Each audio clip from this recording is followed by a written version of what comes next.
Americans deserve so much better than this. I'm here today offering 9 amendments to mitigate the drastic impacts that this bill would have in this country. I would like to highlight 3 of those amendments. My first amendment would prevent the natural resources title of this bill from taking effect until all subsidies for the fossil fuel industry are eliminated from the federal government. By even the most conservative estimates, the federal government gives $20.5 billion of fossil fuel subsidies to big oil annually.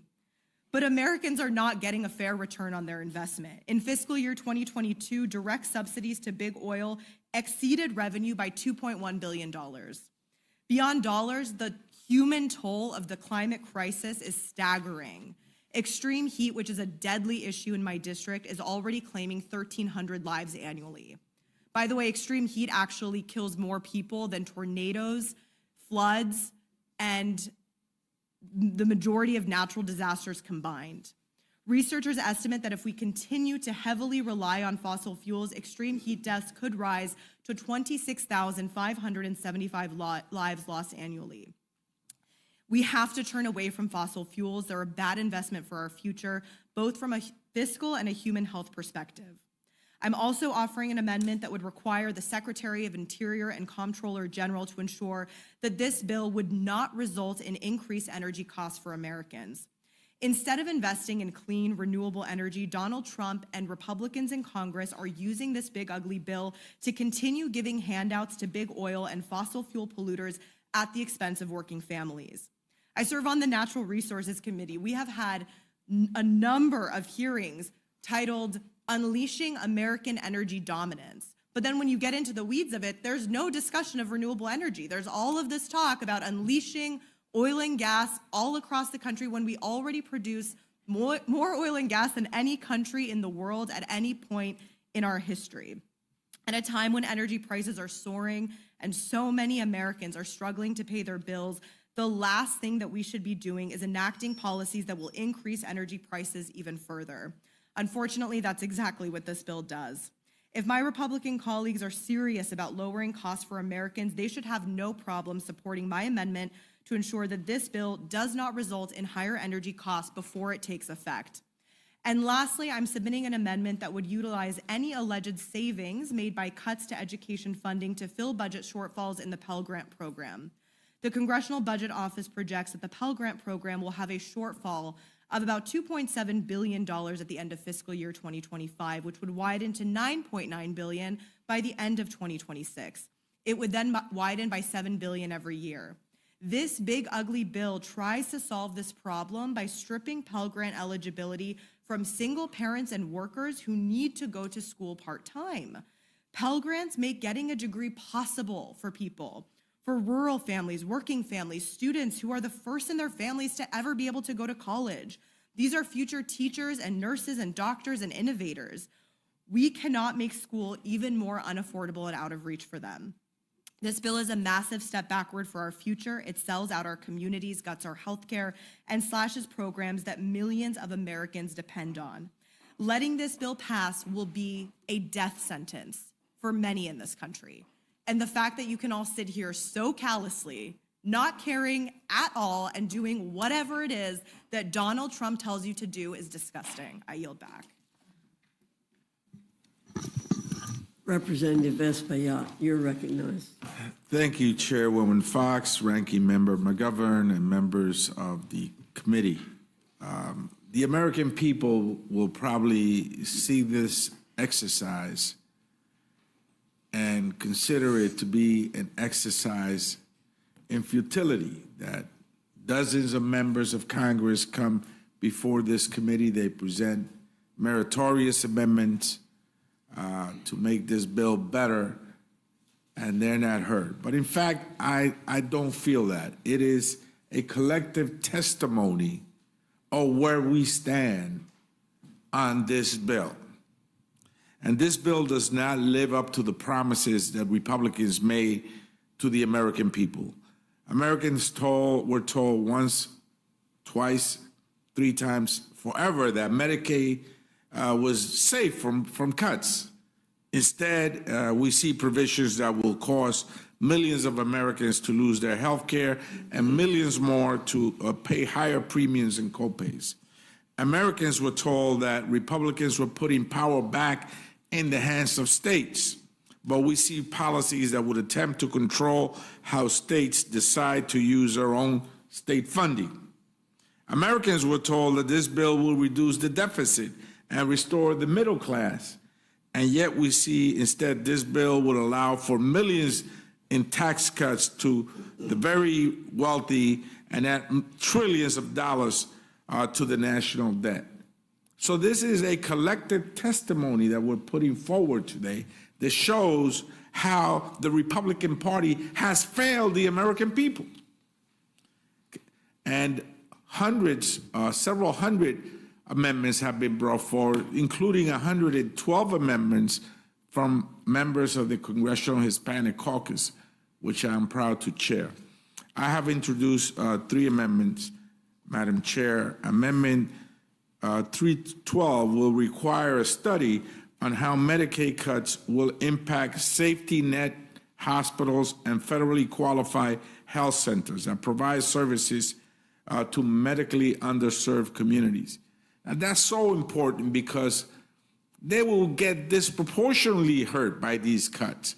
These safety net hospitals will potentially have to close.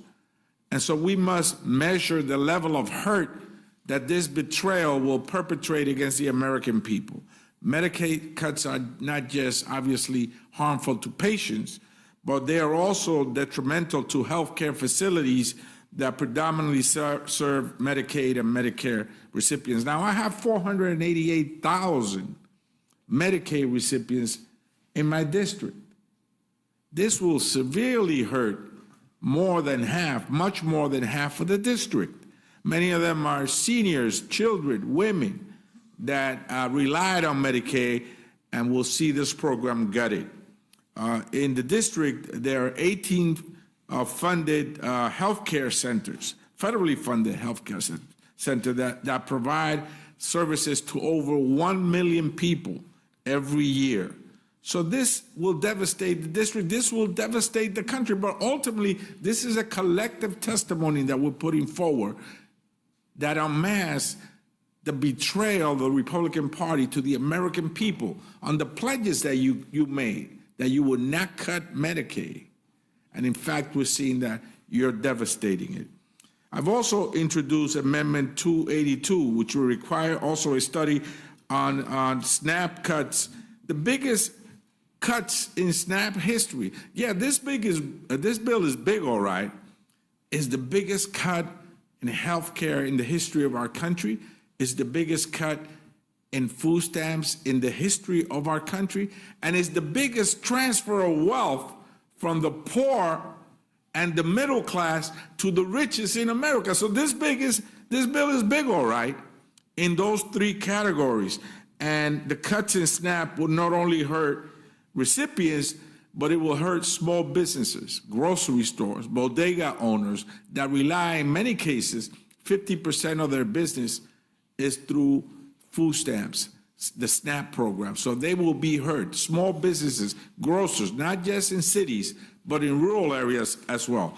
And finally, Madam Chair, I have Amendment 320, which will prohibit funds from being used to conduct immigration enforcement in houses of worship, in churches, in synagogues and temples across America. You should not be afraid to be arrested and deported when you go pray to your God. 65% of the American people believe so. These are the 3 amendments. People don't want this bill. I urge the adoption of the amendments. And I yield back. Representative Williams, you're recognized. Thank you, Madam Chair, and thank you, members of the committee, for being here to listen to us after a very long day. Y'all, I'm at the Rules Committee for the second time this Congress to try and fix the billionaire bailout budget, the most expensive single bill in American history, transferring wealth from working people to billionaires. I thought back in May that this bill just couldn't get any worse, but the Senate said, just wait, and they actually proved me wrong because the bill is actually worse. The first time the House debated and passed this bill, my Republican colleagues tried to hide it from the American people, debating it in the middle of the night, hoping that folks back home wouldn't notice what they were doing. This time, their cruelty has been on display in broad daylight all day long. My Republican colleagues are forcing a bill through that, Madam Chair, most of your colleagues haven't read this bill. They're voting to take food from the mouths of millions of families without even reading the bill. Democrats and Republican families alike who rely on SNAP, and y'all need to understand that the reliance on SNAP and the strain on food banks, they serve meals to millions across this country, not my constituents, but across all districts. When SNAP is slashed, food banks feel the pain in real time. Higher demand, increased strain on volunteers and donated supplies. This would make a bad situation worse for food banks across the country, including the Atlanta Community Food Bank in my district, which is already struggling after a $15 million funding cut following the defunding of local food purchase assistant cooperative agreement programs under this Republican administration.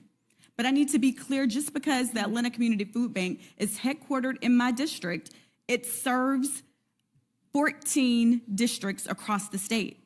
I was hoping that my colleagues from Georgia would have been here when I had an opportunity to speak, because in the 3rd Congressional District of Georgia, the Atlanta Community Food Bank serves people there. And I know that some of my other Republican colleagues in Georgia, 4 of them, also are served by the Atlanta Community Food Bank. Real people, like my constituent Denisha, will suffer, Madam Chair. Denisha is among the 1.4 million people who receive SNAP benefits in Georgia. She's a mother of 5, already struggling on SNAP just to make ends meet. I had an opportunity to talk with Denisha because she contacted my office after she discovered that her SNAP benefits were missing from her EBT card. Denisha says that she will do anything to feed her kids. That sounds like any and every mama that I know. Denisha turned to food pantries to help her family, and she told me food pantries are struggling too right now, and they could not even help me to feed my family. When SNAP is threatened, food banks are often the only place families can turn. So today, I propose an amendment adding a food bank relief fund to the bill. My amendment would appropriate $25 billion to the Emergency Food Assistance Program, supporting food banks that so many people turn to in these uncertain times. That's only a drop in the bucket compared to the billionaire tax cuts. The Food Bank Relief Fund is just one of the 18 amendments that I'm leading today. This moment will go down in history, no matter what path my Republican colleagues choose. I've chosen to fight for the people in my district who've called me day and night to ask me to oppose this bill. But make no mistake, this bill is not about cracking down on fraud or waste or abuse, because we're all against that. It's about taking food from children and seniors who depend on SNAP and ripping away the health care from nearly 17 million Americans who need Medicaid. Although I know my Republican colleagues will refuse to change their billionaire bailout budget and accept any of these amendments, I'll continue to bring the voice of the American people that would be harmed by this bill into the debate. Y'all, I came to Congress to serve the people, and I've heard from my colleagues on both sides of the aisle claiming that they're here to serve the people as well. But the Republican budget abandons them. These are real people, not line items in a budget. Families who rely on SNAP to keep their children fed, seniors choosing between food and medical treatments, veterans already without stable housing. Instead of delivering for them and the promise of America, you're giving tax breaks to billionaires. That's not We do a little trolling. It's called we do a little trolling. So when you go home to your districts, you'll have to answer for it. I know I'm going to answer to my constituents that I'm fighting for. I yield back, Madam Chair. Thank you very much. Congresswoman Bonamici, you're recognized. Thank you to the chair and the ranking member, and thank you to the Rules Committee for being here and for listening to us today. I want to first align myself with so many excellent amendments that are designed to stop the harm that will come from these devastating cuts to Medicaid and SNAP. I met with hospital leaders, the Hospital Association, the leaders of the community health clinics. The word that they agreed was applicable is catastrophic.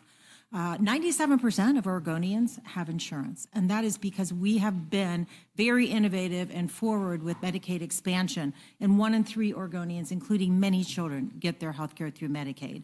But I want to talk about a couple of other issues that are in this big bad bill that are not getting as much attention. The first is my amendment number 348 about student loans. This bill is a sweeping, calculated assault on American families, on students, and on institutes of higher education that give people the opportunity to be educated. This bill attacks higher education, making it even more expensive for students and their families. It eliminates PLUS loans. It modifies repayment plans to remove some of the lowest cost options for borrowers. Monthly student loan payments will increase dramatically. So my amendment, number 348, provides a necessary protection for existing student loan borrowers who are shortchanged under this terrible bill. These borrowers made important life-changing decisions based on the loan programs and repayment plans that were available to them at the time. They should not have to have unfavorable loan terms forced on them just to pay for Republican tax cuts for billionaires. So if left unchanged, this bill will set more borrowers up to fail. As written, it will dramatically increase the number of borrowers who will default. None of us want that. It's not good for borrowers, it's not good for the economy, and it's not good for the country. So I urge my colleagues to support this common sense amendment to honor the promise that's made to student loan borrowers and allow them to remain in their current plans. My second amendment I'd like to speak in favor of is number 436, and this strips the so-called institutional accountability provisions. The damage doesn't stop with student borrowers.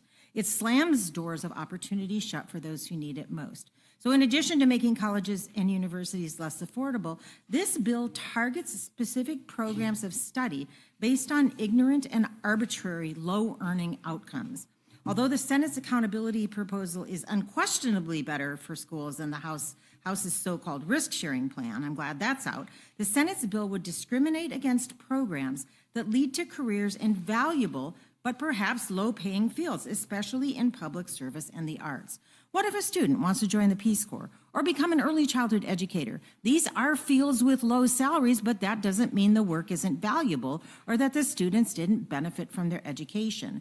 An analysis from the Urban Institute found that programs in human development, health and medical, administrative services, human services, and teacher education, they will all see the greatest losses. Madam Chair, people should not be punished for choosing service over salary. My amendment would strike this harmful provision so colleges and universities will not be penalized for the career paths their graduates choose to pursue. If my colleagues are truly interested in accountability for higher education, they can support gainful employment and the 90-10 rule. So I urge my colleagues to support this amendment and end the assault on these valuable educational programs that make our country stronger, more innovative, and more competitive. The next two amendments are related. One is from Ranking Member Scott and the other is mine, because this bill doesn't just fail students, it fails children and families. So Mr. Scott's Amendment 279 and my Amendment 388 stop American children from going hungry. Federal nutrition programs, including WIC, SNAP, school meals, and more, are investments in the health, learning, and development of children and young adults across the country. There's no excuse for slashing lifelines to children in need. Every congressional district is home to people facing hunger. Now is not the time to be making everyday life harder for American families and taking away vital nutrition support. These amendments are pro-family, pro-children, pro-mom, unlike the rest of the big, bad, ugly bill. Finally, I'm supporting 3 amendments from that I'm working on and co-sponsoring with Representative Magaziner, having to do with NOAA, the National Oceanic and Atmospheric Administration. I serve on the Science, Space, and Technology Committee, and I know how important NOAA is. But this bill sabotages safety and puts Americans directly in harm's way. So these amendments will strike provisions that gut NOAA and kneecap our ability to forecast weather, protect coastal communities, and maintain the very sanctuaries that sustain our fisheries, economy, and way of life. Rescinding funds for NOAA's permitting and reviews will delay overdue projects that are designed to blunt the worst extreme weather events and harm coastal economies. And stripping support for community resilience will leave families defenseless against rising seas and billion-dollar disasters. Cutting research means we'll fly blind into the next hurricane, heat wave, or harmful algal bloom event. This bill is like cutting off the fire hose during a 5-alarm fire. In summary, I didn't think this bill could get worse, but it did. It's regressive and reckless and strips healthcare, food assistance from millions. It's legislative malpractice, and history will remember those who stood up for those in need and those who voted to burn it all down. I yield back.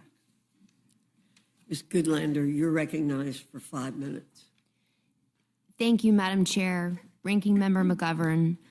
I am here tonight before this committee once again because this is the last committee, the only committee standing in between the people who I work for, the hardworking people of New Hampshire, and this big bill. And I brought the bill with me tonight because you might call me old-fashioned, but I read every bill we vote on in this body. We've had this text for less than 12 hours. And yet here we are tonight, once again in the dead of night, pushing this big, brutal bill across the finish line in an arbitrary deadline. This bill is 887 pages. Even if you don't read this whole bill, which every member of this body should, it should catch your attention that it includes the biggest cuts to Medicaid in American history. It's a beautiful bill only for one group of people, and that is the billionaires who are going to make out like bandits with tax giveaways galore, tax giveaways that they don't need. For the rest of America, this is a brutal bill. Its brutality is measured in the trillions of taxpayer dollars that this bill is going to add to our already sky-high national debt.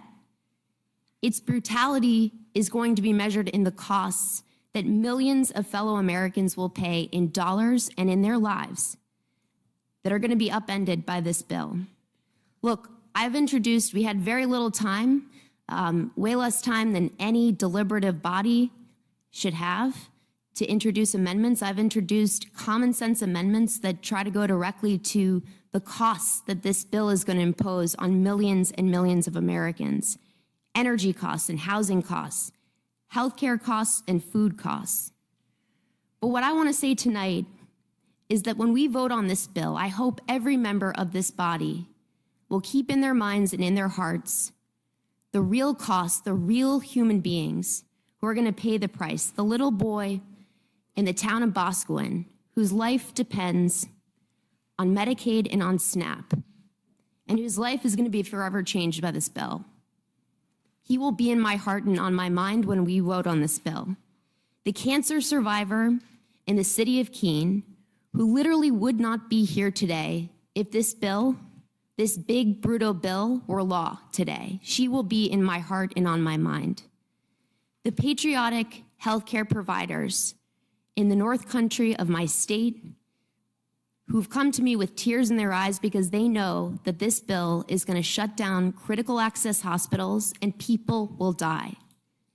They will be in my heart. And so too will the extraordinary people I sat with this afternoon. The last thing I did before I came down here to this committee was to sit with a group of extraordinary people who are trying to do the Lord's work in providing health care to those who need it most.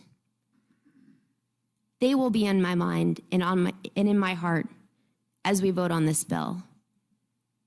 I hope you will read every word. I hope that the absence of our Republican colleagues here tonight is not evidence that they are not paying attention to the harm that this bill is going to wreak on our country.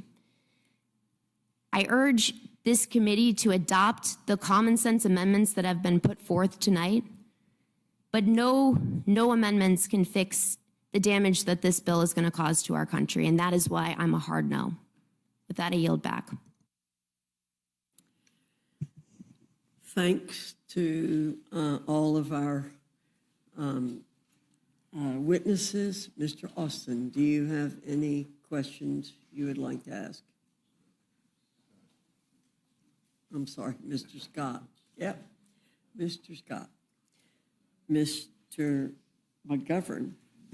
I want to thank all of you for being here. Your words are powerful, and I think it reflects what the American people are thinking right now. I think people are really scared and frightened, and especially those who have benefited from some of the programs that seem to be targeted. So we will do everything we can on this committee to be wind at your backs to try to advocate for your amendments. I'm not going to ask any questions, but I do want to ask unanimous consent to insert in the record a letter that we just received from the Congressional Budget Office, basically telling us that this big, awful bill got more expensive. Since coming, it has added an additional $110 billion to the Senate, original Senate bill. So now, it would increase the deficits by over $3.4 trillion, not $3.3 trillion. So every time we deal with this, it gets more expensive. So in any event, I ask unanimous consent. Without objection. I thank you again. I yield back. Thanks. Mr. Griffith. Okay, Ms. Scanlon. Thank you. I just want to echo the ranking member's thanks to all of you. The passion which you have brought to this discussion, and each of you telling the stories of your constituents and trying to help people understand the problems with this bill, each of you in a different way. I think together the tapestry is really, really powerful. I know some folks took some unusual measures to make sure that everybody knows what's in the bill, and that's a huge undertaking as well. So thank you, everyone, for all your work. I yield back. Thank you. Mr. Neguse? Thank you, Madam Chair. I don't have any questions. I would echo the sentiments of the ranking member and Representative Scanlon with respect to thanking the witnesses for their impassioned testimony, and certainly believe all of their amendments should be considered by the committee. Hope springs eternal that perhaps we'll be able to convince our colleagues in the majority to consider them. I guess one note that I think bears mentioning, and it's in response to Dr. Morrison's testimony, just because it's rare that we have an opportunity to have someone who has spent her entire career serving patients and ultimately closest to the people who will be devastated by this bill. I'm curious if you've heard from hospitals in Minnesota in the last, I guess, 24 hours here, 12 hours since the passage of the Senate bill. And the reason I ask that question is I've certainly heard from Colorado hospitals, and we're kind of collating a lot of these statements that are now being issued this evening and earlier today from hospital associations across the country. I was just reading one from Virginia and just detailing the impacts to Southeast and Southwest Virginia, in particular the rural hospitals that are going to be closing if the Senate language ultimately is signed into law. So I wonder if that's consistent with what you're hearing? Well, it certainly is.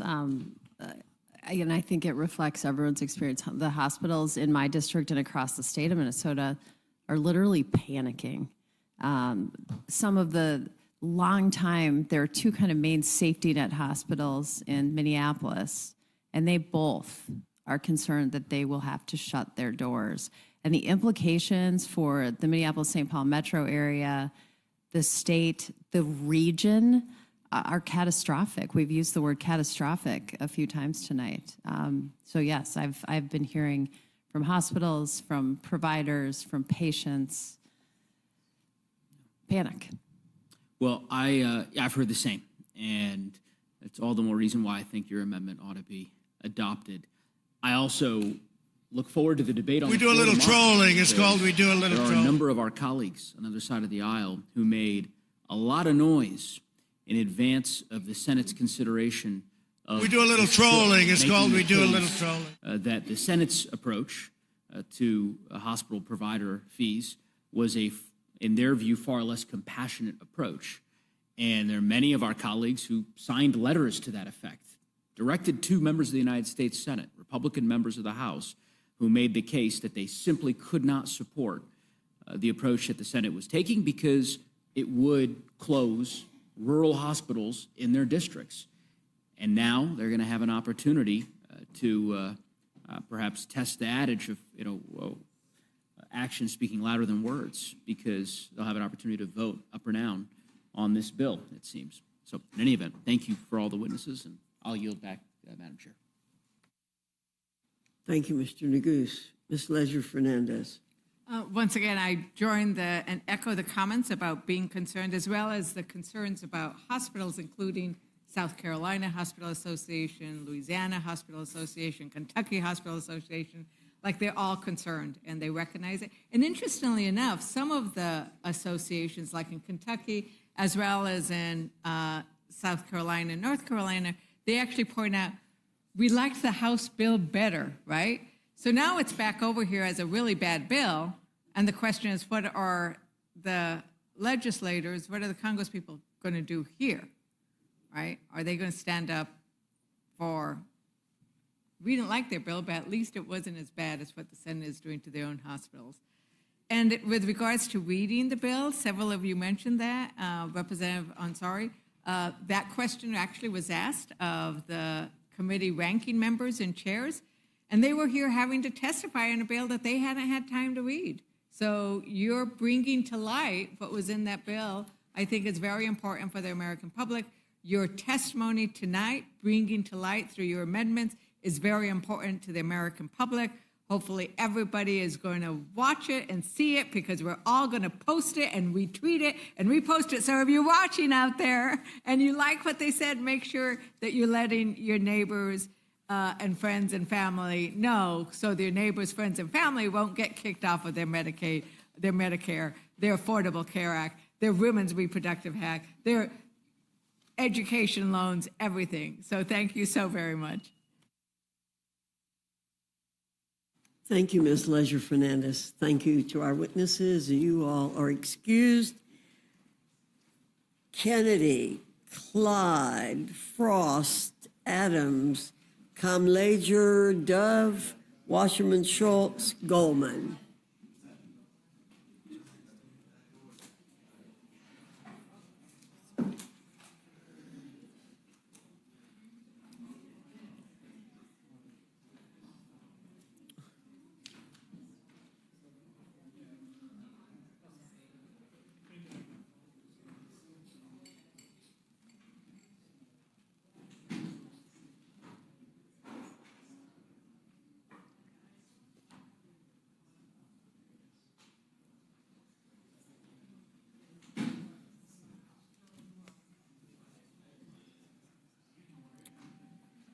Alma,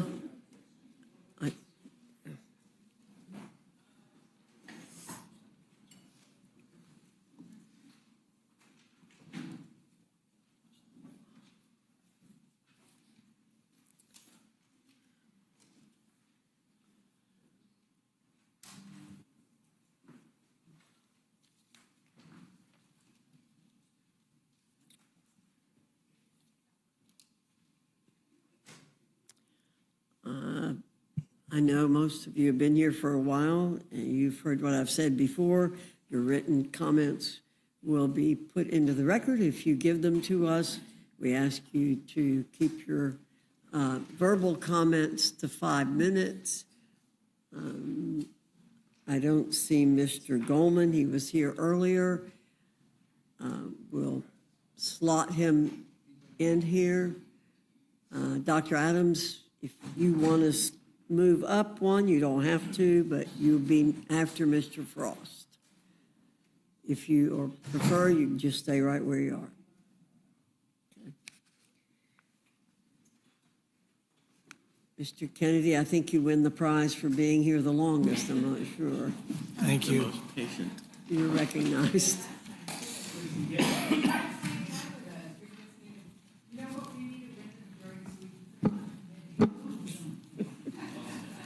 Duly noted. Duly. Yeah.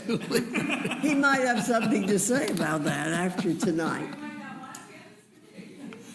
Well, I'll get right to it, Chairwoman. Thank you very much. Chairwoman Fox, Ranking Member McGovern, and members of the committee. Today I offer a critical amendment to strike Section 71-113, which targets and defunds community health centers that provide family planning services, even in states where those services are protected by law. The broader provisions in the underlying legislation, the big ugly bill, include the massive cuts to Medicaid, which would decimate access to care for millions of Americans, particularly low-income women, children, and seniors. In May, when we convened at 1 in this very room, I sat here the entire night and listened. I listened to my colleagues on both sides of the aisle talk about the implications of this bill.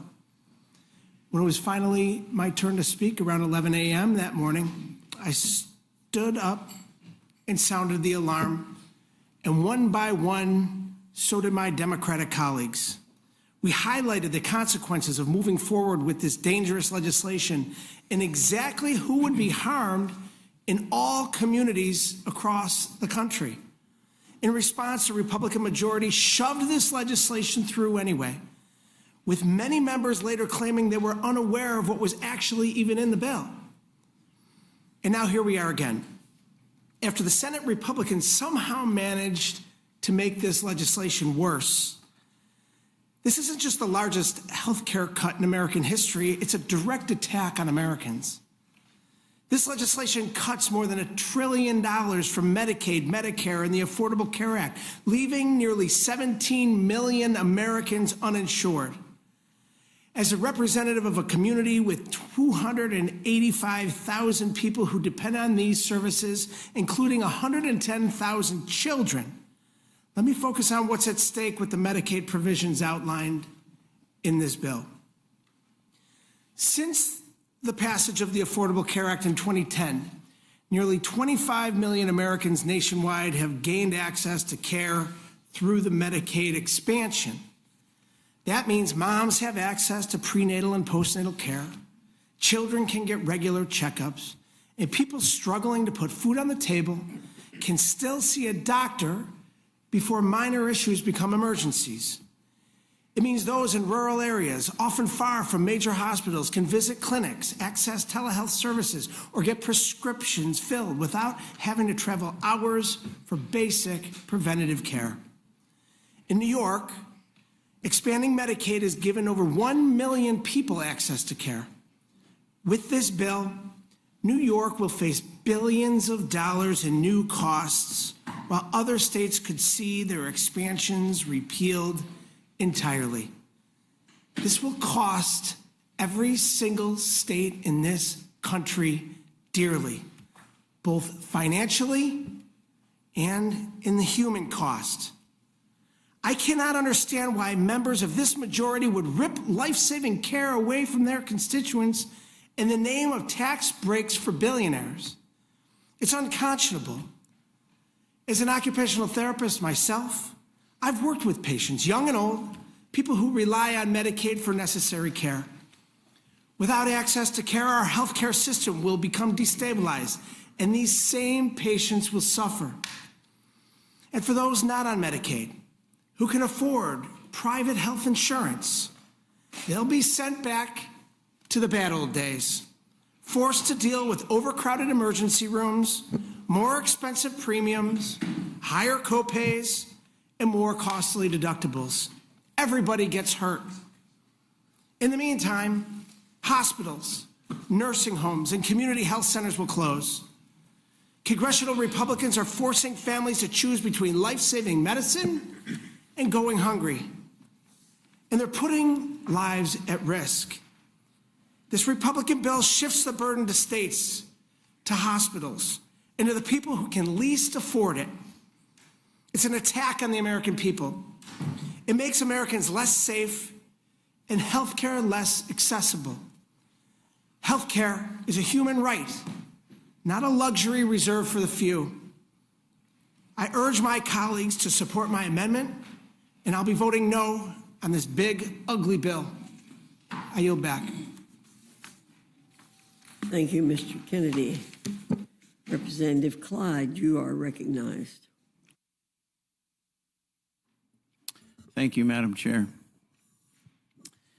I appear before you today to testify in support of my amendment to eliminate the tax registration requirements for suppressors and short-barreled firearms under the National Firearms Act. House Republicans have a once-in-a-lifetime opportunity to deliver real conservative constitutional change in Washington. This Congress has laid out bold priorities for President Trump's one big, beautiful bill, including tax relief for working families and small businesses, major investments in border security, strengthening our military, and unleashing American energy. Yet we also have a rare opportunity to restore significant Second Amendment freedoms. For 91 years, yes, 91 years, The National Firearms Act has unjustly subjected American gun owners to unconstitutional infringements on our Second Amendment freedoms. When I came to Washington, I promised to not only protect and defend my constituents' Second Amendment rights, but to restore these God-given freedoms that have been taken from us. Removing the National Firearms Act taxation and registration of suppressors and short-barreled firearms provides a tremendous step towards achieving this critical goal. That's why for months I've led the fight to ensure that we deliver as many pro-2A wins, pro-Second Amendment wins in the budget reconciliation as possible. I successfully added a provision to the House-passed bill to eliminate the unconstitutional taxation and registration for suppressors under the draconian National Firearms Act. I then worked closely with my Senate Republicans to go a step further by eliminating both the National Firearms Act taxation and registration requirements for short-barreled firearms as well. We do a little trolling. It's called we do a However, little the trolling. unelected Senate parliamentarian struck this provision down, erroneously claiming that it violated the Byrd Rule. I vehemently disagree with her, and I believe many of her rulings prove she's incapable of making sound, nonpartisan decisions. Let me be perfectly clear. The taxation and registration under the National Firearms Act are inseparably linked. The registration database is the method used by the government to account for the tax paid on each firearm by the serial number of the firearm. And I'd like to show you something. This is an example right here of the tax stamp itself, for any of you who want to look at it, all right? This is a tax stamp from an actual Form 4, National Firearms Act, NFA, Bureau of Alcohol, Tobacco, and Firearms and Explosives, Form 4. And it says right here, submit the appropriate tax payment, and we will affix the National Firearms Act stamp. And this is the stamp right here. As you can see, it has a serial number on it. This is actually the serial number of the firearm for which the tax was paid. And you have the date, 9/11/2022, and then you have another one right here, a different serial number for a different transfer tax, and another one, and another one, and another one. All of them, you see, are a National Firearms Act tax. Now you have two taxes. You have one that's a $5 tax, and then you have one that's a $200 tax, depending upon the type of firearm. In this particular case, it's a $200 tax. Therefore, if you have no tax, you have no foundation for the registration database. Despite this fact, the unelected Senate parliamentarian determined that the pro-Second Amendment provision in the Senate bill was not budget-related and therefore violated the Byrd Rule. This is simply false. Her ruling was flat out wrong. The tax stamp right here is clear evidence that you have a serial number of a firearm used to document the registration and the tax on the form itself. While I still believe eliminating the taxation of these firearms takes an impressive chunk out of the infringement caused by the National Firearms Act and sets up a strong foundation to challenge the registration requirements in court, I never want to rely on the courts. I believe we can and must do more. That's why I've introduced this amendment, which reinserts the Second Amendment victories the American people demand and deserve. My amendment would ensure the Senate has another opportunity to consider my common sense provision to remove these firearms from the tax database of the National Firearms Act.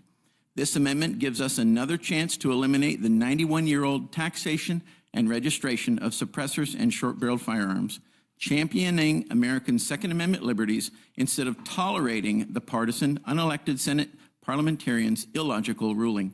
The American people are demanding that we fight, and my amendment ensures that the fight lives on. I urge this committee to make my amendment in order to restore Americans' Second Amendment rights, and I look forward to taking any questions. Thank you, and I yield back. Thank you, Mr. Clyde. Representative Frost, you're recognized. Thank you, Madam Chair. Thank you for the opportunity to testify. This is truly, I believe, an evil bill that should never become law. The single largest transfer of wealth from the working poor and the working class to the ultra-rich, billionaires, and mega corporations in this nation's history. And I don't understand why anyone would vote for it, at least anyone that's read it. And of course, after this passed the House last time, a few Republican members came out to admit that they didn't read the full bill. Well, I did, And this list of unacceptable policies, I think, are important to bring up, things that we should definitely strike. I mean, this bill is big and is evil, taking away healthcare coverage from nearly 17 million people, 11.8 million people who would lose their care due to cuts on Medicaid, approximately 5 million people who would lose their care due to Republicans sabotaging the Affordable Care Act. And in Florida alone, more than 1.9 million people could lose their health care. Children eligible for the Children's Health Insurance Program, CHIP, will be out of coverage and have annual and lifetime limits set on their care. Organizations Planned Parenthood is defunded, leaving many people with nowhere to go for cancer screenings and prenatal care. Hundreds of billions of dollars will be cut from Medicare, reducing access to care for seniors. States will be stripped of the ability to raise funding to provide health care to their lowest income residents. Hospitals and nursing homes will be closed, especially those in rural and underserved communities. In fact, studies show 1 in 4 nursing homes will be forced to shut down. Nursing homes will be less safe by dramatically reducing staffing and safety standards by closing 338 rural hospitals and 579 nursing homes. Co-pays for people on Medicaid will increase. Those able to stay on the marketplace coverage would see annual premiums nearly double to $1,300 or $3,000 for families. Monthly health insurance premiums for millions of families will spike by failing to extend the ACA enhanced premium tax credits that expire at the end of 2025, and as a result, 4.2 million more Americans will become uninsured. The Thrifty Food Plan, which helps people on tight budgets eat healthy, will shrink. Free school meals that are jeopardized by threatening SNAP eligibility for millions of children, literally taking the food out of children's mouths in schools. Food banks will be further strained, and they're already at a breaking point. Millions would lose their SNAP benefits, single mothers and families trying to feed themselves and their children. Grocery costs could rise for 40 million Americans. Energy bills will increase by up to $400 per year for families across the country and 10% for businesses. This puts nearly 400,000 jobs at risk. It can push mortgages to increase by more than $1,000 a year and small business loans by more than $800 a year. Taxes will increase for nearly 100 million families who pay an average of $1,000 or more a year. Meanwhile, the top 0.1, not 1%, the top 0.1%, the billionaires, will gain $309,000 in 2027 alone. That's $847 a day. Certain clean energy tax credits from the Inflation Reduction Act will end, which reverses progress on combating the climate crisis and climate change. The climate collapse will be sped up by requiring a minimum of 4 oil and gas leases each year in each of the 9 western states. Support for our national parks and other federal recreation land will be cut. A permanent unlimited tax credit for private school vouchers will be created, and this tax credit would give private schools 2 to 3 times the tax benefit of other nonprofit organizations such as houses of worship, veterans groups, and homeless shelters, literally taking food from our public education system and putting it in the hands of the private system. Borrowers, student loan borrowers' ability to pause student loan payments when experiencing unemployment or financial hardships will end. Monthly student loan payments will be even more expensive for borrowers due to eliminating the SAVE plan and replacing all income-driven repayment plans with a new, more expensive repayment assistant plan. The Consumer Financial Protections Bureau will be dramatically slashed by capping the amount of money from 6.5% down to 12%, making it easier for banks and creditors and other huge corporations to rip off our people. And there's so much more in this bill that harms our constituents, that harms people across this country. I urge people to read the bill and vote no on it. And I do have to bring up one thing, because Representative Hank Johnson earlier brought up some Bible verses about taking care of each other and the poor. And Madam Chair, you looked at him and said, you read those verses, which is great that you read them. I read them too. James 2:26 says faith without works is dead. So we can read the Bible verses all you want, but until you stand up for the health care of people, the poor, the people in our communities, those works are dead. I yield back.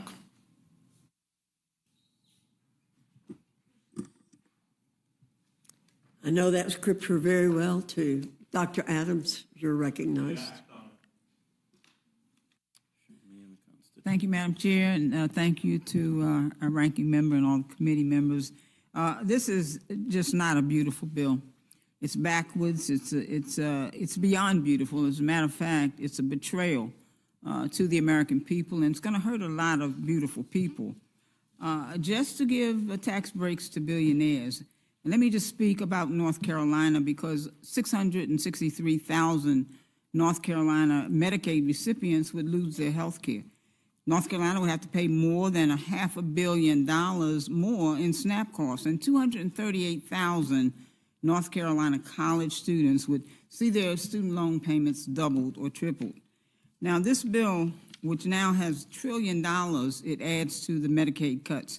It's going to cause Americans to die from lack of health care by being unable to seek medical care and access necessary medical equipment and afford life-saving prescriptions or manage chronic illnesses that require consistent treatment. And all of this just to give handouts to billionaires who can't afford medical care. Listen, you can't be healthy if you're hungry.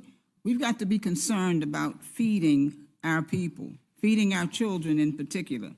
This bill takes food out of the mouths of children to feed the pockets of people who never have to worry about where their next meal is coming from. Because, you know, if your stomach doesn't growl, you don't feel the pain that's coming from mine. The bill slashes financial aid to students working to realize the American dream, only to prioritize tax breaks for the wealthiest Americans who can already afford it. No tax on tips and overtime, well, that's a little disingenuous, because this bill expires in 2028, and it will cap how much you can receive. It's going to make tax breaks for the wealthy permanent. And this bill doesn't cap the tax breaks for billionaires, nor does it place a time limit on the wealthy tax breaks. So why does it do that for other workers? Well, it's backwards. It's a big, ugly, backward bill. It moves our country backwards while adding $3.4 trillion to our debt. And I introduced an amendment that would change the definition of the gross income of student loans that's currently in the bill for student loan repayments. The Senate version basically says that if you're married, your spouse's income can be factored into the calculation of loan repayments, which would mean higher payments. My definition would simply get rid of that loophole. And so we know that higher loan repayments limits the ability for students to achieve the traditional life milestones, such as buying a home or starting a family. It keeps people from the American dreams. It's going to hurt a lot of beautiful people. Overall, this bill goes against our American values. It does not make America great. And with great fear and disgust of what this bill will mean for Americans across this country, I cannot support it. We've got to continue to make sure that we provide for the least, the lost, and the left behind. We've got to make sure that we do the right thing for the right people at the right time. Now is the time. This is a bad bill. It's ugly, it's mean, it's evil. And Madam Chair, I'm not going to support it. I yield back. Thank you, Dr. Adams. Ms. Kamlager Dove, you're recognized. Thank you, Madam Chair, and thank you, Ranking Member McGovern. You know, I too am going to start with some scripture. Deuteronomy 24, verse 14-15. Do not take advantage of a hired worker who is poor and needy. Pay them their wages each day. Otherwise, they may cry to the Lord against you, and you will be guilty of sin. You know, I started my day in my district, actually trying to protect constituents of mine from getting kidnapped by the federal government. And these are people who are working, these are people who own businesses, and they are also people who do not have criminal convictions. And while that was happening, the Senate passed this betrayal of a bill. And then I got a call from a working mother who has a child with special needs. And she is not on Medicaid, but she sees a really good doctor who is able to see her child and take care of her child because that doctor sees Medicaid patients. And then I went to the airport so that I could come here to this Doom room and talk about this bill. And I ended up talking to a mother with a very young child, and the child had a leg lengthener. The child was also on Medicaid. And I couldn't help but think, what's going to happen to this child when these Republicans pass this bill? What is going to happen to this child's health care? What is going to happen to this child's future? I'm from California, Los Angeles, and in my district of 700,000, 410,000 of my constituents are on Medicaid. 7 out of the 10 highest Medicaid enrollment districts in this country are in my state. My district, Los Angeles, is number 4, but Republicans represent the top 1, 2, and 3 highest Medicaid enrollee districts in the country. And I'm wondering, what happens when you all pass this bill and those constituents get cut? I mean, and they die. Do they not matter? Do your constituents not even matter? Because trust me, if they don't show up in the morgue, they will show up in urgent care or in the emergency room, and that is going to cost all of us so much more. But this bill is not just about cutting Medicaid or SNAP or getting rid of baby formula for new mothers. This bill is also about cutting Pell Grants, access to student loans, deferment options for young people who are trying to get an education. This bill will eliminate jobs because, trust me, if hospitals and community clinics and doctors' offices close, jobs will go too. And this bill cheats working Americans by giving the richest of the rich permanent tax cuts while not doing the same for those who are just getting by. And that is why I am offering an amendment that does something my Republican colleagues claim they want to do, but apparently just can't bring themselves to the finish line, making the overtime tax exemption permanent. You see, Republicans have been busy tweeting about no tax on overtime as if it's some eternal gift from the heavens. But when you read the fine print, which I know isn't as fun as tweeting, you find out that their provision actually expires after just a few years. And this bill doesn't even include all overtime. If your hourly rate is $10 and your overtime rate is $15, then you're only allowed a deduction of $5, not the full $15 you've earned. So I have to ask, are no taxes even in the room with us? Yet again, their false god, Trump, fails to deliver for the American people. To be clear, they want workers to believe they're getting a forever tax break, but they quietly snuck in a sunset clause. That's not a real promise. That's a bait and switch. It's a cheap headline at the expense of hardworking Americans who deserve better, who deserve the truth. My amendment does the honest thing. It strikes the sunset clause and makes the overtime tax exemption permanent. Simple, straightforward, and without an expiration date. Because working people deserve more than tweeted out promises. They deserve to actually keep what they earn, all of it.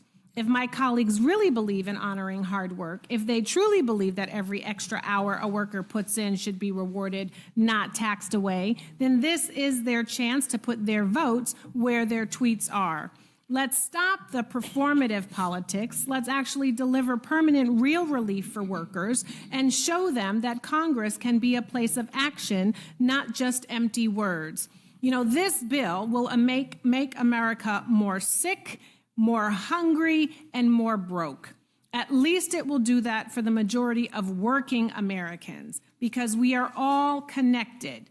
If you close a hospital in somebody's district, it impacts those who are on Medicaid as well as those who are not. It impacts those people who have jobs there, and it will certainly constrict the economy in those districts because there will be fewer jobs to go around. I'm going to end the way I started, with Proverbs 13:5. The righteous hate what is false, but the wicked make themselves a stench and bring shame on themselves.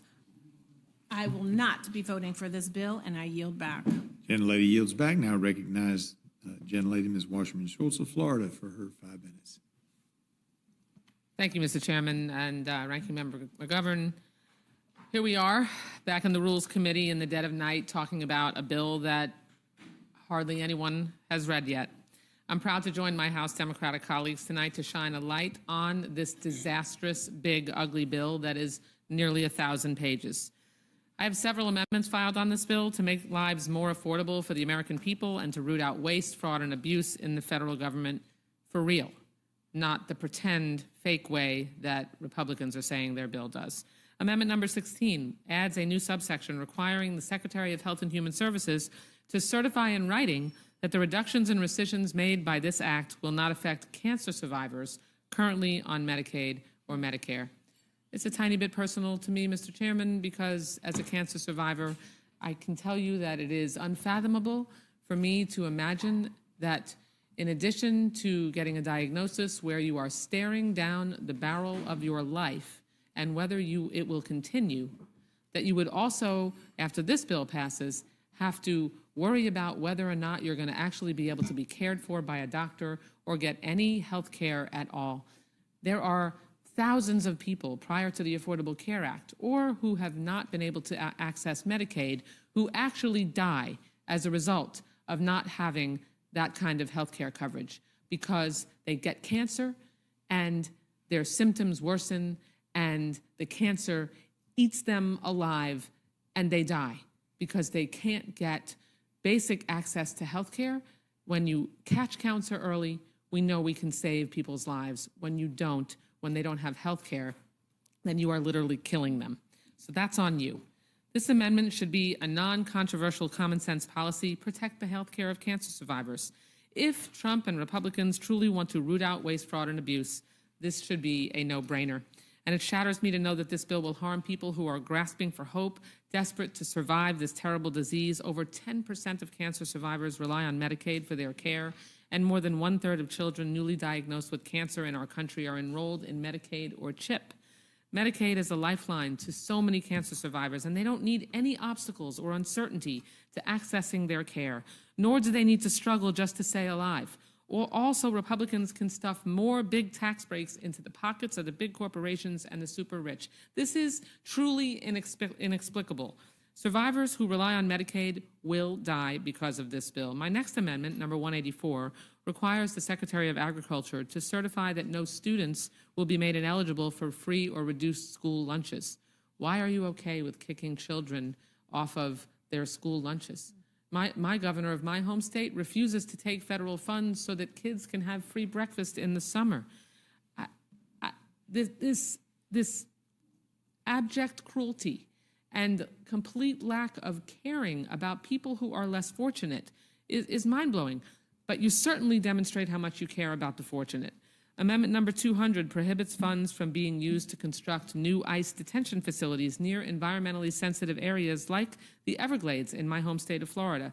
Democratic and Republican administrations alike have invested in the protection and rehabilitation of the Everglades, which is an economic driver for Florida. By constructing any new facilities in this protected space without consultation with tribes or to understand the impacts on the decades-long Everglades restoration efforts, spending billions of dollars for the last 25 years is totally wrong. Talk about waste. I mean, nothing spells waste like just lighting on fire hundreds of billions of dollars because we are now dropping a detention facility in the middle of the sensitive ecosystem that we've spent billions of dollars on that has an airstrip on it that was supposed to be a much larger airport, abandoned decades ago because it was deemed too environmentally sensitive to put infrastructure there.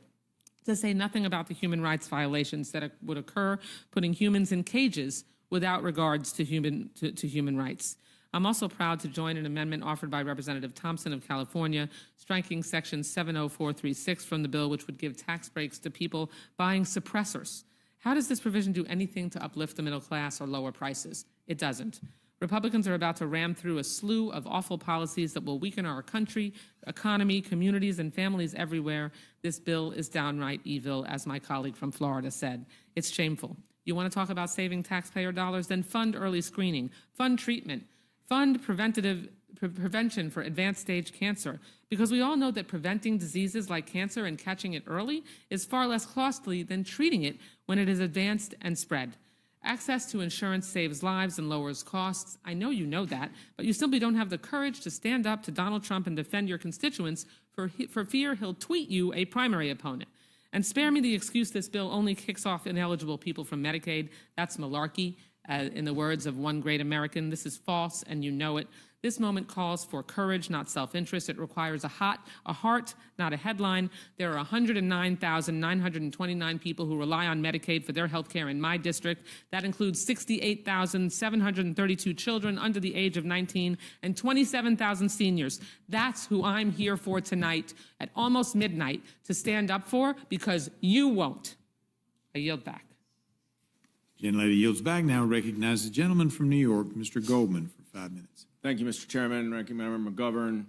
I'm here today to support two of my amendments to this big, ugly bill, but I want to say a couple of things first about how absolutely dreadful and devastating this draconian bill is, and that it's gotten so much worse since you all passed it out of the House by one vote and sent it over to the Senate. Now, 17 million Americans, more than 5% of this country's population, will lose their health care. $1 trillion, up from $800 billion, will be cut from Medicare. Many more jobs will be lost, hospitals will close, emergency rooms will be overstuffed, and care will be dramatically reduced. And we're only dealing with this bill because the Senate carved out those terrible, terrible policies from Alaska to buy Senator Murkowski's vote. This bill is going to reduce SNAP by 30%, $250 billion. I know, for one, I just looked this up, that there are 90,000 constituents in Mr. Langworthy's district in our shared home state of New York, 30% of whom will potentially be losing their SNAP benefits. This bill does not eliminate the SALT deduction cap, as many of my Republican colleagues in New York promised, and it goes back to the same $10,000 cap in just 5 years, which of course prevents anyone from planning in the future and potentially buying a house. It eliminates so many clean energy subsidies, and this one is baffling, because you can think climate change is a hoax. Fine, let's not even focus on that. Let's talk America first. America first is American manufacturing, is lowering energy prices. At least that's what I hear. Well, there have been over 200,000 jobs that have been created in this country by the clean energy subsidies from the Inflation Reduction Act. Over $400 million has been invested. And most of that's been in red districts. It's your own districts. And Trump, as you will remember on the campaign trail, asked oil executives to give him $1 billion and he would take care of them. Well, this bill is taking care of them, because you're killing the growing American-made clean energy industry in your own districts that helps meet our energy needs, just to throw a bone to the oil industry. Now, it'd all be better, at least you'd have an argument to say, oh, these are dramatic cuts, but we have to do it to get our fiscal house in order. Well, of course, this bill doesn't do that. It increases the deficit now by $3.3 trillion, up almost $1 trillion from the House bill. There are some members of this Rules Committee who have said over and over and over again they will not accept $1 more into our deficit than the House bill. This is $1 trillion more, and much more than that when you factor in the interest payments. And 80% of these tax benefits go to the top 10% of earners. The lowest 20% of earners would lose $1,000 a year on average. Going back for a second to Mr. Langworthy's district, the House version of the bill that you voted for was estimated to kick more than 34,000 of your own constituents off of health care. And this bill is worse. What are you going to tell them? That you took their health care so you could give tax cuts to Donald Trump and Elon Musk? And this is actually fewer people than your other Republican colleagues in New York, including Mr. Lawler, Ms. Maliotakis, and Mr. Lalota. And then finally, ICE funding.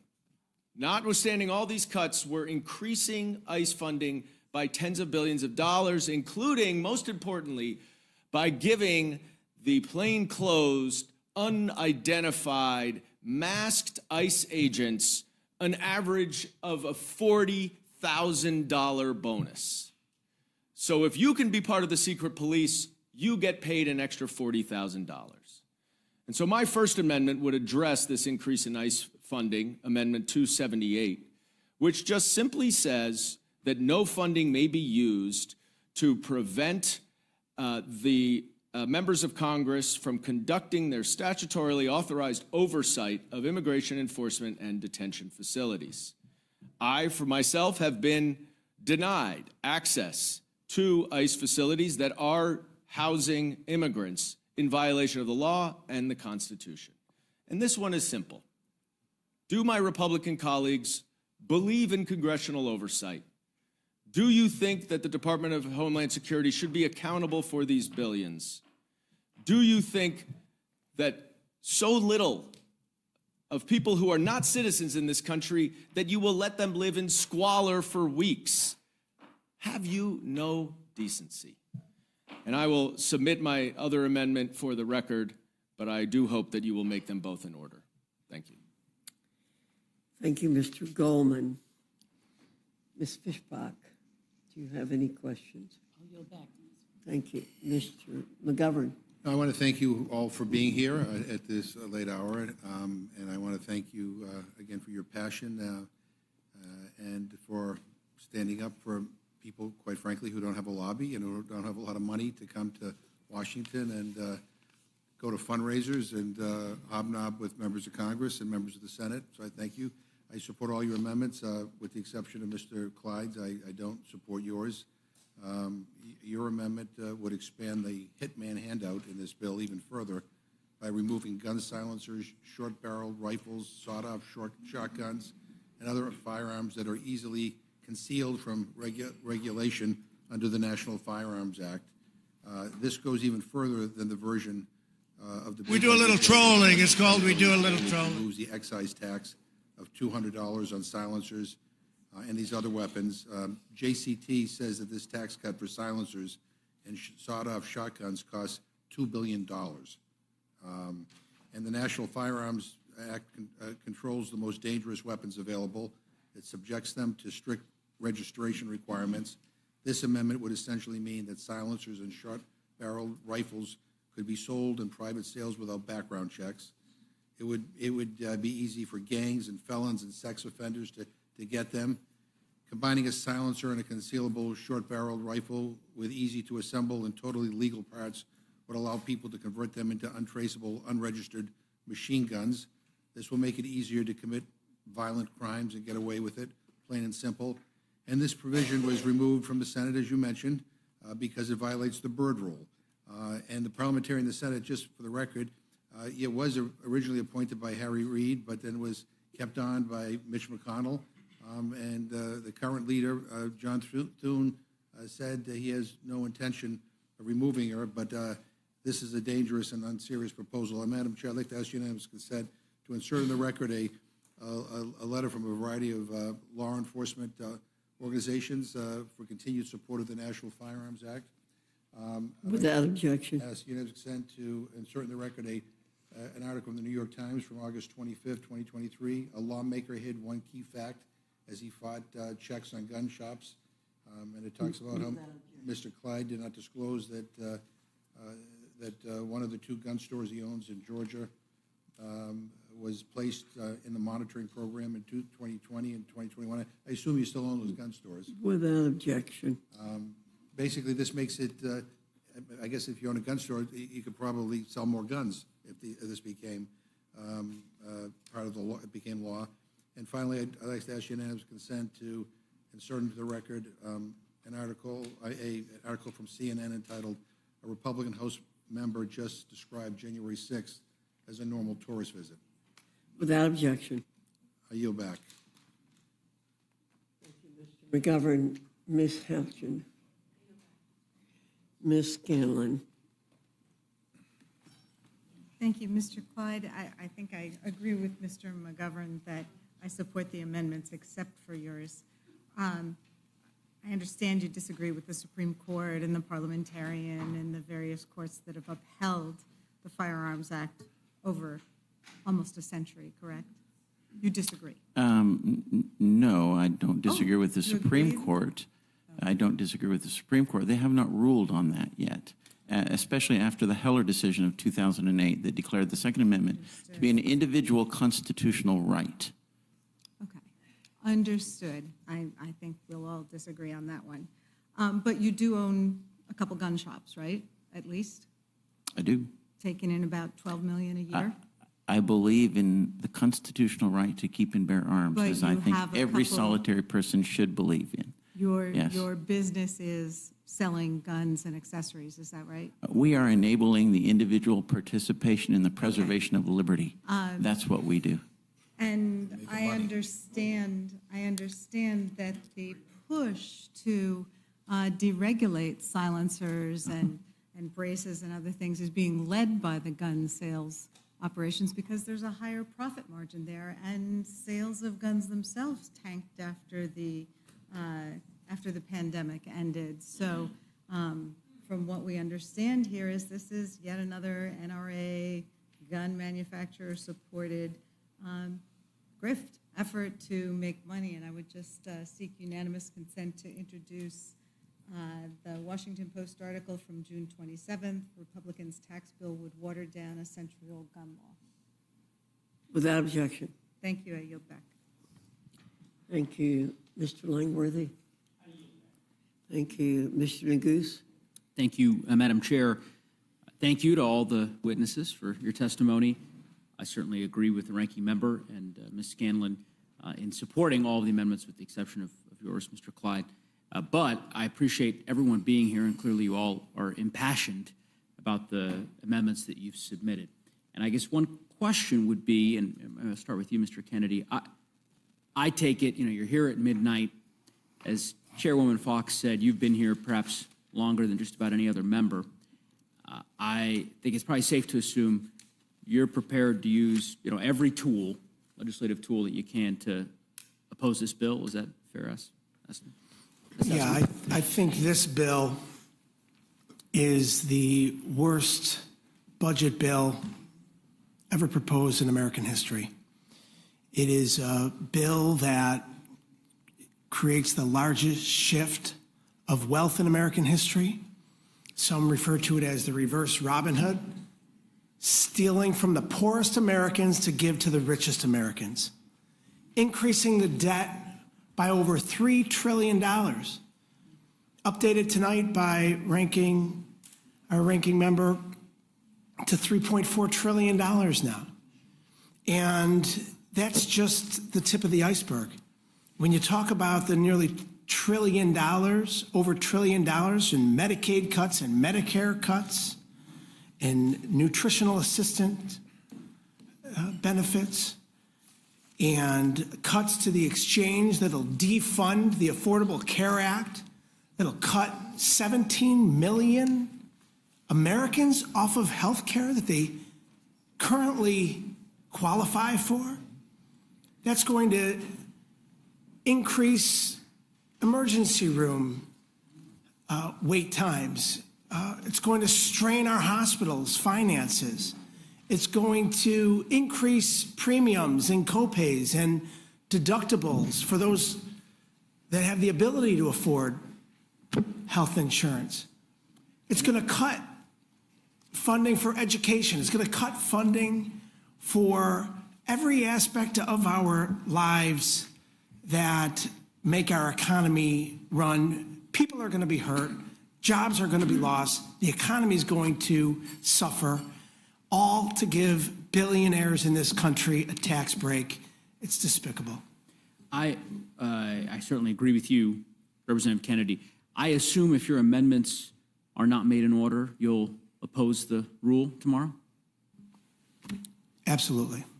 Representative Wasserman-Schultz, what about yourself? You've introduced a number of really important amendments. I was very moved by your personal story, of course, as a cancer survivor. And if these amendments are ruled out of order, will you vote for the rule? This bill is an abomination, whether my amendments are made in order or not. I came to Congress not to destroy lives, but to build them and to lift people up. And there are apparently some people who came to Congress for a different reason. Mr. Clyde, I saw you tweeted out a statement that I don't want to misstate your words, but something to the effect of you're, fighting to the end to push this particular amendment, this provision that you're fighting for. It's constitutional. So I assume, I hear you. So given your passion for that, I assume you're going to vote against the rule when this amendment is excluded? How I vote, you'll find out when I vote, okay? But I'll tell you this, that my amendment would certainly make the bill much better. Well, but do you realize your amendment's not getting ruled in order? I mean, you don't actually think that it is getting ruled in order? We shall see. Well, I mean, I hope you'll stick around. So, because you've testified before this committee before, so I mean, I know you understand this. We're going to finish here in just about 5 minutes. That's fine. And then as the members depart the room, the chairwoman is going to call up the rule. There are going to be no amendments to this bill. So this is kind of theater here. Unless you're willing to vote against the rule tomorrow in 9 hours, I guess, if you feel so passionate about this amendment, you said it's constitutional. It is. You clearly are impassioned Well, about if you don't ask, the answer is no. What was that? If you don't ask, the answer is no. But you know the answer is no. Chairwoman, are you going to rule Mr. Clyde's amendment in order? Am I mistaken on this? I thought this was a closed rule. Just like Mr. Clyde said, you'll have to wait and see. So I guess in 7 minutes, we all will find out, lo and behold, that your amendment and all the other amendments that have been submitted are not going to be entertained. And I guess I would just say, Mr. Clyde, if you feel this passionate about it, because some of your other colleagues, Mr. Massey, for example, are very passionate about particulars with respect to this bill and willing to vote against the rule to ultimately ensure that his worldview is reflected. So insofar as you believe this is, a sacrosanct constitutional principle, as you've described, I would think that you'd vote against the rule. But in any event, I hope you'll stick around for a couple minutes for the chairwoman to announce that your amendment has not been made in order. But Mr. Moran, Yeah, I just want to reemphasize a point that Mr. Neguse is making. It's not just up to this committee. You have some power over this process. You can vote to block your own amendment, or you can vote against the rule that blocks your own amendment. And maybe Mr. Clyde knows something we don't know. After all, this is not a bill. His amendment is not about feeding hungry children or making sure people have health care or making sure people have access to monies to be able to get a good education. This is about restoring a guns constitutional and gun right. silencers and gun store owners making more money. So maybe that's more in line with what they might make in order. But in any event, you do have power over this. I thank the so I thank the ranking member. Well, thank you for acknowledging that Republicans have power over it. I think he's in any event. We've belabored the point. As I said, I hope you and all the members will stick around for a couple minutes so that you can tweet out that your amendment that you fought so vigorously for here was not ruled in order, which we all knew was going to be the case. But in any event, I yield back. Thank you, Mr. Neguse. Mr. Scott. Yes, ma'am. Mr. Clyde, they're great at trolling. I'm glad you're smart enough not to take the bait that they try to wave in front of everybody where they, do these things. But I want to, many of us don't believe that any of the things that you talk about would be available to anybody in America without the Second Amendment. Right. And I know historically, before you ever became a member of Congress, the government illegally seized your assets. Right. And there's actually a law written that has your name on it. That's correct. That Doug Collins Correct. wrote that went through the House, the Senate, was signed by the president because of the way you were treated by the federal government. That's correct. That's correct. And everyone here who was around in 2019 voted for it. So thank you very much. Because of the way Mr. Clyde was treated by abusive individuals in the federal government. If I did a Google search or an eBay search for solvent trap right now, what would it bring up, Mr. Clyde? Well, it would bring up something that screws onto the end of a rifle where you can clean a rifle with it, and it traps the solvent that drains out of the barrel of a rifle. And maybe it could hold a Napa 4003 or a Wix 24003. Perhaps. Not legally, but if I wanted to use, We do a little trolling. It's called we do a something to little suppress trolling. the sound of a rifle in a crime, if I was going to commit a criminal act, that would do it, wouldn't it? We do a little Well, that's the same trolling. It's thing called that we do a I little trolling. Pay $1,000 for the same end result. If I go to a gun store, I go through the process, tax stamp and everything else, I'm gonna have somewhere between $800 and $1,000 in a good suppressor. I can do it for $50 right now. Not legally. Correct, not legally, not legally. But you can still make your own suppressor legally. It's called an ATF Form 1. $200. That's correct. Right. I can do the filing fee. So you know more about this issue than pretty much anybody else out there in Congress. And now I want to get back to what Mr. McGovern said. He said it would allow you to make a machine gun. Is that correct? No, that is not correct. It doesn't say anything about select fire weapons. No. This amendment has nothing to do with select fire firearms. That's right. And that is, I want to make that very clear. This is not about, this has absolutely nothing to do with machine guns. It does not allow anybody to manufacture a machine gun, which requires a certain license. That's correct. Through the ATF to actually manufacture the license, manufacture the weapon, not just own it. If you've got anything else you want to say, Mr. Clyde, I'll give you the 2 minutes I got left, and then again, if you're still here watching this on TV, I appreciate it, but just understand this. If you're disabled, you're exempt from any of the changes that are made to Medicaid and SNAP.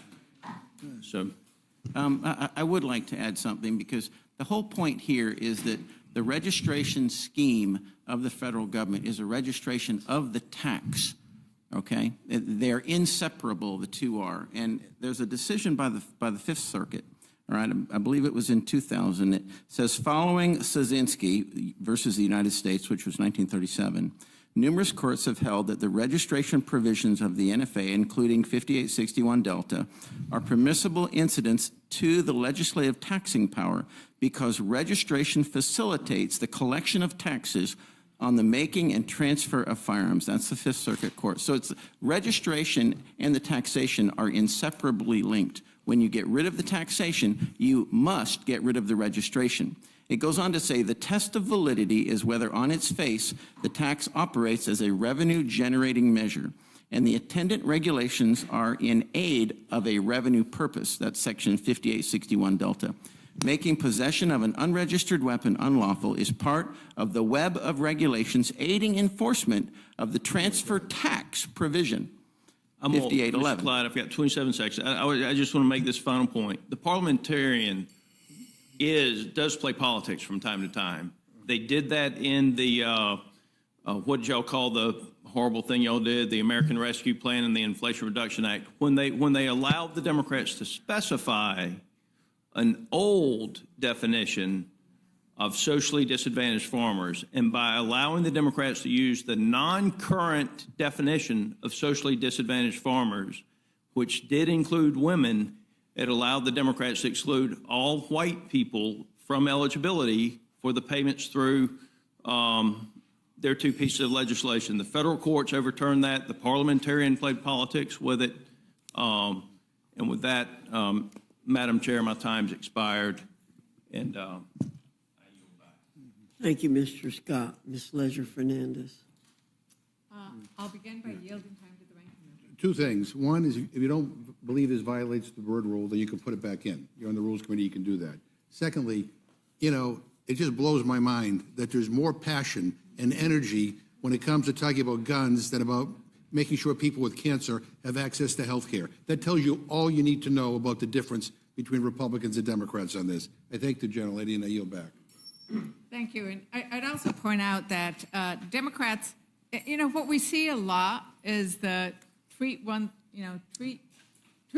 but vote yes, right? That you have these convictions. John Lewis had a conviction about civil rights, and he was willing to cross the bridge knowing he was going to get beat up, right? You have the ability, you don't even have to do that. You can just say, my amendment's not in order, this is a constitutional issue, I am voting no on this rule. It's not even that hard, right? And that is it's not a bait, it's an obligation, and it's a power we have. The vote is our power. And the vote is supposed to be our power exercised on behalf of the people we represent. And I wanted to ask Representative Frost a question about what we're hearing here. Because I think it's important to bring the other perspective of what is it like to have been a victim and to have lived through and counseled and worked with so many other victims of gun violence, because they never acknowledge the number of people who are killed on a daily basis, on an hourly basis, utilizing guns often secured by those who should not be holding them. Yeah, I mean, I got involved in politics when I was 15 years old because I didn't want to get shot in my school. There was a Sandy Hook shooting that pushed me into this work. 3 years later, a gunman walked into Pulse nightclub a mile away from where I was working and murdered 49 people and injured another 49. He didn't like them because they were gay and Latino. 3 months after that, I survived an instance of gun violence in downtown Orlando on Halloween of 2016.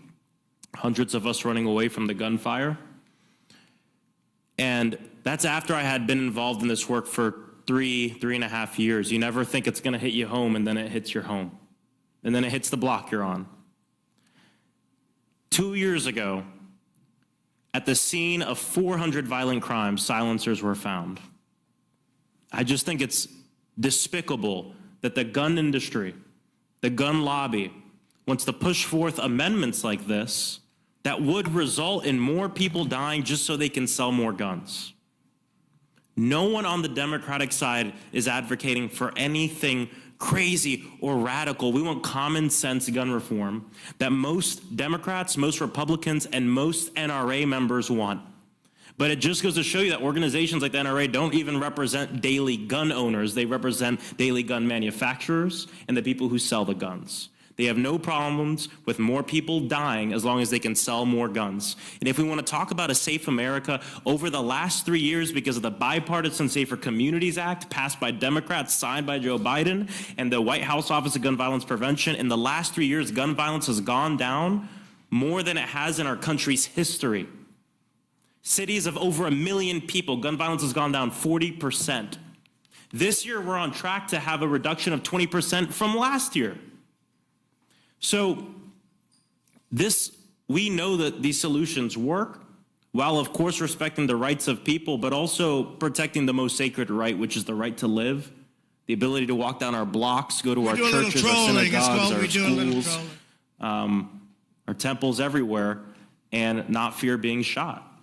And this false notion that you gotta pick one, you gotta either be for the Constitution or you're okay with people dying. I mean, it's just false. We are for rights, but we're also for making sure that the right to live is preserved. And that's been the fight of my life. That's why I came to Congress. And that's why I'm proud to be a Democrat and oppose this horrible bill.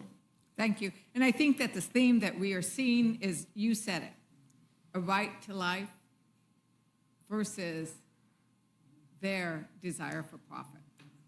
You just described that, and in this bill, that's what we see over and over again, the right to life, because you need the health insurance, versus the right for profit. Yeah, see, they say they're pro-life because they want the baby to be born, go to school, and get shot in the school. Die in the school, die on the streets. No, that is what they say.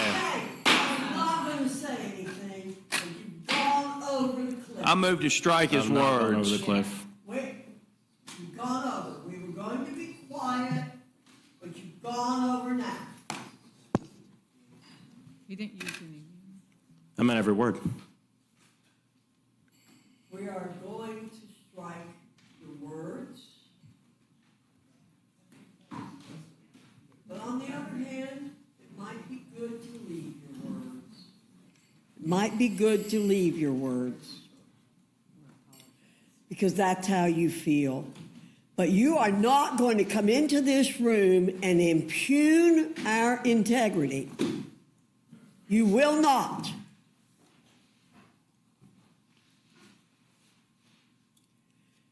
We are pro-life people from conception to natural death. Most of us are. And don't you come in here and say, we want to preserve life so people can get shot. That's what I've seen.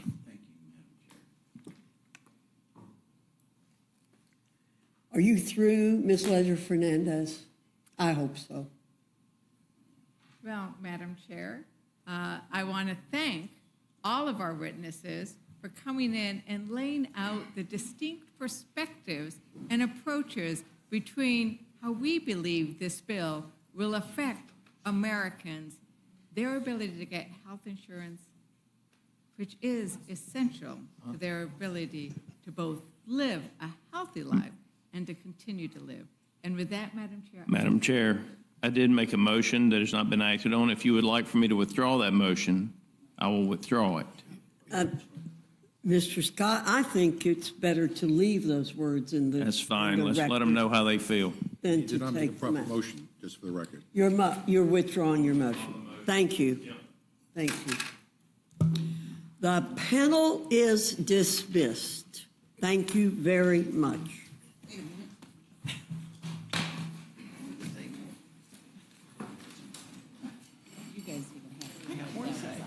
By the way, I might remind my Democrat colleagues of Proverbs 13:5. Democratic colleagues. What does it say?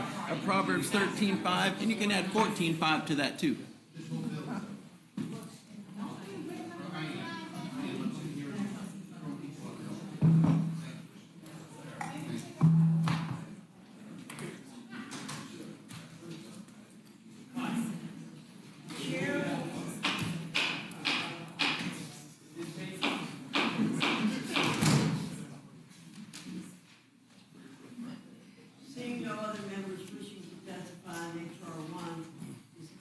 Seeing no other members wishing to testify on H.R. 1, this closes the hearing portion of our meeting.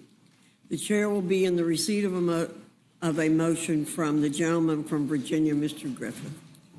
Madam Chair, I move the committee grant a rule providing for the consideration of Senate Amendment to H.R. 1. The rule makes an order of motion offered by the chair of the Committee on the Budget or his designee that the House concur in the Senate Amendment to H.R. 1. The rule waives all points of order against consideration of the motion in the Senate Amendment. The rule provides that the Senate Amendment in the motion shall be considered as read. Finally, the rule provides 1 hour of debate on the motion equally divided among and controlled by the chair and ranking member of the Committee on the Budget or their respective designees, and the chair and ranking minority member of the Committee on Ways and Means or their respective designees.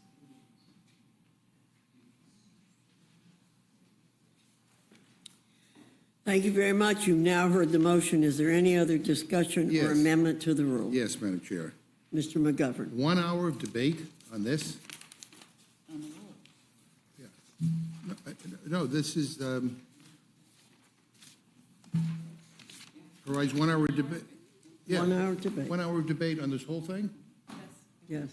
I mean, you gotta be kidding me. I have an amendment to the rule. I move the committee provide 4 hours of debate for the motion to concur, equally divided and controlled between the chair and ranking member of the committees on Budget, Ways and Means, Energy and Commerce, and Agriculture. CBO says that 17 million people will lose their health care because of this bill. Shouldn't Energy and Commerce get at least an hour to debate that massively consequential policy on the floor? Millions of people will lose food support due to the SNAP cuts, and you can't spare an hour for the Agriculture Committee to discuss the ramifications of those cuts? The bill has trillions of dollars in tax cuts, but you aren't giving an hour for Ways and Means to discuss them on the House floor. Not to mention all the other provisions in this bill on everything from immigration to Alaskan whaling to professional gambling to coal subsidies. I don't know about you, but my office is buried in requests from members who want to debate this bill on the floor, and we're having to turn lots of them away. This 4th of July deadline is completely self-imposed, but 3 extra hours of debate won't interfere with it. So I urge a yes vote on my amendment, and I yield back the time. Is there any further discussion? Hearing none, the question's on the amendment. All those in favor signify by saying aye. Aye. Those opposed say no. No. No. In the opinion of the chair, the noes have it. I The ask for a amendment. roll call on that one. Clerk will call the roll. Mrs. Fishbach, No. Mrs. Fishbach, no. Mr. Norman? No. Mr. Norman, no. Mr. Roy?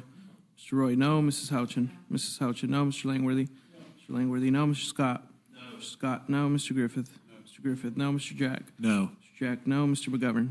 Yes. Mr. McGovern, aye. Ms. Scanlon? Aye. Ms. Scanlon, aye. Mr. Neguse?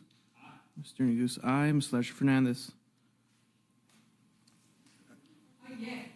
Ms. Ledger Fernandez, aye. Madam Chair? No. Madam Chair, no. Clerk will report the total. 4 yeas, 9 nays. The noes have it. The amendment is not agreed to. Is there any further Yes, discussion? there's quite a few. Madam Chairwoman, I have an amendment to the rule. I move to strike the text of the rule and instead make an order, a motion offered by the Chair of the Committee on the Budget or his designee, that the House disagree to the Senate amendment to H.R. 1 and request a conference with the Senate, debatable for 1 hour, equally divided and controlled by the Chair and Ranking Member of the Committee on the Budget. This bill will hurt people in every congressional district, and Republican leadership is racing to get it passed before their own members even figure out what the hell's in it. There's no real deadline we're working against, none. July 4th is just an arbitrary marker that Trump made up. We're rushing not because the country demands it, but because he wants to throw himself another party. This isn't policy. This is ego management. So why not slow down? Why not actually do the work to fix all of the problems we've spent so many hours in this room discussing? Why not fix the problems instead of pretending we're in the middle of some 5-alarm emergency? I understand that the Senate and the Speaker are trying to jam all of you, but you don't have to be complicit.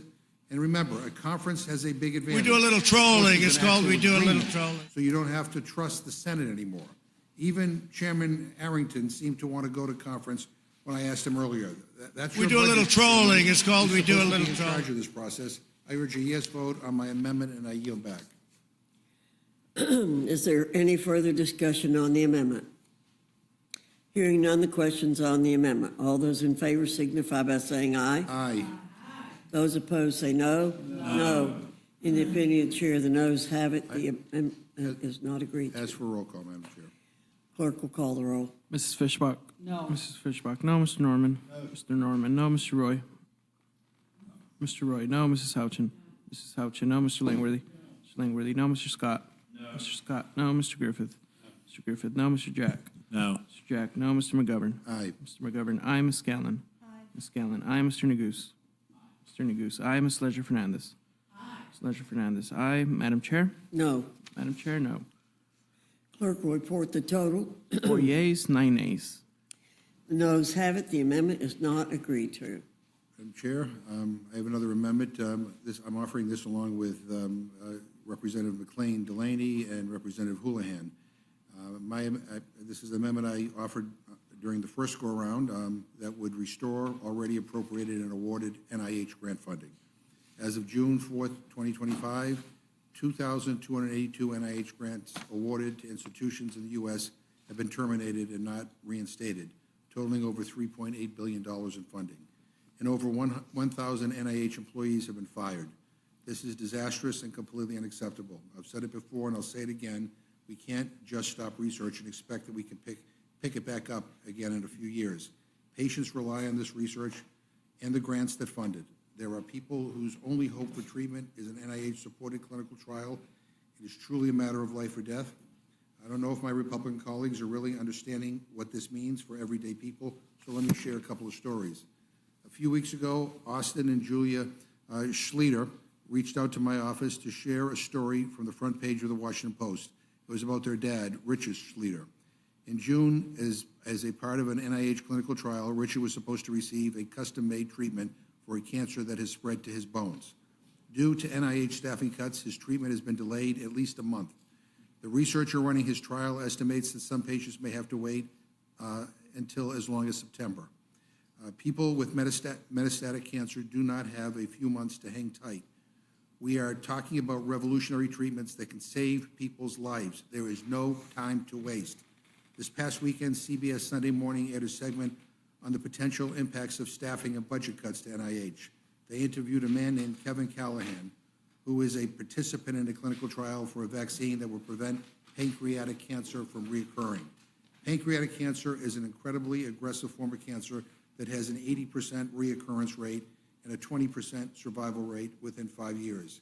And the vaccine seems to be working for Kevin. It's been 5 years, and so far his cancer has not come back. Nothing short of a miracle.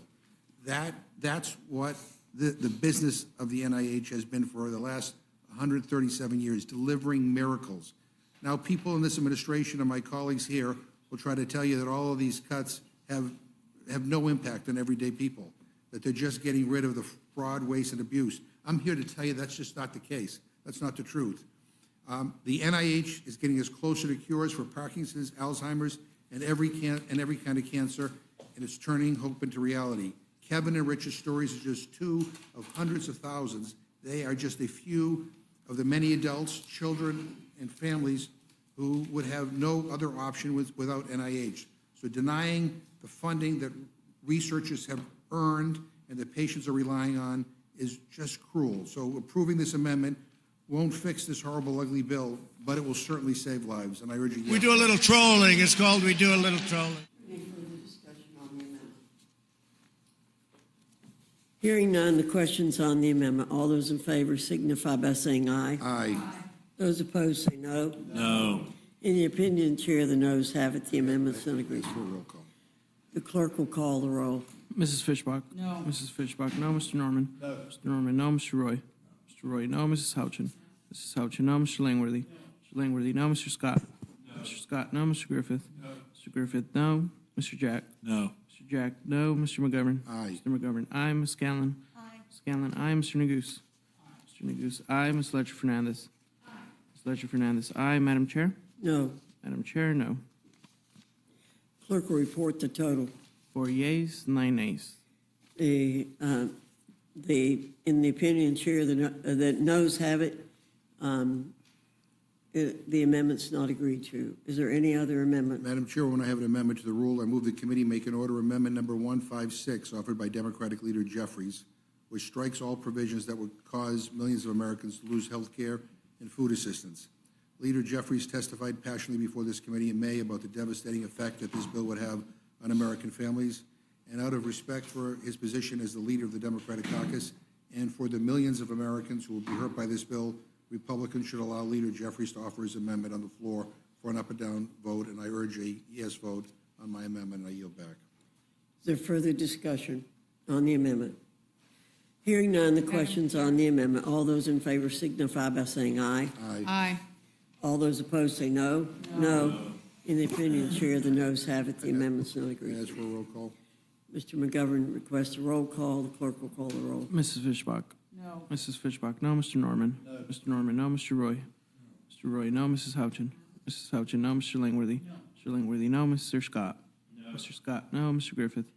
No. Mr. Griffith, no. Mr. Jack? No. Mr. Jack, no. Mr. McGovern? Aye. Mr. McGovern, aye. Ms. Scanlon? Aye. Scanlon, aye. Mr. Neguse? Aye.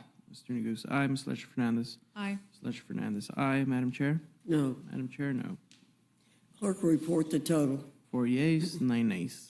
The noes have it. The amendment is not agreed to. Madam Chairwoman, I have an amendment to the rule. I move the committee make an order amendment number 1 offered by Representative Gillen, which strikes the limitation on the state and local tax deduction.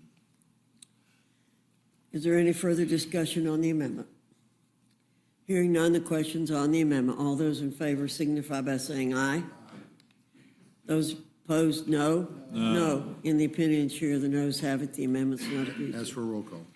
Clerk will call the roll. Mrs. Fishbach? No. Mrs. Fishbach, no. Mr. Norman? No. Mr. Norman, no. Mr. Roy? Mr. Roy, no. Mrs. Houchin? Mrs. Houchin, no. Mr. Langworthy? Mr. Langworthy, no. Mr. Scott? No. Mr. Scott, no. Mr. Griffith? Mr. Griffith, no. Mr. Jack? No. Mr. Jack, no. Mr. McGovern? Aye. Mr. McGovern, aye. Ms. Scanlon? Aye. Scanlon, aye. Mr. Neguse? Aye. Mr. Neguse, aye. Ms. Ledger Fernandez? Aye. Ms. Ledger Fernandez, aye. Madam Chair? No. Madam Chair, no. The clerk will report the total. 4 yeas, 9 nays. The noes have it. The amendment is not agreed to. Are there other amendments? I have an amendment to the rule. I move the committee make an order amendment number 13 offered by Representative Sykes, which strikes the Medicaid cuts that are contained in the bill. President Trump has repeatedly stated that he would not cut Medicaid benefits, including when this bill came before the House, and he reportedly told congressional Republicans to not, quote, not F with Medicaid, end quote, but roughly 17 million Americans will be kicked off of Medicaid because of this bill. So this amendment would align the bill text with the president's stated desire not to cut Medicaid. I urge a yes vote. Is there further discussion on the amendment? Madam Chair.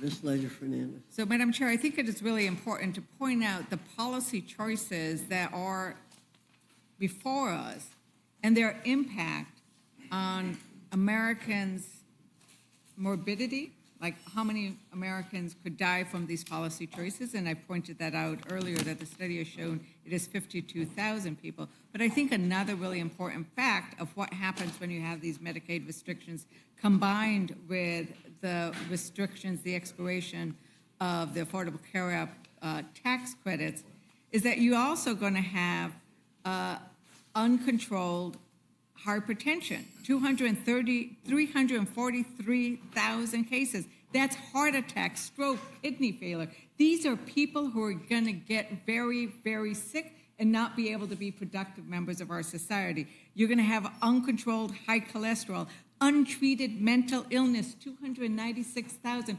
300,000 people will not get assistance, health care for their mental illness, untreated substance use disorder, excess cases of uncontrolled diabetes, 288,000 people.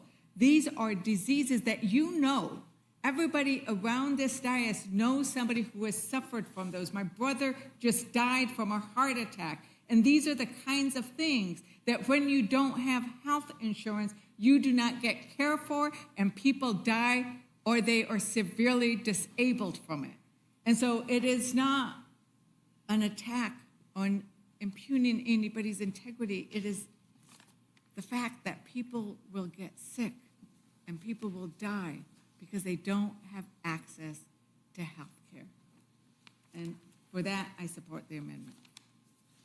Is there any further discussion on the amendment? Hearing none, the question's on the amendment. All those in favor signify by saying aye. Aye. Aye. Those opposed say no. No. No. In the opinion of the chair, the noes have it. As for The roll- amendment's not agreed to. Mr. McGovern requests a roll call. The clerk will call the roll. Mrs. Fishbach? No. Mrs. Fishbach, no. Mr. Norman? No. Mr. Norman, no. Mr. Roy? Mr. Roy, no. Mrs. Houchin? Mrs. Houchin, no. Mr. Langworthy? Mr. Langworthy, no. Mr. Scott? No. Mr. Scott, no. Mr. Griffith? Mr. Griffith, no. Mr. Jack? No. Mr. Jack, no. Mr. McGovern? Aye. Mr. McGovern, aye. Ms. Scanlon? Aye. Scanlon, aye. Mr. Neguse? Aye. Mr. Neguse, aye. Ms. Leger-Fernandez? Aye. Ms. Leger-Fernandez, aye. Madam Chair? No. Madam Chair, no. Clerk will report the total. 4 yeas, 9 nays. The noes have it. The amendment is not agreed to. Madam Chair, I have an amendment to the rule. Mr. McGovern? I move the committee make an order amendment number 124 offered by Representative Hayes, which strikes harmful provisions that would slash food assistance for children, seniors, and veterans. This bill is a disaster. It's a disaster for the 16 million children, 8 million seniors, and 4 million people with disabilities, and over 1 million veterans who rely on SNAP to put food on the table. It will cut the modest food benefits of about $2 per meal for millions of people in this country who need a little help to get by. The SNAP cuts contained in this bill also threaten access to school meals, because if kids get kicked off of SNAP, they are no longer directly certified to receive school meals. So, again, you heard the case, why this is important. I hope my colleagues will vote to make this an order. I yield back. Is there further discussion on the amendment? Hearing none, the question's on the amendment. All those in favor signify by saying aye. Aye. Those opposed say no. No. No. In the opinion of the chair, the noes have it. As for a roll call. Mr. McGovern requests a roll call. Clerk will call the roll. Mrs. Fishbach? No. Mrs. Fishbach, no. Mr. Norman? No. Mr. Norman, no. Mr. Roy? No. Mr. Roy, no. Mrs. Houchin? Mrs. Houchin, no. Mr. Langworthy? No. Mr. Langworthy, no. Mr. Scott? No. Mr. Scott, no. Mr. Griffith? Mr. Griffith, no. Mr. Jack? No. Mr. Jack, no. Mr. McGovern? Aye. Mr. McGovern, aye. Ms. Scanlon? Aye. Scanlon, aye. Mr. Neguse? Aye. Mr. Neguse, aye. Ms. Leger-Fernandez? Ms. Leger-Fernandez, aye. Madam Chair? No. Madam Chair, no. The clerk will report the total. 4 yeas, 9 nays. The noes have it. The amendment's not agreed to. Madam Chair, I have an amendment to the rule. I move the committee make an order amendment number 2 offered by Representative Brown, which strikes the ineffective SNAP time limits. This big ugly bill strips food assistance from veterans, young people just aging out of foster care, homeless individuals struggling to get back on their feet, families, and older adults. It takes food away from families with kids and older adults who face incredible barriers to work. The new time limits in SNAP don't force people to work, they make people hungrier. What this bill does is especially cruel. It eliminates the time limit exemption that was put into place to protect the modest nutritional assistance for veterans, former foster youth up to age 25, and homeless individuals. As I mentioned before, and the chairman seemed to have forgotten this, but Chairman of the Ag Committee actually celebrated these exemptions at our committee's markup on this ugly bill. And now he's done a complete about-face, which I don't quite understand. If you want to protect veterans, former foster youth, homeless individuals, families and older adults from losing access to SNAP, you should support this amendment. And again, if you lose access to SNAP, you lose it for 3 We do a years. little trolling. It's called We Do a Little Trolling. Is there further discussion on the amendment? Madam Chair, we did not speak enough about the impact. We do a little trolling. It's called We Do a Little Trolling. We talked about veterans, and everybody can relate, but on foster kids who are aging out. Think about it. These are kids, they don't have parents. And once they age out, they are all on their own. There's nobody who can catch them. And so to allow them to be able to have access to $6.16 a day worth of nutritional assistance as they go through Job Corps, some way to get to where they can be and should be, I think, is really important. And so for that reason, I'm very glad that this amendment has been proposed, and I urge its adoption. Is there any further discussion on the amendment?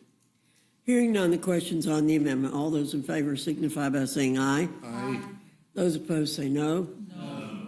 In the opinion of the chair, the noes have it. The amendment is not agreed For a to. roll call. Clerk will call the roll. Mrs. Fishbach? No. Mrs. Fishbach, no. Mr. Norman? No. Mr. Norman, no. Mr. Roy? Mr. Roy, no. Mrs. Houchin? Mrs. Houchin, no. Mr. Langworthy? Mr. Langworthy, no. Mr. Scott? No. Mr. Scott, no. Mr. Griffith? Mr. Griffith, no. Mr. Jack? No. Mr. Jack, no. Mr. McGovern? Aye. Mr. McGovern, aye. Ms. Scanlon? Aye. Ms. Scanlon, aye. Mr. Neguse? Mr. Neguse, aye. Ms. Ledger Fernandez? Ms. Ledger Fernandez, aye. Madam Chair? No. Madam Chair, no.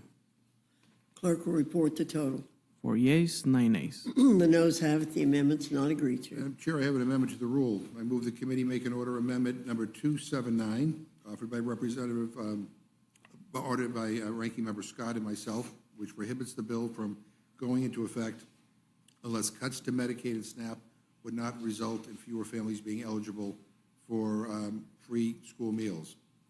Again, this awful bill becomes law. Millions of kids could lose access to free school meals because of the way SNAP interacts with school meals. Children who lose SNAP benefits also lose direct eligibility for free and reduced meals at school. And so, again, I urge a yes vote on this amendment, especially if you want to protect school meals for kids. Is there further discussion on the amendment? Yes, Madam Chair. Yeah, this provision has been a particular concern in my district. We have several schools that have the community feeding waivers so that they can provide free school lunches to everyone in the district. And if the SNAP cuts cut too many kids off this, then they won't be able to provide the school-wide lunches, and that means more kids will go hungry, which means they will not learn as well in school. So I think this is a really important amendment, and I'd urge everyone to support it.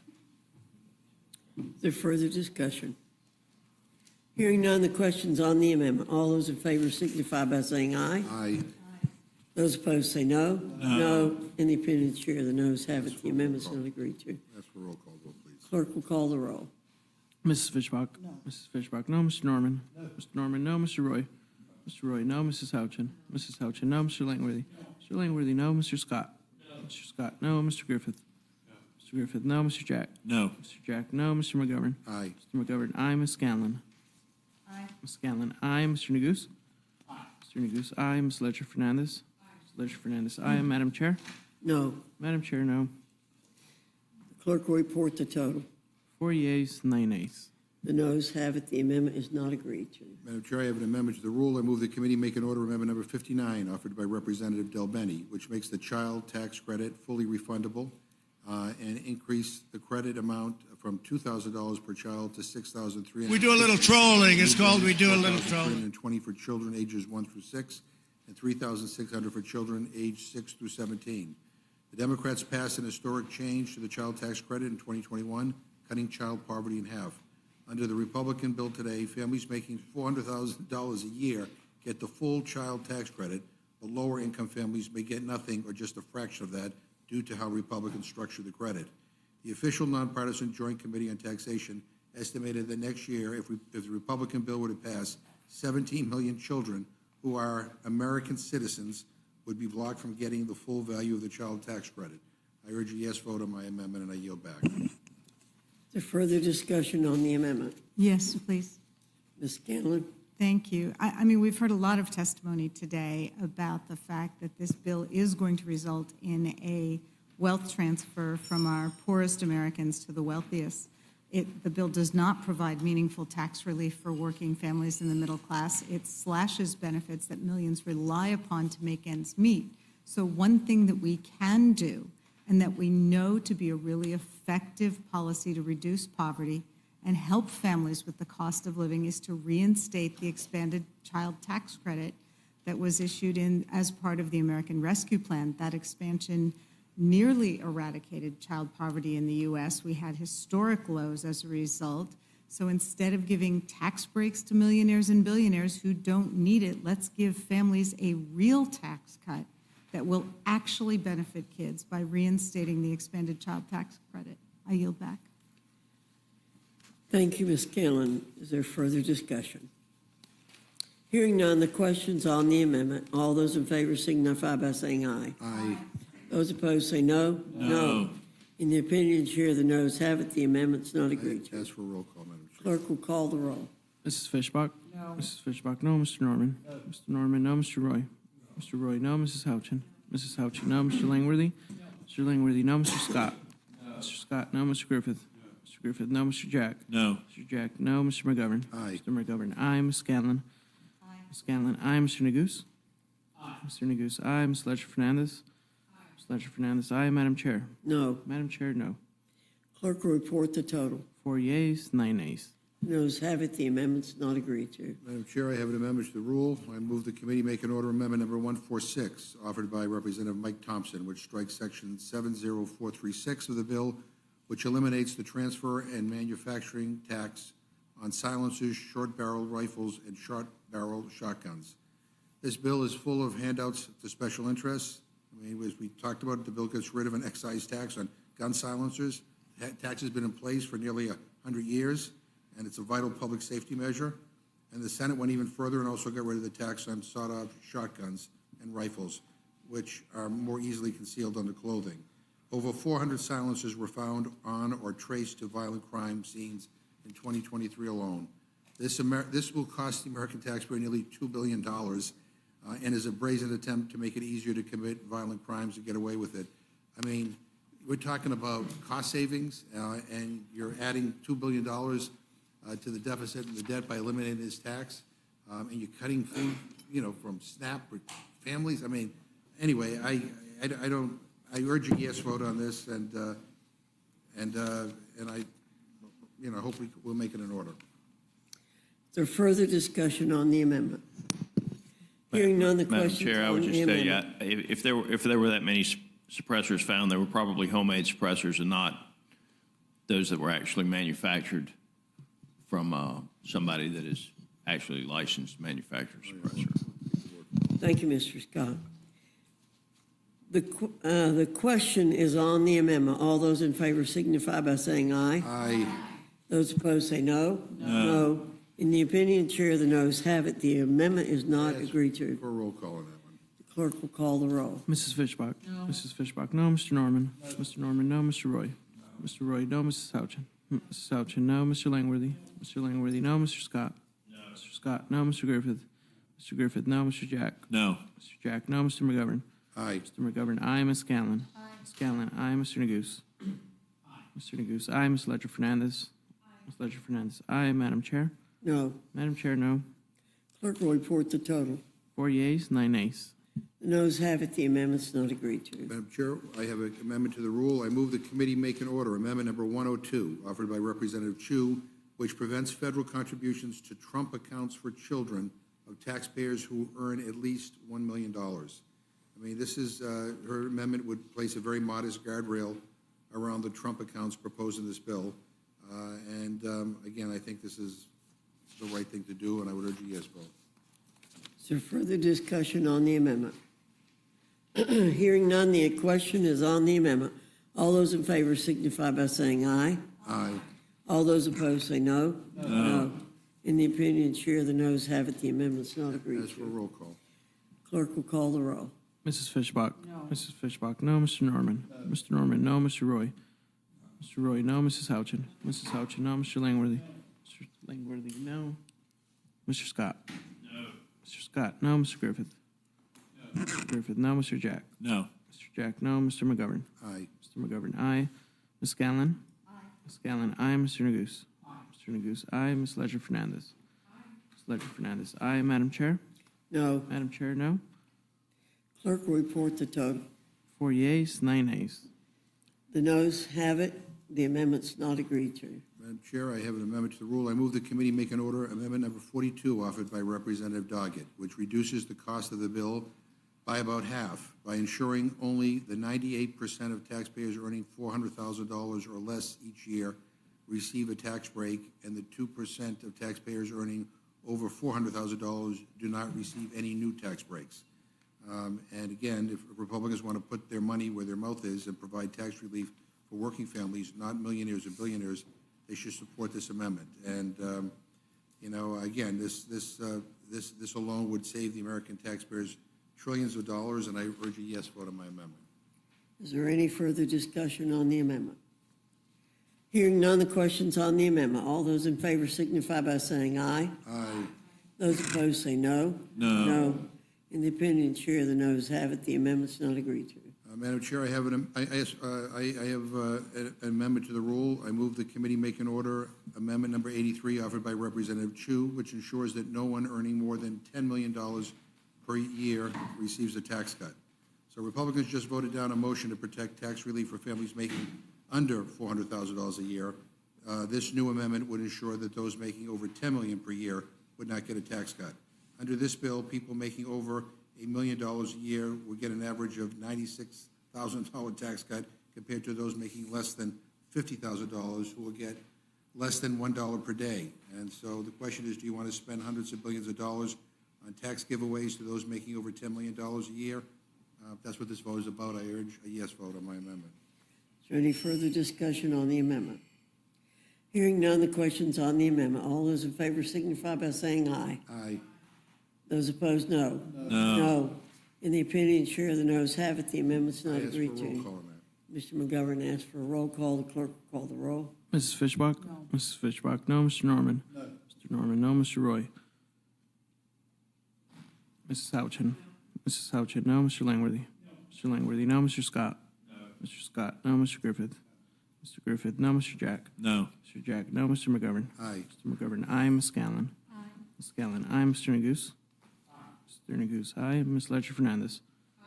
Ms. Ledger Fernandez, aye. Madam Chair? No. Madam Chair, no. Clerk will report the total. 4 yeas, 8 nays.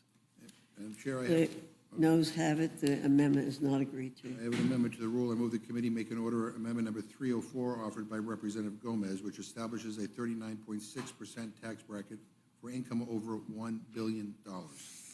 Okay, so for those following along at home, Republicans have voted down our amendment to limit tax cuts to those making under $400,000 per year, and they blocked another amendment to ensure people making over $10 million a year won't get a tax cut.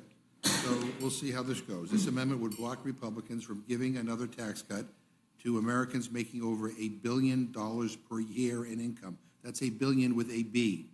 Republicans are kicking millions of Americans off their health care and SNAP benefits in order to finance tax cuts for,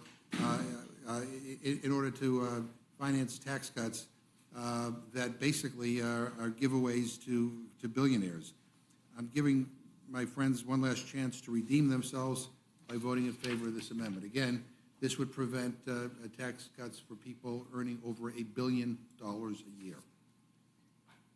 Is there any further discussion on the amendment? Ms. Leisure Fernandez. I would point out that it's estimated that there are only 813 billionaires in this country. So basically, sorry. Madam Chair, thank you. I would point out that there are only 813 billionaires in this country. So basically, when you are voting against this amendment, you're saying these 813 billionaires are more important than all the other people in my district, or that's how it could be seen by some. And so I would urge people to consider the hundreds of thousands of people who will be losing Medicaid that we have pointed out in your district, and think about them. Think about the middle class and the working class, who they need the tax cuts and the extension of the tax breaks. But the 813 billionaires, they're just doing fine. In fact, they have $50 million weddings as they float in on their $500 million yacht. I don't think they need another tax break. So that's why I'll be supporting the amendment. Is there any further discussion on the amendment? Hearing none, the question's on the amendment. All those in favor signify by saying aye. Aye. Those opposed say no. No. In the opinion of the chair, the noes have it. The amendment's not agreed to. Mr. McGovern requests a roll call. The clerk will call the roll. Mrs. Fishbach? No. Mrs. Fishbach, no. Mr. Norman? No. Mr. Norman, no. Mr. Roy? No. Mr. Roy, no. Mrs. Houchin? No. Mrs. Houchin, no. Mr. Langworthy? No. Mr. Langworthy, no. Mr. Scott? No. Mr. Scott, no. Mr. Griffith? No. Mr. Griffith, no. Mr. Jack? No. Mr. Jack, no. Mr. McGovern? Yes. Mr. McGovern, aye. Ms. Scanlon? Aye. Ms. Scanlon, aye. Mr. Neguse? Mr. Neguse, aye. Ms. Ledger Fernandez? Aye. Ms. Ledger Fernandez, aye. Madam Chair? No. Madam Chair, no. Clerk will report the total. 4 yeas, 9 nays. The noes have it. The amendment is not agreed to. Ms. Scanlon, you're recognized.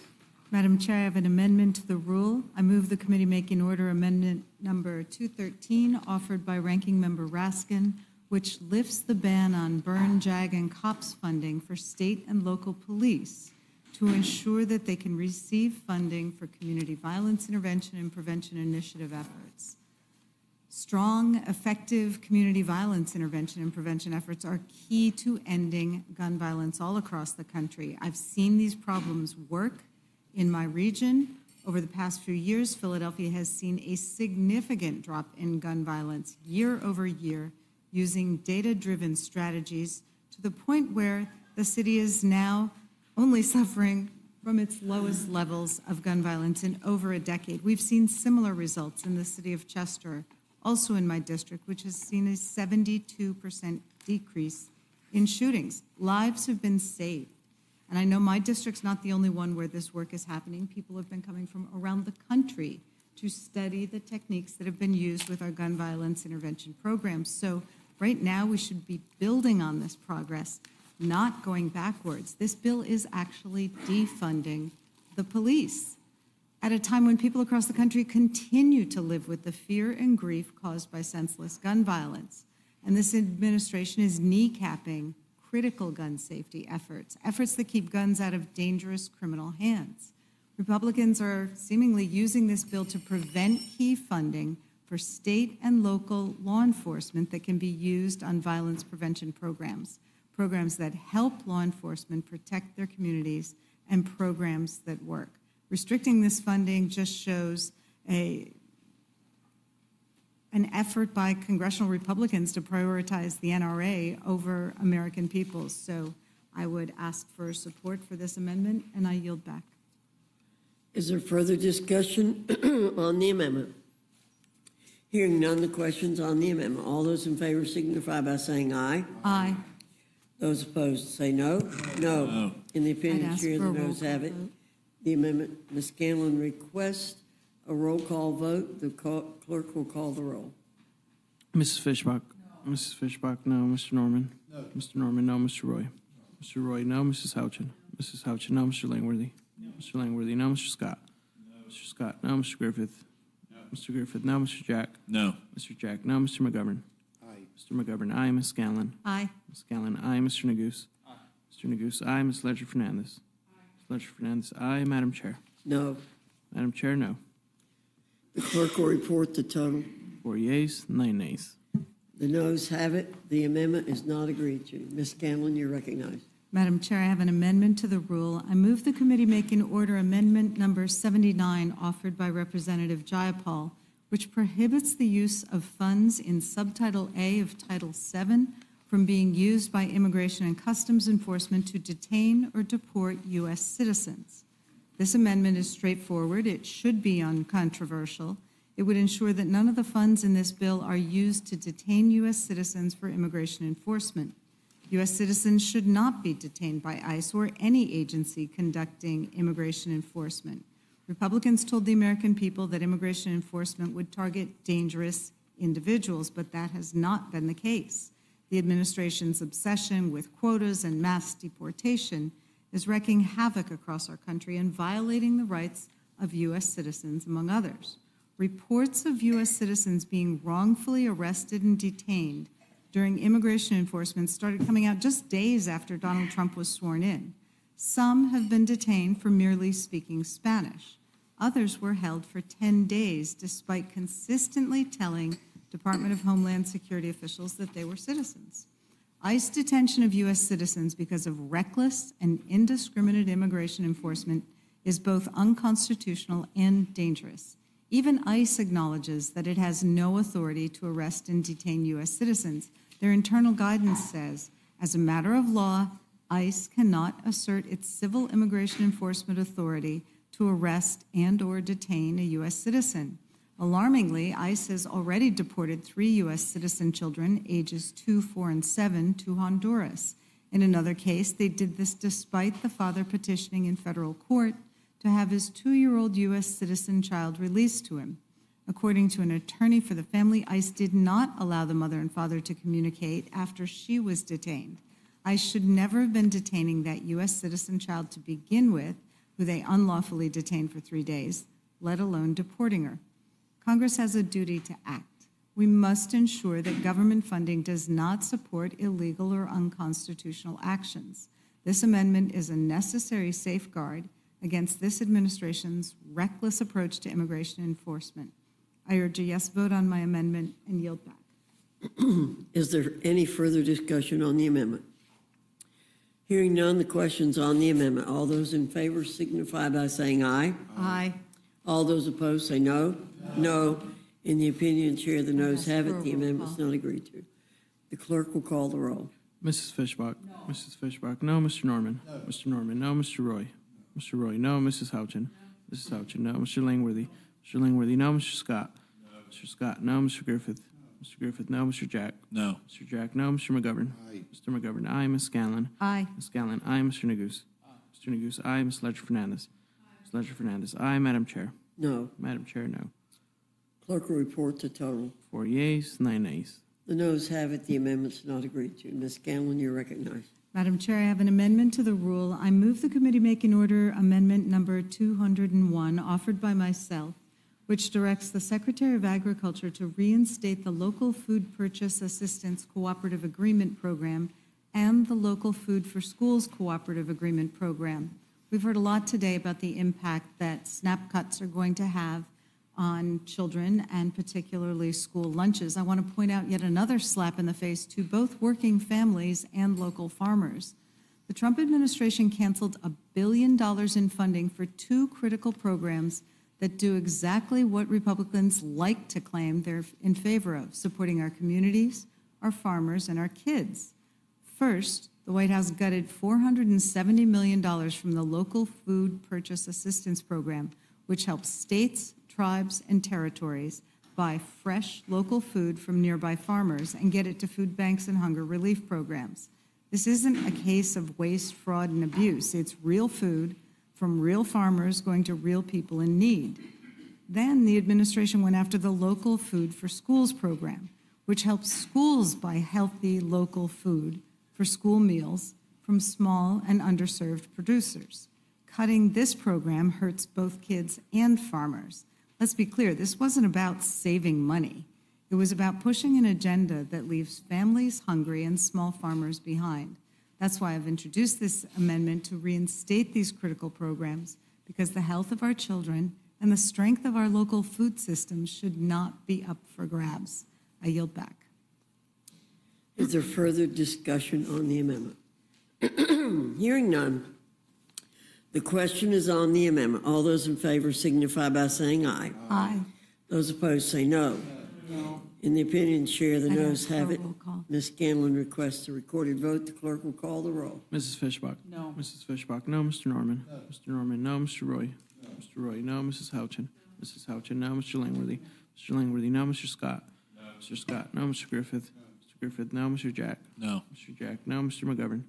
Mr. McGovern, aye. Ms. Scanlon? Aye. Ms. Scanlon, aye. Mr. Neguse? Mr. Neguse, aye. Ms. Ledger Fernandez? Ms. Ledger Fernandez, aye. Madam Chair? No. Madam Chair, no. Clerk will report the total. 4 yeas, 9 nays. The noes have it. The amendment is not agreed to. Ms. Scanlon? Madam Chair, I have an amendment to the rule. I move the committee make in order amendment number 210 offered by myself, which prohibits funds from Title 10, Subtitle A from being used to implement or defend Executive Order 14160 entitled Protecting the Meaning and Value of American Citizenship. Thus far, 4 district courts and 3 courts of appeal have all found President Trump's executive order trying to end birthright citizenship to be a clear violation of the 14th Amendment, because for more than a century, there have been few legal questions as open and shut as whether being born in the United States makes someone a U.S. citizen. And to suggest otherwise is nothing but an un-American attempt to rewrite both our history and our Constitution. Now this president and some of his allies are claiming victory because Trump's Supreme Court refused to confront the merits of this attempt to undo birthright citizenship. But the legal challenges are not over, and the blatant unconstitutionality of this executive order remains exactly the same. So my amendment would make clear that no funds in this bill can be used to enact or defend the Trump administration's unconstitutional effort to end birthright citizenship. I yield back. Is there any further discussion on the amendment? Hearing none, the question's on the amendment. All those in favor signify by saying aye. Aye. All those opposed say no. No. No. In the opinion of the chair, the noes have it. Ms. Scanlon requests a recorded vote. The clerk will call the roll. Mrs. Fishbach? No. Mrs. Fishbach, no. Mr. Norman? No. Mr. Norman, no. Mr. Roy? No. Mr. Roy, no. Mrs. Houchin? Mrs. Houchin, no. Mr. Langworthy? Mr. Langworthy, no. Mr. Scott? No. Mr. Scott, no. Mr. Griffith? Mr. Griffith, no. Mr. Jack? No. Mr. Jack, no. Mr. McGovern? Mr. McGovern, aye. Ms. Scanlon? Aye. Ms. Scanlon, aye. Mr. Neguse? Mr. Neguse, aye. Ms. Ledger Fernandez? Ms. Ledger Fernandez, aye. Madam Chair? No. Madam Chair, no. The clerk will report the total. 4 yeas, 9 nays. The noes have it. The amendment's not agreed to. Ms. Scanlon? Madam Chair, I have an amendment to the rule. I move the committee make in order amendment number 187 offered by myself, which strikes the section of the bill that repeals the authorization and rescinds funding for addressing air pollution at schools. This amendment would strike a provision that cuts funding to help communities address air pollution in and near schools. It's sickening that this program is on the chopping block, a program that for a minor sum helps schools address air pollution that worsens asthma, harms brain development, and leads to more sick days. It's particularly important when so many of our public schools are decades old, sometimes centuries old, and really have serious air quality issues. In the region that I represent, 1 in 4 kids suffers from childhood asthma, so it's even more important. Our children spend nearly 1,000 hours a year at school. If their air isn't safe, their learning suffers and their health is at risk. This program is just common sense. I would hope we could agree that nothing is more important than the health of our children. So please support this amendment, protect our kids, and keep our air clean. I yield back. Thank you. Is there any further discussion on the amendment? Hearing none, the question's on the amendment. All those in favor signify by saying aye. Aye. Those opposed say no. No. In the opinion of the chair, the noes have it. The amendment's not agreed to. The clerk will call the roll. Mrs. Fishbach? No. Mrs. Fishbach, no. Mr. Norman? Mr. Norman, no. Mr. Roy? Mr. Roy, no. Mrs. Houchin? Mrs. Houchin, no. Mr. Langworthy? Mr. Langworthy, no. Mr. Scott? Mr. Scott, no. Mr. Griffith? Mr. Griffith, no. Mr. Jack? No. Mr. Jack, no. Mr. McGovern? Mr. McGovern, aye. Ms. Scanlon? Aye. Ms. Scanlon, aye. Mr. Neguse. Mr. Neguse, aye. Ms. Ledger Fernandez. Aye. Ms. Ledger Fernandez, aye. Madam Chair. No. Madam Chair, no. Clerk will report the total. 4 yeas, 9 nays. The noes have it, the amendment's not agreed to. Madam Chair? Ms. Ledger Fernandez, you're recognized. I have an amendment to the rule. I move the committee make and order amendment number 474 offered by myself, which would strike section 70101 as presently written and replace it with section 70101, maintain middle-class tax rates and increase rates on the rich. We had discussion earlier today about how Democrats stand with the importance that we will support the extension of the middle-class tax cuts. But we are not in favor of providing additional tax cuts and tax breaks to the wealthiest people and richest corporations who funded many Republican campaigns. They say a budget reflects your values, and a budget reflects who you prioritize. With this bill, Republicans are prioritizing those wealthiest corporations and people. But they're not just prioritizing billionaires. They're also throwing working and middle-class families under the bus. The top 0.01% will receive $309,000 in tax breaks under this bill. That's more than $847 a day. My amendment makes clear that Democrats support tax cuts for working and middle-class Americans, but it just asks the richest Americans to pay their fair share. It's very straightforward, the amendment. If you're in favor of tax cuts and tax breaks for middle Americans, support this amendment. If you, out there, anybody listening, if you make less than $600,000 a year, your tax rates would not go up under my amendment or under this bill. If you make more than that, your tax rate's just going to go back to what it was in 2017. So with that, Madam Chair, I urge a yes vote on my amendment and for the middle class. Is there any further discussion on the amendment? Hearing none, the question's on the amendment. All those in favor signify by saying aye. Aye. Those opposed say no. No. In the opinion of the chair, the noes have it. The amendment is not agreed to. On behalf of middle-class Americans, I request a recorded vote. The clerk will call the roll. Mrs. Fishbach? No. Mrs. Fishbach, no. Mr. Norman? No. Mr. Norman, no. Mr. Roy? No. Mr. Roy, no. Mrs. Houchin? Mrs. Houchin, no. Mr. Langworthy? No. Mr. Langworthy, no. Mr. Scott? No. Mr. Scott, no. Mr. Griffith? No. Mr. Griffith, no. Mr. Jack? No. Mr. Jack, no. Mr. McGovern? Aye. Mr. McGovern, aye. Ms. Scanlon? Aye. Scanlon, aye. Mr. Neguse? Aye. Mr. Neguse, aye. Ms. Ledger Fernandez? Aye. Ms. Ledger Fernandez, aye. Madam Chair? No. Madam Chair, no. Clerk will report the total. 4 yeas, 9 nays. The noes have it. The amendment is not agreed to. Madam Chair. Ms. Ledger Fernandez. I have an amendment to the rule. I move the committee make an order amendment number 167 offered by Representative Chu, which strikes the provisions that make Affordable Care Act coverage more expensive.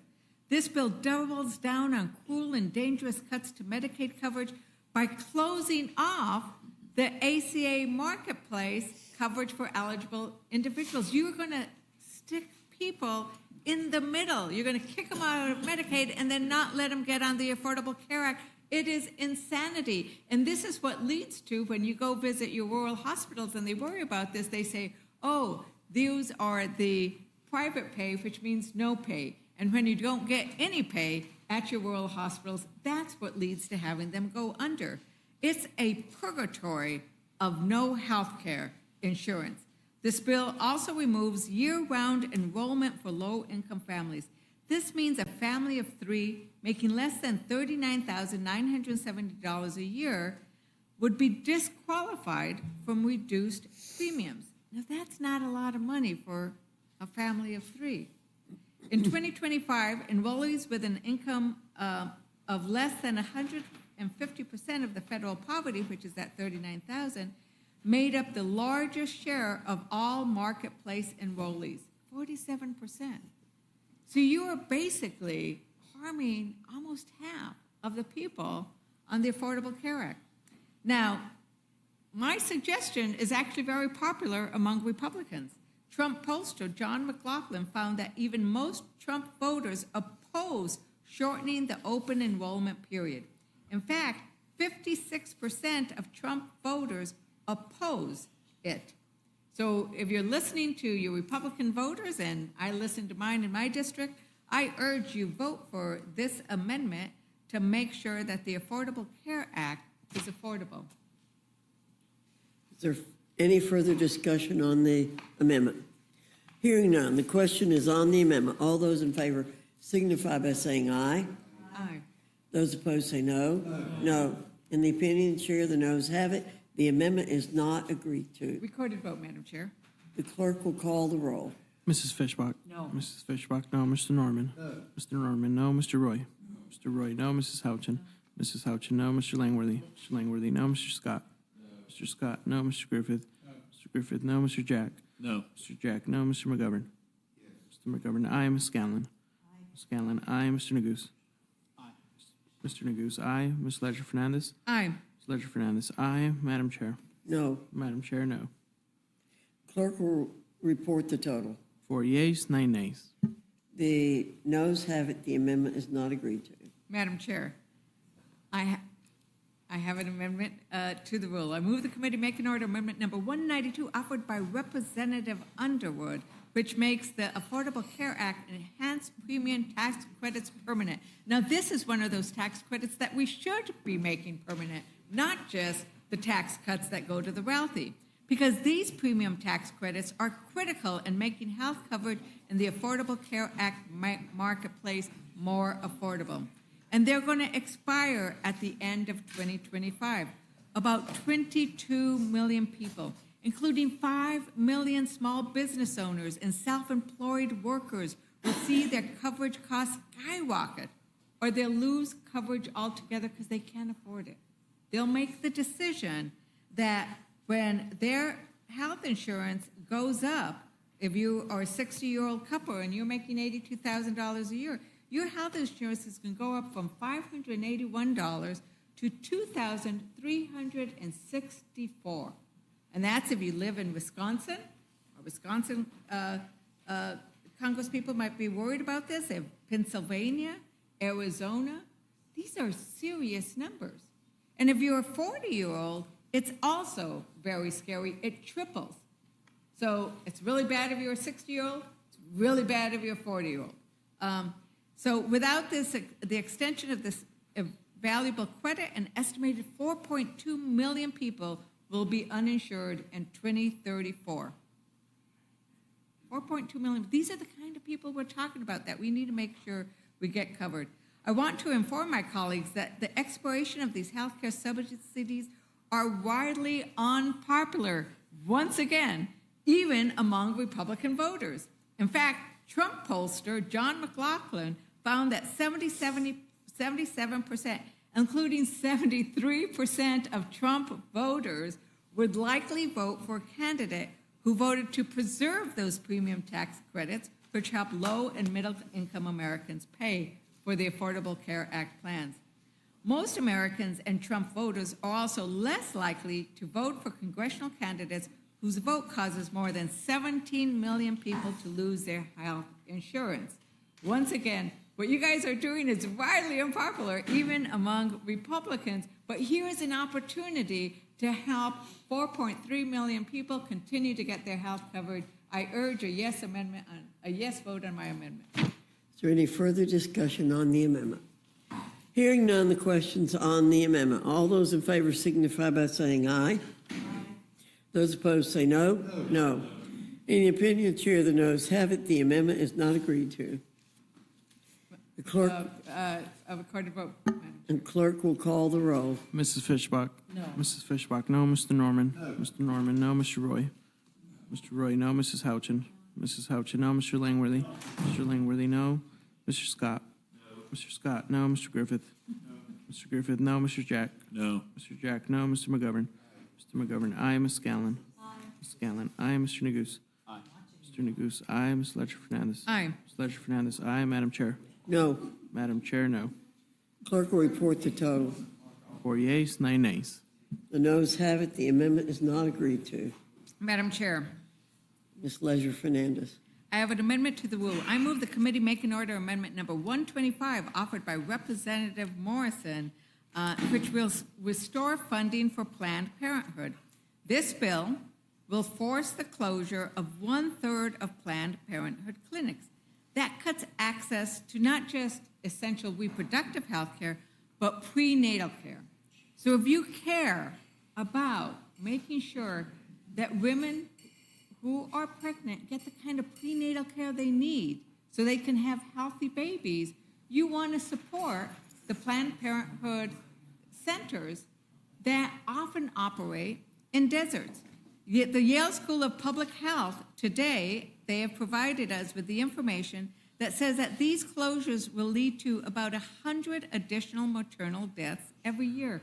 100 women who would not have to die except for this bill.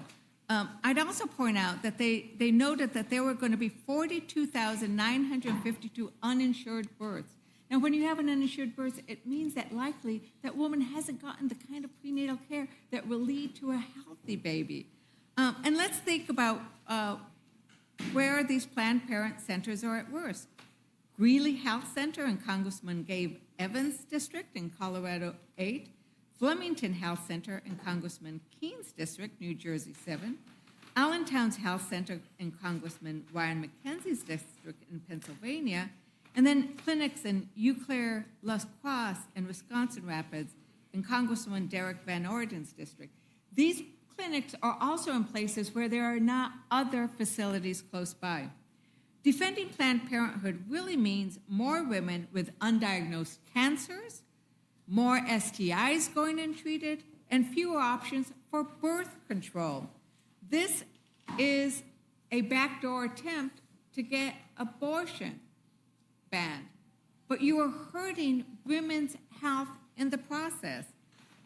So if you care about women's life, about women's health, and you want to make sure there is access in underserved areas, I encourage you to vote for my amendment, and I yield back. Is there further discussion on the amendment? Hearing none, the question's on the amendment. All those in favor signify by saying aye. Aye. Those opposed say no. No. In the opinion of the chair, the noes have it. The amendment is not agreed to.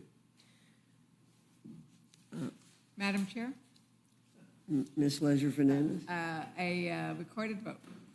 the clerk will call the roll.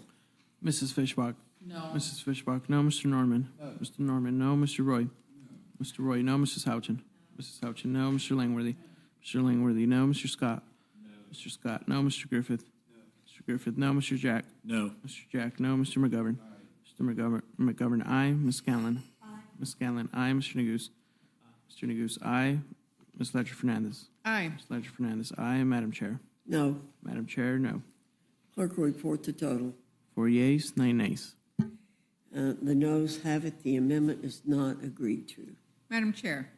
Ms. Leisure Fernandez. So since we will be likely passing this rule in the dead of night, in the next morning, we are really relying on this electricity. In fact, we have relied it on all day. And that's why I have an amendment to the rule to move the committee to make an order amendment number 38 offered by Representative Thompson to strike section 70501 through 70515 that repeal the clean energy tax credits. Repealing these tax credits is a hike on working families. You're going to have them pay more for their energy costs. The bill would raise energy bills by an average of $120 a year just from repealing these electricity credits. In some states, it's worse. It's going to be $403 more in Texas, $310 more in Kentucky, $274 more in Missouri, and $163 more in Pennsylvania. Nationwide, families will pay $25 billion more for their energy per year by 2040. That's not reducing costs. That's just a whopper of a price increase for our Americans. And in the repeal of energy efficiency, home solar, clean vehicle credits, the cost to families are going to skyrocket. But you know, Republicans don't oppose all energy subsidies. They only like subsidies that go to big oil. In 2022, fossil fuel companies received $3 billion in direct subsidies, and we heard earlier today that it is actually higher when you consider all the subsidies. I think the figure was about $22 billion. Clean energy supports lots of jobs too, 3.5 million jobs. And it's backed, another very popular thing that Americans like, it's backed by 60% of Americans. And while we debate and Republicans move to kill it, China is leaving us behind in the race to lead the $2 trillion global clean energy economy. If you vote against this amendment, don't pretend it's about energy dominance. It's about picking winners. And you're picking billionaires and dirty fossil fuels over working families. And with that, I yield back. Is there further discussion on the amendment? Hearing none, the question's on the amendment. All those in favor signify by saying aye. Aye. Those opposed say no. No. In the opinion of the chair, the noes have it. The amendment is not agreed to. The clerk will call the roll. Mrs. Fishbach? No. Mrs. Fishbach, no. Mr. Norman? No. Mr. Norman, no. Mr. Roy? Mr. Roy, no. Mrs. Houchin? Mrs. Houchin, no. Mr. Langworthy? No. Mr. Langworthy, no. Mr. Scott? No. Mr. Scott, no. Mr. Griffith? No. Mr. Griffith, no. Mr. Jack? No. Mr. Jack, no. Mr. McGovern? Aye. Mr. McGovern, aye. Ms. Scanlon? Aye. Ms. Scanlon, aye. Mr. Neguse? Mr. Neguse, aye. Ms. Ledger Fernandez? Aye. Ms. Ledger Fernandez, aye. Madam Chair? No. Madam Chair, no. Clerk will report the total. 4 yeas, 9 nays. The noes have it. The amendment's not agreed to. Is there any other amendment or discussion? Hearing no further discussion, the question is on the motion from the gentleman from Virginia. All those in favor signify by saying aye. Aye. Aye. In the opinion, all those opposed say no. No. In the opinion of the chair, the ayes have it. The motion is not agreed to. Chair, I ask for a roll call on this. A recorded vote has been requested. The clerk will call the roll. Mrs. Fishbach? Aye. Mrs. Fishbach, aye. Mr. Norman? Mr. Norman, aye. Mr. Roy? No. Mr. Norman, no. Mr. Roy? No. Mr. Roy, no. Mrs. Houchin? Mrs. Houchin, aye. Mr. Langworthy? Aye. Mr. Langworthy, aye. Mr. Scott? Aye. Mr. Scott, aye. Mr. Griffith? Mr. Griffith, aye. Mr. Jack? Aye. Mr. Jack, aye. Mr. McGovern? No. Mr. McGovern, no. Ms. Scanlon? No. Ms. Scanlon, no. Mr. Neguse? No. Mr. Neguse, no. Ms. Ledger Fernandez? Absolutely not. Ms. Ledger Fernandez, no. Madam Chair? Aye. Madam Chair, aye. The clerk will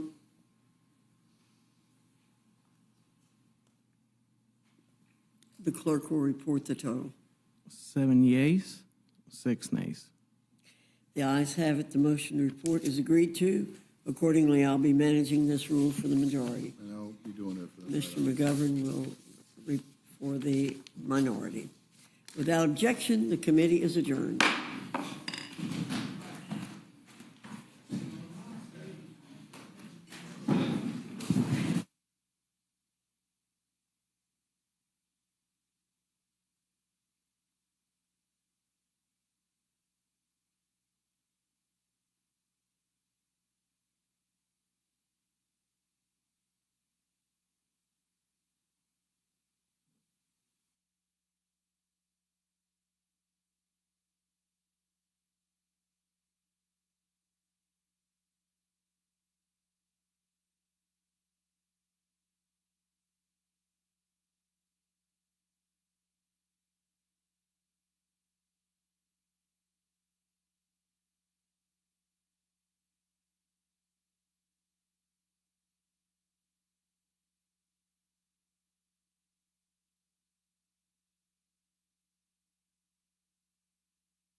Mr. President, I rise today, and I will confess, I rise today a bit angry about this bill.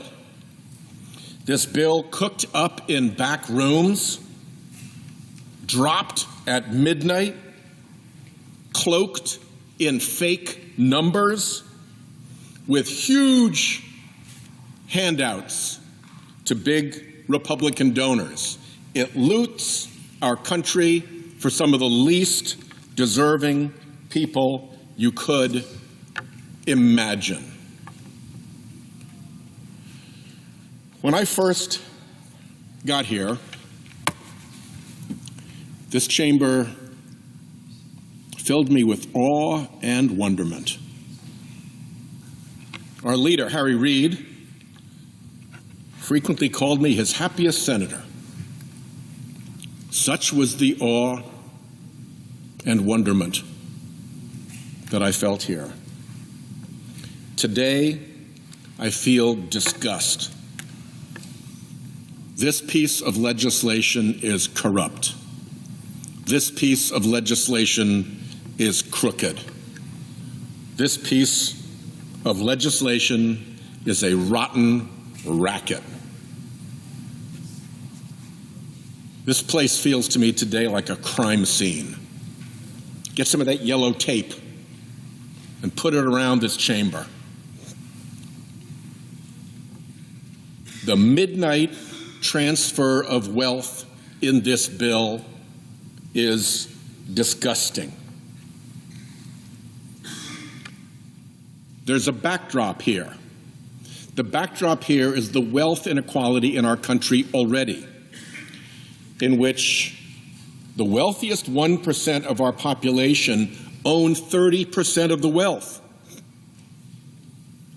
and the poorest half of our population together only own 3% of the wealth. Top 1%, third of the wealth. Bottom half of the population by income, 3% of the wealth. And against that backdrop, this bill transfers wealth from middle-class families to giant corporations, billionaires, and mega-billionaires. And it transfers wealth from our children and grandchildren to present-day billionaires by adding $5 trillion to the debt limit to run up the debt of the country to fund the tax giveaways to these special interests and wealthy billionaires. How do they do that? Take away health care from 16 million Americans. Give huge tax breaks to billionaires. Most families have someone sit down once a month and go through the bills. And you try to figure out what bills you can pay. You may not pay the whole insurance bill. You may just pay the minimum. You may not pay your whole credit card bill. You may just pay the minimum. You're aware of exactly how much money you have because you need to make those payments. That's kitchen table world. Billionaire world is different. You have a family office. You never see bills. You don't even know how much money you have, not even to the nearest $100,000. And you don't care because you got more than you could ever spend in your life. You could pay taxes like regular people, but there's something about your acquisition of wealth that can't stop. So you won't pay taxes like a normal person. You demand special treatment. You pay less of a tax rate than a firefighter, for God's sake. And that's not enough for you. Now you come here to this Senate floor wanting even more favors. You already don't know how much money you have. You could pay regular taxes and it wouldn't take a day from sunning on your private island, a day from cruising in your private yacht, a jet trip on your private jet, a ski trip to your private chalet. Nothing in your life would change if you had to pay taxes like a regular person, but you just don't want to. And the third is, oh, I should add, on the tax breaks, a lot of it goes to corporations. This bill doesn't just give big tax breaks to big corporations. It gives big tax breaks to big corporations that move jobs and investment offshore away from America. And it just doesn't give tax breaks to corporations that move jobs and investment offshore away from America. It gives tax breaks for doing that. It gives tax breaks for offshoring American jobs and offshoring American investment. It is the world's worst tax policy. It takes an already corrupted tax code and bends it even further in the favor of mega billionaires and big offshoring corporations. And last, what does this bill do that causes this transfer of wealth from regular people to the wealthy? It raises your costs to raise their profits. And I'm here to talk about one way that that happens. Because of this bill, your electric bills will go up. The people behind this bill are counting on you not to know how that works. So, I'm going to take a minute here, and I'm going to tell you how that works. There are some rules for the grid about how this works. Generators who want to sell power to the grid put in a bid, and they give a price at which they will sell their electricity. You can imagine on this graph that each of these little hash marks is a different generation facility, and each has made a bid at its best price. Once it's got the stack of bids, the grid manager, as the load comes onto the grid, dispatches the cheapest generators first, and then goes up the stack to the more and more expensive ones. As demand rises, the costs go up. The last one that's called on, the most expensive one that's called on, sets the price for the whole grid. And this last one, the one that the price setter on the grid, almost always a fossil fuel plant. Okay? It's almost always a fossil fuel plant. So if you look at this graph, you'll see here, this measures the price that's charged to put those electrons on the grid for consumers. And this is the energy demand. How much consumers are asking? What does the grid need to supply? And if you look at the top line, this is the world without renewables. This is an all fossil fuel system, let's say. Baseload nuke, okay, throw that in.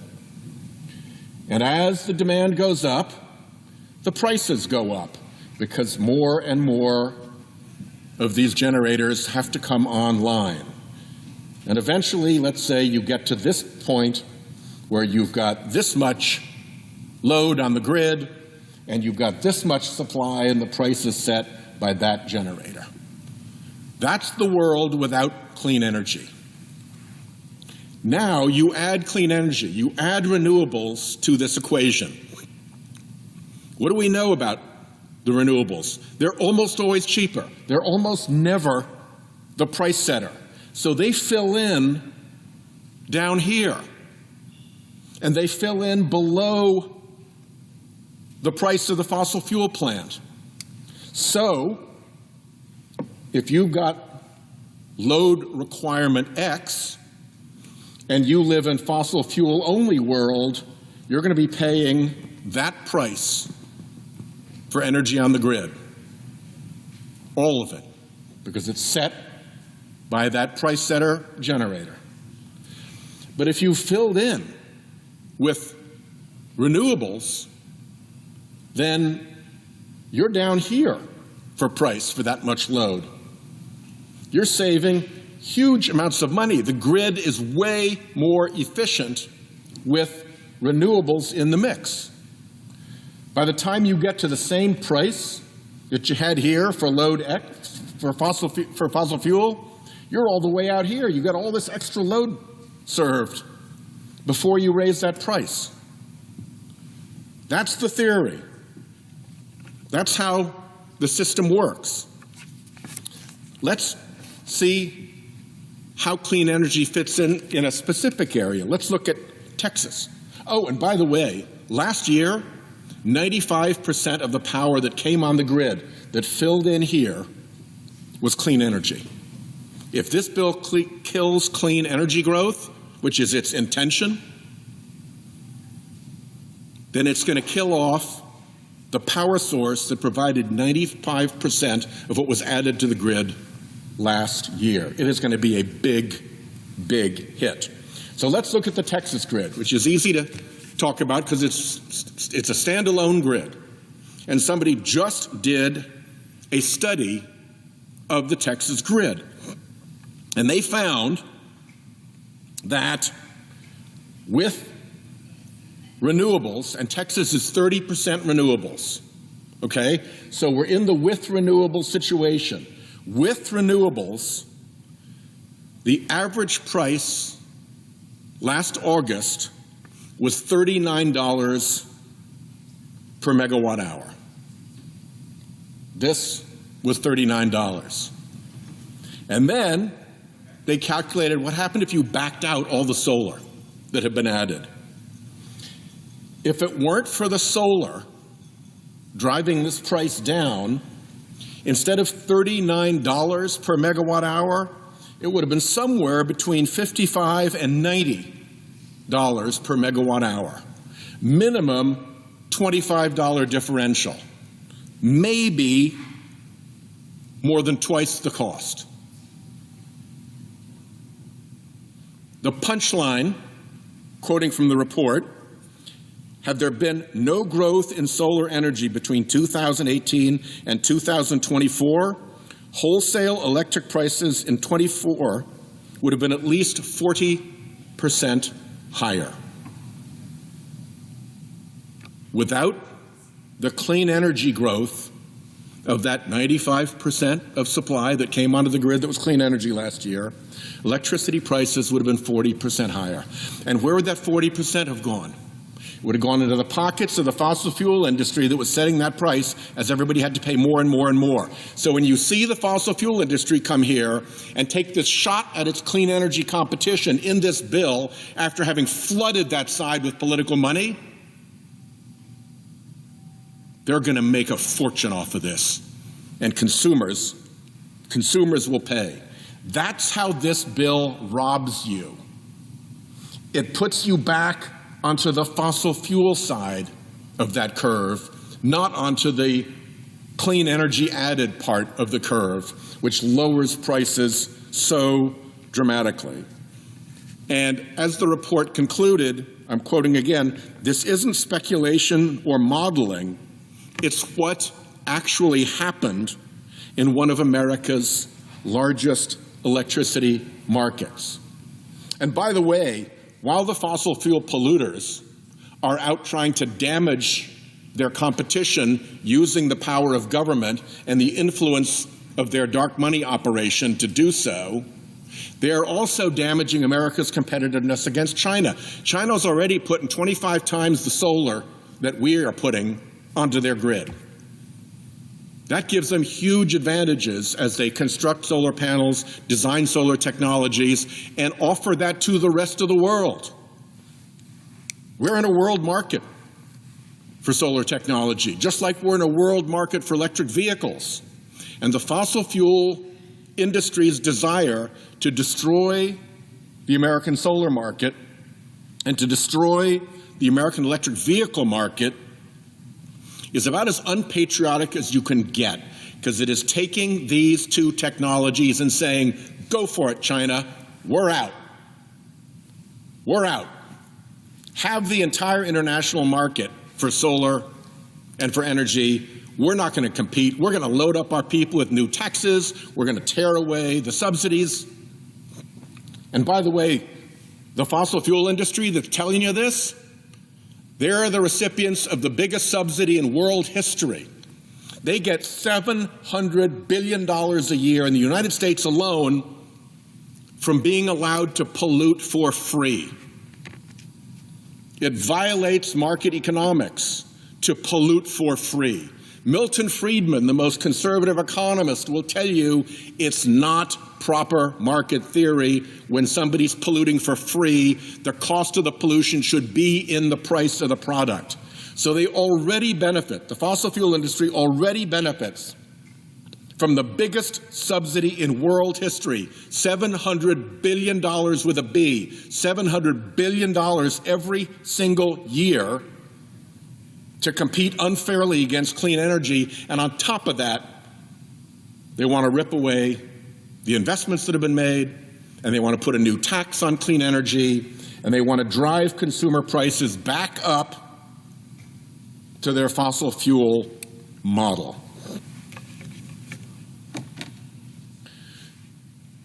There's some really big losers in this big loser of a bill. Anybody who cares about adding $5 trillion to our national debt, that's a big loss. Comes through in interest rates for people with car loans and home loans. Health care. 16 million people getting chucked off their health care. Hospitals and nursing homes facing receivership as their revenues dry up from a nearly $1 trillion hit to their revenue streams. Taxpayers getting clobbered by an already corrupt tax code that this makes even worse for the individuals benefiting the most from the corruption of the tax code and who are the least deserving of our solicitude and who are the most able to pay. I promise you, there are people who will not know they even got this $300,000 individual billionaire benefit because they're so rich already it won't even count. And on the flip side of the coin, if they had to pay taxes like a normal American, they wouldn't even notice that either. They'd still be able to sun on their island, cruise on their yacht, ski in their chalet, and jet in their jet. And yet, we're breaking the bank to the tune of $5 trillion to take care of those people.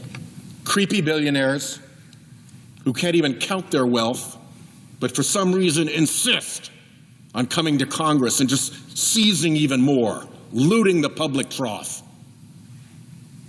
Offshoring corporations who get a special tax benefit for offshoring jobs and investment, moving them away from America. Remember, this was the America First agenda, not when you look into the weeds of this crooked bill. So creepy billionaires, offshoring corporations, and of course, fossil fuel polluters who want to pollute. They've got all the money in the world. They've made massive profits. They could do their own carbon removal and make their product safer. They choose not to. They choose not to because they want to pollute and they want to kill their competition so they can pollute more and profit more and drive up consumer prices, as I showed here. And guess what? The creepy billionaires, the offshoring corporations, and the fossil fuel polluters, what do they have in common? Huge donors to the Republican Party. That's what this bill is about. It's not about taking care of the economy. It's not about taking care of the public. It's payback to big special interests and billionaires who provide the dark money funding that floats the Republican Party, and now they're demanding payback for the majorities that they bought. There is a wasp, Mr. President, that lays its larvae inside another bug. And the larvae of the wasp inside that other bug are able to take over the nervous system of that other bug. They can take over the command and control system of the bug, and they start driving the bug around from the inside. They make it do what the larvae wants it to do. They make it go where the larvae want to be. They make it hang where the larvae want it to hang, And then the larvae consume it from the inside. They eat it, and they turn into the next generation of wasps. That's a pretty good analogy for what has happened here. Those creepy billionaires, those fossil fuel polluters, those big offshoring corporations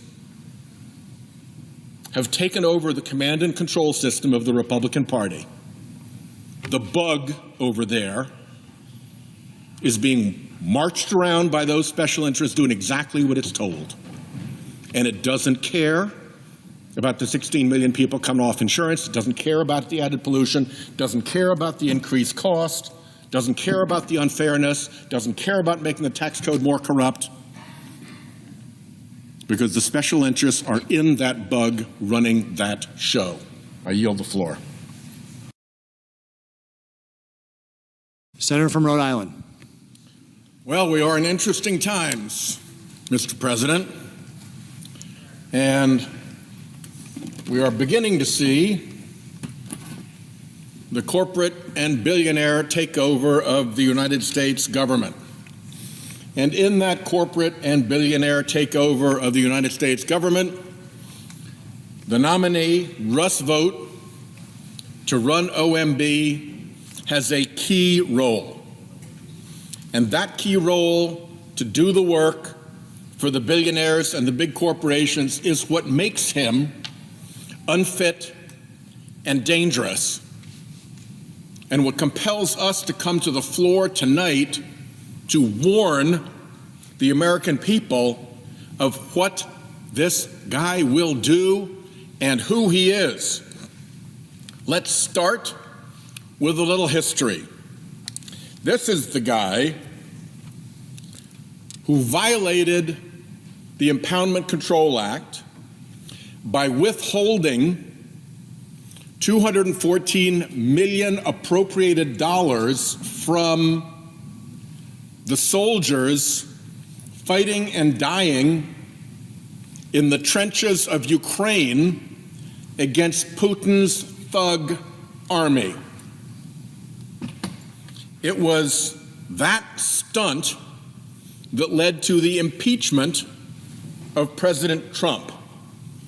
This is the guy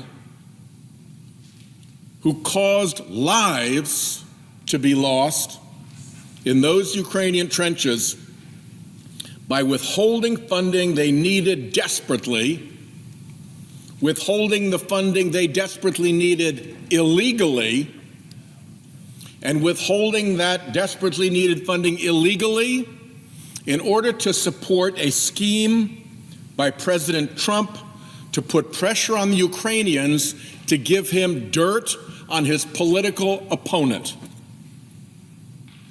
That's a little bit of history of where this guy will go. The OMB is the nerve center of the federal government.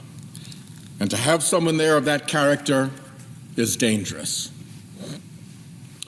Vought is also lawless.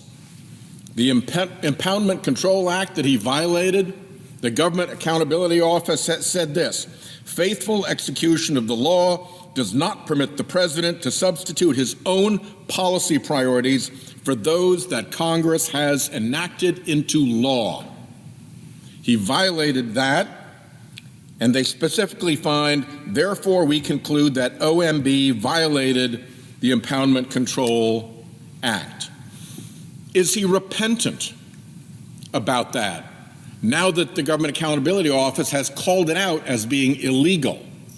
Never mind the Ukrainian lives that he caused to be lost. No, he continues to say the Impoundment Control Act is unconstitutional, even though no court has ever said so. He was pressed on this question in the Budget Committee. In answering the Appropriations Ranking Member, Senator Murray's questions about this, he said, President Trump has stated that the Impoundment Control Act is unconstitutional. I agree with the president's position. Again, no court has said this. He said if I am confirmed as the director of OMB, I will follow the advice of legal counsel and ultimately the president with respect to the implementation of the Impoundment Control Act. Pay attention. I will follow the advice of legal counsel and ultimately the president. Not I will follow the law, not I will follow court decisions that say what the law is. No, I will follow the advice of legal counsel and ultimately the president. So let's just have a quick look at who his legal counsel is. People may remember this. This is a painting that was commissioned by this guy, the billionaire Harlan Crow. As you may remember, the billionaire Harlan Crow has been funding the lifestyle of the next person over, Justice Clarence Thomas. Millions of dollars in secret gifts to the Thomas family. And the next guy over, in the painting, by the way, if you saw Kristi Noem sworn in by Justice Thomas, he has a picture of this right behind them. He's so pleased with it that he's got his own version of it.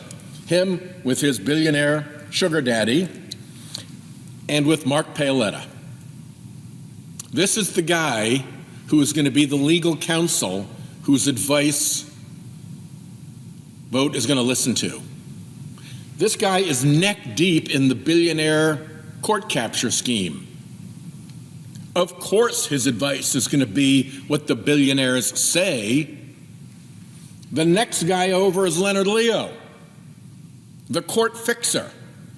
This is basically a panorama of the corruption of the Supreme Court. The billionaire who funds it, the justice who secretly accepts millions of dollars in billionaire gifts, the guy who cooks up the whole scheme and travels with justices on these billionaire-funded trips, and is here at the billionaire's estate in the Adirondacks with them, and of course, Mark Paoletta. That's whose advice he's going to take. Again, he was careful to say, not the courts, not the law, the billionaire court fixer guy who's now his counsel, and the president who's already said he thinks the law's unconstitutional. This guy, on this question of the Impoundment Control Act, he hasn't said he's going to follow the law either. In fact, he said the Impoundment Control Act is a stupid law. And he tweeted at Russell Vogt, "Impound, baby, impound." Yeah, you're going to get sober legal advice from a guy who says impound, baby, impound, and hangs out with billionaires who fund the capture of the Supreme Court as part of Leonard Leo's scheme. This is an illustration of how this guy, Russell Vogt, is a creature of the far-right, billionaire, dark money world. Before he went to OMB the first time, he worked as vice president of Heritage Action. What is Heritage Action? Heritage Action is a billionaire-funded dark money group that advocates for the things that dark money billionaires want. And he, for years, worked for them. Then he went into OMB, and I submit he still worked for them, although they weren't paying his paycheck at the time. He gets back out after Trump won, and he sets up something called the Center for Renewing America. Again, a billionaire-funded dark money enterprise whose purpose is to advocate for the things that the dark money billionaires want. It also, by the way, took care of the refugees from the first Trump administration. That creepy character, Jeffrey Clark, who was in the Department of Justice and tried to wangle his way into the Attorney Generalship by proposing that he would put the Department of Justice into the election fixing scheme that President Trump was running down in Georgia? That guy? Where did he land? Right. The Center for Renewing America, courtesy of Russ Vogt. Who else is a senior fellow there, funded by the billionaires? Oh, Mark Paoletta, the guy who's going to be his legal counsel and was chumming it up with the billionaire and the justice. Who else? Kash Patel, the guy who has threatened publicly over and over again to turn the FBI into a political weapon for Donald Trump against his adversaries. He went so far as to repost a tweet of himself chainsawing the heads off members of his enemies list. Yeah, this is the guy who published an enemies list of who he was going to get in what he called a manhunt. The manhunt begins now, he said, of his enemies list. And Trump wants to put him in charge of the FBI so it becomes his personal political weapon. And Kash Patel has shown in time after time, instance after instance, he is all too willing to do that. And where did he land? Yeah, right. At Vogt's Center for Renewing America. So this guy Vogt is neck deep in the billionaire dark money operation that is working right now to take over the U.S. government and run it its own way. The way it wanted to do this is through a plan that it cooked up and paid for called Project 2025. And if you look at the first couple of weeks of the Trump administration, you see Project 25 playing out again and again and again and again. And who was the central architect of the Heritage Foundation's Project 2025? Oh, yes, Russell Vogt. Paid for with $120 million. You know, in Rhode Island, that's still a pretty big number. $120 million from a couple of right-wing billionaire families to cook up a scheme to run the government, and Vogt both writes it and now goes in to implement Project 2025. If you want to look at the guy's lawlessness from another angle, he doesn't believe in independent government agencies. So the Federal Energy Regulatory Commission, for instance, that is an independent government agency because it adjudicates disputes in the energy sector and because it makes policy and has to do a number of things, but it has to be independent to have this adjudicative function. Or the Securities and Exchange Commission, or the Federal Reserve. He doesn't believe that any of them should be independent. He says what we're trying to do is identify the pockets of independence and seize them. Seize them. For the corporate and billionaire takeover, they want to seize the independent agencies in government so that they're under the control of the big donors who put this administration in. He said specifically about the Federal Reserve, it is very hard to square the Fed's independence with the Constitution. Except that the Supreme Court of the United States has squared the Fed's independence with the Constitution for decades. The decisions of the United States Supreme Court supporting the existence of independent agencies goes back to the Humphreys Executor case in 1935. This has been a long run of Supreme Court precedent in which literally dozens of cases involving independent agencies have come before the court, and it has never said that it's hard to square the independence of agencies Congress has deemed to be independent with the Constitution. This is an eccentric and illegal, lawless view, and they intend to impose it, notwithstanding the law. There are, number one, he said, is going after this whole notion of independence. There are no independent agencies, he says. The SEC, the FCC, the CFPB, none of that is something that the Constitution understands. Oh yeah, except for those 90 years of Supreme Court precedent interpreting the Constitution to understand exactly that. In addition to the billionaire stoogery that he's been involved in for decades, in addition to his penchant for lawlessness, where there is clear Supreme Court precedent, he's just a little bit strange. Here's what he has said about the men and women who work in the federal government. We want them, he said, to be traumatically affected. When they wake up in the morning, we want them to not want to go to work because they are increasingly viewed as the villains.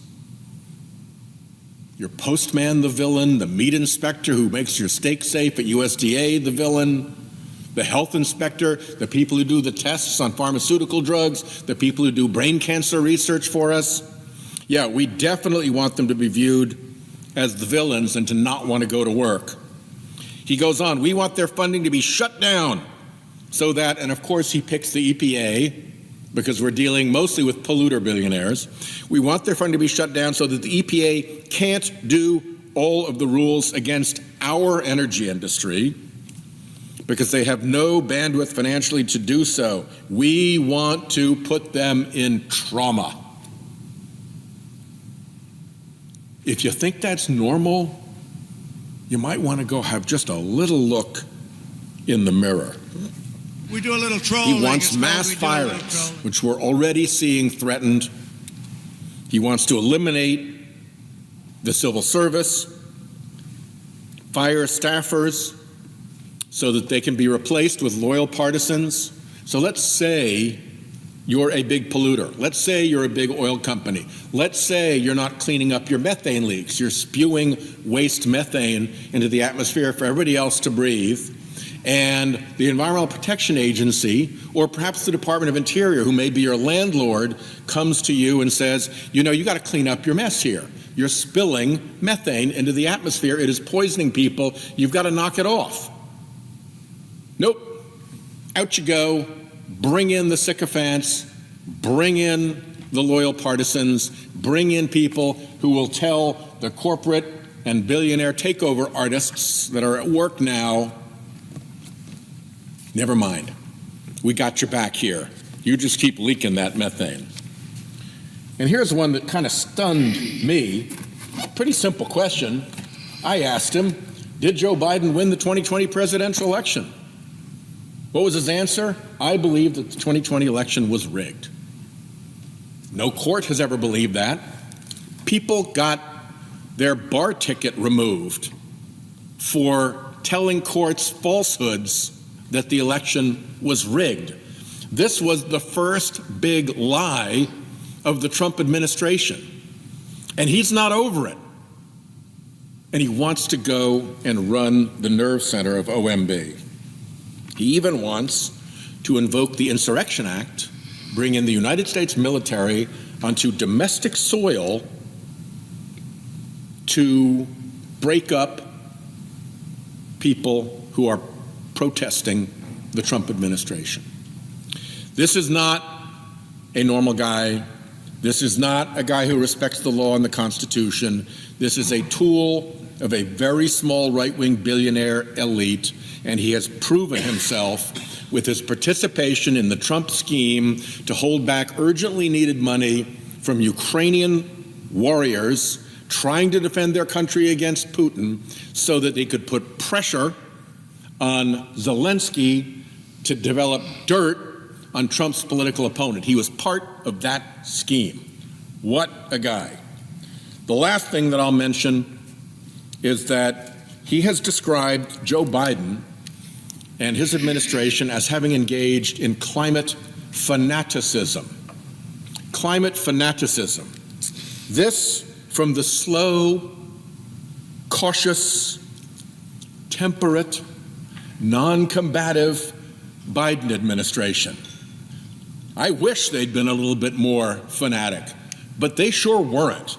They were slow, they were cautious, they were temperate, they were non-combative, and he found that to be fanatic. Well, I'll close with what's coming, because what's coming from climate change is a beginning meltdown in property insurance markets all around the country, which is going to cascade into a problem in mortgage markets around the country, because you can't get a mortgage if you can't get property insurance. And unless you're selling billionaire to billionaire Palm Beach estates, if you want to sell your home, you got to find somebody who can get a mortgage. If your home can't get a mortgage because they can't get insurance, you can't find a buyer. And so your property values crash. And the chief economist for Freddie Mac has warned that this insurance to mortgage to property values crash is going to happen, and it's going to hit the United States economy as hard as the 2008 mortgage meltdown. So somebody who takes this not seriously at all is the wrong person to lead us as we head towards disaster. Here's some of the work that we've been doing on this. Out of the Budget Committee, here's where we're seeing massive non-renewal rate increases. That is the insurance companies telling people who paid their premiums for years, you're fired, we don't want you anymore, we are not going to insure your property any longer, you're done, or jacking up the rates. And you can see, obviously, where the high percentage places are. It's in coastal and wildfire areas. Here's another one. This followed our Budget Committee report that I just referenced. This is where home insurance premiums are predicted to go because of climate change, up to a 300% increase. That's quadrupling. That's, if you have a $6,000 home insurance policy, that's $24,000. And it's all over. It's in the hot spots for wildfire, and it's in the hot spots for coastal property damage from storms and sea level rise. And when you raise home insurance premiums by that much, what do? You knock down the value of the home. Because when you buy a home, if you're buying into a, let's say, $24,000 expense every year, the present value of $24,000 out of your pocket year after year after year comes off the value of the house. So it will knock down property values. Indeed, it is predicted that in many of these areas, homes are going to lose as much as 100% of their value. A home that people have invested in, purchased, loved, raised their children in, will lose its value in some places completely, because you can't get insurance, you can't get a mortgage, you can't find a buyer, the place is going to burn, the place is going to flood. And it's not just me warning of these things.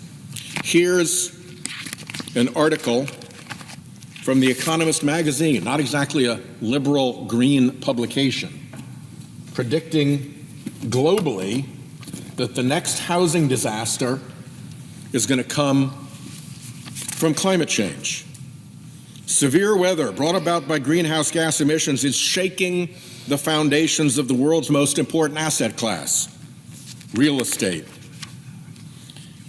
The world is facing roughly a $25 trillion hit. The impending bill is so huge, in fact, that it will have grim implications not just for personal prosperity, but also for the financial system. Climate change, in short, could prompt the next global property crash. And if you look back here to Florida, you see how acute the trouble is as that insurance market melts down. home insurance in Florida, the average annual premium for a typical single-family home in the state is likely to hit nearly $12,000 this year, says The Economist magazine. Citizens Property Insurance Corporation has become Florida's largest home insurer. Its exposure is now $423 billion, much more than the state's public debt. This is a high-risk situation. The Financial Times reporting says that billion-dollar-plus disasters occur once every 3 weeks now on average, compared with every 4 months for equivalent events in the 1980s. As insuring high-risk homes becomes increasingly hard and costly, cracks in the U.S. housing market will widen.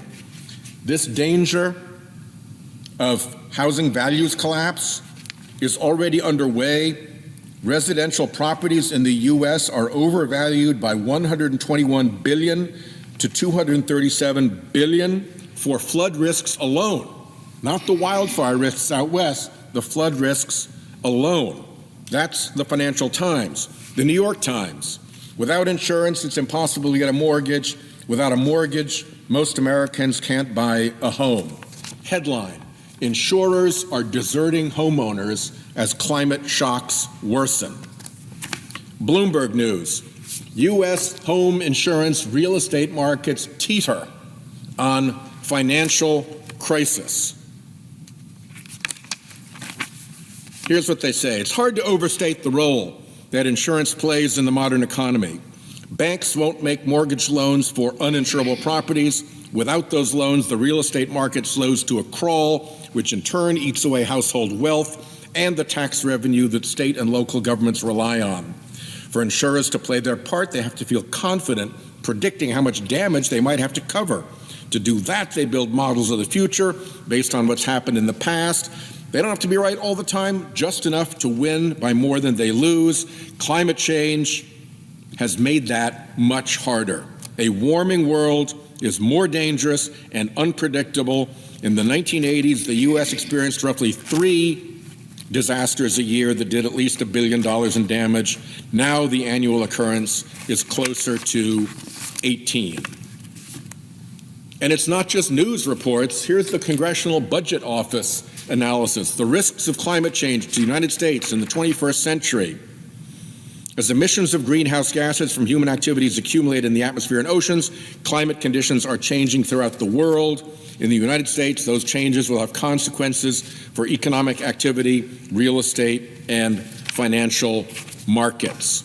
Here's the Financial Stability Board. It's the global board that advises banks on how to stay sound. Climate-related vulnerabilities in the financial system, when triggered by climate shocks, could threaten financial stability. Climate shocks can interact with existing financial vulnerabilities in the real economy or the financial system and lead to financial losses. Climate shocks could also affect the real economy through damage to real assets or the creation of stranded assets or a disruption to economic activity that can feed back to the financial system. I'll cut to one of the endpoints here. The projected physical risk impact from climate change could cause global GDP to decline versus the baseline by 5.3% by 2030 and by up to 15% by 2050. That is a global recession, folks, driven by climate change, pounding insurance markets, which pound mortgage markets. And this guy thinks that taking climate science seriously is fanaticism.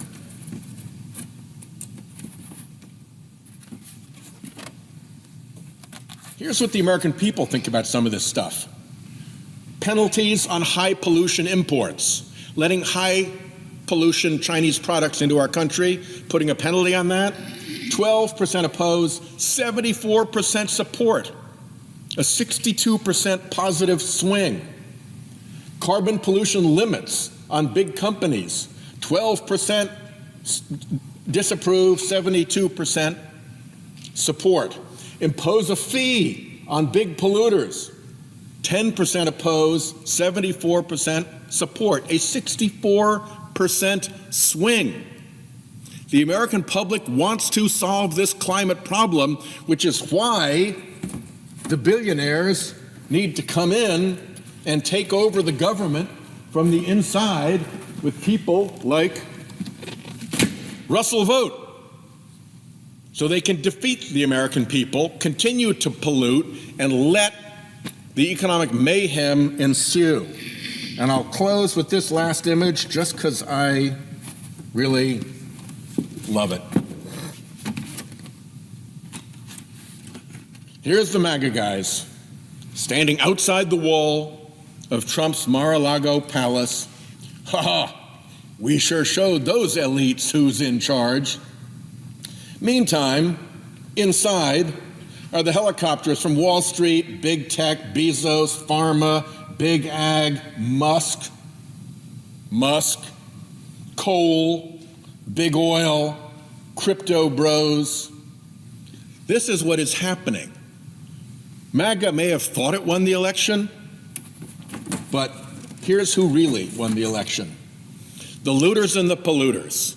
The Musks who are running into our information systems, looting data out of them for their own purposes, and the polluters who want to pretend that this climate change threat is not real. Russ Vogt is dangerous because he won't face the facts on these things because he belongs to the billionaire looters and polluters. And with that, I yield.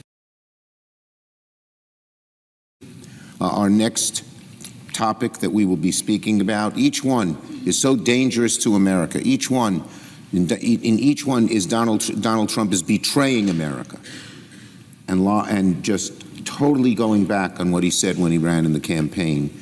And now, again, he's with those bubble of billionaires, doesn't care a damn about the middle class, how he's hurting them.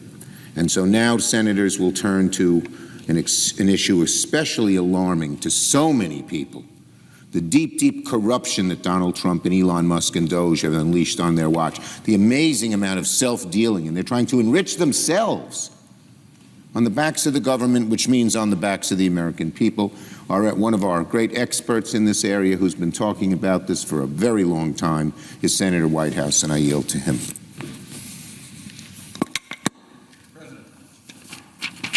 Senator from Rhode Island. Mr. President, let me thank our Democratic leader for that very kind intro.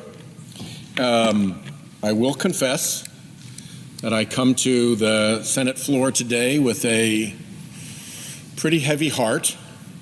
The effort that we are engaged in right now is going to be extremely damaging to our country. We're talking about hundreds of billions of dollars in cuts to Medicaid that are part of the plan here. And we're talking about hundreds of billions of dollars in cuts to Medicaid that are coming on top of this tariff madness emanating from the White House that was already estimated to cost families north of $3,000 a year in added costs for the same stuff. Average $3,000 per year per family.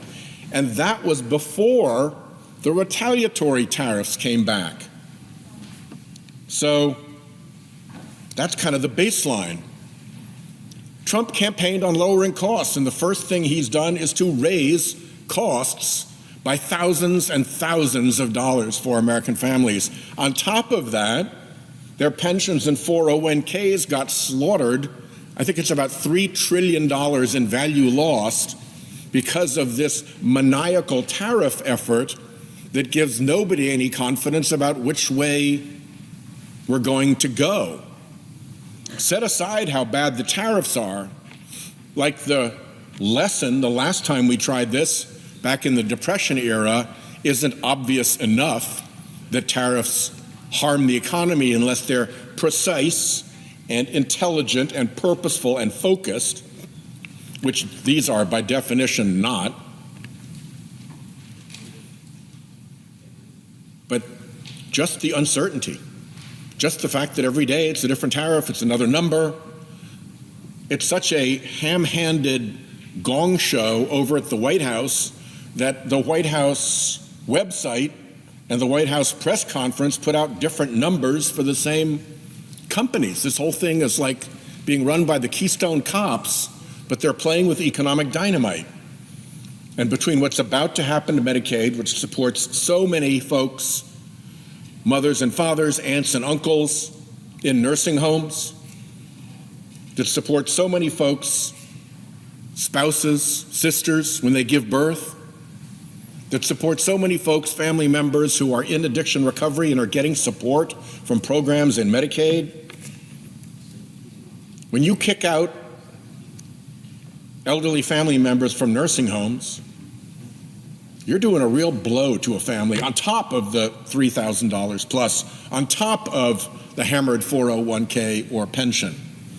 So this is a very, very grim time for American families economically, and there is no sense or logic behind it. There's big talk, but it is really economic nonsense that's happening around us right now. And into this comes, like that's not bad enough, a complete disavowal, a completely hypocritical repudiation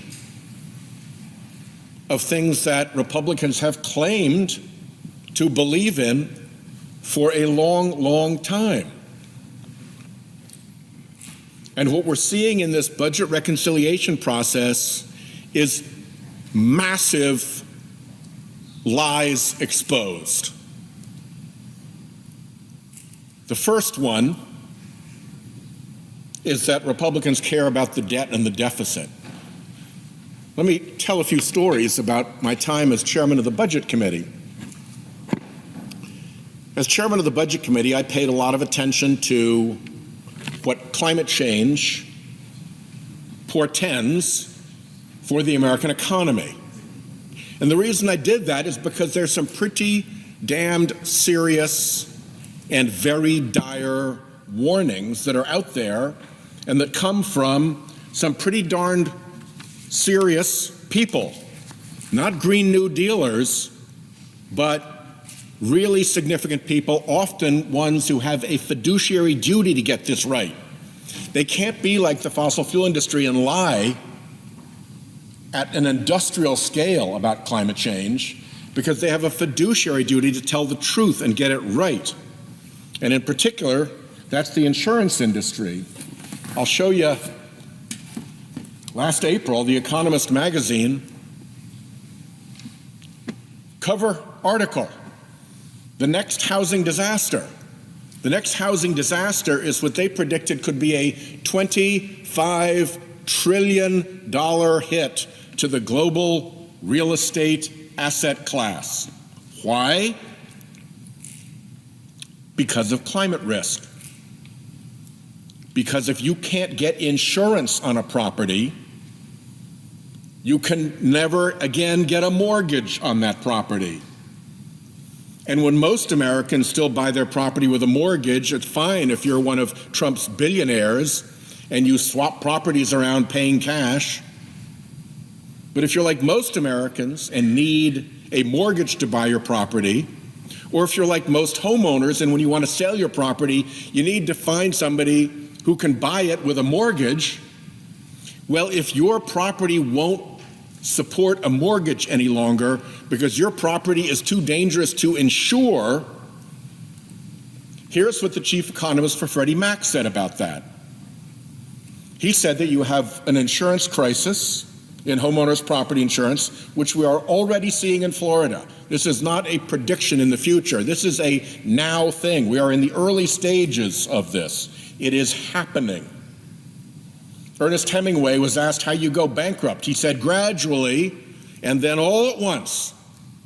We're into gradually already, and we don't know when all at once will happen, but when it's $25 trillion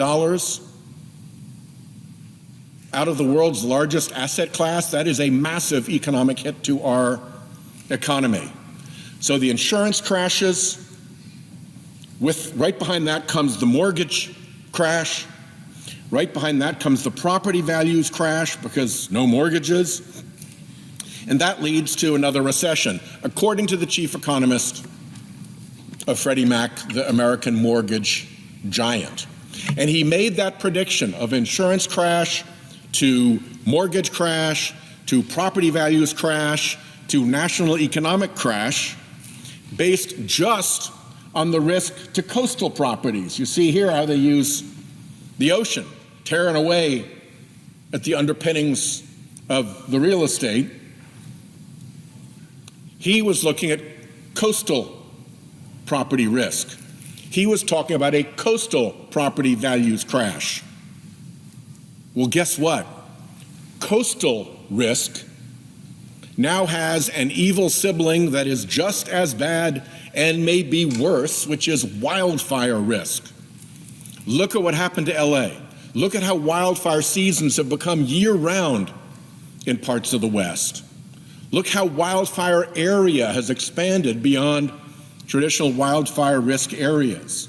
Between coastal risk and wildfire risk, our insurance markets are taking a beating, and that's the cascade into economic recession. A third of our debt comes from economic hits to our economy, COVID and 2008. So if we're going to be serious about the deficit and about debts, we've got to be serious about the major risks to the economy. So The Economist is one of these warnings, but just to show how serious this is, I want to go through a couple of others. Allianz. Allianz is one of the biggest insurance companies in the world. And one of its board members just wrote an article saying, climate change, if we don't fix it soon, is going to be the end of the insurance industry business model. And that is going to cascade into other parts of the economy where insurance is essential to support the other industry. Well, mortgages is an obvious one, but there are others because throughout the financial system, there are deals that are held together because of insurance policies. So he predicted, the headline was really extreme. The headline was, end of capitalism. I don't know that that's true, but you can sure as heck expect a very significant economic wipeout as the insurance markets collapse in the face of unpredictable risk. So that was Allianz. Jay Powell, chairman of the Fed, wants nothing to do with climate. Doesn't want to talk about it. He's not green one bit. But he testified about 3 weeks ago in the Senate Banking Committee that in 10 to 15 years, there'll be whole regions of the country where you can't get a mortgage any longer. There's that cascade. No insurance, no mortgage, property value crash, recession. The Fed chair is confirming that domino in 10 to 15 years will fall. The mortgage bankers, my God, talk about a group that's not green. The mortgage bankers have written a report called The Impact of Climate Change on Housing and Housing Finance. And Mr. President, I would ask unanimous consent to ask that the executive summary of that report be put into the record at the end of my remarks. Without objection. So you've got The Economist magazine, which is not green at all, very conservative international publication. You've got Allianz, one of the insurance giants of the world. You've got the chairman of the Federal Reserve. You've got the Mortgage Bankers Association. What else have we got? Well, the Financial Stability Board. The Financial Stability Board is the board that warns the world banking system of risks to the world banking system that it has to prepare for. What did they just warn the world's banking system? We do a little trolling. It's called we do. Better get ready for this risk. Better get ready for this risk. For two reasons, actually. One is, when the insurance crash wipes out mortgages, it wipes out a huge revenue part of the banking system. The second is, after you've lost all that revenue, because mortgages aren't available in whole regions of the country any longer, then you have the problem that banks are solvent or not, in large part dependent on what is called their loan-to-value ratio. And their value depends on the value of the properties against which they hold the mortgages. If the value of a property crashes because it no longer can support a mortgage and can't be sold to anybody except somebody who can pay cash, or because the carrying cost of the property insurance has gotten so great, if it goes from $4,000 or $5,000 a year to $16,000 to $20,000 a year, that crashes the value of that property. And when that property value goes down, the bank has to keep track of that. And when they go underwater on a loan, when the amount that they have loaned out becomes less than the value of the property, and when that is happening across the board, particularly for regional banks in a region where you can't get mortgages any longer and property values have crashed, you've got a serious banking solvency problem.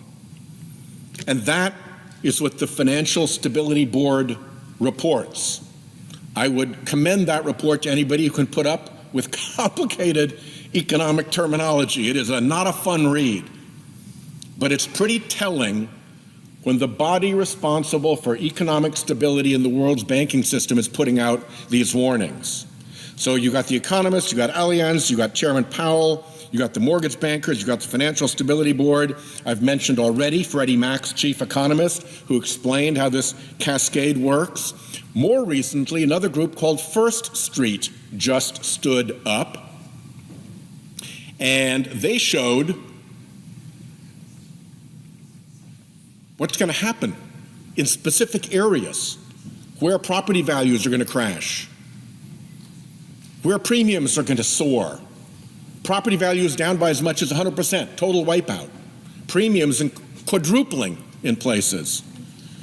And then Deloitte comes along, the corporate consulting firm, not green at all, and they warn that if we screw up on climate, if we continue to screw up on climate, versus if we get it right, the swing 50 years out from now will be $220 trillion in world GDP. So I spent a lot of time talking about this in the Budget Committee. Did my Republican friends want to hear about it? No. Why not? Because that party is funded by the fossil fuel industry and can't bear a serious discussion about climate, can't bear looking at the lies that the fossil fuel industry dispenses in industrial levels. They have a whole apparatus of fraud, front groups with funny names that constantly put out false information, people who pretend to be scientists and cook up fake science that comes not out of labs and research, but out of Madison Avenue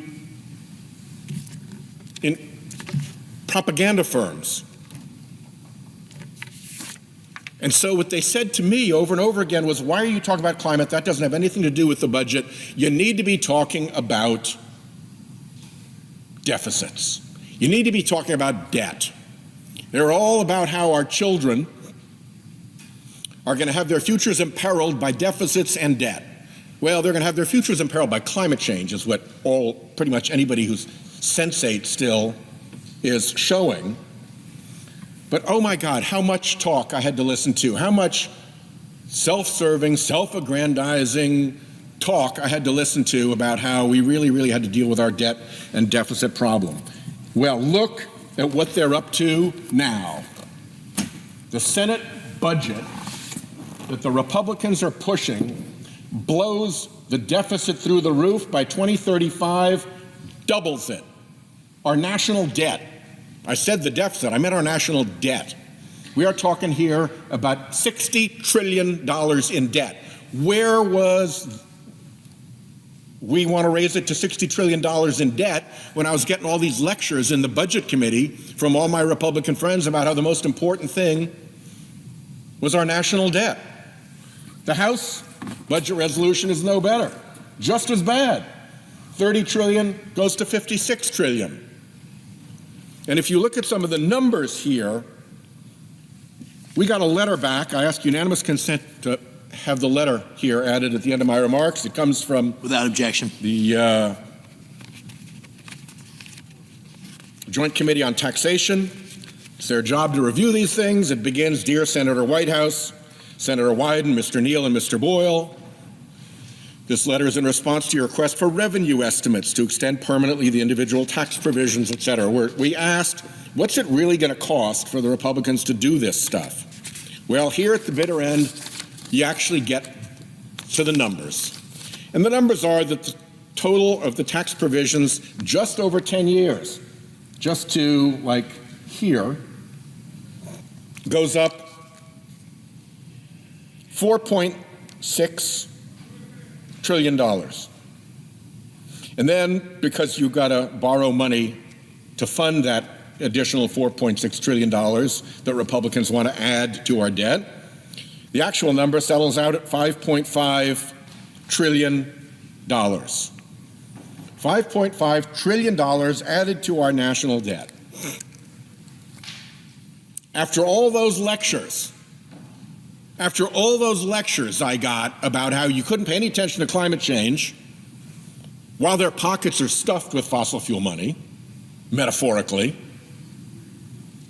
and instead we could really focus on the deficit, and the first chance they have to focus on the deficit and the debt, what are they doing? Up 5.5 trillion. Trillion with a T. And if you throw in the new tax breaks on top of the 5.5 that we asked about, it goes to 7 trillion. $7 trillion.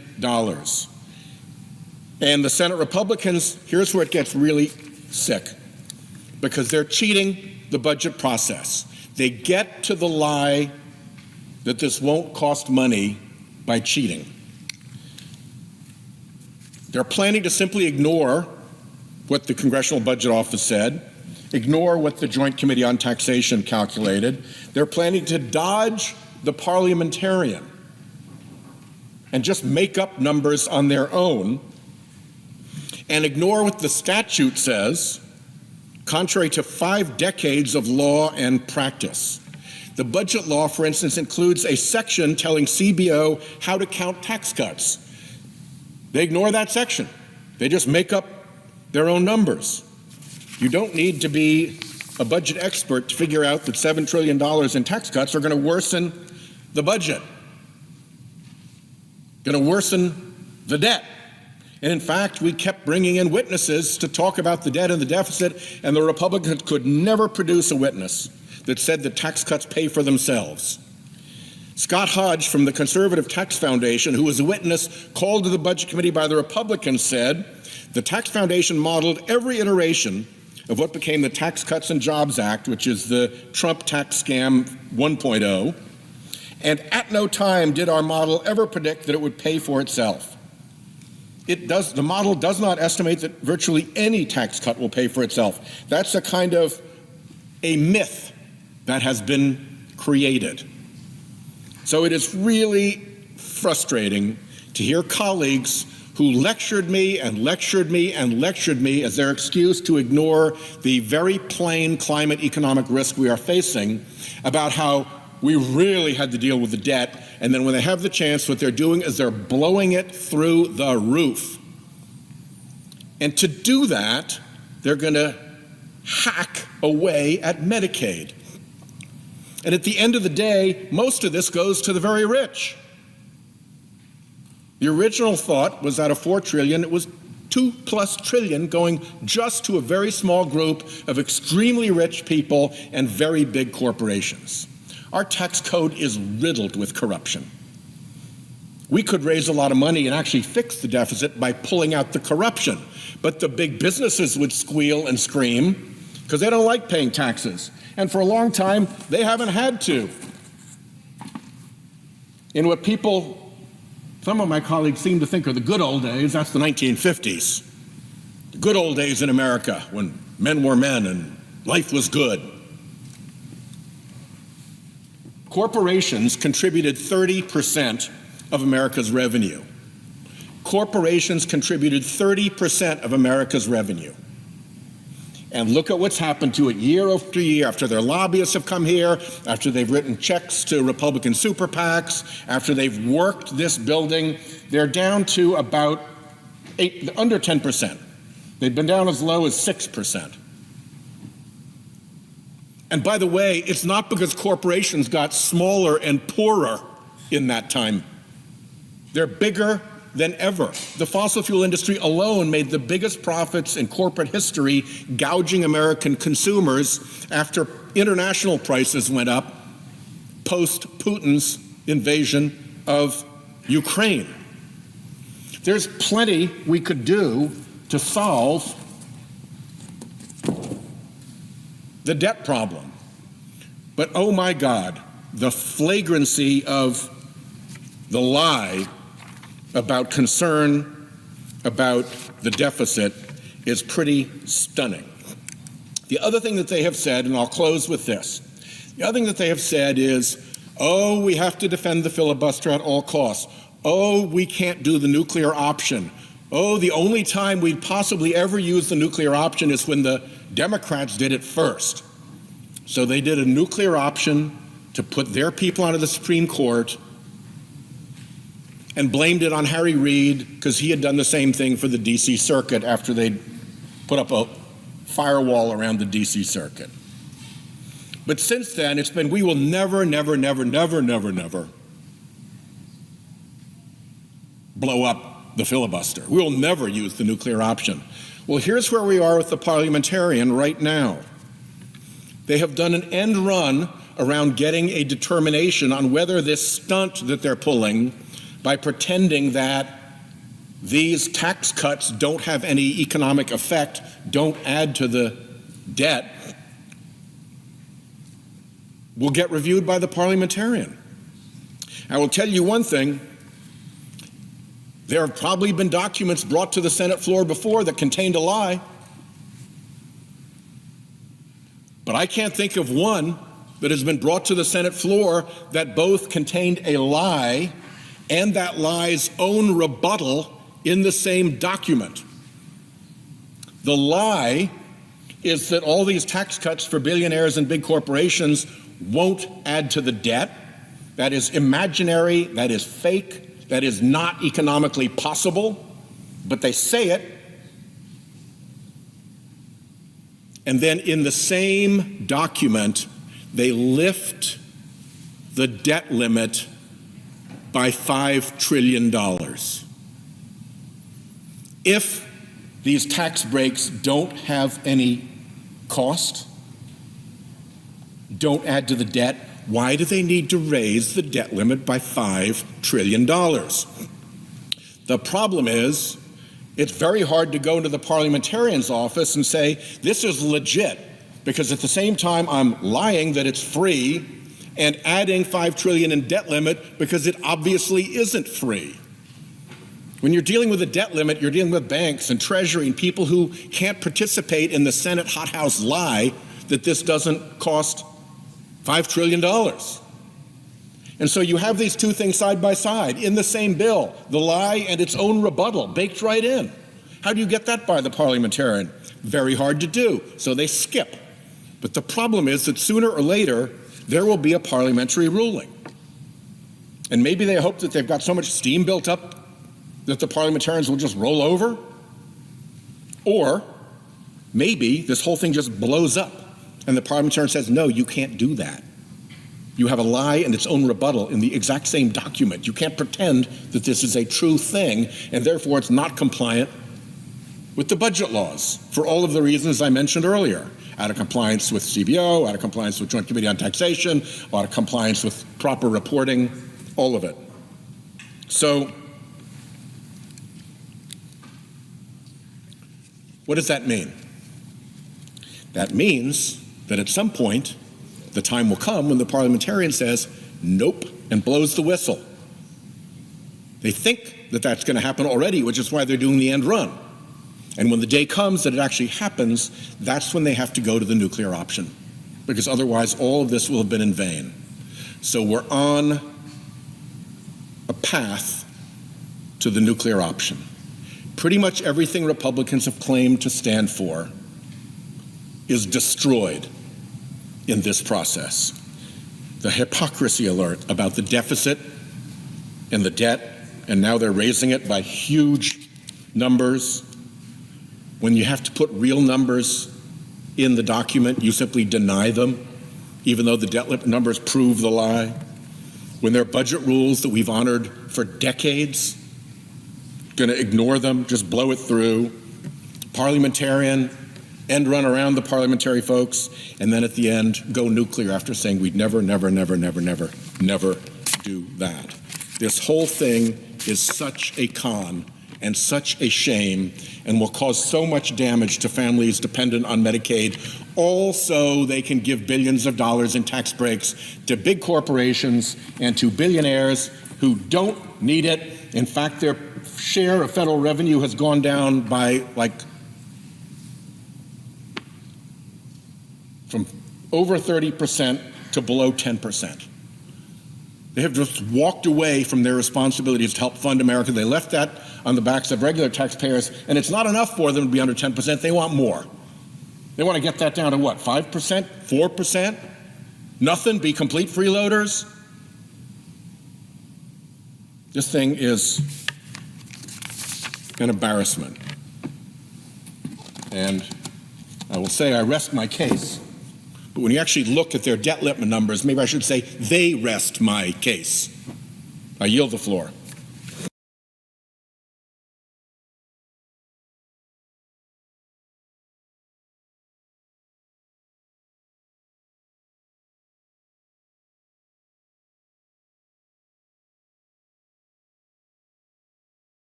camel jacket, blood on my boots, desert wind singing old war tunes.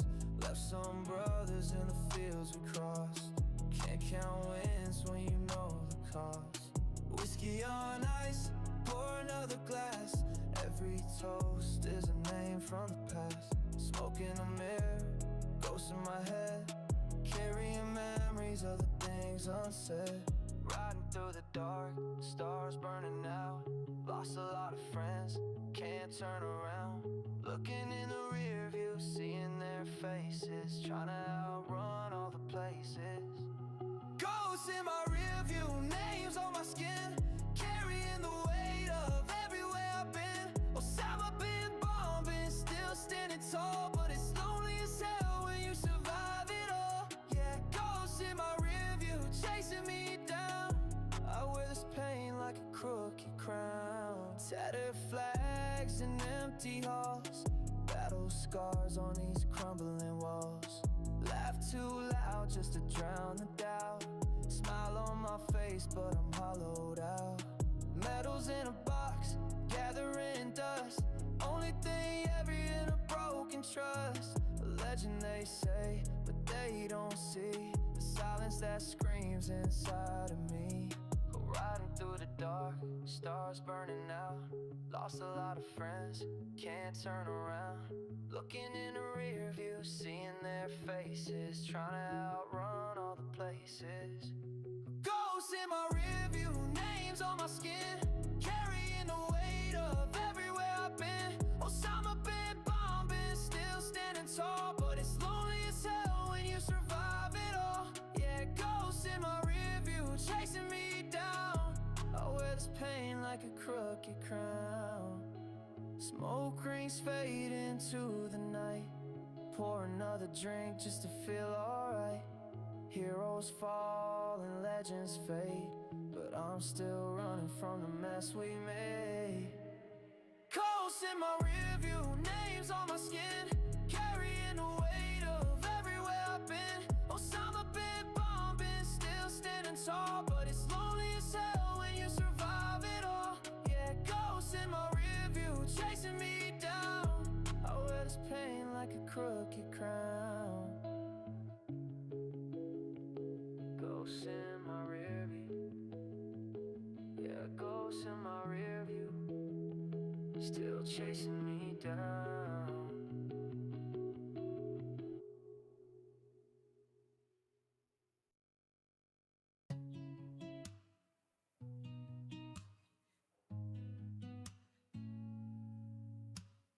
Camel jacket, blood on my boots, desert wind singing old war tunes.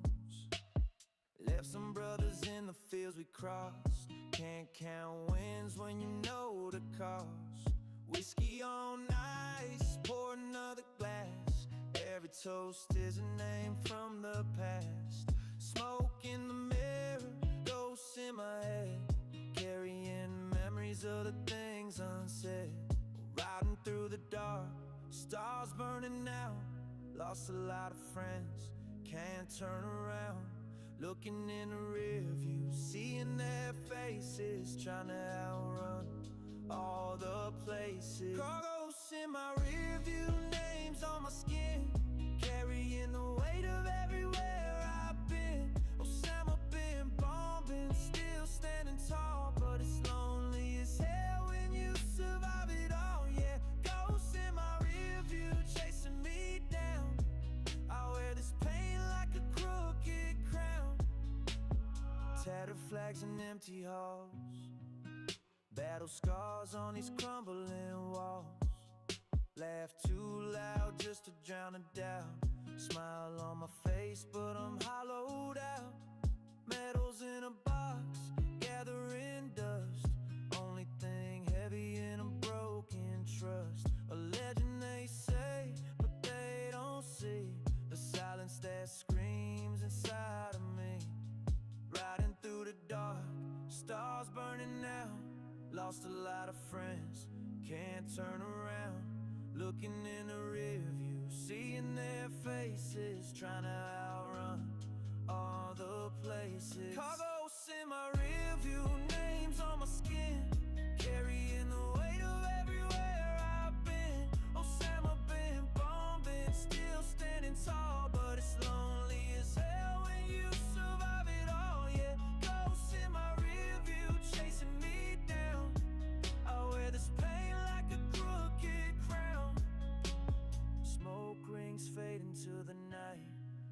another drink just to feel alright.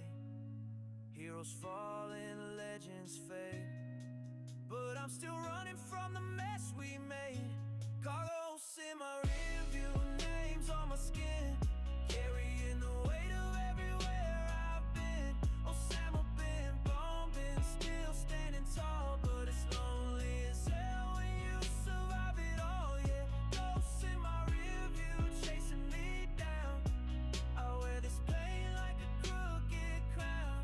Ghosts in my rearview, ghosts in my rearview, still chasing me down.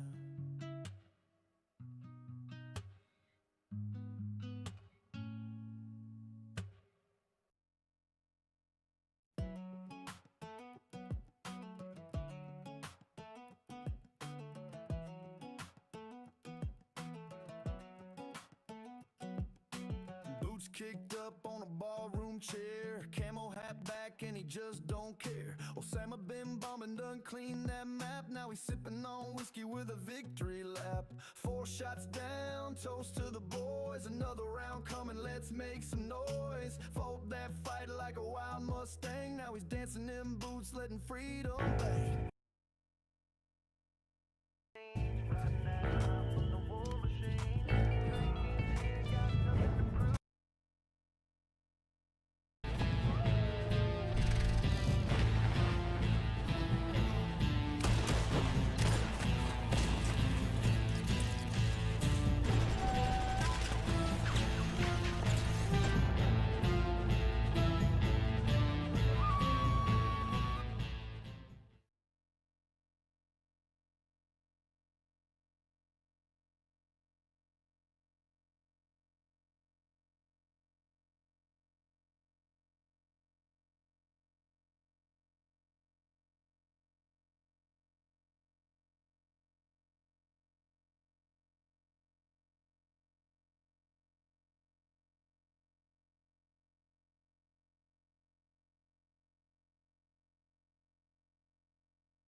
To the fallen, yeah, this one's for you.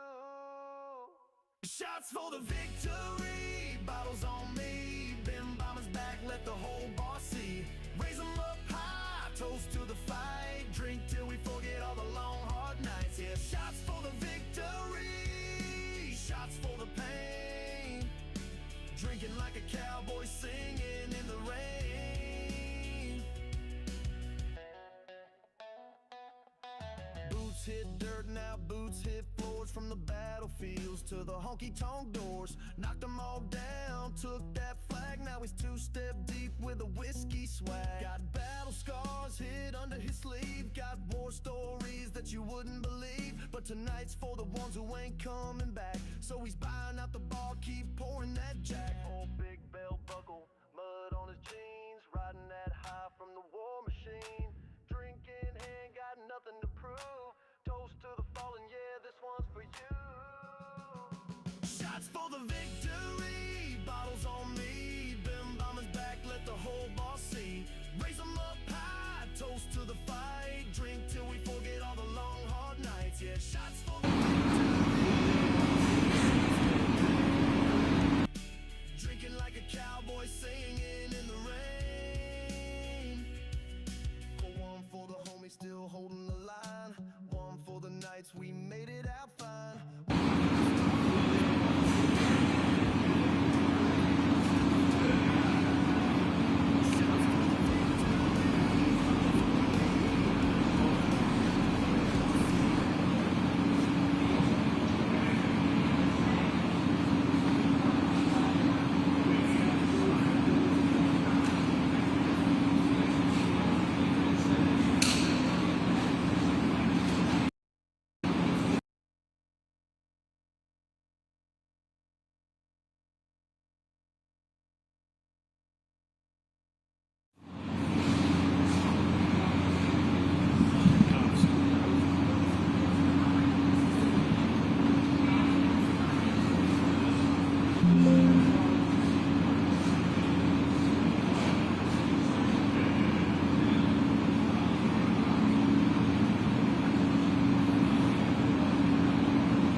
See what I mean? It's an amazing job. They've all done a great job. Proud of them. Mr. President, Mr. Governor, what's the message to Governor Gavin Newsom inside of this facility? Well, the first thing you should do is come here and learn something, because they don't do this. They don't know. They wouldn't know where to begin, and if they did, it would cost them 100 times more. So I would say he should call the governor and Christie, and I'm sure you'd give him because his state is a disaster, and he doesn't do this. Well, they have the original Alcatraz, so you guys could approve him being able to set one of these up over there. I'm sure the secretary would be happy to do that and provide some. My sense is he's probably not going to bite on that, but I don't know that they'd be able to come in at cost because they tried to do this high-speed rail. They spent like $150 billion, no tracks. We've got a privately funded rail in Florida from Miami to Orlando, cost the taxpayers zero, and it's very successful. So it's just a much different approach between states. We're not going to let him get anywhere near Alcatraz. It'll cost 100 times more than they thought. Now, he ought to come here and study this because he could learn a lot. Yes? Tomorrow.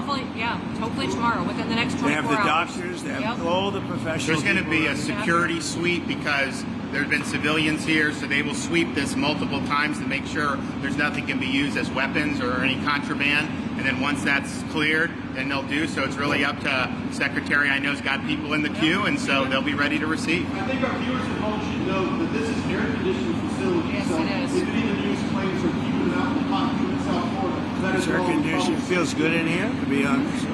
Hey, Yep. Biden wanted me in here, okay? He wanted me. It didn't work out that way, but he wanted me in here. What's your expectation of what this will do for the speed and Well, a lot of things, and they're both telling me that these people come in here and they want to go home. And they want to go home, so we immediately send them home, where it's appropriate. Now, if somebody's a real killer, we don't send them anywhere. We put them in a maximum security. Look, what we inherited from this guy, this incompetent man, and his administration, which wasn't incompetent, it was radical left, lunatic, communist, whatever you want to say. I know most of them. What we inherited should never, ever be forgotten. What they've made us do. This is all because of an open border policy where 25 million people flowed in. From all over the world, from prisons, from all over the world they flowed in. For no reason whatsoever. We had, when I left, we had a very powerful border. We had no problem. He opened it up. Day one, he just opened the border. People couldn't believe it. They were standing there. What are they doing? They said, go in. That's it. You look at the first day tapes. They opened it up and they said, go in. And that's where all of this began. But this is an amazing thing that they've done here. Really But listen, people don't have to come here. If they self-deport and go home, they can come back legally. We will let them come back legally. And there is a lot of self-deportation. Yes, but if you People wait wouldn't believe and we bring you to this facility, you don't ever get to come back to America. You don't get the chance to come back and be an American again and work here. So They weren't with us when the President and the Secretary Kevin and I, we went through the intake. So right when you do the intake, they have the information about voluntary departure.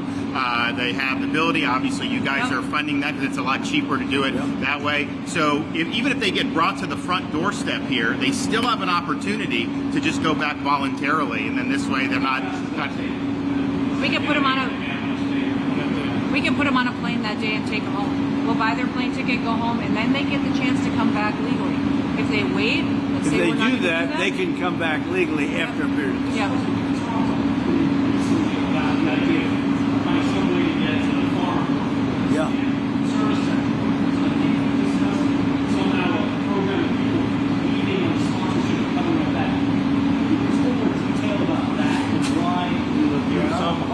We want to take care of our farmers and hotel workers and various other people, and we're working on it right now, and Ron's going to be involved, and you're involved already. So we have a lot of cases where ICE will go into a farm, and these guys working there for 10, 15 years, no problem. The farmers know them. We're going to it's called farmer responsibility or owner responsibility, where they're going to be largely responsible for these people, and they know these people. They've worked on the farms for 15 years, and all of a sudden, so I have a great, Ron does, Christie does, we have a great feeling for the farmer and for others in the same position. and we're going to give them responsibility for people. And we're going to have a system of signing them up so they don't have to go. They can be here legally. They can pay taxes and everything else. They're not getting citizenship, but they get other things. And the farmers need them to do the work. Without those people, you're not going to be able to run your farm. I didn't notice it. I didn't notice it. Yet you stand here now as partners on the Senate. How would you describe the relationship and what future does I would say it's a 10. I think it's a 10. Maybe 9-9, because there might be a couple of little wounds. So maybe it's 10. I think we have a 10. We get along great. Well, the thing about it is, I endorsed him immediately in January 2024. I raised one of his PACs millions and millions of dollars. And obviously, we saved him a lot of money in Florida because Florida was a deep red state. He didn't even have to do a rally in Florida, whereas 2016 and 20, this was like ground zero. And so we've been, really happy to do that. And then we've worked very well on this and other issues with Florida. And you can call him at any time, and he wants to be helpful for governors. I mean, I can tell you that. We did Hurricane Helene last year. You didn't hear from the president at the time then, but with President Trump, we know immediately. You just make the phone call.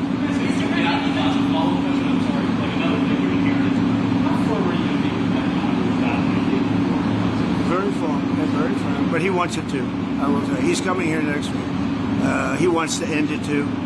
We had a tremendous success with Iran. They won't have me. Somebody said, "When are you going to sign?" I said, "Sign? They are so bombed out." Did you see the report issued this morning? The place was decimated. It'll be years before anybody even gets down there. So that's not a priority, but we'll have a report and we'll have whatever we want. We'll get whatever we want from Iran. And I think, and I hope they want to have a good country. They have massive sanctions right now, biting sanctions. It's going to be very hard for them to do anything with those sanctions. And I look forward to maybe there'll be a time when we get along with them and they can rebuild their country. Well, he wants to. I can tell you, he wants to, and I think we'll have it. I think we'll have a deal next week. That's what I think. President, do you intend to announce your pick for successor to Jay Powell earlier than say, or as early as say this summer or fall? Will I do something about who it's going to be? Yes. I don't know. Hey, he'd be a good candidate. You might do that. She'd be a good candidate, too. Anybody would be better than Jay Powell. No, he's causing us a fortune because he keeps the rate way up. I think it's Trump derangement syndrome personally, but we have a very strong country. We're the strongest country. Look, our country right now is at a level that we haven't seen for 40, 50 years. What we're doing now is nobody's seen anything like it. I told you, I was in the Middle East.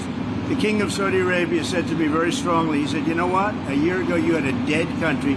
Now you have the hottest country in the world." We do. We have the hottest country in the world. Thank you very much, everybody. We'll be seeing it over the next couple of years. Also, those type of industries. Will Kilmore or Breno Garcia be the first inmate here?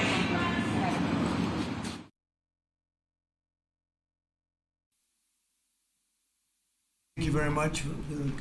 We're going to have a little session today on the ambassadors. It's a group of people that were selected. They're doing very well. They're very far along in the process. And they're going to each introduce themselves and talk about the country that they're going to. They might say a little bit about themselves also, because people are very interested in that. We're also going to sign right now some executive orders. And Will, if you would come forward? Yes, sir. I'll start thinking about signing them, right? A few things for you today, sir. First, we have a pardon for Devin Archer. Devin Archer was a former business partner of the Biden family. He's was prosecuted relating to a fraud investigation, but notably the tone and tenor of that prosecution changed dramatically after he began to cooperate with congressional investigators and serve as a witness against Hunter Biden and the Biden family. We believe that was an injustice, and therefore we're asking you to pardon him. And many people have asked me to do this. I think he was treated very unfairly. And I looked at the records, studied the records, and he was a victim of a crime, as far as I'm concerned. So we're going to undo that.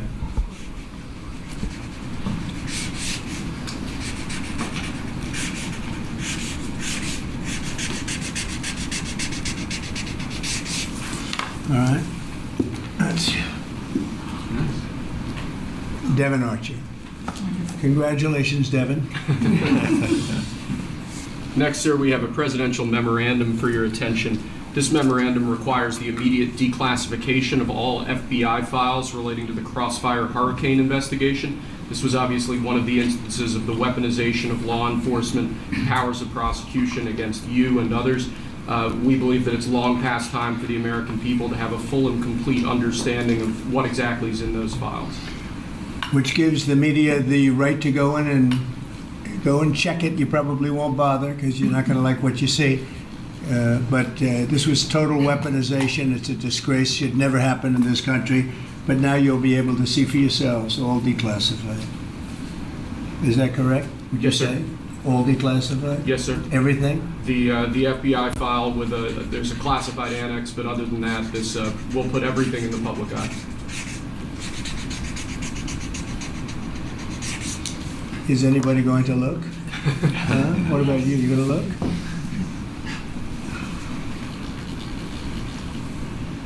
And frankly, the FBI should be ashamed of themselves, and so should the Department of Justice, and so should Biden. Okay? Next, sir, we have an executive order for your attention. We've taken action against a number of law firms that have participated either in the weaponization of government, the weaponization of the legal system for political ends, or have otherwise engaged in illegal or inappropriate activities.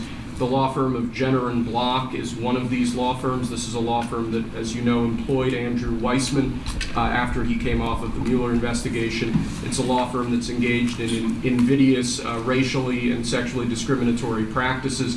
It's also a law firm that has participated in the weaponization of the legal system against American principles and values. And we believe that the measures in this executive order will help correct that.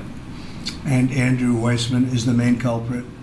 He's certainly... With respect to this firm? He is one of a number of reasons that we believe this executive order is warranted. He's a bad We guy. do a little trolling. It's called We Do a Little Trolling.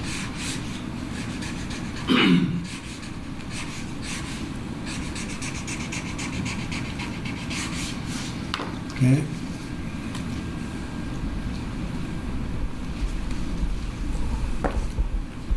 Next, sir, we have an executive order for your attention relating actually to government payments.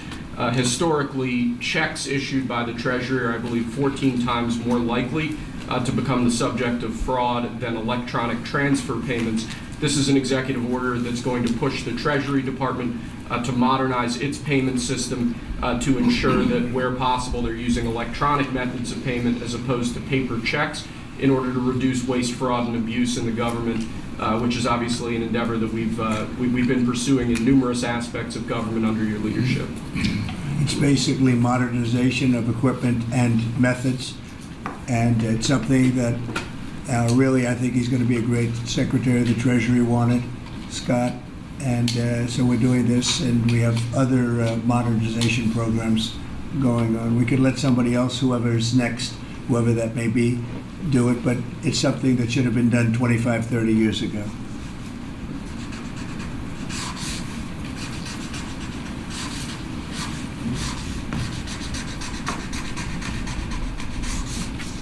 Okay.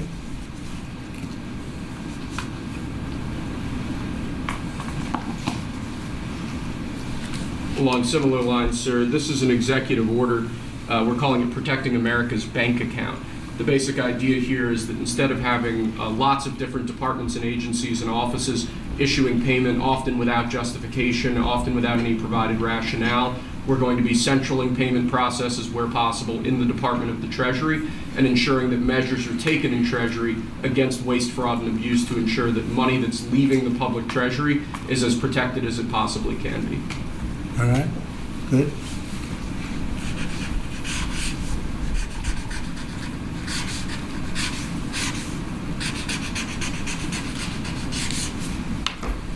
Many of these things should have taken place decades ago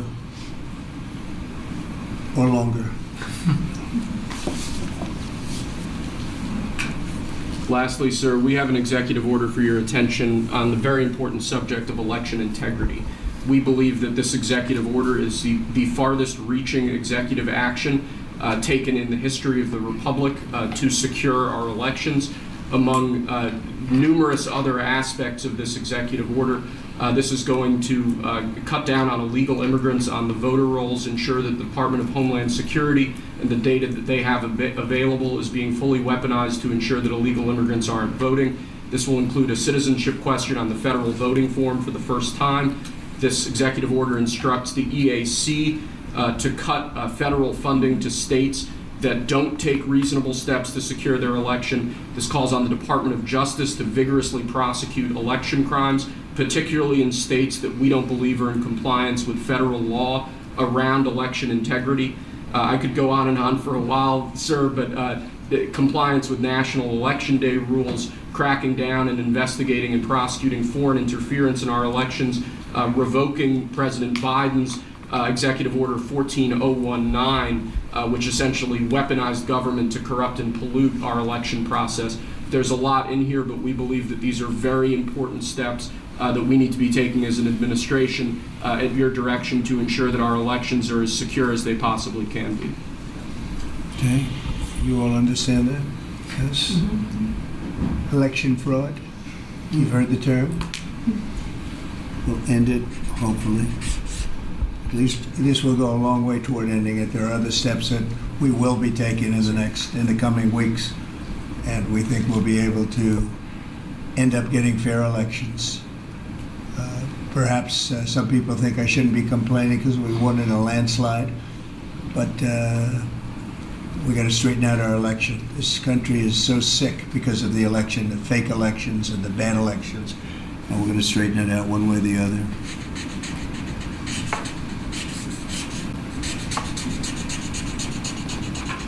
And it's an honor to sign this one. To sign all of them, but to sign this one is a great honor.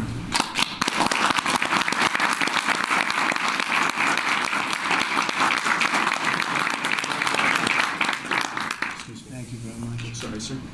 So we're going to go around the room a little bit quickly, and we're going to introduce these very outstanding people. They've had, in all cases, outstanding careers. They're very incredible people that are going along as rapidly as the system can go along. We're ahead of, I guess, anybody else thus far. So I want to thank John Thune. He's done a very good job, and the whole Senate.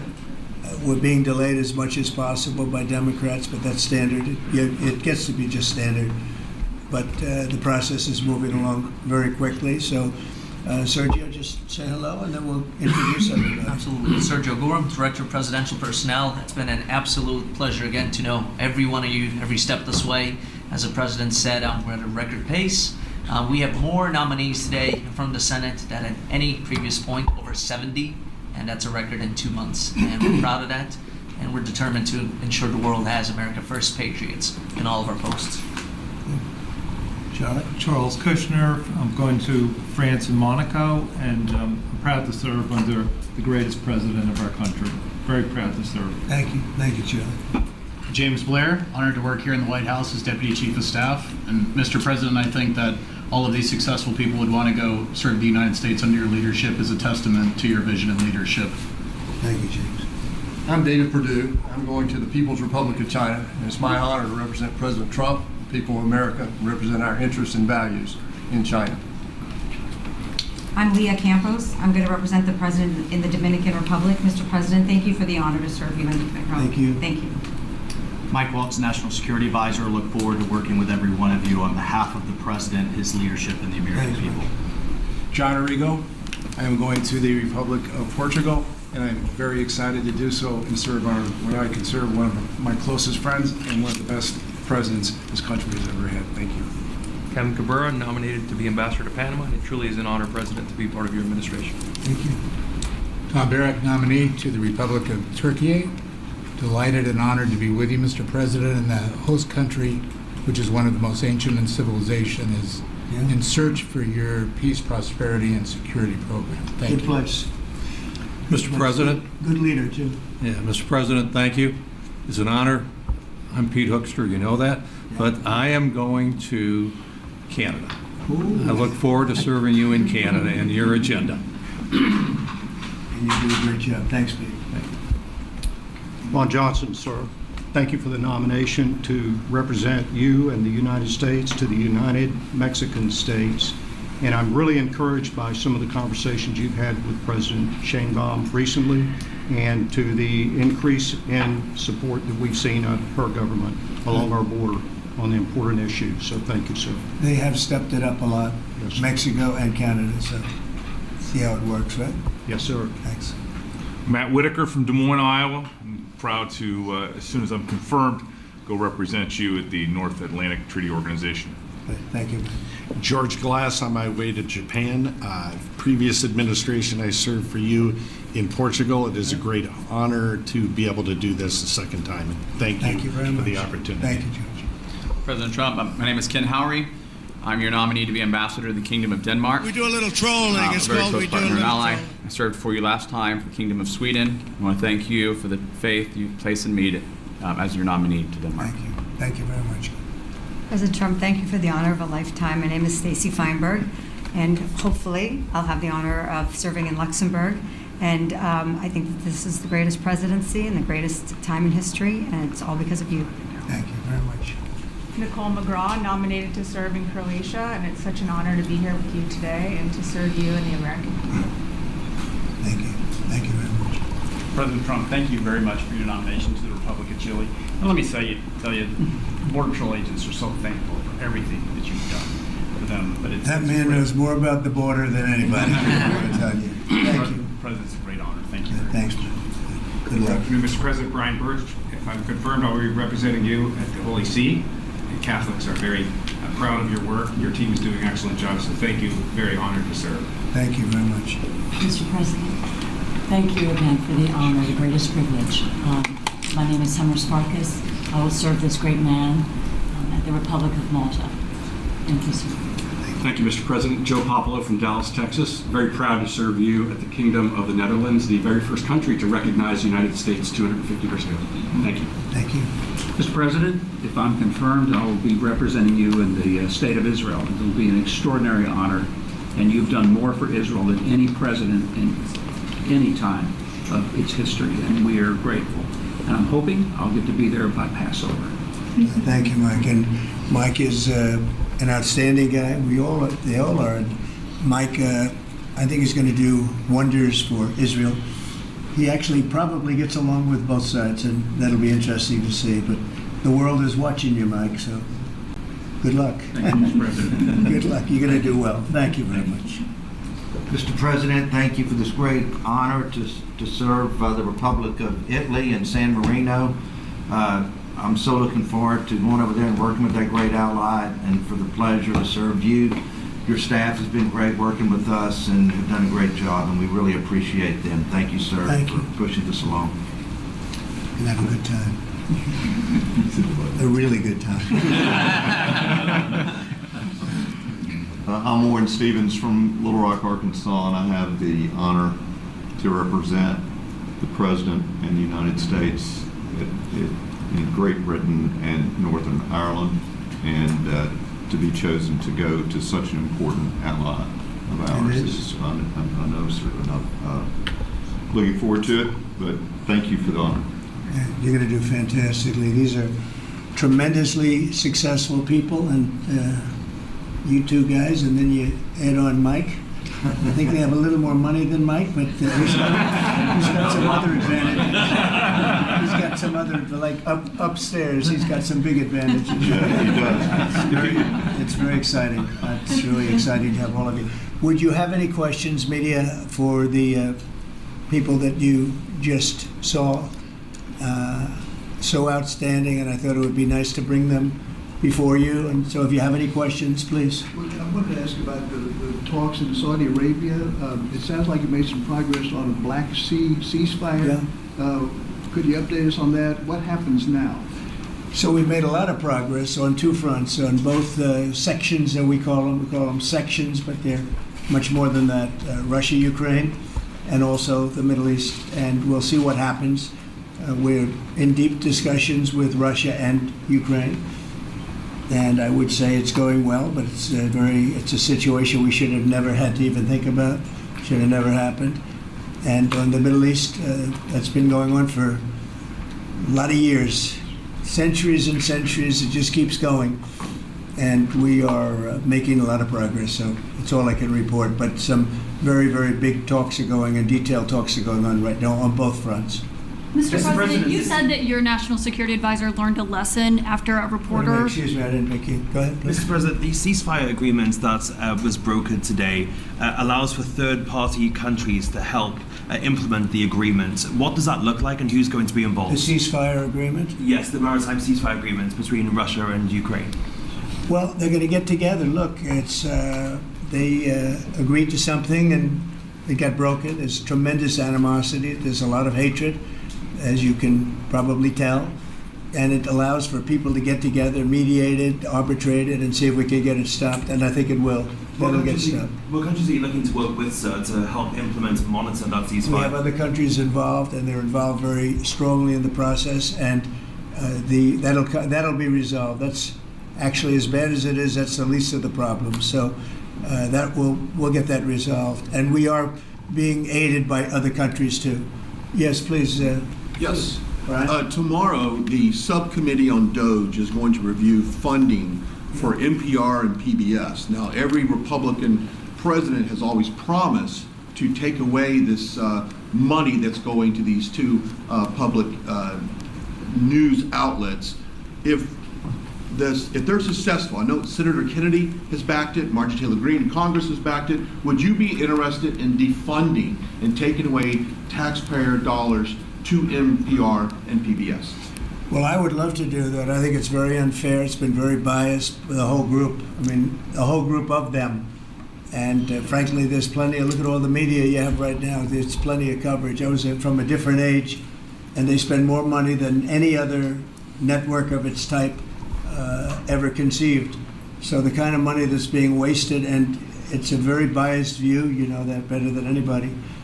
And I'd be honored to see it end. We're well covered. Look at all the people that we have here today. We're well covered, and we don't need it, and it's a waste of money. Especially, I don't even know what DOJ's recommendation is. I assume their recommendation is to close them up. Well, after they hear all the testimony, I think they're going to make a decision relatively sooner than later. Yeah. But we'll see what that turns out. I can't imagine that they wouldn't, because they have found so much waste, fraud, and abuse, hundreds of billions of dollars, and just waste, fraud, abuse. You heard yesterday some of the new things that were found. 22 billion just in environment, billion. You know, if you had 22 million, Warren, it would be nice, but 22 billion put into environmental accounts. One was 2 billion into one account, Stacey Abrams, where they had $100 in the account. And just before I came in, they put $2 billion. And you guys are looking, so you mean 2 million or maybe 200,000? No, $2 billion were put in the account. What do you think of that, Mike? Do you think that's a straight deal? 2 billion?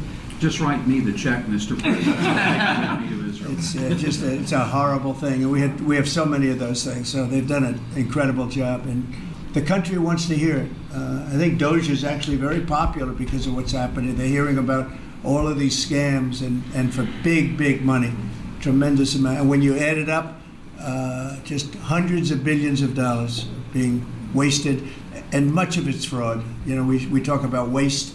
And it is waste and abuse, but a lot of it's fraud. Can I follow up on something? Yeah, go ahead, Brian. I just want to follow up on that. If Planned Parenthood is defunded, would you look into the harvesting of baby organs that they've done throughout the years and maybe go after some criminal prosecution on that? Well, I think you're talking about a subject that is a heated subject. And we'll look into it. We're going to look into everything, but that's certainly a subject that's been debated for a long time, and we will look into it. Yeah. Mr. President, some senators have expressed hope that the White House will support a rescission package to codify some of the DOGE cuts into law. Where does the White House stand on that? And are you making progress? Which package? A rescission package to codify some of the DOGE cuts into law. You know what? It would be great. I think we're going to do that. I think they're going to do it. I think we're also going to be codifying a lot of the executive orders that we've done, which have been very popular. And we're looking at one, I will tell you right now, that I think perhaps will be controversial, but not with the people, and that's sanctuary cities. We're going to end sanctuary cities for some of these jurisdictions that aren't cooperating with law enforcement. They're guarding criminals. They're taking the rights away from the citizens of this state and this city. And we're going to be ending sanctuary cities if we find it necessary to do in certain major areas. And we may just end the entire thing altogether because it's just a way of protecting criminals. And nobody else is benefited by that. And for some reason, Democrats want to keep and they want to shield criminals from being sent back to their countries or being sent to prison. And in the meantime, the crime rate has gone through the roof. Under Biden, it was through the roof. It's starting to come down, but we're taking a lot of people out of here. So we may be presenting you very shortly with a executive order ending sanctuary cities. Mr. President, are you going to change any of the practices that your national security officials used after a reporter was inadvertently added to a group chat about attacks on Yemen? Well, I think it's a question I've been asked now, and I've given a few answers, and they've all been the same. We have an amazing group. Our national security now is stronger than it's ever been. We have had a very, very successful, numerous attacks on that area. These are people that shoot down ships, not only our ships, ships all over the world. They're shooting down right out of the water and damaging them badly, or they're going down. They're also shooting anything that happens to be flying in the area. We hit them very, very hard. There was no classified information, as I understand it. They used a app, if you want to call it an app, that a lot of people use, a lot of people in government use, a lot of people in the media use. And I think I'll ask Mike. Mike is here. Do you want to respond to that, please? Yes, Mr. President. You asked about lessons. I think there's a lot of journalists in this city who have made big names for themselves, making up lies about this president, whether it's the Russia hoax or making up lies about Gold Star families. And this one in particular, I've never met, don't know, never communicated with, and we are looking into and reviewing how the heck he got into this room. But I'll tell you what, the world owes President Trump a favor. Under Biden, global shipping was shut down. Pinprick attacks, months between them, our destroyers being fired upon dozens of times. President Trump took decisive action with his national security team, took out the head missileer, knocked out missiles, knocked out headquarters, knocked out communication sites. And for once, as we hear, as you all hear from every one of our allies, thank God for American leadership again. Thank God for American strength. You're welcome, and look, we had a national security team that was coordinating these efforts. As Director Radcliffe testified today, his first day on the job, he was introduced to this app on his government systems at the CIA and at the State Department and otherwise. So, look, this journalist, Mr. President, wants the world talking about more hoaxes and this kind of nonsense rather than the freedom that you're enabling. And a key part of our sovereignty is open sea lanes and knocking the crap out of terrorists, which is exactly what your team and Pete Hegseth, a good friend and fellow veteran, is leading the charge on, and it's an honor. We had a very, very successful, we had a very, very successful evening. And we've had numerous successful evenings and days in that area. The Houthis are absolutely on the run. The worst of them has been killed. This should have been done a long time ago by Biden, but Biden was an incompetent president. He couldn't do anything. He didn't know where he was going. He had no clue. This guy had no clue. This should have been done a long time ago. As they shoot missiles at ships, randomly shoot missiles at ships. And they make their own missiles. You know, this is not an incompetent group of people. They make their own missiles. They get the missiles also from Iran. It's an offshoot of Iran, another offshoot. You have Hamas, you have Hezbollah, you have the Houthis. You got a lot of stuff going on with Iran. And we sent a letter to Iran. You're going to have to be speaking to us one way or the other pretty soon because we can't let this happen. But that's an app that a lot of people use. And somebody got on. I mean, I happen to know the guy's a total sleazebag. The Atlantic is a failed magazine. Does very, very poorly. Nobody gives a damn about it. This gives it a little bit of a shot. And I will tell you this: that they've made up more stories and they're just a failing magazine. The public understands that. He's a very good man. That man is a very good man right there that you criticize so strongly. He's a very good man, and he will continue to do a good job. In addition to him, we had very good people in that meeting, and those people have done a very, very effective job, and you're going to see it. And it goes on, by the way. It's going to go on. And I think the Houthis wish that it didn't happen, but that's what it's all about. We have to create a safe country, a safe world, and that's what we're doing. Do you think national security was put at risk, Mr. President? Of senior officials using Signal Do I moving plan to forward? ban who? The use of Signal to communicate from senior officials. Well, I don't know I don't know anything about Signal. I wasn't involved in this, but I just heard about it. And I hear it's used by a lot of groups. It's used by the media a lot.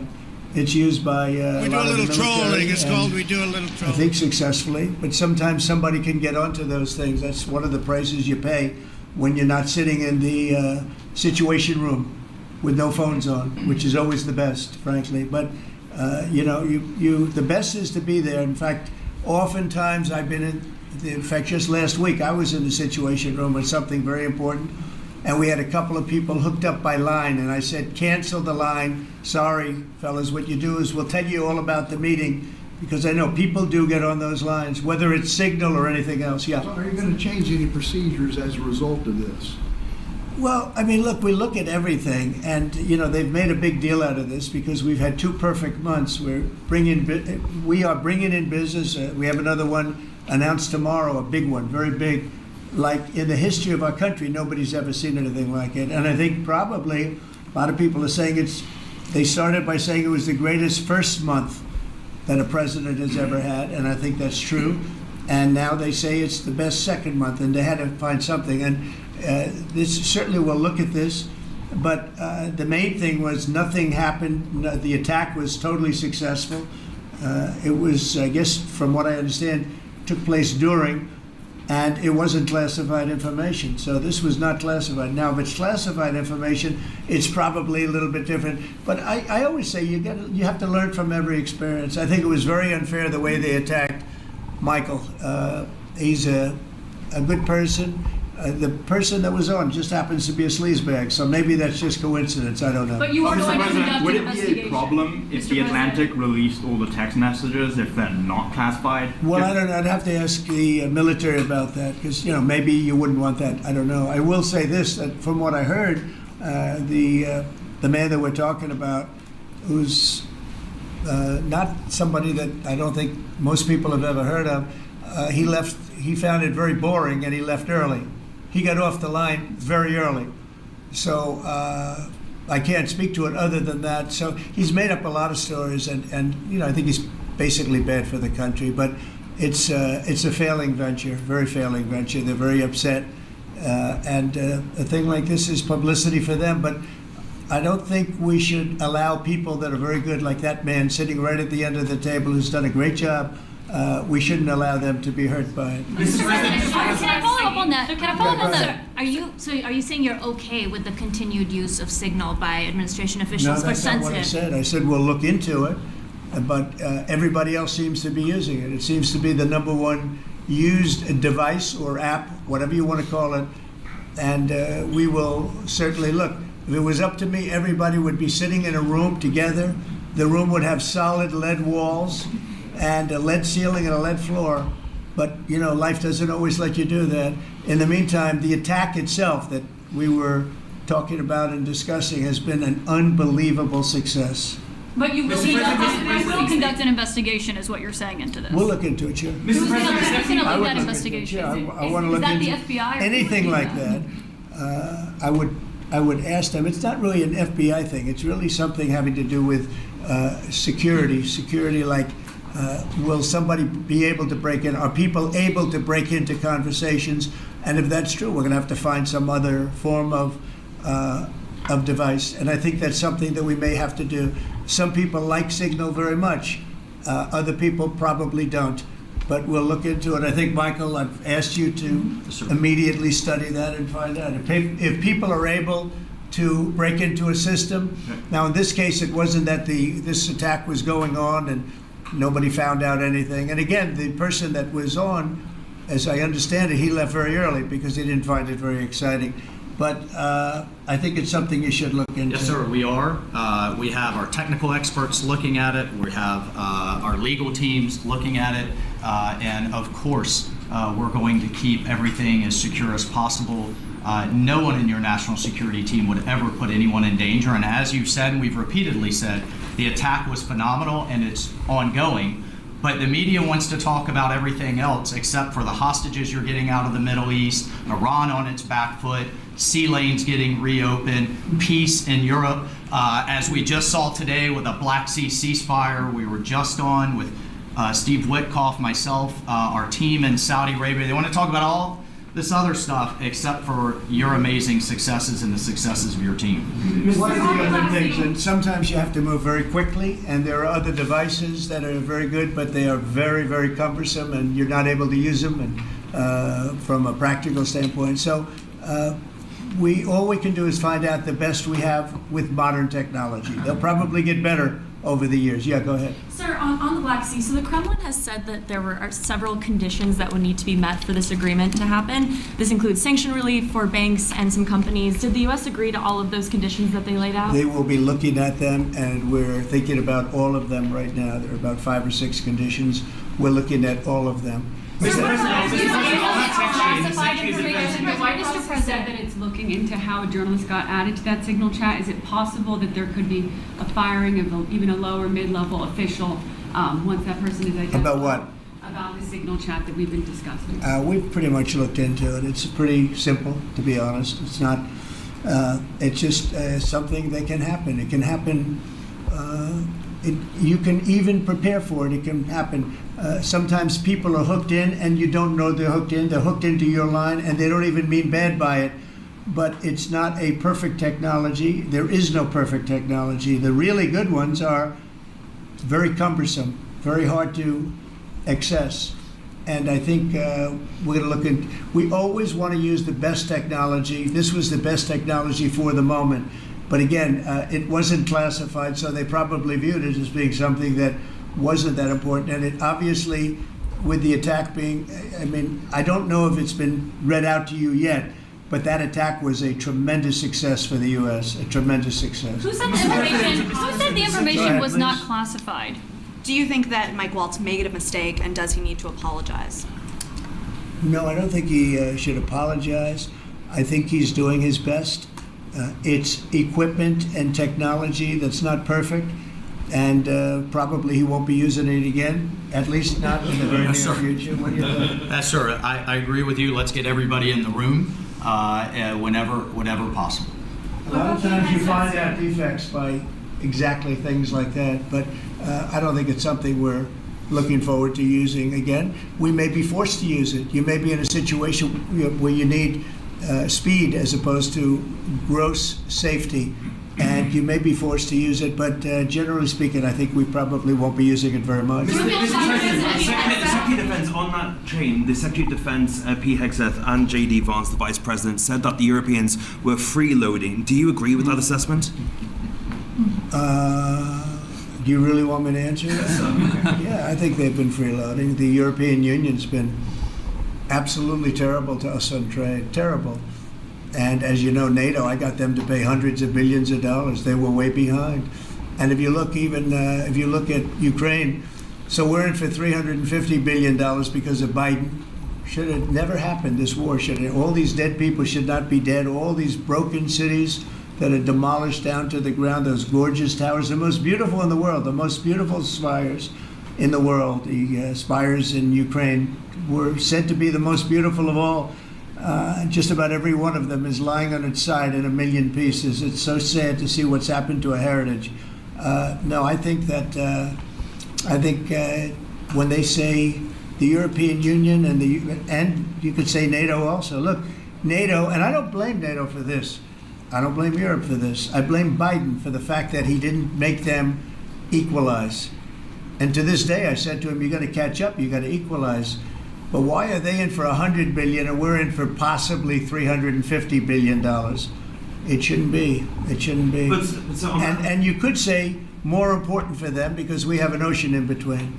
So, you know, it's one of those things. You'll be seeing Liberation Day. I call it Liberation Day in America. You're going to be seeing it on April 2nd. Didn't want to do it on April 1st for the obvious reason, April 2nd. But you'll be seeing tariffs. And I think I've been very fair. I have them set. But I think I've been very fair to countries that have really abused us economically for many, many decades. But so on the same Who told you group that chat. information was not classified? Which of your national security advisors Just told you following that? up on your comments on the economy, there is reporting that consumer confidence fell for the fourth straight month. What is your message to Americans who are concerned Well, about? I know this, that for the first time in like 50 years, right track, wrong track, we were on the right track. And I think people see that. And if you look at prices are way down. You know, when I first came here, the first time I met with you people officially, they were screaming at me about eggs. I said, I've been here for a week and I'm being yelled at about eggs. Egg prices have come down 45, 50% in the last week and a half. And our Secretary of Agriculture has done a great job, as you know, Brooke. She's done a fantastic job, and others working with her have done a great job. But we brought eggs down at a level that nobody thought we could get at. I inherited that situation, and I inherited a grocery situation. The groceries went way up, an old-fashioned word, but it's a very descriptive word. Groceries have gone through the roof. And I used to campaign on it. I used to say, we're going to get groceries down, and we have got it down. I watched a certain newscast over the weekend, and a congressman, Democrat congressman, said, well, Trump's done a lot. I agree. He's been great on the border. He's been great on the military. But, you know, he hasn't brought prices down. That's false. Gasoline's way down. Eggs are way down. Groceries are down very substantially, but down. Almost everything's down. Now, I'd like to see interest rates come down a little bit, and you're going to see billions of dollars, even trillions of dollars coming into our country very soon in the form of tariffs, because we were abused by presidents, and frankly, in all fairness, it wasn't their expertise, but they had no idea what they were doing. Mr. President, you say tariffs will create more jobs here in America. Oh, so yeah, sure. which So I states? agree. which states It'll create a lot of money and more jobs. But if you look, so in the last, these gentlemen would know about it, and ladies, because some of the ladies are great businessmen in this room that are becoming ambassadors. Great, really great, top of the line. When you look at the number of companies that have said, like we're close to, I would say close to $4 trillion. We never had numbers like that. The number one chip maker in the world from Taiwan coming in with $200 billion. We have Apple. Look at Apple. $500 billion. $500 billion. They're going to build plants all over the United States. They were all being built in China. You have many, many companies, and maybe above all, you have the car companies coming in at levels that nobody's ever seen before. We have Honda is opening up one of the biggest plants in the world in Indiana, and many car companies are coming in. We have AI. We're leading China by a lot in AI, and we're going to keep it that way because we've made it very good for them, and we're going to protect them. Once they're here, we'll protect them through taxes, through incentives, and also through tariffs. Thank you very much, everybody. Thank you very much. Thank you. Nice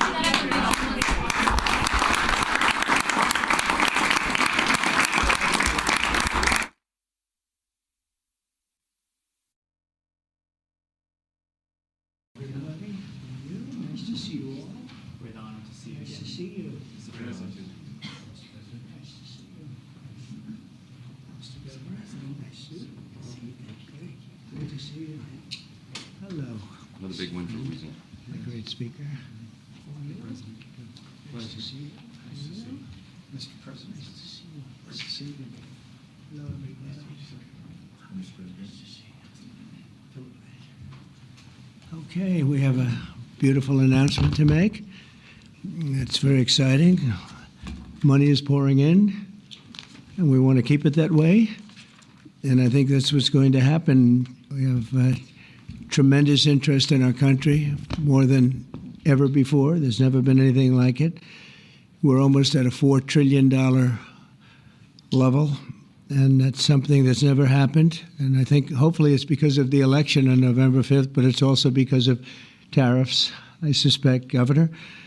But I'm thrilled to welcome Louisiana Governor Jeff Landry, a friend of mine for a long time, and to have you at the White House. And we thought this was going to happen, and I said, if you get it signed up, we'll do it at the White House, and you got it all done. I'm proud of you.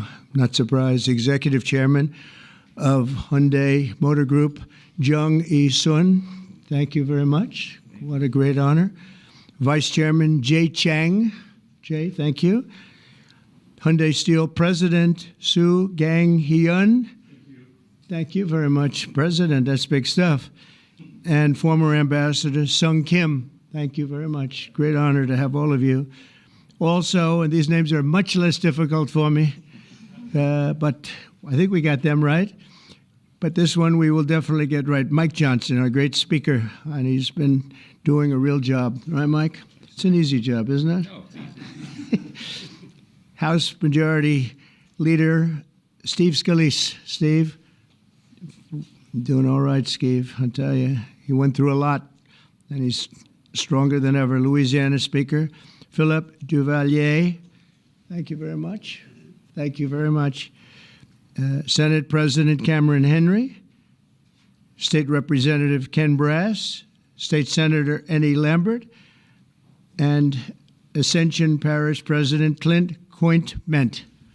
Thank you all very much. Thank you very much. Great honor. Great to have you with us.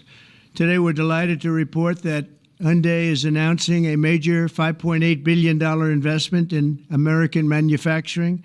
In particular, Hyundai will be building a brand new steel plant in Louisiana, which will produce more than 2.7 million metric tons of steel a year, creating more than 1,400 jobs for American steelworkers. And then there'll be major expansion after that.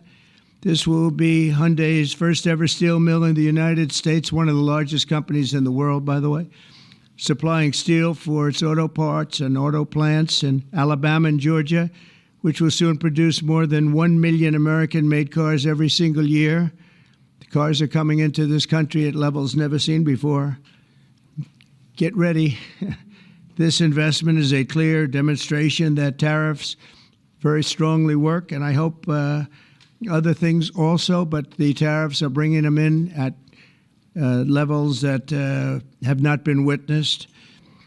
Hyundai will be producing steel in America and making its cars in America, and as a result, they'll not have to pay any tariffs. You know, there are no tariffs if you make your product in America, so it's something that's why so many people are coming. As you know, we have from Taiwan, the biggest chip manufacturer in the world, is coming in with $200 billion, and we have a lot of people coming and plants coming and companies coming that never would have been here, never would have even thought about it.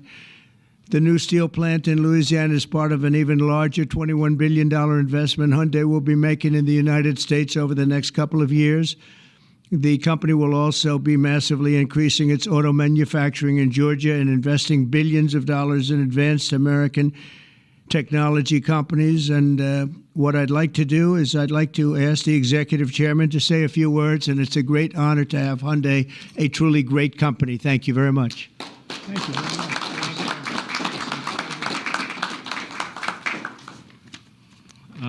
Thank you very much, Mr. President. Thank you for giving me this opportunity to speak here today, and thank you for the invitation. And congratulations on the remarkable start to your new term. It's been good. All right. It's been a great one. So Hyundai Motor entered the U.S. 1986. Since then, we have invested over $20 billion and now support more than 570,000 American jobs across all 50 states. Today, I'm pleased to announce an additional $21 billion in a new investment over the next 4 years, our largest U.S. invest ever. A key part of this commitment is our $6 billion investment to strengthen the U.S. supply chain from steel and parts to automobiles. We are especially excited about Hyundai Steel's multi-billion investment in a new facility in Louisiana. which will create 1,300 American jobs and severe as the foundation for a more self-reliant and secure automotive supply chain in the U.S. To mark this milestone, we are honored to visit President Trump alongside Governor Landry and Speaker Johnson and Leader Scalise, deepening our partnership with the United States and reinforcing our shared vision for American industrial leadership. And this week, we are also proud to open our new $8 billion auto plant in Georgia. With this, our U.S. vehicle production will exceed 1 million units per year, as President mentioned. Our decision to invest in Savannah, Georgia, creating more than 8,500 American jobs, was initiated during my meeting with President Trump in Seoul in 2019. That's right. Yeah, and after that, 2020 in Davos, I mentioned about the new plant. So American Jobs was initiated during at the time. Now, as we proudly mark the completion of this transformative project coincides with the beginning of President Trump's second term, making this moment even more special. Thank you. Yeah. Furthermore, HMG will purchase $3 billion worth of U.S. LNG to support America's energy industry and enhance our energy security. All of these efforts will accelerate the localization of our supply chain in the U.S., expand our operations, and grow our American workforce. With your leadership, Mr. President, Hyundai Motor Group is proud to be a stronger partner in America's industrial future. I'd like to personally invite you to visit one of our state-of-the-art manufacturing facility and see firsthand our commitment to the United States and our American workers. Right. So thank you to our American partners and employees and communities. We are really proud to stand with you and proud to build the future together. Thank you. Well, thank you very much. I thought maybe we have our great speaker, and we have two very good friends, Mike and Steve, and you come from a certain state that we're talking about right now that we love, and I've done very well there. I've always won by a lot. I love that state, so I was happy to hear about it. That's why I said, come on over. But Mike, would you and Steve like to say a few words, please? Sure. Thank you, Mr. President. We're excited. It was mentioned earlier what a great start we've had to your second term, and we're just getting started. Everyone should know that. There'll be more of this because it's the policies that are bringing about the great growth, and it's about leadership. And we have a strong new leader back in the White House, and it makes a big difference because everybody around the world is seeing that, and everyone around the country is applauding it. We were on district work period last week, and Steve Scalise and I and our colleagues were traveling around the country doing campaign events, raising money, doing all the things that are necessary to ensure that we keep the House majority for the Republican Party. And I'll just tell you, I was in multiple states over the last week, and everywhere I went, Mr. President, people are excited. There's this great sense of relief, almost euphoria out there, because they know that America's back. This is the America First agenda. We're so grateful for these great friends with Hyundai to invest in Louisiana. We have extraordinary leadership on the state level, and leadership makes a big difference. We're so grateful to be a part of this. We want to tell you all this is a great investment in Louisiana and in America. More to come. Thank you so much. Steve? Well, thank you again, Mr. President, for opening up the White House to this great group. Governor Landry has brought the same kind of energy to the governor's mansion in Louisiana that President Trump has brought to the nation in the White House. Some people marvel at President Trump's stamina. Over the weekend, both Saturday and Sunday, we spoke by phone on some different legislative initiatives that we're working on with Speaker Johnson to continue moving the agenda forward. Those very things that President Trump ran on, he's delivering for the American people. And this announcement by Hyundai is one more example of how that agenda that President Trump ran on to make America first again is working for the American people. When you talk about 1,300 plus really good jobs in Louisiana. Those are all American workers. That's billions of investment coming in from Hyundai into the United States that would not have been here without President Trump's leadership. And I think people know that. They see it. It's been a long time coming, but we applaud the work that Hyundai is doing with Governor Landry to come to our state. But for President Trump, we're seeing this all across the nation, and we're just getting started. A lot more to come, Mr. President. That's very nice. Thank you. Thank you very much. Do you have any questions, please? Yeah, please. The size of the investment, partly because of tariffs. On April 2nd, the reciprocal tariffs will go into effect. Is it truly reciprocal? Are there some countries that might get a break or some sectors that might get a break? Well, I may give a lot of countries breaks, but it's reciprocal, but we might be even nicer than that. You know, we've been very nice to a lot of countries for a long time, but I call it Liberation Day. April 2nd is Liberation Day. But today, as you know, we did something with respect to Venezuela. You heard about that, and that will be quite important. We'll be announcing some additional tariffs over the next few days, having to do with automobiles, cars, and having also to do a little bit with lumber down the road, lumber and chips. We're going to get all those chip companies coming back. They're already coming back without even doing it. So it's been very good. But we'll be announcing some others. But for the most part, April 2nd will be a big day. That'll be Reciprocal Day. And we'll be bringing some of the money back that's been taken from us. Let's be nice by using the word taken. I don't want to use a stronger word because these guys are professional politicians and they don't like to hear those words. I refuse to use the word stolen from us, but that's a... Countries mutually bring down tariffs. Are you seeing that negotiation? Oh, it happened. Well, the European Union lowered their tariffs to 2.5%. We were only at 2.5% for cars, which is very low. And as you probably heard, that European Union lowered their number from much higher than that, many, many times higher. Surprised to 2.5%. So that was good. But I don't know that I expect that. It's up to them. But we have reciprocal tariffs. Mr. President, your reaction to the story in The Atlantic that said that some of your top cabinet officials and aides had been discussing very sensitive material through Signal and included an Atlantic reporter for that. What is your response to that? I don't know anything about it. I'm not a big fan of The Atlantic. To me, it's a magazine that's going out of business. I think it's not much of a magazine, but I know nothing about it. You're saying that they had what? They were using Signal to coordinate on sensitive materials and having to do with what? Having to do with what? What were they talking about? With the Houthis. The Houthis? You mean the attack on the Houthis?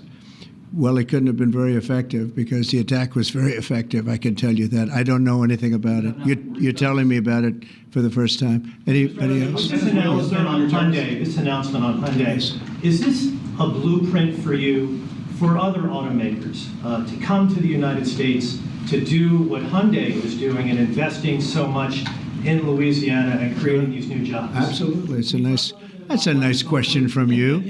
That's a shocking question, how nice it is, huh? That's okay. That's a question that's a good question, actually. Yeah, sure. Hyundai's a great company.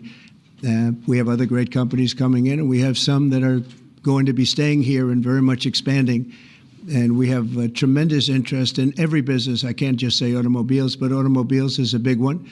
And yeah, this is the beginning of a lot of things happening. We've had, as you know, Apple's announced a $500 billion investment, and other companies have announced $250, $300 billion. But we're well into the $3 and $4 trillion mark, which has never happened to our country before. What it really means is jobs. All we care about is jobs, right? We care about quality and quality of life and safety and security, but we care about jobs. And they're going to have we have a lot of people coming in. Governor Landry, if I may, Governor Landry, I would love to ask Governor Landry a question, if you don't mind. How did you convince Hyundai to come to your great state? How did you convince them to come to Louisiana? It was easy. I told them we were going to have a great president this year, right? Look, I think that this is Americans seeing the America First policy in action, right? It's not just promises, it's about action. And not only and I appreciate their patience because all last year, many of these legislators, the Speaker and the Senate President, we worked on making Louisiana as friendly for business as the president is making America. We worked on public safety. We worked on educational reform, which the president's been working on. We worked on tax reform, historic tax reform. And what I can tell you is to echo what the president said, in Louisiana right now, I believe before the summer's over, we'll have $50 billion worth of construction projects going on in Louisiana. That is a record, Mr. President. It has never happened under any other president, under any other administration. And I can only look at the leadership that he has brought, not only to the White House, but to the world as well. And so to have these executives come here and say, hey, we want to invest in America, because for decades now, what Americans have seen is jobs being offshored rather than onshored. And today's announcement is exactly that. This is a message for all America that this president and their governors out there care about the American worker. Mr. President, on your Venezuela tariffs, And I have to tell you that if you have any trouble getting permits, which you won't, come see me. I'll get them for you immediately. All right? But you're not going to have any trouble. You know, we had, when I first got involved in this world of politics, when I went down to Louisiana, you know, the two big LNG plants, and they were stuck for 14 years. They tried to get permits, and these were $12 billion and I think $15 billion plants. And they were working on it for 14 years in one case, I think 13 or 14 in the other. And I was able to get them in less than a week. And they were shocked. And probably some consultant got a lot of money for doing it, but nobody spoke to me about it other than this gentleman at the time. He mentioned it, and he did. They were in very much different positions, but they wanted to see if we could break the logjam. And I got it done. In one case, I actually got it done in one day. And the other case, I didn't do as well. It took a full week. And they built, and they're up, and they're very successful now. That was a long time ago, but we got it done immediately. You'll have no trouble getting your permits, I guarantee. These people you're dealing with are top of the line.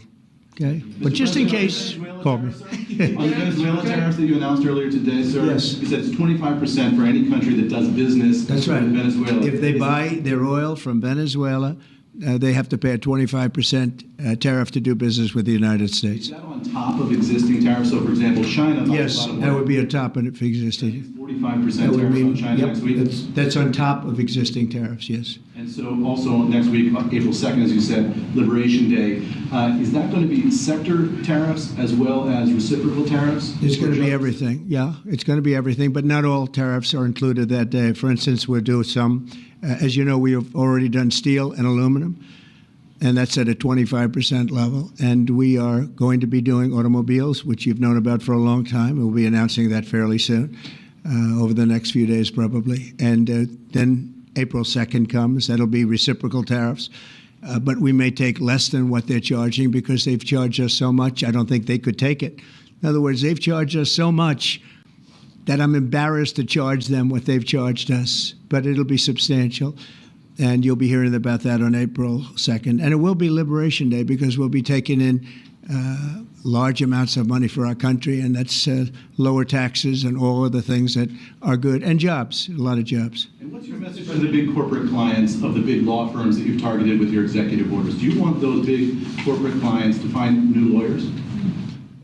I just think that the law firms have to behave themselves, and we've proven that. We have others that want to make a settlement also. They, having to do with the election and other things, they behave very badly, very wrongly, and I appreciate the one, you know, these are the biggest firms, and they all came back realizing that they did wrong, and that's why they're doing this. So I just think they have to behave. We have to straighten out our country. We have to straighten out our elections. Our elections are very dishonest, very corrupt, and we have to straighten it out. And it's so easy to do it. And we should go to paper ballots. We should go to one-day voting. We should go to voter ID. And just one other thing, proof of a thing called citizenship in the United States. Wouldn't that be nice? How simple does that sound? Proof of citizenship, voter ID, one-day voting and paper ballots. You know, paper ballots are very secure. They have watermark paper. It's very intricate stuff. It's very technologically advanced, even though it's paper. And you'd have no trouble. You wouldn't have dishonest elections, and you'd have them all done by 10 o'clock in the evening. You know, France went to that, and not that I want to copy anybody, but many others have also. And they had 38 million votes, and it was all done at 10 o'clock. They had a winner, they had a loser. That was it. Nobody was complaining. And they had it backed up with paper. And it's so easy to do. The other thing, you'd save about, this would cost you about 8% of what the machines cost. So the paper would be much less expensive. So if you're looking to save some money, that's a good way to save it. So it's a shame that we've gone through it. We've gone through a bad election, really bad election. The election was so bad. And think of it, you wouldn't have had the October 7th disaster with Israel. You wouldn't have had Russia and Ukraine, because that would have never happened. You wouldn't have had inflation. You wouldn't have had the type of withdrawal from Afghanistan that you witnessed, which was probably one of the primary reasons that Russia went into Ukraine. They saw that mess, how badly it was handled. They said, wow, this is a paper tiger that was handled by incompetent people. But that wouldn't have, we would have been out, but we would have kept Bagram, the big air base, which is 1 hour away from China, where they make their nuclear weapons. Would have been nice to have it, but now, you know, who has it now? China has it. And so an honest election, and we wouldn't have had inflation. You know, you had the record-setting inflation. We wouldn't have had inflation. I want to thank everybody for being here. I want to congratulate Hyundai, a great company, and we will do everything possible. And I will say you picked a fantastic state.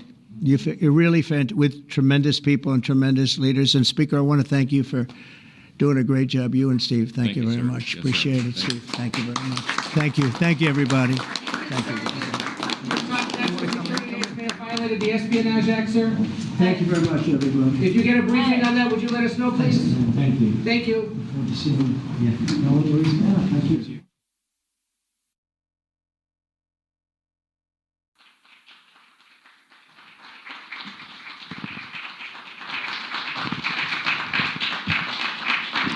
Thank you very much. Thank you very much, please.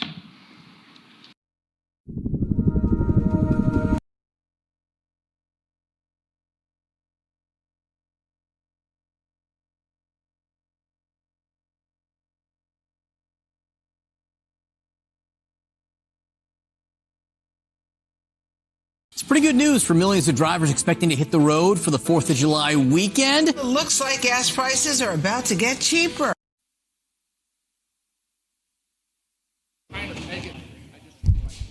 Ladies and gentlemen, please welcome the 45th and 47th President of the United States, Donald J. Trump.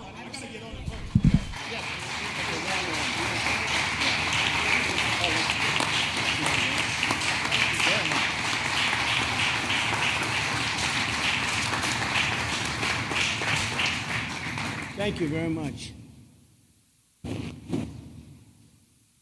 They've done a fantastic job. Even the microphone works well. That's good. Wow.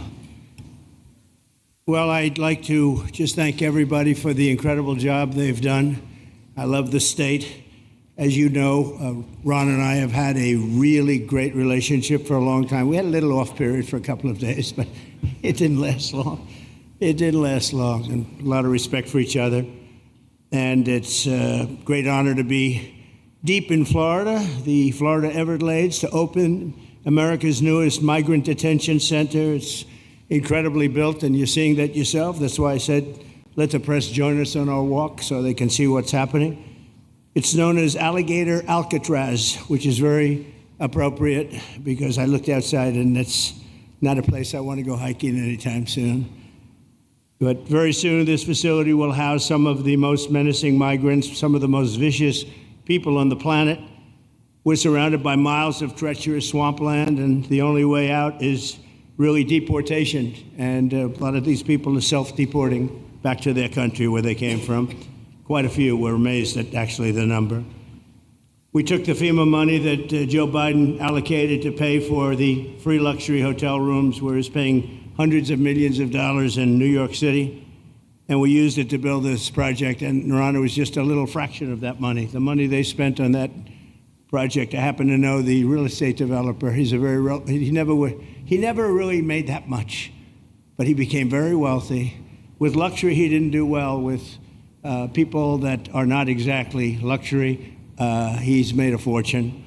I want to thank Florida Governor Ron DeSantis and Secretary of Homeland Security Kristi Noem, and Florida Attorney General James Uthmire. Where is James? Where is he? You do a very good job. I hear good things. I hear good things about you from Ron too. No, you really do. He's even a good-looking guy. That guy's got a future, huh? Good job, James. I hear you did really, really fantastic. Worked hard. You're like in the construction business for a few days, right? Congratulations for all the hard work and to make this facility possible. It's amazing. Thanks as well to Florida Agricultural Commissioner Wilton Simpson. Where is Wilton? Where are you, Will? Hi, Wilton. Been a long time. Thank you. Congressman Byron Donalds. Where's Byron? Hi, Byron. How are you? Good. Florida Speaker of the House, Daniel Perez. Daniel? Daniel? Thank you, Daniel. Why, you didn't want to sit up here with us, Daniel? Executive Director of the Florida Division of Emergency Management, Kevin Guthrie. Hi, Kevin. Good job. Acting Director of ICE, Todd Lyons. Todd, great job. And Senator Joe Gruters. He is a great guy. Where is Joe? We love Joe. Thank you very much. Thank you. Thank you, Joe. Joe is great. With the help of those incredible Border Patrol agents, we now have the lowest level of daily border crossings ever recorded. As you know, last month, the month of May, just got released 2 days ago, the number of illegal aliens into the United States was zero. Even I find that hard to believe. Somebody must have gotten in, I think. I don't know, but they say zero. And the people that count them are radical left Democrats. So when a radical left Democrat tells me it's zero, I believe him. But there's still much work to do. In the 4 years before I took office, Joe Biden allowed 21 million people, that's a minimum, I think it was much higher than that, illegal aliens to invade our country. He invaded our country just like a military would invade. It's tougher because they don't wear uniforms. You don't know who they are. More than the populations of New York City, Los Angeles, Chicago, Houston, Phoenix, and Philadelphia combined. That's what came into our country from prisons, from mental institutions, from street gangs, drug dealers. It's disgusting. This enormous country-destroying invasion has swamped communities nationwide with massive crime, crippling costs, and burdens far beyond what any nation could We do a little trolling. withstand. It's called we no do a nation little could trolling. withstand what we did, and we're in the process of doing it. But we have some great people doing it now, and you see them up here with me. But it's I'd call it like an unforced era. It's sort of like men and women sports. It's sort of like transgender for everybody. How could they have done this to our country? And we're never going to forget it. Last year, 15% of all the hotel rooms in New York City were used to house illegal aliens at costs that they never got for luxury. They never got this much for luxury people coming in from the wealthiest places on earth. They made more money with the illegal immigrants, with many rooms costing more than $300 a night, 6 times the rent of a typical American family. In Denver, Colorado, the city was forced to cut $10 million from its police and fire department budget as part of a $90 million plan to house illegal aliens. And it's a population that's growing and growing and destroying Denver and growing. And again, it's destroying Denver. And it's destroying many other cities, too. Likewise, one of the city's largest hospital system is drowning in unpaid medical bills, unpaid in the billions, after their emergency rooms were flooded with tens of thousands of illegals, leading to the closure of critical services. And these are really critical services. They can't even keep them open for American patients. The American patients were treated worse than any illegal immigrant. In Los Angeles, 1 in every 4 students in the public school system is from a household headed by an illegal, and most of them don't speak English, so they're in a school system, and they don't have interpreters, they don't have anything, they don't speak English. What a mess, what a mess. Unforced error, all these people allowed to come in. The United States is now spending $78 billion a year on translation. Okay, think of that, $78 billion a year on translation, and smaller numbers on special education programs for non-English speakers in our public schools. So $78 billion, I think that's not a mistake.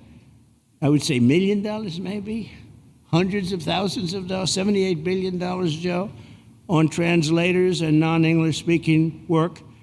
Federal government, the Justice Department, It's more than twice the cost of maintaining the United States Justice Department, what we're spending on translation and other things to help. In total, the average illegal alien costs American taxpayers an estimated $70,000. That's each. $70,000. I think that number is even low. If you care about balancing the budget, the single most impactful step we can take is to fully reverse the Biden migration invasion, one of the worst invasions we've ever had. We've never had an invasion like this. We've had invasions, but we've taken care of them. We've never had an invasion like this, and it's with us. And we have some very bad people out there looking to do big harm. That's why the one big, beautiful bill includes funding for 3,000 new Border Patrol officers and 10,000 new ICE agents. And I've gotten to know the Border Patrol and ICE very well. Unlike Kamala, she was the border czar, but she never saw the border. She never made one phone call. She was some border czar. She would have been some president. Probably would have been slightly better than Biden, though. I had to run against both of them, you know? The one guy, it's like a fighter. You knock out the one guy who's doing badly, then they put somebody else in. But fortunately, she was a stiff also. Otherwise, I would have been very angry. I would have been extremely angry. The heroes of ICE will also help round up and remove members of the savage drug cartels which are coming back into our country. And we got them out. Now some of them came back in. We just got them out again. And that's going to be a vicious cycle. But these are foreign gangs. They're horrendous people, killers, that have infiltrated our territory, including 8 which we have designated as foreign terrorist organizations, which gives us a lot more power for speed and getting them out much easier. And we had a great court victory, as you know, on Friday that allows us to do what we have to do from the Supreme Court of the United States. In 5 months, my administration has already arrested over 2,700 members of the murderous Venezuelan gang known as Tren de Aragua, including a pack of these sadistic animals arrested last month with over 280 guns, and these are guns of the latest caliber. These are guns that were made over the last period of less than a year, getting brand new guns, the latest and the greatest. Every day, our brave law enforcement officers are hunting down and deporting migrant criminals who have committed heinous crimes, including more than 13,000 murderers. 11,888 to be exact, but I'd probably say the 13,000 is right also. Think of it, 11,888, and more than half of them, they committed more than one murder. So, Ron, many of them are out of here already, but it's still it's a hell of a number to be confronted with. Just this year, ICE agents in Miami have apprehended illegals with arrests for murder, kidnapping, rape, child sexual abuse, and arson, people of the worst order. We're getting these monsters out of the United States, out of Florida, out of all the places that they're in. And on January 20th, I signed an executive order empowering governors and state police to be deputized to enforce federal immigration laws, and Ron's already taken advantage of it. It's a tremendous advantage for the states. Most of them are doing it. Actually, the blue states tend not to do it. Even a couple of them have, though. And I want to express my tremendous thanks to the state of Florida for embracing this opportunity and being a true partner. They've worked so well with the federal government. It's been just a beautiful, beautiful partnership. So, Ron, I'd like to thank you personally. You are my friend, and you'll always be my friend. And we may have some skirmishes even in the future.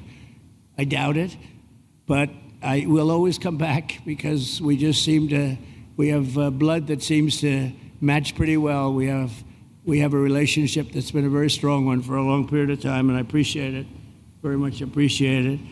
And also, Secretary Noem, I'd like to have you say a few words. You have been unbelievable, the job you've done. You and our favorite person, Tom Homan, have done, and your whole staff, because it's a lot of people, and Tom acknowledges it all the time. He respects you so much. He respects the staff that you both built.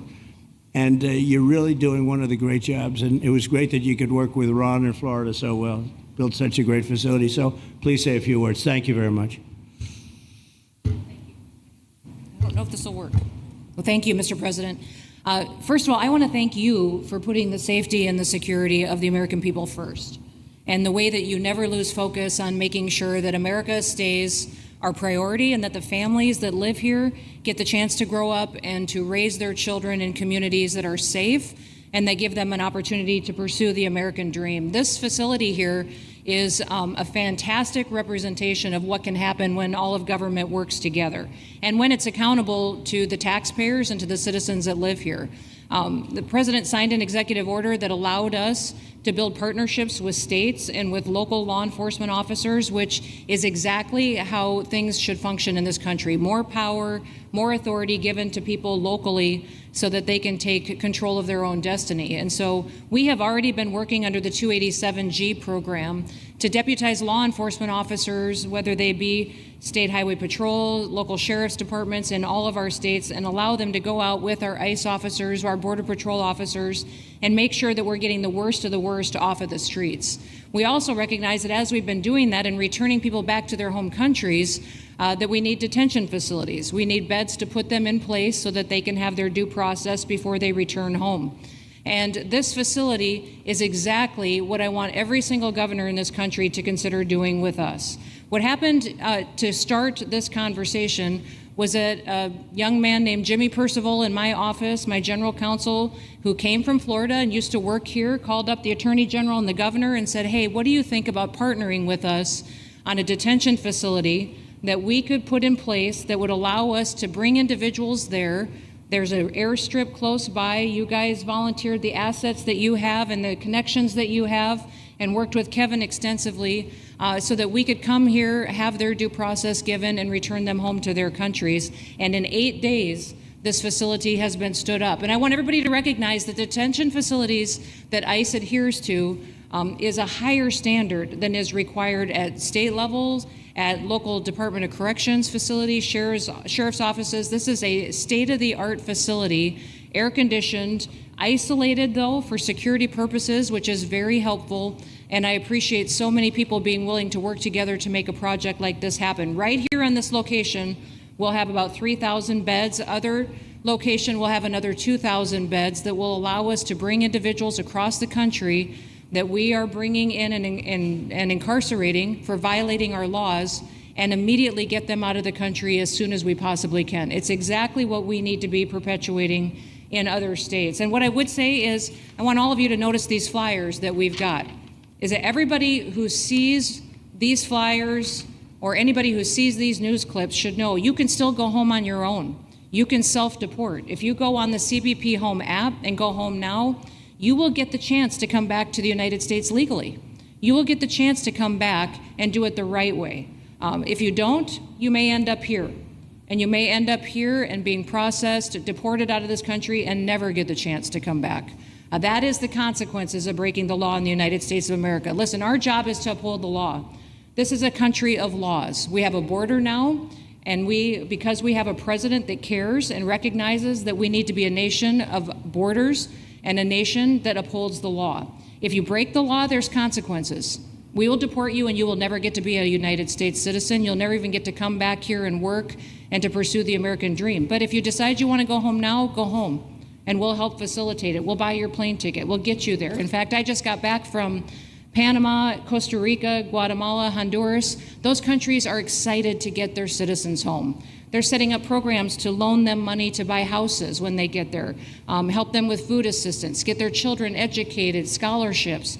They want their citizens that are living here in the United States illegally to come home and to be a part of their economy and help their countries grow. So this is a win-win for everyone. And I just want to end, Mr. President, by thanking our law enforcement officers, by thanking our ICE officers and our Border Patrol officers for what they do every day. They are out on the streets, and violence against them has increased over 500% since Trump has gone back into the White House because he's upholding the law and because a bunch of liberals, socialists, and Marxists are out there lying about what President Trump is doing. President Trump is upholding freedom by what he is doing. The freedom to live safely in this country and to do things legally and to have justice. And because those liberals, and I'm calling out you, CNN, I'm calling you out because you lie every single day about what these operations are. We are going after murderers and rapists and traffickers and drug dealers and getting them off the streets and getting them out of this country because Joe Biden let the worst of the worst come in here. The other day I was talking to some marshals that have been partnering with ICE.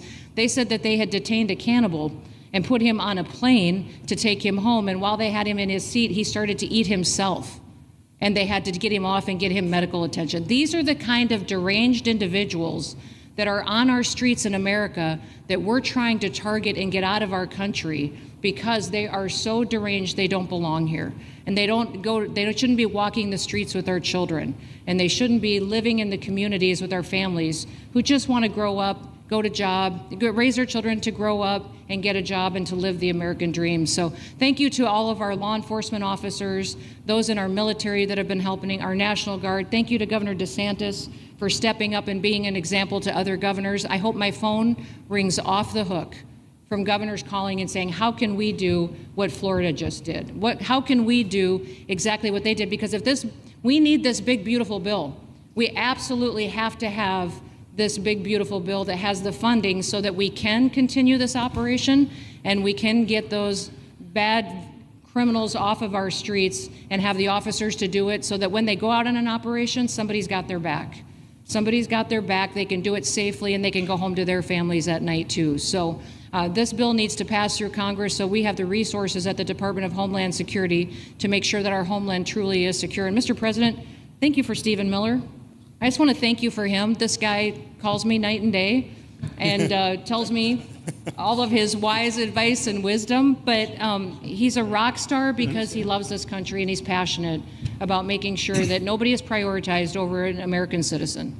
We love everybody. We do. We love everybody. Not everybody. Well, a lot of people. But Not we shouldn't be putting people illegally above citizens. We should be making sure that we do things right. And that's what America has always stood for, and we're an example to the rest of the world because we do it right. So, Mr. President, you surround yourself with great people, and I think that's because everybody wants to work for the greatest president that the United States has ever had, and that's President Donald J. Trump. Thank so thank you you, very sir. much, Chrissy. That's Thank so you. nice. Thank you. Thank you very much. And I have to say that, you know, when Christie's name was put before me by Tom Homan, by the way, because I wanted him for the border, and somehow I thought that was going to be good in that sort. But he didn't want the upper job, and I said, "Who do you recommend?" Christie Noem. I said, "Oh, are you kidding? She's great, but she's such a fine, elegant person." He said, "Sir, she's tough as hell." I said, "Are you sure? You are tough as hell, I tell you, and you do it in a very nice way. But you are. If you ever saw her ride a horse, she rides a horse like she should be in the rodeo. She's like an unbelievable horse person, and you've done a fantastic job. And Steve Miller would even agree to that. And he likes nobody, by the way. I don't think he likes anybody. And another one we like is Ron. And Ron, would you say a few words, please? Sure. Well, thank you, Mr. President. Welcome back to Florida. And I think this is the first time you've been back since the events of a couple weeks. So just let me say, as somebody that was serving on active duty in Iraq back in the day, we witnessed the number of our troops that were killed or wounded by the Iranians. We know that they're a militant Islamic regime that was hell-bent on getting nuclear weapons, and under Joe Biden, they were about to get nuclear weapons. And because of your strong actions, those dreams and those ambitions have been reduced to rubble. And I thank you. I know a lot of veterans thank you, and people in Florida really thank you for stepping up and really making a strong, tough, but strong decision. I think we're much safer as a result of that. Now, on the immigration, I think President Trump's election represented the chance for us to finally solve this illegal immigration and border problem once and for all. I knew he was going to do the border, although he did it very quickly and very thoroughly. I think that no one can say that that's been anything but a spectacular success. But then we have the issue of Biden let in how many millions of people? And you had millions that had been in over decades previous to that. You can't have a country if you don't have respect for the rule of law. You can't have a country if foreigners get to decide who comes in. No, we, the American people, make that decision, who's allowed or not allowed to come into our country. We've seen Europe be overrun by open borders, so we're not going to let that happen here. So when President got elected, I knew that the states had an important role to play in facilitating this really, really historic mission. We're the only state in America, Florida, that requires full cooperation with ICE from all state and local law enforcement entities. And what is the net result of that? We have these agreements for these 287G task force with sheriff's departments, police departments, state agencies, and it's really instrumental in rounding up a lot of really bad people who shouldn't be here. If you look at the number of those full-blown 287G agreements that have been executed around the country, the state of Florida counts for 60% of those. If you look at the number of immigration arrests of illegal aliens on any given day, the arrests happening in Florida constitute between 15 and 20%. Nationwide. So we're all in on this because we understand how important it is to our citizens. It crowds schools, it crowds medical, it crowds housing. Yes, you have illegal alien crime as well, and people want the problem solved. And the only way we're going to solve it is if states like Florida step up and help the president, help Secretary Noem get the job done. Now, this facility here was really in response to us working with DHS and ICE from the time the president got sworn in. And the number one thing they kept coming back to was, you know, Biden decimated the agency. I mean, let's just be clear. You could have illegals in Florida. Biden would just release them. Even when they had notices or they had orders to be removed, Biden wouldn't send them back. So their interior enforcement collapsed under Biden.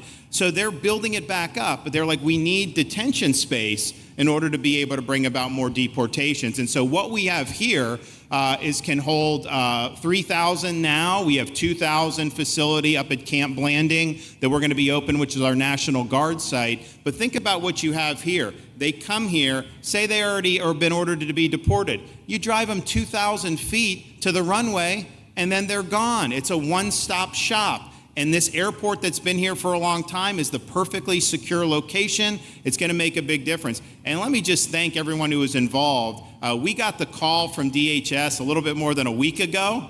And here we are 8 days later with this facility open. And as soon as Air Force One departs, it'll be swept and it'll be open for business to be able to do. But our goal here is to process them and be able to effectuate their return to their home country.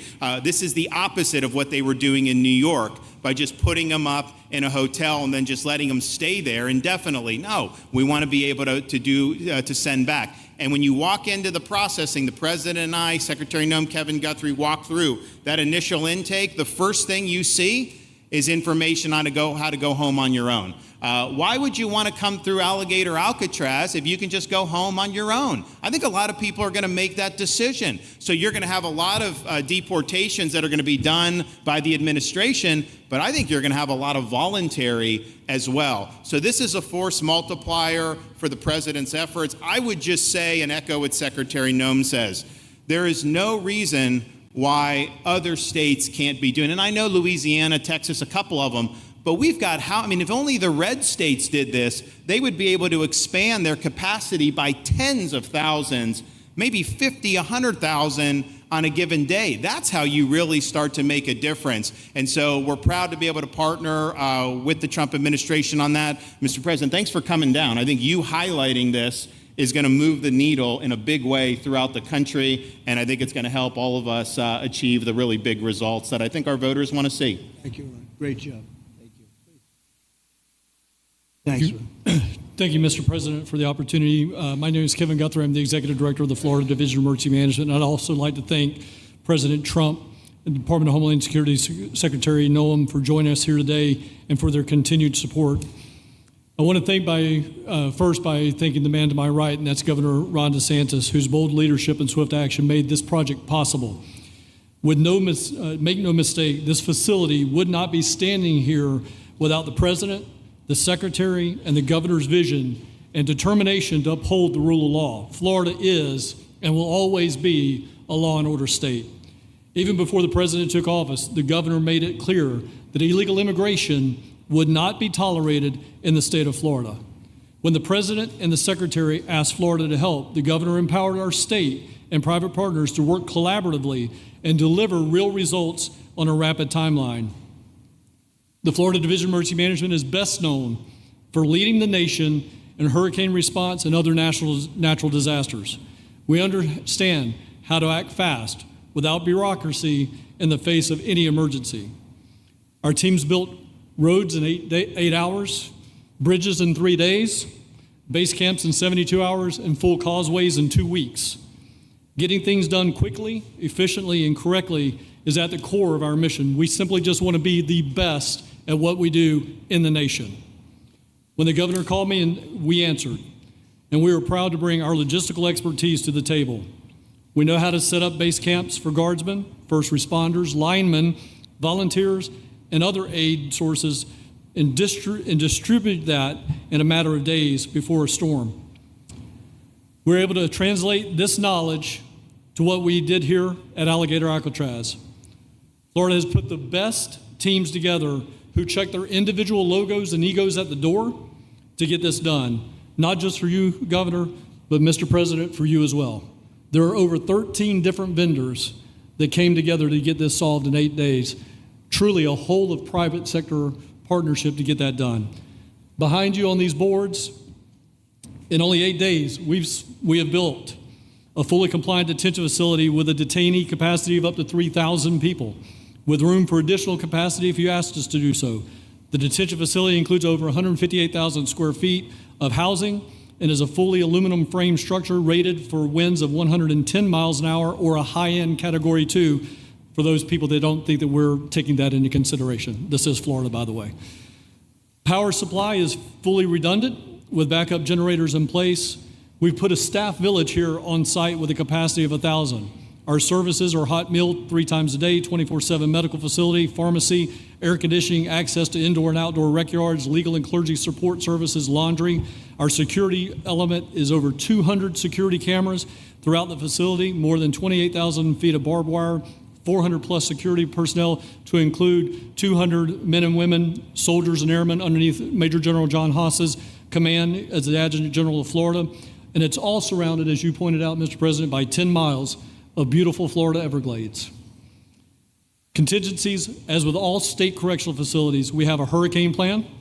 We will not wait for a Cat 2. We will follow our normal evacuation procedures as we do for any other facility statewide in our great state of Florida. We have on-site fire and EMS resources so that we do not we don't burden the locals with any type of response. All in all, sir, this has been a perfect state logistics exercise for this hurricane season. Everything we did here in the last 8 days, God forbid, if we have a hurricane, we're going to do it again. This was a dress rehearsal for us, and we are ready, willing, and able to support you, sir, the governor, secretary, and everything that you need us to do. Just a week ago, it was a taxiway and a runway, and now is a fully functioning facility. We are happy to support you, Mr. President, Governor, Secretary. Fantastic, Joe. Thank you.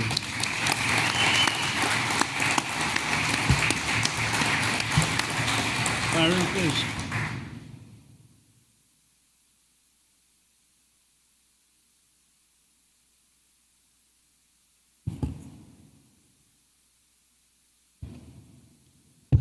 There we go. First of all, Mr. President, we all have to thank you for your leadership and for the mandate that the American people gave you to finally secure our borders and to deport criminal illegal aliens and longstanding illegal aliens out of the United States.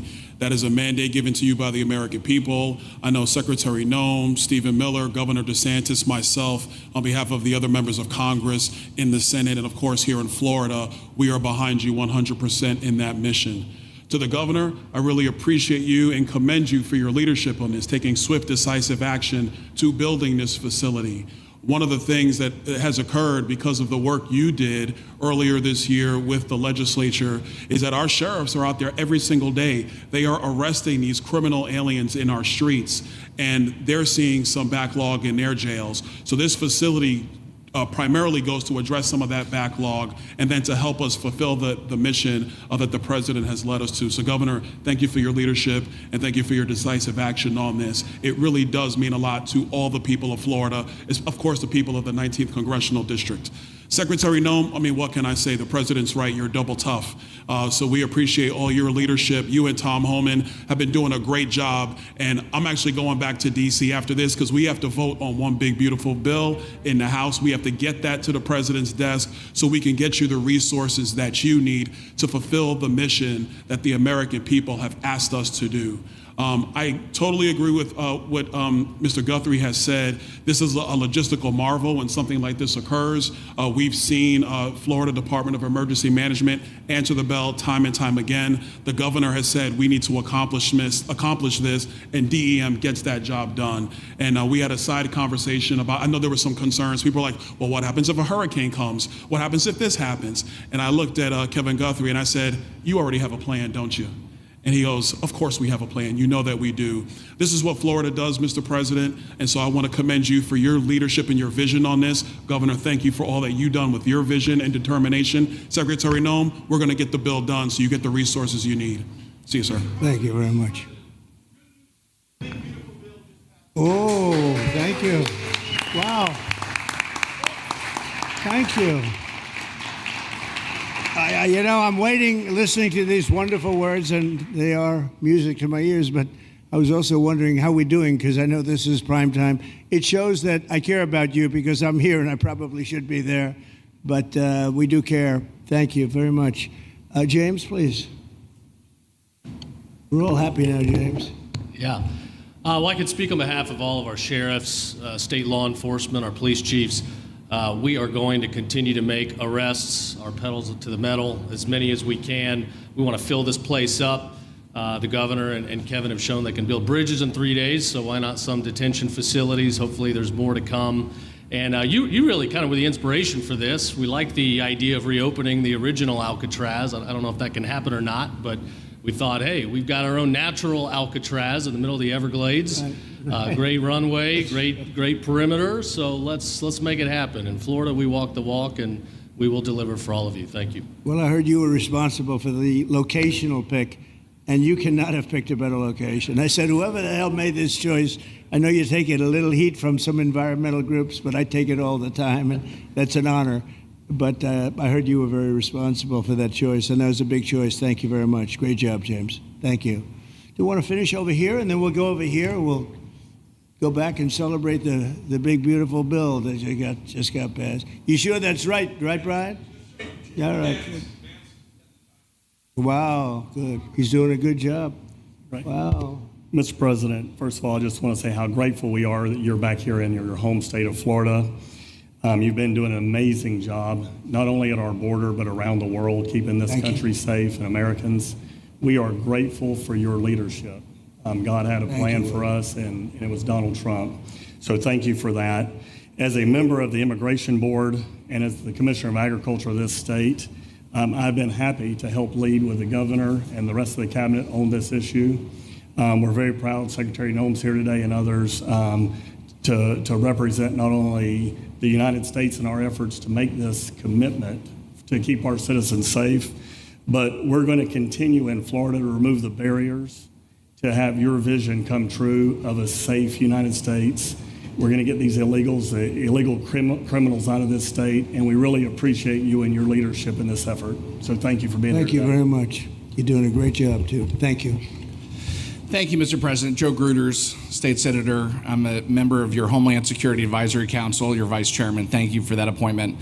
And thank you for coming back to Florida and everything that you do. Every single day you are delivering on the promises that you promised to us at all of the events you've done throughout the years, but specifically this last campaign. You deserve all the credit for everything, and you are surrounding yourself with incredible people like Secretary Noem, Stephen Miller, and just like your big, beautiful bill here in Florida, there was a lot of commotion about our immigration bill.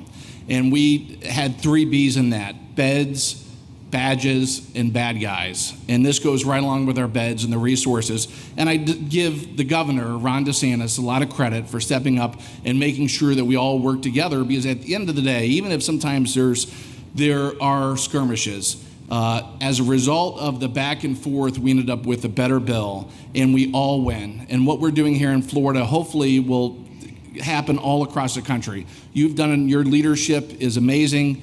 Keep up the great work, and just know that Florida loves President Donald J. Trump. Thank you very much, Joe. Appreciate it for a long time.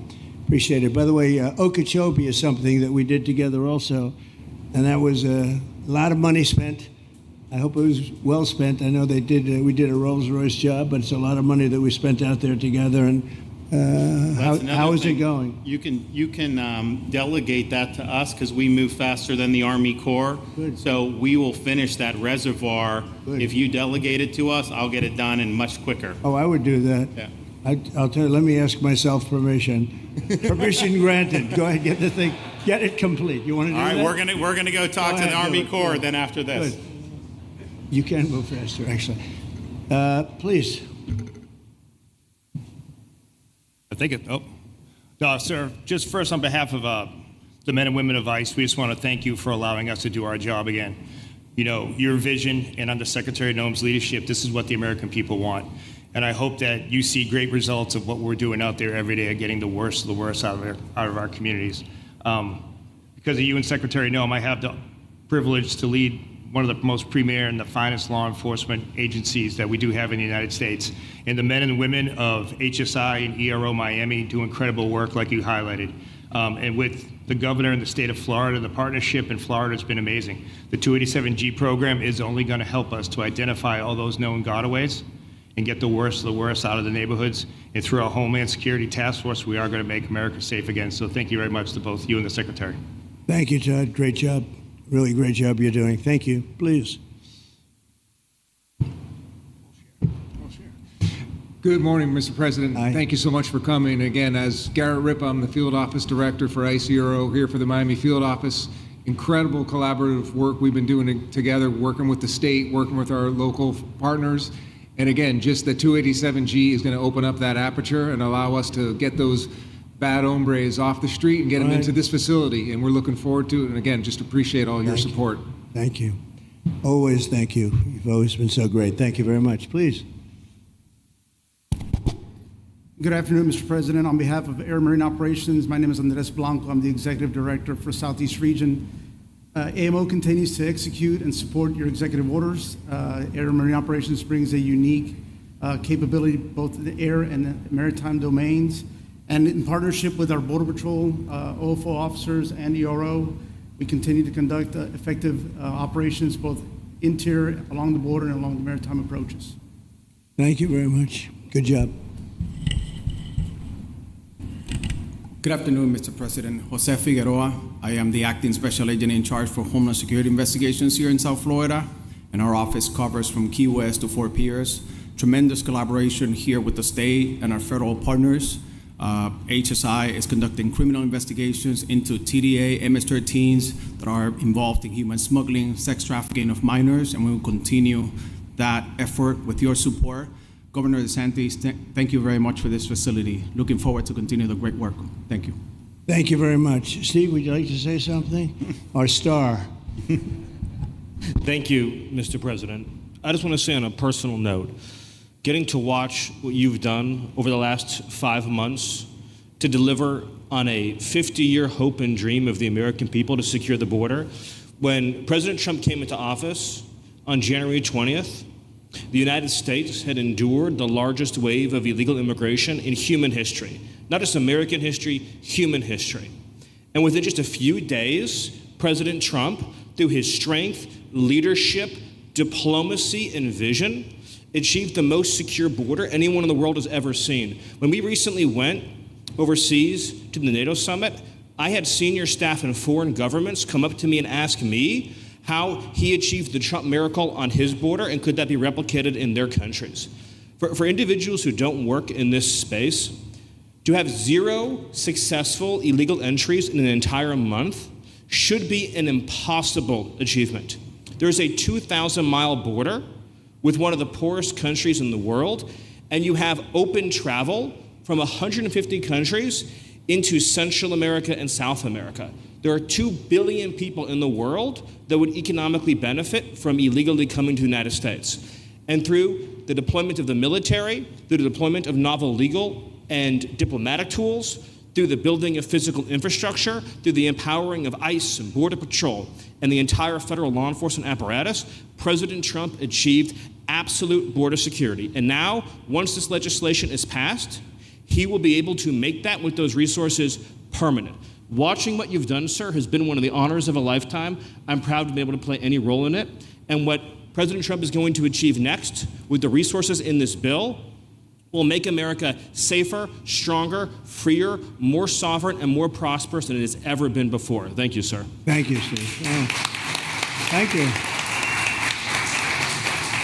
And the bill is going to be great for Ron. It's going to be great for Florida too. A lot of set-asides for Florida. Some of the things that you wanted to do, and so it's great news to hear that it was approved. Do you want to take a few questions, Ron? We'll take a few questions from these. Yeah, please go ahead. Yeah. Thank you, Mr. President. Given the likelihood of the One Big Beautiful Bill passing, and we look forward to the success of this facility here, how many more facilities like this do you feel that the country needs in order to enact your agenda of mass deportations? Well, I think we'd like to see them in many states, really, many states. This one, I know Ron's doing a second one, at least a second one, and probably a couple of more. And, you know, at some point they might morph into a system where you're going to keep it for a long time. You know, it's not that far away from jails that take years to build and money is spent and wasted. And, you know, like the railway that they have in California that costs like 40 times more than it was supposed to cost. The same things happens with prisons. You look at this in a short period of time, Ron, James, and some of the people that really worked on it along with our people, they did this in less than a week. And you look at it, it's incredible. The incredible thing is picking the site, because the site was one of the most natural sites. It might be as good as the real Alcatraz site. You know, it could be. Well, that's a spooky one too, isn't it? Huh? That's a tough site. But so I think it could last as long as they want to have it. I mean, you may morph this into, you know, your prison system, frankly, which I know you always need, unfortunately. I'd like to say, you know, a little controversial, but I couldn't care less. We have a lot of bad criminals that came into this country, and they came in stupidly. It was an unforced error. It was an incompetent president that allowed it to happen. It was an auto pen maybe that allowed it to happen, and it did happen. But we also have a lot of bad people that have been here for a long time, people that whack people over the head with a baseball bat from behind when they're not looking and kill them, people that knife you when you're walking down the street. They're not new to our country. They're old to our country. Many of them were born in our country. I think we ought to get them the hell out of here, too. You want to know the truth. So maybe that'll be the next job that we'll work on together. But I think getting them out, you know, we forget about them. We had some bad accidents in New York, and they're not accidents. They were done very much on purpose. People being pushed into a subway just before it arrives, going 40 miles an hour. And they're 10 feet away from where the thing is. You get pushed right into the face of the subway train, get whacked and killed. And these are sick people. I'd like to get them out of here, too. Yeah, please, go ahead. White shirt, glasses. Julio Rosas, Blaze Media, sir. A couple months ago, I ran into former DHS Secretary Mayorkas, and I asked him a couple questions about his disastrous handling of the border. He didn't like my questions. But the number one question that I heard from people in responding to my video was, why hasn't he been arrested yet? You know, obviously you guys are cleaning up the mess that was made deliberately for the past 4 years, and so people want accountability. It's great to see that the border is secured, and it's great to see the state level cooperation. But I guess I would ask you, why hasn't he been held accountable, or anybody really? Well, you know, pardons were given out by to many people, and they shouldn't have been given out. Like the Unselect Committee of Political Thugs was given a pardon because they destroyed all of the information from 2 years of hearings, and they should be arrested, but they were given pardons. Was he given a pardon, Mayorkas? Was he not? I don't believe so. Well, I'd take a look at that one, because what he did is it's beyond incompetence. Something had to be done. Now, with that being said, he took orders from other people. And he was really doing the orders. And you could say he was very loyal to them, because it must have been very hard for him to stand up and sit up and, you know, talk about what he allowed to happen to this country and be serious about it. So he was given orders. If he wasn't given a pardon, I could see looking at that. In fact, why don't you take a look at it, Kristen? He was impeached, but yeah, it was just a fake impeachment. It was a fake impeachment. Why don't you take a look at it? I think he was so bad. They were all so bad. Look, it was the worst president in the history of our country. We've had some bad ones. but he was the worst president. But somebody told Mayorkas to do that, and he followed orders, but that doesn't necessarily hold him harmless. So take a look at it. It's a very good question, actually. Thank you. Yeah, please. Go ahead. Mr. President, you and the Secretary have both said that many people have self-deported since you came back into office. Yeah. How many is many, and has the rate gone up? How do you see the tempo of that moving forward going on?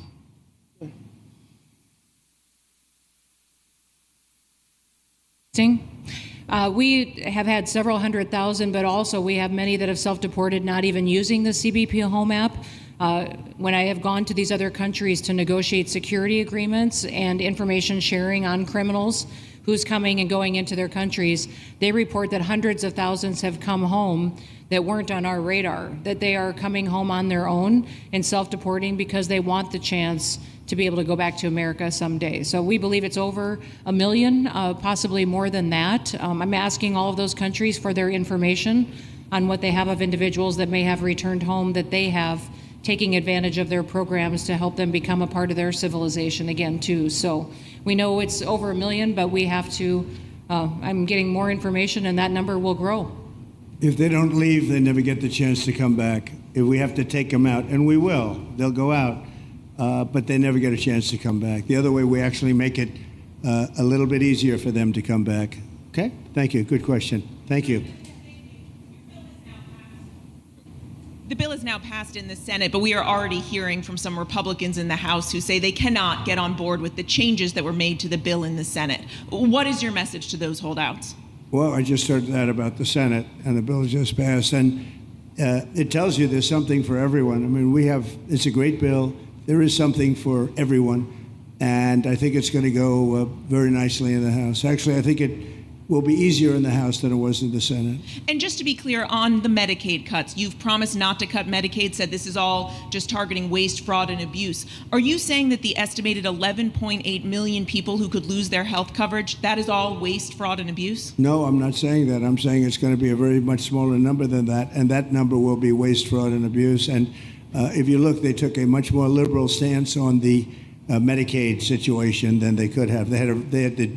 They had a tough stance and a weak stance. They took not a very strong stance on that to start off, and it's waste, fraud, and abuse, and everybody wants that covered. What number is that? What analysis are you seeing? I'm not seeing a number, but I know it's much less than the number you gave. And we really were very, very cognizant of three things. Social Security, we're going to take care of it beautifully. Medicare and Medicaid. And we are going to save it, whereas the Democrats are going to, you won't have it. They will destroy Medicare and Medicaid, and they have to because their numbers don't work. So it's not going to happen. They're the ones that have destroyed Medicare. They have made it so bad already, they're going to make it a lot worse. But now we'll be in charge, so we're going to have no problem with Medicaid or Medicare or Social Security. Thank you. Yeah. Claire Gall with Wink News in Fort Myers. What is your direction to ICE when it comes to arresting farm workers here illegally, other workers in industries that are pretty critical to Florida's economy? Yeah. Well, we're very much cognizant of that. And as you know, I won the farmers by 92%, and I'm not going to be abandoning my farmers. We were strong on the borders, but we're also strong for the farmers and for others in the hotel industry, et cetera. You know, we have similar situations. And Christy and I, and we'll be working with Ron and a lot of the states. We're going to work something where the farmers can be responsible for some of the people they have people run for 10, 15 years that they know very well. We're going to put them responsible and we're going to issue a form of a card or document, and the farmer's going to be responsible for these people. They're not going to have citizenship, but they'll be working, they'll be paying taxes. We need to get our farmers the people they need, otherwise our farmers aren't going to be able to do their land. You know, it was tried once before, many, many years ago, where there was a very strong guy, and he got everybody out, and every farm almost in the country, but every farm in California, every farm in Iowa, almost all the farms went bankrupt. They had nobody to work, and we don't want to have that situation. So we're going to work it. We're going to put our farmers and others in charge of the people that they have under them. They know the people, and I think it's going to work out really well. We're going to take care of our farmer, but we're going to get the criminals out. Okay? Yeah, go ahead, please. Thank you. Mr. President, how do you respond to critics who fear that a 3,000-bed detention center and the waste that could produce will pollute the surrounding federal protected land, including land that both administrations have invested billions of dollars in restoring? Well, I was one of those that invested billions of dollars and hundreds of millions of dollars right here in the Meadowlands, but in the Everglades, and the Meadowlands too in New York. If you look at what we did up there, speaking of the Meadowlands, a lot of places like this, but this is a very unique one. One thing I'll say about this land, we'll be gone 1,000,000 years and this land is still going to be here. It's not going to be much different. You'll have the water moccasins, you'll have the alligators. You may not have people, but you're going to have all those animals. They're going to be around, and you got plenty of them out here. I think it was a brilliant choice, and I think almost anybody in his or her right mind would say this was a brilliant choice. I give the governor a lot of credit for using this piece of land. And in addition to that, it's on top of something that was already developed. It's an airport. You know, you have the runways, so it's already been developed. So it's not like you're dropping dirt right into the thing. There was zero movement of that. That was done many years ago because the airport's very old, but it was an abandoned railroad, an abandoned airport. And frankly, it's like perfect. And you can do expansion on this site substantially without doing anything. So the people, I heard them complaining about the Everglades. There's no, I don't think you've done anything to the Everglades. I think you're just enhancing it. This was already here. How long has the airport been here? Decades. Many decades, yeah. And they have, Kevin, all these guys, you know, have a waste plan, like the wastewater gets trucked out, potable water gets, literally, they have, even our DOT has put things up in case there's any seepage, which we don't. So you are literally doing this on concrete that's already here. So I don't think those are valid and even good faith criticisms, because it's not going to impact the Everglades at all. President's been a champion, we've been a champion, really changed the game in Florida on it. I think it's just people don't want to see illegal immigrants deported, and that's their ideology, and they have a right to that. But illegal immigration's unpopular, so they know that they're going to have less effect trying to do it. So they're going to try, oh, well, no, it's just about the Everglades. But really, I think a lot of those people, they just don't want to see illegals deported. Because if you actually hear everyone's here, you obviously know there's zero land that's being disturbed.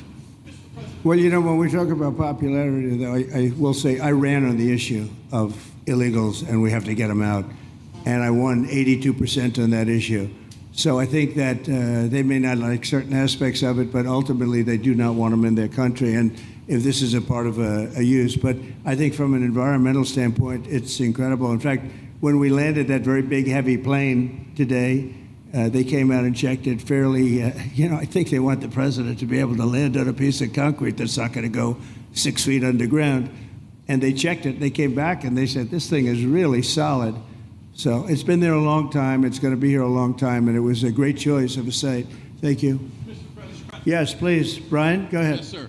The people of Syria were recently seen on the streets waving American flags, chanting Trump, Trump, Trump. They're so appreciative of the economic sanctions that were lifted on that country, giving them a little bit of hope for prosperity. You want to comment on that? Well, they're great people, and the man that is leading them has a reputation. You know, he's the head of some pretty tough organizations, and a lot of people criticized me for that. I said, well, what are we going to do, take him out of a day school, a country day school? It's going to be, by nature, I would think, Ron, they'll be pretty tough, and he is pretty tough, but I met him, spent a lot of time with him, good guy. I took off the sanctions because if I didn't do that, they wouldn't have had a chance. And Syria has a chance. You know, the people are great. They work hard. They're very smart. It used to be a place of professionals, accountants and lawyers and doctors and high academic credentials in that part of the world. And I think it's going to work out great. I took off the sanctions, and they were very appreciative. They were shocked, but they were very appreciative. We're giving them a chance at survival. With the sanctions, it couldn't have worked. Thank you. Mr. President, your beloved New York City may well be led by a communist soon, Zorhan Mandami, who in his nomination speech said he will defy ICE and will not allow ICE to arrest criminal aliens in New York City. Your message to communist Zorhan Mandami. Well, then we'll have to arrest him. Look, we don't need a communist in this country, but if we have one, I'm going to be watching over him very carefully on behalf of the nation. We send him money. We send him all the things that he needs to run a government. And by the way, they get about 3 times what you get, Ron.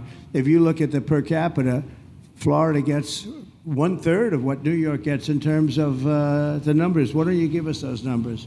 Yeah, well, Because that's no. what we should send him. Yeah, well, like sometimes people say Florida gets more because they count Social Security recipients, but that's not money to the state. Those are seniors that live Right. here. If they moved to North Carolina, you could count it there. So it has no interaction with the state government. They get more on the city and state governments than we get. Right, substantially. We're going to be watching that very carefully, and a lot of people are saying he's here illegally. We're going to look at everything, and ideally, he's going to turn out to be much less than a communist. But right now, he's a communist. That's not a socialist. I've always said we will not have socialism in this country. In the speeches, I said, well, what? They skipped socialism, and you got a lot of them like that. And you see AOC, she's out there with her, bad IQ. She's out there ranting and raving about how wonderful he is. And look, so far he's winning. He still has a race to win, but so far he's winning, and he has an advantage as a Democrat in New York City. I was there a long time ago, and it was a long time since a Republican won the city. But you would think that a Republican would be able to win. Or you have a good independent running, Mayor Adams, who's a very good person. I helped him out a little bit. He had a problem, and he was unfairly hurt over this question. He made a statement to the effect that this is terrible. New York City can't have all these immigrants come in. And like he was indicted the following day. And I said, that was a phony indictment. And it was a phony indictment. That was a Biden indictment. I said, don't feel bad. I got indicted 5 times every time you opened your mouth. That was a bad group. That was a very dangerous group, I will tell you. These were not nice people. That was the only thing they could do. They had no policy. They had no skill. They had no anything. But they were very good at that. They were vicious, vicious, horrible people. Thank you very much. Yeah, please, go ahead. Anna Giratelli with the Washington Examiner. Governor DeSantis has proposed using National Guard, deputizing them as immigration judges to get through this massive backlog of people in the immigration court. Would you be open to that? Yes, he has my approval. Okay. That wasn't too hard to get, was it, Ron? He didn't even have to ask me, James. You didn't even need James to ask me. He has my approval, okay? Good. I also like what he's doing in Okeechobee. He has my approval for that, too. I don't know how we work that out, but we'll work it out. We'll follow up. Go ahead. Please. President Trump, Jake Stofan with Action News Jax from up in Jacksonville. There's some talk about a facility similar to this up in Camp Blanding. Has that been approved by DHS? If not, what's the timeline? When could we see ground break on that? Well, I'll ask Ron or James to talk about it. Do you want to mention it, James?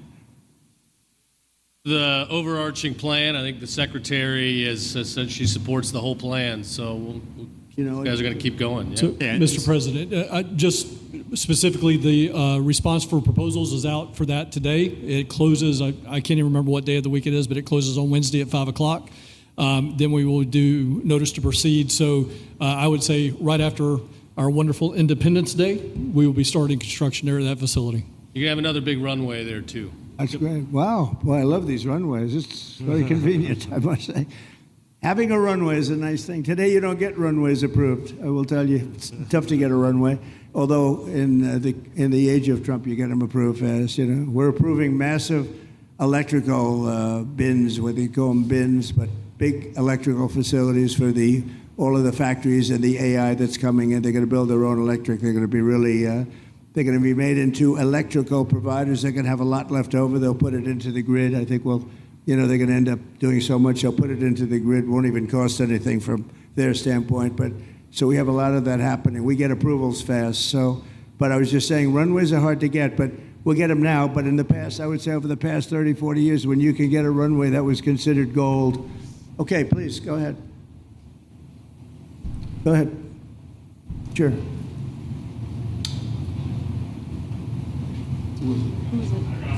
Okay, go ahead. Yes. President Trump, Laverne McGee, News 6 Orlando. You have fulfilled several campaign promises, along with the help of Governor Ron DeSantis. What is the next campaign promise that you plan to fulfill to the American people? So we have turned this country around in less than 6 months. And when I was away, and I was telling Ron, I was telling some others, I've said it a little publicly, I guess, but I met a lot of very important people. The King of Saudi Arabia, I was there 2 weeks ago, and Qatar, the leader of Qatar, who's great, and the leader of UAE, who's great. These are very substantial people, very smart people, and good people.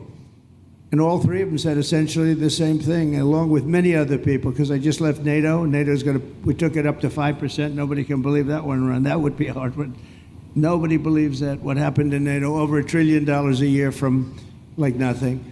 It was an honor. But every leader said that a year ago, this country was dead. They had no confidence in the United. They really felt it was a dead country, and it was some bad things were going to happen. But they used the term, it was a dead country, and now they said you have the hottest country anywhere in the world. We're the hottest country in the world right now.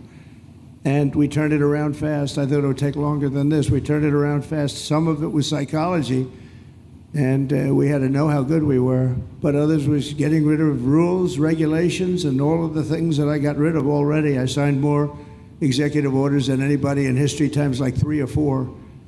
And I got rid of just one. I got rid of the other night. You buy a house, they have a faucet in the house, Joe, and the faucet, the water doesn't come out. They have a restrictor. You can't, in areas where you have so much water, they don't know what to do with it. You have a shower head, the shower doesn't, you think it's not working. It is working. The water's dripping out. And that's no good for me. I like this hair nice and, I like that hair nice and wet. You have to stand in the shower for 20 minutes before you get the soap out of your hair. And I put a thing in, and it sounds funny, but it's really not. It's horrible. And when you wash your hands, you turn on the faucet, no water comes out. You're washing, the water barely comes out. This was done by crazy people. And I wrote it all off and got it approved in Congress so that they can't just change it, because I did it in my first term. Everyone was so happy. And then one of the first things that Biden did when he came back is he put the restriction on showers, toilets, and sinks. Put this restriction, and washing machines. The washing machine, they give you like a quarter of this bottle to do your clothing. And people needed 10 of these bottles. And the people came to me from Whirlpool, and they said, we can't make a machine that's competitive. We can't make a machine anymore. It doesn't work. Why? They don't let us use water. Do you have any problems with water? No, we have so much we don't know what to do with it. You know, it comes down from heaven, right? And I approved all of that, the washing machines, the whole thing. The dishwashers, that was the other one. They give you like this much water right up to there to do your dishes. So people, you know what they do? They keep pressing the button. So they end up doing the dishes 10 times. They end up using more water than you would have used if you did it right in the first place. So all of that stuff has been written off. It sounds crazy. It's little things. The straw, I let you go back to a plastic straw. I was tired of having straws melt in my mouth, you know? It wasn't working. The paper wasn't working too well. So these are little things that I did. Then we have the big things. We have the biggest things, and that has to do with some of the subjects we're talking now. I think the things we're talking about now are the biggest, because if you don't have borders in this country, borders and good elections, and we're working on that next. There's some bills coming in that's going to make sure that you're a citizen, that people aren't counted in the voting when, you know, they were here and they're here as illegals and they're criminals in many cases, and they give them a count. And you end up with extra congressmen. We're going to work on that. We're going to straighten that out next. That's going to be easy compared to what we were doing. But we did the big things, too. But little things like that, a straw, little things like a washing machine with no water. People go out, they spend all their money on a washing machine. The damn thing doesn't work. You can't use the water. Then you go to your sink, and that doesn't work either. You're stuck. You know what you do? You have dirty plates the next day. That's it. And we solved so many common sense problems. And they weren't easy, you know. There are people that really believe in this stuff. But, you know, most states have so much water, they don't know what to do with it. And look at North Carolina. I mean, they had a lot of water. And they have to get restrictors on their, you know, on their kitchen faucet. So we're very proud of the things we did, and we're going to do a lot more of them. Yeah, please, go ahead. You guys in good shape. Hey, it's Eric Bowling. How you doing, sir? Something we've talked about for, I'd say, the better part of 20 years. I think it's something near and dear to your heart, energy, our energy security. Under Joe Biden, average price of oil for the 4 years was about $79 a barrel. He drained the SPR halfway down, promised to replenish it, never did. Right. Under you, first term, $53 average price for 4 years. Biden was $78 for 8 years.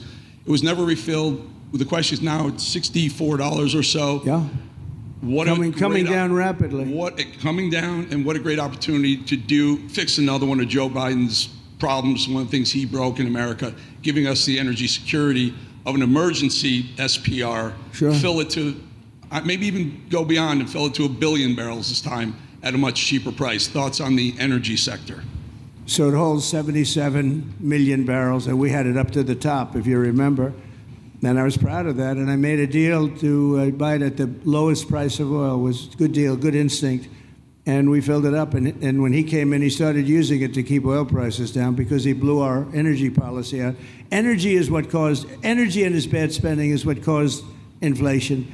So now we have no inflation. Gasoline just hit $1.99 today in 5 states. $1.99, isn't that a nice sound? It was up to $4. And going up to 5, 6, and 7. In California, it was $7.70. But we just hit in five states, $1.99, $1.98. And it's coming down to that level, so that'll be a big thing. And one of the reasons the prices and costs are going down when you go to the supermarket, because I said I was going to get costs down. We're getting the cost down. Food is coming down. When I came out, my first week, if you remember, I had a lunatic reporter screaming at me saying, eggs are going through the roof. What are you going to do about eggs? I said, I just got here. I didn't know anything about eggs. I had to call you. I said, look, I just got here. Tell me the problem. Well, they're doubled in price, and they're going to be 5 or 6 times higher. They were right, actually. I said, let me work on it. And now we have eggs down to the same number as it was when I first came in. You know, we lowered the cost of groceries. A simple word like that, groceries, it was like almost a strange word. I hadn't heard the word in so long. But what could be more beautiful than the word grocery? And we have the prices way down. We have the energy way down. Energy brought the groceries down, if you want to know the truth. And, you know, so we think we're going to get it lower, and we're going to fill up the it's called the Strategic National Reserves. I had it topped out, and this guy would use them every time before the election. He'd use them whenever they had an election. It was artificial. But believe it or not, as big as that are hundreds of millions of barrels of oil, all filled up at low prices. But it was really meant for wars, and it wasn't meant for keeping your prices down during a holiday so that somebody could get elected. But they used it, and they didn't bring it. The only mistake you made, they didn't bring it a little down. They brought it right down to the bottom. The thing is practically empty. They never filled it up. They never spent 10 cents in filling it up. And we'll do that. When the market is right, we'll fill it up. I want to fill it up when the market's right. Thank you. How about one more question? Okay, please, in the back. Dana Marie McNichol, Fox News Channel. Mr. President, is there an expected time frame that detainees will spend here, days, weeks, months? And does that have anything to do with the immigration judges you just spoke about being trained and staffed here? When you say, what was the first part of your question?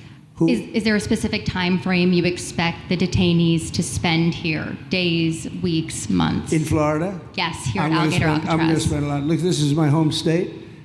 I love it. I love your government. I love all the people around. These are all friends of mine. They know them very well. I mean, I'm not surprised that they do so well. They're great people. Ron has been a friend of mine for a long time. I feel very comfortable in the state. I'll spend a lot of time here.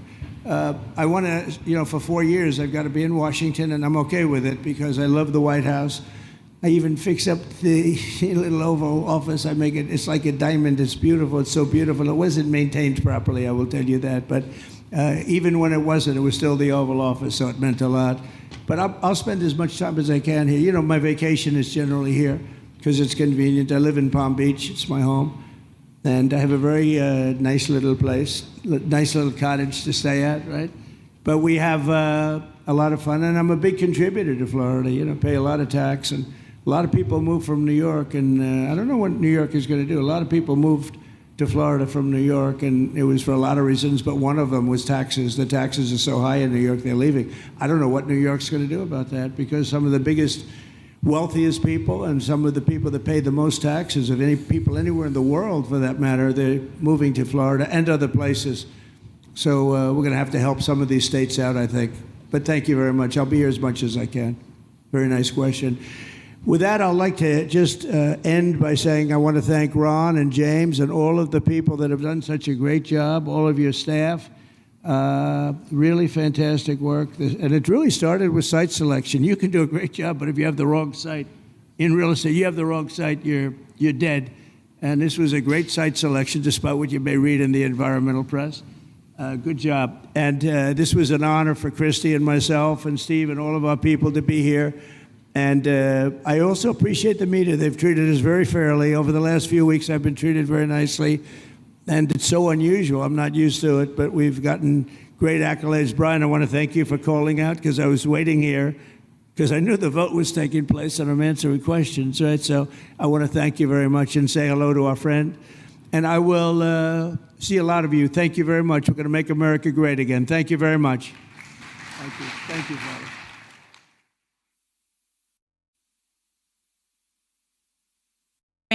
Which continues to hold. Then, the president traveled to the Netherlands and achieved a monumental win for the United States and the NATO alliance by getting our allies to dedicate 5% of their GDPs to military spending. As a result of President Trump unleashing American energy dominance, summer gas prices are at the lowest they have been in 4 years, heading into the July 4th week. And with the incoming Trump economic boom, the stock market continues to roar back, with the S&P 500 and the NASDAQ both hitting record highs. And on this point of an economic boom, I bring to you original correspondence from the President of the United States to our Fed Chair, Jerome Powell. As the president has consistently stated, the American economy is booming. And there were so many economic analysts who said that this president's policies would drive our economy down, when in fact we have seen the opposite. We've seen a massive deregulation campaign take place. We've seen inflation completely diminished from where it was under the reckless spending and the bad policies of the previous incompetent administration. I would remind the Fed chair, and I would remind the entire world, that this is a president who was a businessman first, and he knows what he is doing. He has a proven economic formula that worked in his first term as president, and it is working again. The one problem that remains is high interest rates for the American people. The American people want to borrow money cheaply, and they should be able to do that. But unfortunately, we have interest rates that are still too high. So the president sent this note to the Fed chair today. And if you look at this chart, this is a chart of all of the interest rates of many countries throughout the world.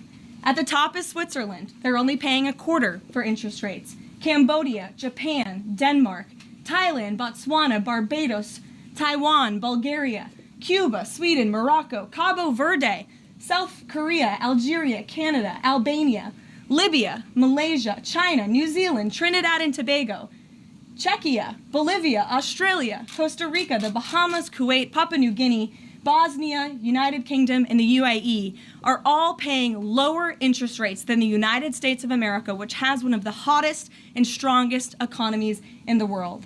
The president sent this note to the Fed chair. It says, Jerome, you are as usual too late. You have cost the USA a fortune and continue to do so. You should lower the rate by a lot. Hundreds of billions of dollars are being lost, and there is no inflation. And the president is right. There is historically low inflation thanks to his policies. And we will continue to drive down the cost of living in this country for Americans. We will continue to deregulate. And it's also incredibly important that we pass this one big, beautiful bill, which is the largest tax cuts in American history. And that's why the White House and the president himself have been in touch with lawmakers all weekend long to get this bill passed. And they are working very hard to do so. It remains a top priority for the president. And this bill has exposed the clear differences between Republicans and Democrats in 2025. The Democrats are doubling down on craziness and radical policies that are undermining the very fabric of our country. Just look at the Democrat nominee for New York City Mayor, Zohran Mamdani. He's a Democrat socialist, really a communist, who proudly calls to defund the police, peddles anti-Semitism, praises pro-Hamas groups, wants Israel abolished, and believes wealthy Americans should not exist. Those are his words, just as recent as this weekend. Meanwhile, under President Trump's leadership, Republicans are fighting tirelessly for everyday middle-class working Americans who re-elected this president, and we're carrying out a revolution of common sense, and all of that is packed into this one big, beautiful bill. It delivers the largest middle and working class tax cuts in U.S. history. It keeps America safe by funding the largest ever one-time investment in border security. It's enough to reverse the Biden border invasion. And every single Democrat is against that, against securing our border and deporting millions of criminal illegal aliens. The One Big Beautiful Bill also strengthens and protects Medicaid benefits, despite what Democrats are saying, for eligible American citizens who rely on it, like pregnant women, children, seniors, and people with disabilities, by eliminating waste, fraud, and abuse that threaten to destroy this program that was intended for the most vulnerable in our society. And every single Democrat in Congress is against rooting out that waste, fraud, and abuse and blocking the 1.4 million illegal aliens who are currently improperly receiving these benefits that should be going to American tax-paying citizens. The Democrats in Congress are more concerned with defending illegal aliens than they are hardworking Americans. And the Big Beautiful Bill also revitalizes our military and enhances our defense capabilities, protects our country from emerging new threats by funding a cutting-edge missile defense system called the Golden Dome. And as we all know, the One Big Beautiful Bill makes the Trump tax cuts permanent. The White House and the president are adamant that this bill is passed and that this bill makes its way to his desk. Republicans need to stay tough and unified during the home stretch, and we are counting on them to get the job done. So with that, we will take questions. John Fredericks is in our new media seat today. John, thanks for being here. We'll kick it to you. Thank you, Caroline. Let's get to the One Big Beautiful Bill first. It Sure. appears now you're going to get at least 50 votes in the Senate. There'll be some amendments. What is the president's confidence level in getting 218 votes in the House by the end of this week in order for him to sign it on Friday? Well, look, we are very well aware, the president is very well aware, that this bill needs to not only pass out of the Senate, but it needs to go back to the House, and we need the full weight of the Republican conference to get behind this bill, and we expect them to, and we are confident that they will. The president has been working hand in hand with Senate Majority Leader Thune and also our House Republican leader, or the Speaker of the House, Mike Johnson, both of whom will be at the White House today to meet with the president yet again. I believe they were here this morning, actually. I have one follow-up. Sure. You outlined Jerome Powell and the note that the president just sent to him. There are many who believe that Powell has been politicized in a lot of different ways. The president has not been shy about acting on things that he believes in. Why not just fire Jerome Powell and put in somebody that is going to lower rates? Why wait? Well, it's a good question, and one you can ask the president, because that's a decision for him to make. But you're right to point out the politicization of the Fed, and it's very unfortunate for our country. But Jerome Powell cut rates numerous times ahead of the election when Joe Biden was in this Oval Office, but now he refuses to, and the economy is in a much better place. So there really isn't a good explanation for that, and the president is rightfully calling attention to it. Thank you. Kelly. Good afternoon. On Iran, the president posted on his social that he is not even talking to them anymore. When we were at NATO, he said he expected the U.S. and Iran to have talks as early as this week and that he might even want to see a written agreement. What is the update now if he's saying he's not even talking? So as I told you from the podium last week, I said the administration, and namely our special envoy Steve Witkoff, has been in communication both directly and indirectly with the Iranians. That communication continues. The president himself has not talked to Iran, which he pointed out in his truth statement. Peter. Thank you, Caroline. Does President Trump want Zoran Mamdani deported? I haven't heard him say that. I haven't heard him call for that. But certainly he does not want this individual to be elected. I was just speaking to him about it and his radical policies that will completely crush New York City, which is obviously a city that the president holds near and dear to his heart. There's this Congressman, Andy Ogles. He wants the Attorney General Bondi to explore denaturalization proceedings because he thinks Mamdani could have misrepresented or concealed material support for terrorism based on rap lyrics he wrote in 2017. Does President Trump think this is a worthwhile use of the Attorney General's time? Well, I'll let the president speak to that. I have not seen those claims, but surely if they are true, it's something that should be investigated. And could President Trump see himself, you said you just talked to him about this, could he see himself working with a mayor, Mamdani, somebody who, on Meet the Press this weekend, was given 3 chances to condemn the phrase globalize the intifada, but he couldn't? Yeah, look, the president is always willing to work with everyone. He's working with Democrats across the country, Democrat governors, and he said he'll work with people on the far left. He works with Republicans. He works with people in the middle. He wants to do what's right for America, but surely someone who holds these values and is quite literally a communist and condemns every value that makes this country great. Common sense, law and order, low taxes, working hard, and earning your keep in this country. He's against all of that, and I think the president would find it difficult to work with someone like that. If he is elected, I'm sure you'll hear more from the president on that, but we'll have to see. Hopefully the voters of New York City choose wisely. Sure. Thanks, Caroline. The president on Friday said that he was hopeful of a Gaza deal within the next week. Can you give us an update on any progress towards that, and on any talks that the White House is having with Israel on that? Mm-hmm. Sure. Well, I know that Mr. Dermer is in Washington this week to meet with senior officials here at the White House. I also know that this administration is in constant communication with Israeli leadership, and the president himself speaks frequently, as you know, to Prime Minister Netanyahu. But this has been a priority for the president since he took office, to end this brutal war in Gaza. It is because of this president that humanitarian aid is being brought into the region. It's heartbreaking to see the images that have come out from both Israel and Gaza throughout this war, and the president wants to see it end. He wants to save lives. And however, the main priority for the president also remains to bring all of the hostages home out of Gaza. As you know, his tireless effort has brought home many of the hostages, including all of the American hostages who were held there. So he wants to see both things happen, and we're continuing to work very hard to do those things. Sure. Yeah, thanks, Caroline. What is the White House's response? We do a little to Senator trolling. It's called we do a Tillis's little criticism articulated from the Senate floor yesterday, in which he said passing the big, beautiful bill would betray President Trump's promise to protect Medicaid. Well, he is just wrong. And the president and the vast majority of Republicans who are supportive of this legislation are right. This bill protects Medicaid, as I laid out for you, for those who truly deserve this program: the needy, pregnant women, children, sick Americans who physically cannot work. And what it does is it ensures that able-bodied Americans who can work 20 hours a week are actually doing so, and that will therefore strengthen and protect those benefits for Americans who need it, as well as cutting out the waste, fraud, and abuse, as well as getting 1.4 million illegal aliens off of the program. So all of those measures are actually going to protect it for those who need it.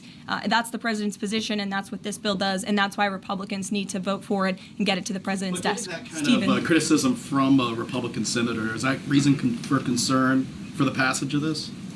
No, it's not. We're confident this bill is going to be back at the White House by the 4th of July. Stephen. Thank you, Caroline. Two questions. On the New York mayoral race, does the president plan to make an endorsement? And secondly, on Jerome Powell, a lot of the focus obviously has been on interest rates and him keeping them high, but a new controversy erupted today. My colleague first reported that he's facing Chairman Jerome Powell is facing accusations of lying to Congress, which is a potential crime, about luxurious details of the Fed's $2.5 billion renovation project. Senator Loomis has called attention to this. Some experts want him to be investigated. Does the White House want these allegations investigated and, if found substantiated, punished? I'll have to take a look at those allegations, and I will raise them to the president's attention and let him speak on them himself. To your first question regarding the mayoral race, the president was asked that yesterday by Maria Bartiromo. He refused to give an endorsement, so you won't get one from me at this podium unless he wants me to do that.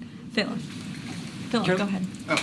Sure. And then I can go to you. Cool. Thanks. Thank you. The president said that he's working on a temporary pause for immigration enforcement in certain industries. I'm wondering what you can tell us about how he's determining which industries are deserving of a pass. Mm-hmm. He mentioned farmers, but what about, say, construction workers? I mean, shouldn't there just be one standard here?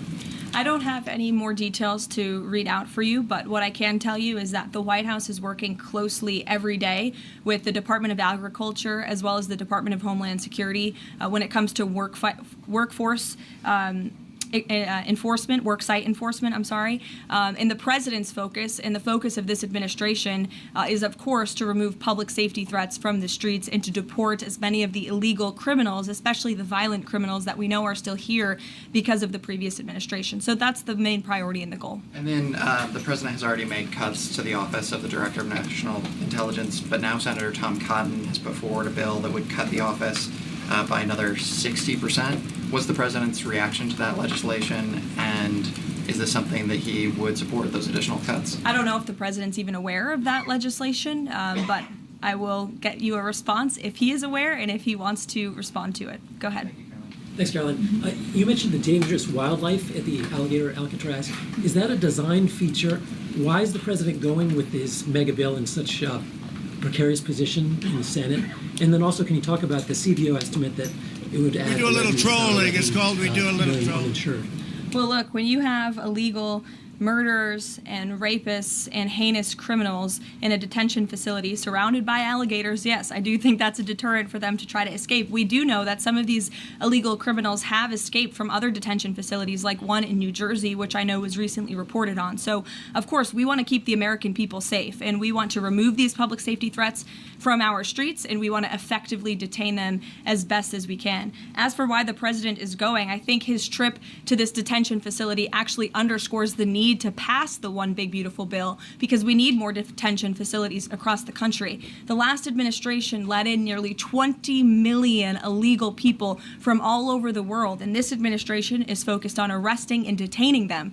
But in comparison to that 20 million illegal criminal population in our country, we only have 7,000 ICE agents in the interior who are doing this very important work. And so we obviously need more personnel, we need more resources, and that's why we need to pass the One Big Beautiful Bill. On the CBO's. Go ahead. Yes, in the pink. Oh, thank you. Thank you. Welcome. Can you please share some details of China trade deal? Has the U.S. agreed to ease some export, technology export restrictions? Sure. Well, the final language that was agreed upon in both Geneva and in London was signed just past week. We can get you that final text of the agreement. Go ahead. Thank you, Caroline. Eamon, and then behind you. Okay, thanks, Caroline. So on Jay Powell, has the president got a short list of who he wants to see as Jay Powell's successor, and is he going to name a successor as early as this summer? I won't get ahead of the president on any announcements on that. Does he like Scott Besson for the job? Again, I won't get ahead of the president. And on TikTok, if you could, real quick, he said yesterday he's got a buyer, but the question there is, does he have a seller? And do you have any indication from the Chinese government that they've authorized a sale of TikTok to the U.S. or to U.S. buyers? What I can tell you is that these discussions with China regarding the sale of TikTok have been ongoing at the highest level, and they will continue. As you know, we have another 90-day extension, and it's just to continue to work out this deal and make sure that TikTok stays on for the American people. That's the president's main goal in this, while protecting their privacy and their security. Behind you. Go ahead. Thank you, Caroline. The president has been calling for a deal in Gaza for 2 days and many posts. Who is blocking the deal? And one other thing, when he posted on Netanyahu's trial, also he said it interferes with the negotiations on Iran and on Gaza. What did he mean by that? I'm sorry, to your second question? The second question, when he posted about the Israeli Prime Minister trial, he said it interferes with the negotiations on Gaza and on Iran. What did he mean by that? It interferes because it physically and logistically was interfering. The prime minister was slated to go to court last week when he's in the middle of negotiating a peace deal and bringing hostages out of a war-torn region. And so the president was simply, I think, emphasizing his empathy that he has for Bibi Netanyahu and seeing him go what he's going through with his own judicial system in the state of Israel. Clearly, the president knows that very well.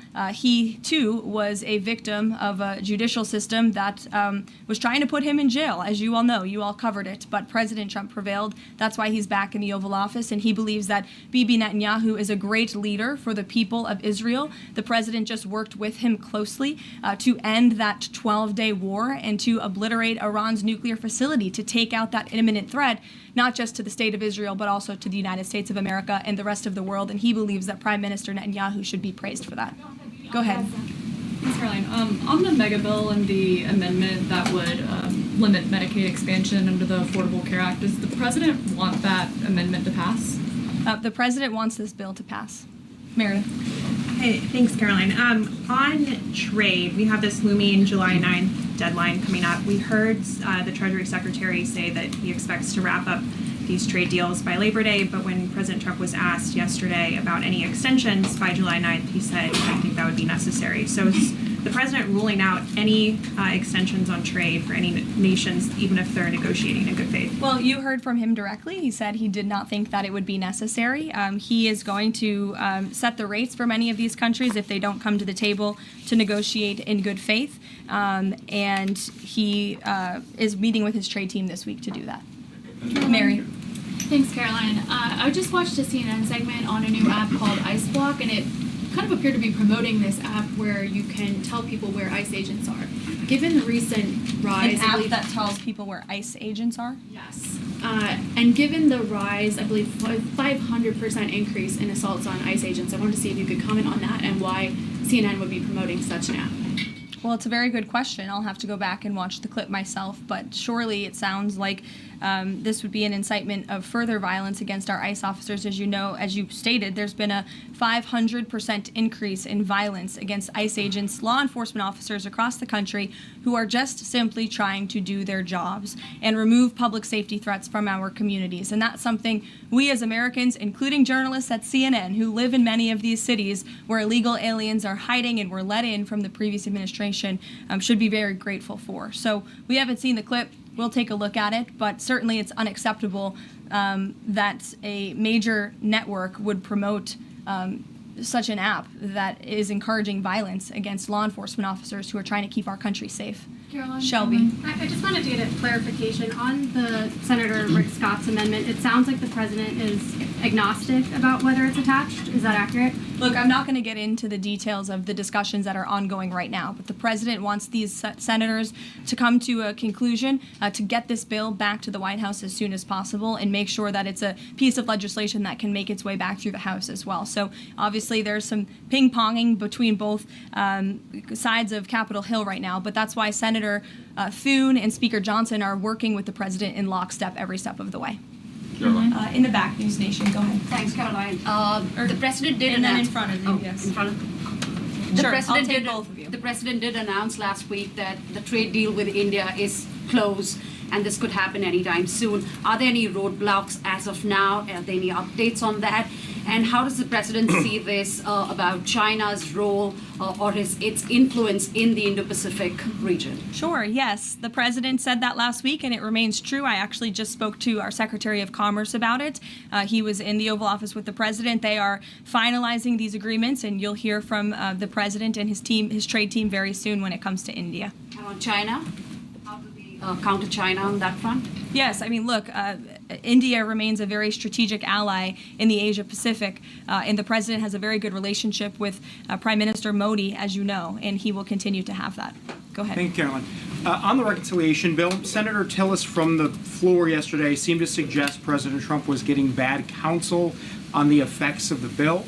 Is President Trump aware of the analyses, and there are several of these, that suggest if rural hospitals potentially close, if there are Medicaid patients in the millions that become ineligible for that?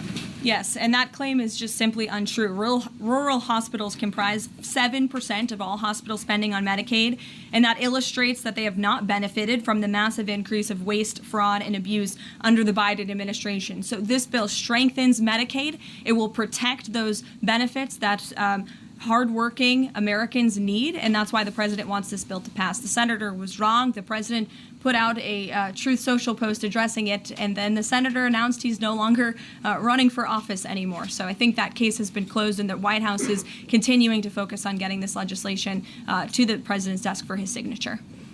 Go ahead. Yes, you. Yeah, thank you so much. Well, you and then you. There's confusion here. A question on Syria. Go ahead. Has the Syrian government get back to you that they are ready to join the Abraham Accord? Is there any discussion with the Syrian and Israeli government for having a security agreement? This is the first question. And the second question, what's the end goal for talking with the Iranian? Is that only focused on the nuclear program, or they are willing to speak about other issues like the proxy groups and ballistic missiles, or even trade with Iran? So as for discussions between Syria and Israel, you'll have to reach out to those respective governments. I can't comment on that. But what I can tell you is that this afternoon, the president will be signing an executive order to terminate the United States sanctions program on Syria. And this is in an effort to promote and support the country's path to stability and peace. The order will remove sanctions on Syria while maintaining sanctions on the former President Assad, his associates, human rights abusers, drug traffickers, persons linked to chemical weapons activities, ISIS and their affiliates, and Iranian proxies. And this is, again, an action that the president promised and shocked the world with in Saudi Arabia, because he's committed to supporting a Syria that is stable, unified, and at peace with itself and its neighbors. The president met with Syria's new president when we were in the Middle East, as you know. And so this is another promise made and promise kept by this president to promote peace and stability in the region. Thank Go you, ahead, Caroline. Sure. Questions on two topics, if you don't mind. Sure. Iris Howe with NTD here. First on Canada. Canada says it's now dropping its digital services tax on American tech companies days after President Trump says he's halting all trade talks with Canada. First, what's the president's reaction to this? Can you tell us more about his call with Prime Minister Carney over the weekend? How did he get Carney to drop it? And also, what's the impact on American tech companies given this latest progress, as the president says he has been fighting for American tech companies? It's very simple. Prime Minister Carney in Canada caved to President Trump in the United States of America. And President Trump knows how to negotiate, and he knows that he is governing the best country and the best economy in this world, on this planet. And every country on the planet needs to have good trade relationships with the United States. And it was a mistake for Canada to vow to implement that tax that would have hurt our tech companies here in the United States. The president made his position quite clear to the Prime Minister, and the Prime Minister called the president last night to let the president know that he would be dropping that tax, which is a big victory for our tech companies and our American workers here at home. And on Harvard, if you don't mind, the administration today formally accused Harvard of violating civil rights laws by not doing enough to fight anti-Semitism. We know that the president has talked to us before about Harvard potentially having a deal with the administration in the coming days. Do you have an updated timeline for that? How is the negotiations going? And is more pressure needed for Harvard to take fighting anti-Semitism seriously? Well, there was quite a direct letter that was sent to Harvard this morning, as you know. The negotiations are taking place behind closed doors, so I won't comment on that. But what I will share with all of you, for those who haven't seen it, is the context of this letter, because I think it's very important. And this comes from the Department of Health and Human Services, which concluded after a thorough investigation that Harvard University is in a violent violation of Title VI of the Civil Rights Act, which prohibits discrimination on the basis of race, color, and national origin. And if you read some of the content of the investigation and what they found, the majority of Jewish students reportedly experienced negative bias or discrimination on their campus, while a quarter of Jewish students at Harvard felt physically unsafe. Jewish and Israeli students were assaulted and spit on. They hid their kippahs for fear of being harassed and concealed their Jewish identity from classmates for fear of ostracization. Images were widely circulated amongst the Harvard community that trafficked in obvious anti-Semitic tropes, including one that showed a dollar sign inside of a Star of David, and the campus was vandalized with anti-Semitic stickers, including one that showed the Israeli flag with a swastika. The Harvard campus was racked by demonstrations, as you all know, violent protests that violated the university's rules of conduct. The demonstrations called for genocide and murder, denied Jewish and Israeli students access to campus spaces. These are all facts that Harvard cannot dispute, and that's why the administration has found them in violation of Title VI and has threatened to withhold their federal funding, because if you break federal law, you should not be receiving federal tax dollars. And so I rest my case on Harvard.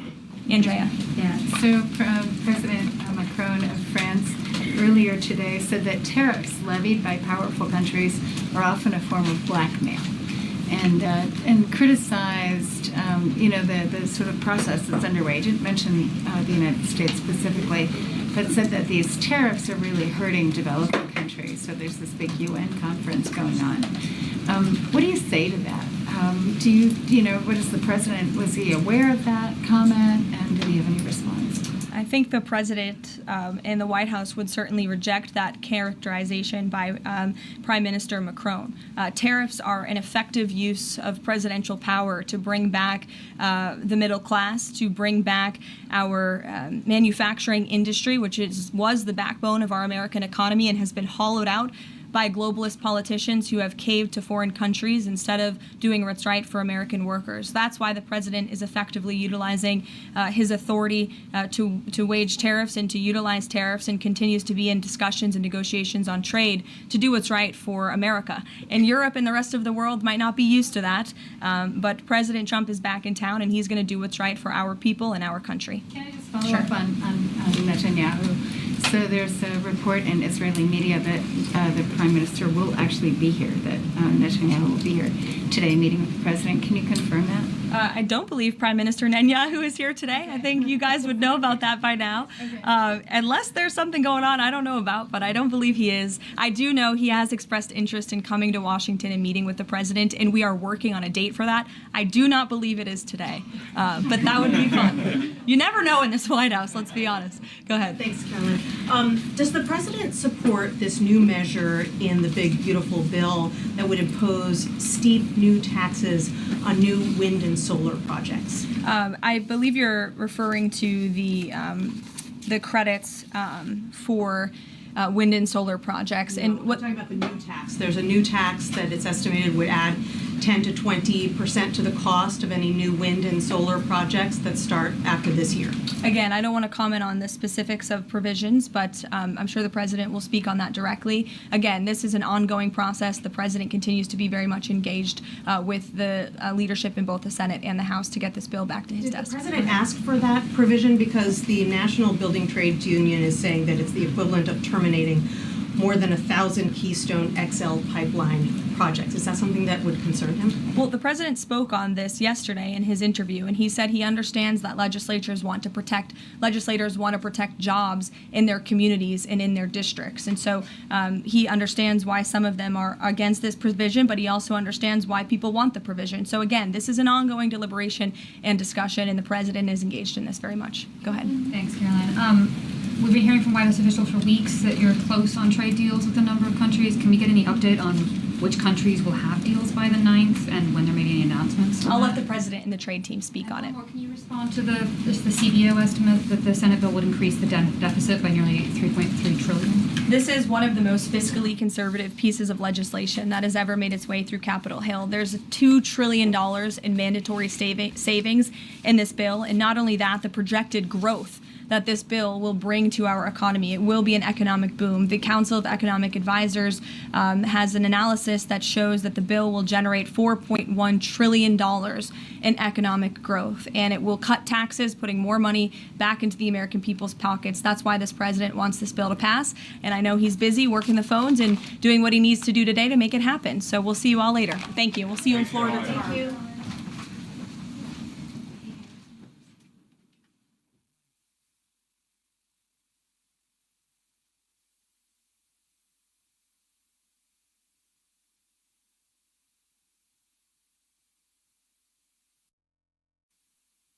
Thank you very much. So today we're honored to swear in Jeanine Pirro, somebody I've known for a long time, and she's an incredible person, an incredible woman, as our new interim United States Attorney for the District of Columbia. That's a big deal. And I'd like to congratulate Jeanine and her whole family. And we have Christine with us, and Alex, I know, is in a very, very important place right now. And the two children, but they're not children anymore. And I've heard that, Christine, you're doing unbelievably well and very successful at a great law firm. So it's great to have you with us. Thank you very much.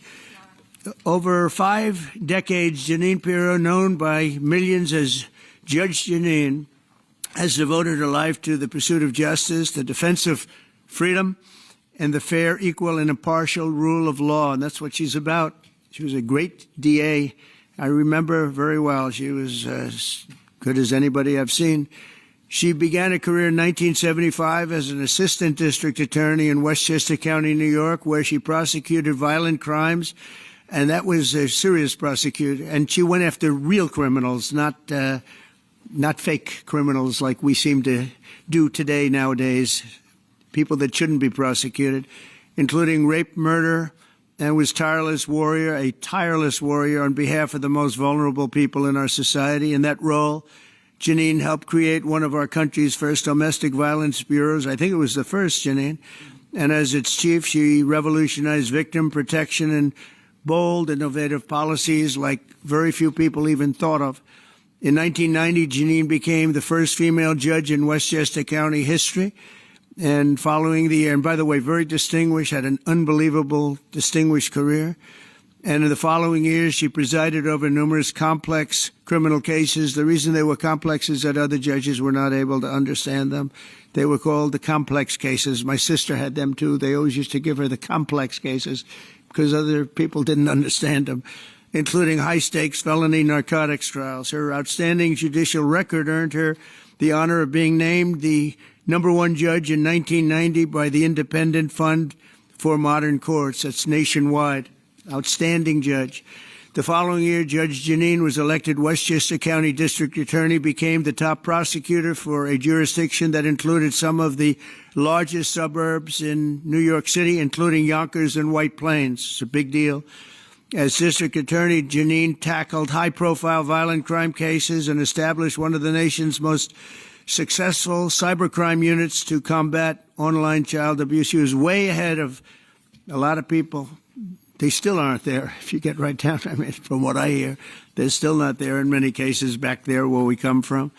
In addition to her stellar legal career, Janine also excelled in news media as you know, and she's become one of the most beloved political figures through her time on television, because she's been very, very successful at a thing called television. She got out of what she was doing, and frankly, she does them both great, but she's really, to me, she'll always be known as a great lawyer and a great prosecutor, which is what she's doing now. So Janine Pirro, I have no doubt, will be an exceptional U.S. Attorney for the District of Columbia, one of the truly most important positions in our country, of any position, where she will restore public safety in our nation's capital, break up vicious street gangs and criminal networks, and ensure equal justice under the law. You'll see very, very big improvements in the D.C. area, that I can promise you. So I want to congratulate Janine. I want to congratulate you and Christine and your whole family on this undertaking. And as you know, Pam Bondi is doing an unbelievable job as our real leader in the fight against crime. And Pam heard about this, and Pam said, I'll have to find time for Janine. She doesn't have time to do this, but for Janine she did, and she's going to be doing the swearing in. So Pam, thank you very much for the great job you're doing and for swearing in our friend, Justice Janine. Good. Thank you. Come on up.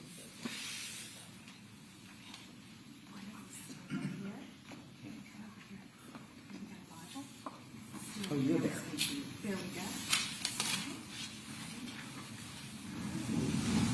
I do solemnly swear I, Janine Pirro, do solemnly swear that I will support and defend the Constitution of the United States that I will support and defend the Constitution of the United States against all enemies, foreign and domestic, against all enemies, foreign and domestic, and that I will bear true faith and allegiance to the same, and that I will bear true faith and allegiance to the same, and that I take this obligation freely, and that I take this obligation freely, without any mental reservation or purpose of evasion, and that I will well and faithfully discharge the duties of the office upon which I am about to enter. So help me God. So help me God. Congratulations. Thank you.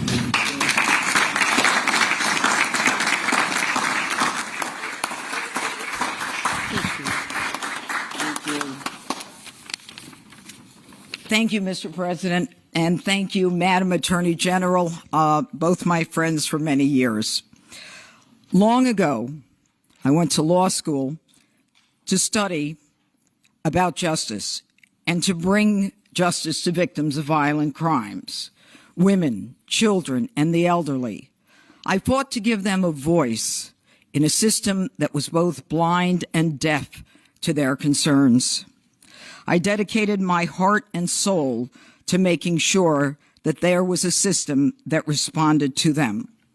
My profile and my prosecutorial successes garnered public attention, and my life took unexpected turns.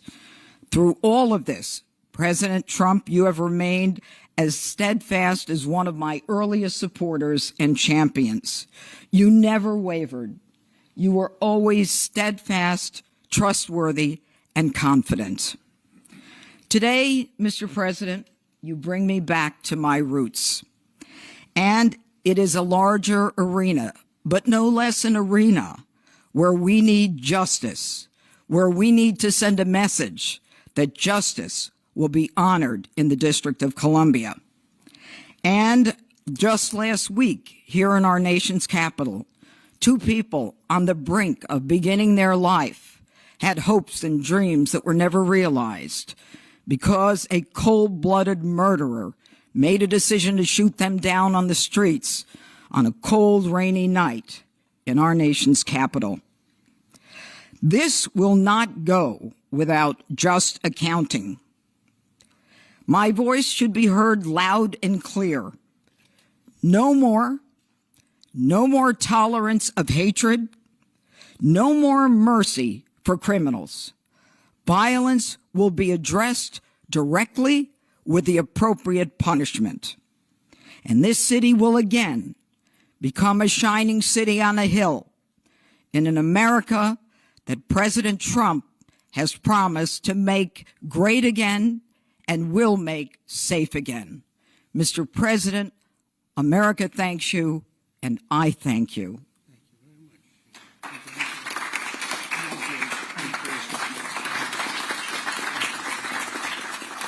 Any questions for Janine? Any questions? Oh boy. Anything for Janine? You just want to talk to him. I get it.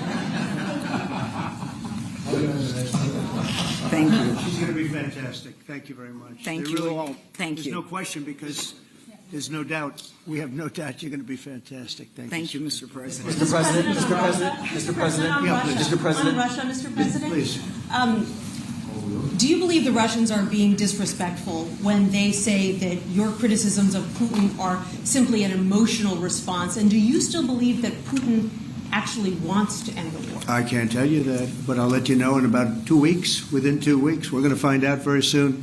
We're going to find out whether or not he's tapping us along or not. And if he is, we'll respond a little bit differently. But it'll take about a week and a half, 2 weeks. We have Mr. Witkoff is here, who's doing a phenomenal job, is dealing with them very strongly right now. They seem to want to do something, but until the document is signed, I can't tell you. Nobody can. I can say this. I can say this, that I'm very disappointed at what happened a couple of nights now where people were killed in the middle of what you would call a negotiation. I'm very disappointed by that. Very, very disappointed. Yeah, please. You've called for an end to the Gaza war. Given the growing humanitarian crisis and the decision of Prime Minister Netanyahu to expand the military operation, do you have any frustration with his handling of the situation of the war? No, we're dealing with the whole situation in Gaza. We're getting food to the people of Gaza. It's been a very nasty situation, very nasty fight. October 7th was a very nasty day, the worst that I think I've ever seen. It was a horrible day, and people aren't going to forget that either. So we'll see how that all works out. And Steve, would you want to say a couple of words about Gaza because you just have some information? Steve Witkoff, do you want to come up for a second? You might give them a little bit of information as to what's happening with Gaza and also Israel. We're having some very good talks with Iran. We'll find out whether that means anything, but we're having good talks. Congratulations. Well, hi everybody. I think that we are on the precipice of sending out a new term sheet that hopefully will be delivered later on today. The President is going to review it, and I have some very good feelings about getting to a long-term resolution. Temporary ceasefire, and a long-term resolution, a peaceful resolution of that conflict. Mr. President, you said having to do with Iran. We're having very good We talks. do a little trolling. It's called we do a little trolling. Is playing with fire. What will be the consequences for Russia if Russia continues? Well, I'm not going to tell you exactly, but the words speak pretty loud. We're not happy about that situation. I think we're doing very well with Iran. I think we're doing very well with Gaza, but we are doing very well with Iran, and I think we're going to see something very sensible, because there are only two outcomes. You know what the two outcomes is: a smart outcome and there's a violent outcome, and I don't think anybody wants to see the second. But I think we've made a lot of progress, and we'll see. You know, they still have to agree to the final stages of a document, but I think you could be very well surprised what happens there, and it'll be a great thing for them. They could have a great country into the future. Yeah. Mr. President, Elon Musk in a television interview criticized the one big, beautiful bill, saying he was disappointed it didn't cut enough, essentially, that it undercut the Doge efforts. What's your reaction to that? Well, the reaction's a lot of things. Number one, we have to get a lot of votes. We can't be cutting. We need to get a lot of support, and we have a lot of support. We had to get it through the House. The House was. We have no Democrats. If it's up to the Democrats, they'll take the 65% increase. If that doesn't get approved, this country is going to have a 65% increase in taxes and lots of other problems, big problems, almost bigger than that. But we'll have a 65% increase as opposed to the largest tax cut in the history of our country. We will be negotiating that bill, and I'm not happy about certain aspects of it, but I'm thrilled by other aspects of it. That's the way they go. It's very big. It's the big, beautiful bill, but the beautiful is because of all of the things we have. The biggest thing being, I would say, the level of tax cutting that we're going to be doing. We're going to make people really be able to. We'll have the lowest tax rate we've ever had in the history of our country, and tremendous amounts of benefit are going to the middle-income people of our country, low and middle-income people of our country. So we're going to see what happens, because the Senate, as you know, is negotiating with us, and they have to then go back to the House, and, it's got a way to go. But I have to say, Speaker Johnson and Thune have done an incredible job. John Thune has done a fantastic job, and they're working together with me and others. And I think we have an amazing, if we pull this off, remember, we have 0 Democrat votes because they're bad people. There's something wrong with them. They'll let people pour into our country. Single biggest problem is we had 21 million people pour into our country, probably higher than that. And they're people that weren't supposed to be here. And many of those people are bad. Murderers, drug dealers, the mentally insane. They were closing mental institutions all over the world, not South America, all over the world. They're coming into our country, and we're getting them out. And we're having a hard time because some judges aren't making it very easy for us, and it's tough enough. They approved that. They allowed that to happen to our country. We don't have one Democrat vote. And if I were a Democrat, I'd be voting for this bill, and I'd get elected to any position I want as a Democrat. They're crazy. They're voting for a 65% tax increase. And they're only doing it for hatred. They're not doing it for any reason. They know it's terrible. Terrible politics, in my opinion. But so we have no Democrat votes. That means we have to get almost all Republican votes. And I think we're very close to doing that. I think it'll be very successful. Yeah, please. Mr. President, Wall Street analysts have coined a new term called the taco trade. They're saying Trump always chickens out on your tariff threats, and that's why markets are higher this week. What's your response to that? I kick out? Oh, isn't that nice? Chicken out. I've never heard that. You mean because I reduced China from 145% that I set down to 100 and then down to another number? And I said you have to open up your whole country. And because I gave the European Union a 50% tax tariff, and they called up and they said, please, let's meet right now. Please, let's meet right now. And I said, okay, I'll give you till July 9. I actually asked them, I said, what's the date? Because they weren't willing to meet. And after I did what I did, they said, we'll meet anytime you want. And we have an end date of July 9th. You call that chickening out? Because we have $14 trillion now invested, committed to investing when Biden didn't have practically anything. This country was dying. We have the hottest country anywhere in the world. I went to Saudi Arabia. The king told me, He said, "You got the hottest. We have the hottest country in the world right now. 6 months ago, this country was stone cold dead. We had a dead country. We had a country people didn't think it was going to survive. And you ask a nasty question like that. It's called negotiation. You set a number, and if you go down, if I set a number at a ridiculous high number, and I go down a little bit, a little bit, they want me to hold that number, 145% tariff." Even I said, "Man, that really got up." You know how it got? Because of fentanyl and many other things, and you added it up. I said, "Where are we now?" "We're at 145%. I said, "Whoa, that's high. That's high." They were doing no business whatsoever, and they were having a lot of problems. We were very nice to China. I don't know if they're going to be nice to us, but we were very nice to China.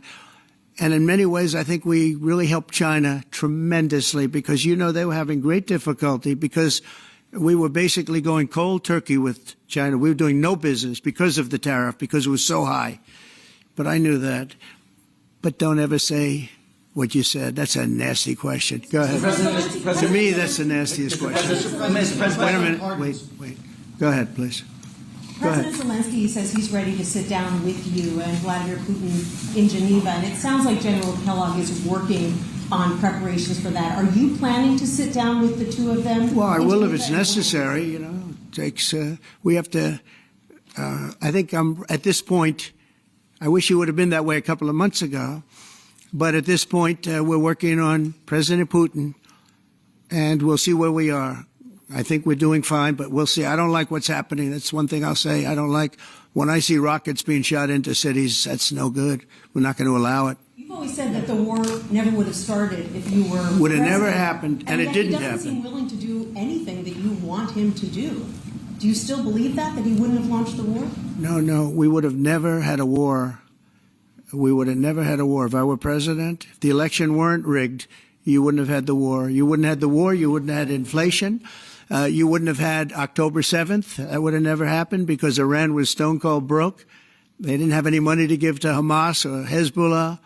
You wouldn't have had that Afghanistan most embarrassing moment in the history of our country. You wouldn't have had any of it. You wouldn't have had inflation because energy costs. Look what happened. I brought inflation down to practically zero. And all of the groceries and all of the eggs and all of the things that you've been hearing about, they're back down. They're way down from where they were. I did something in 4 months that nobody's seen. And I have to say, in 4 months, and I said it before, and everyone's talking about it all over the world, we've got the hottest country anywhere in the world right now. We're the only country anybody's even talking about. All right, please go ahead. What stopped you from imposing new sanctions on Russia? Only the fact that if I think I'm close to getting a deal, I don't want to screw it up by doing that. Let me tell you, I'm a lot tougher than the people you're talking about, but you have to know when to use that.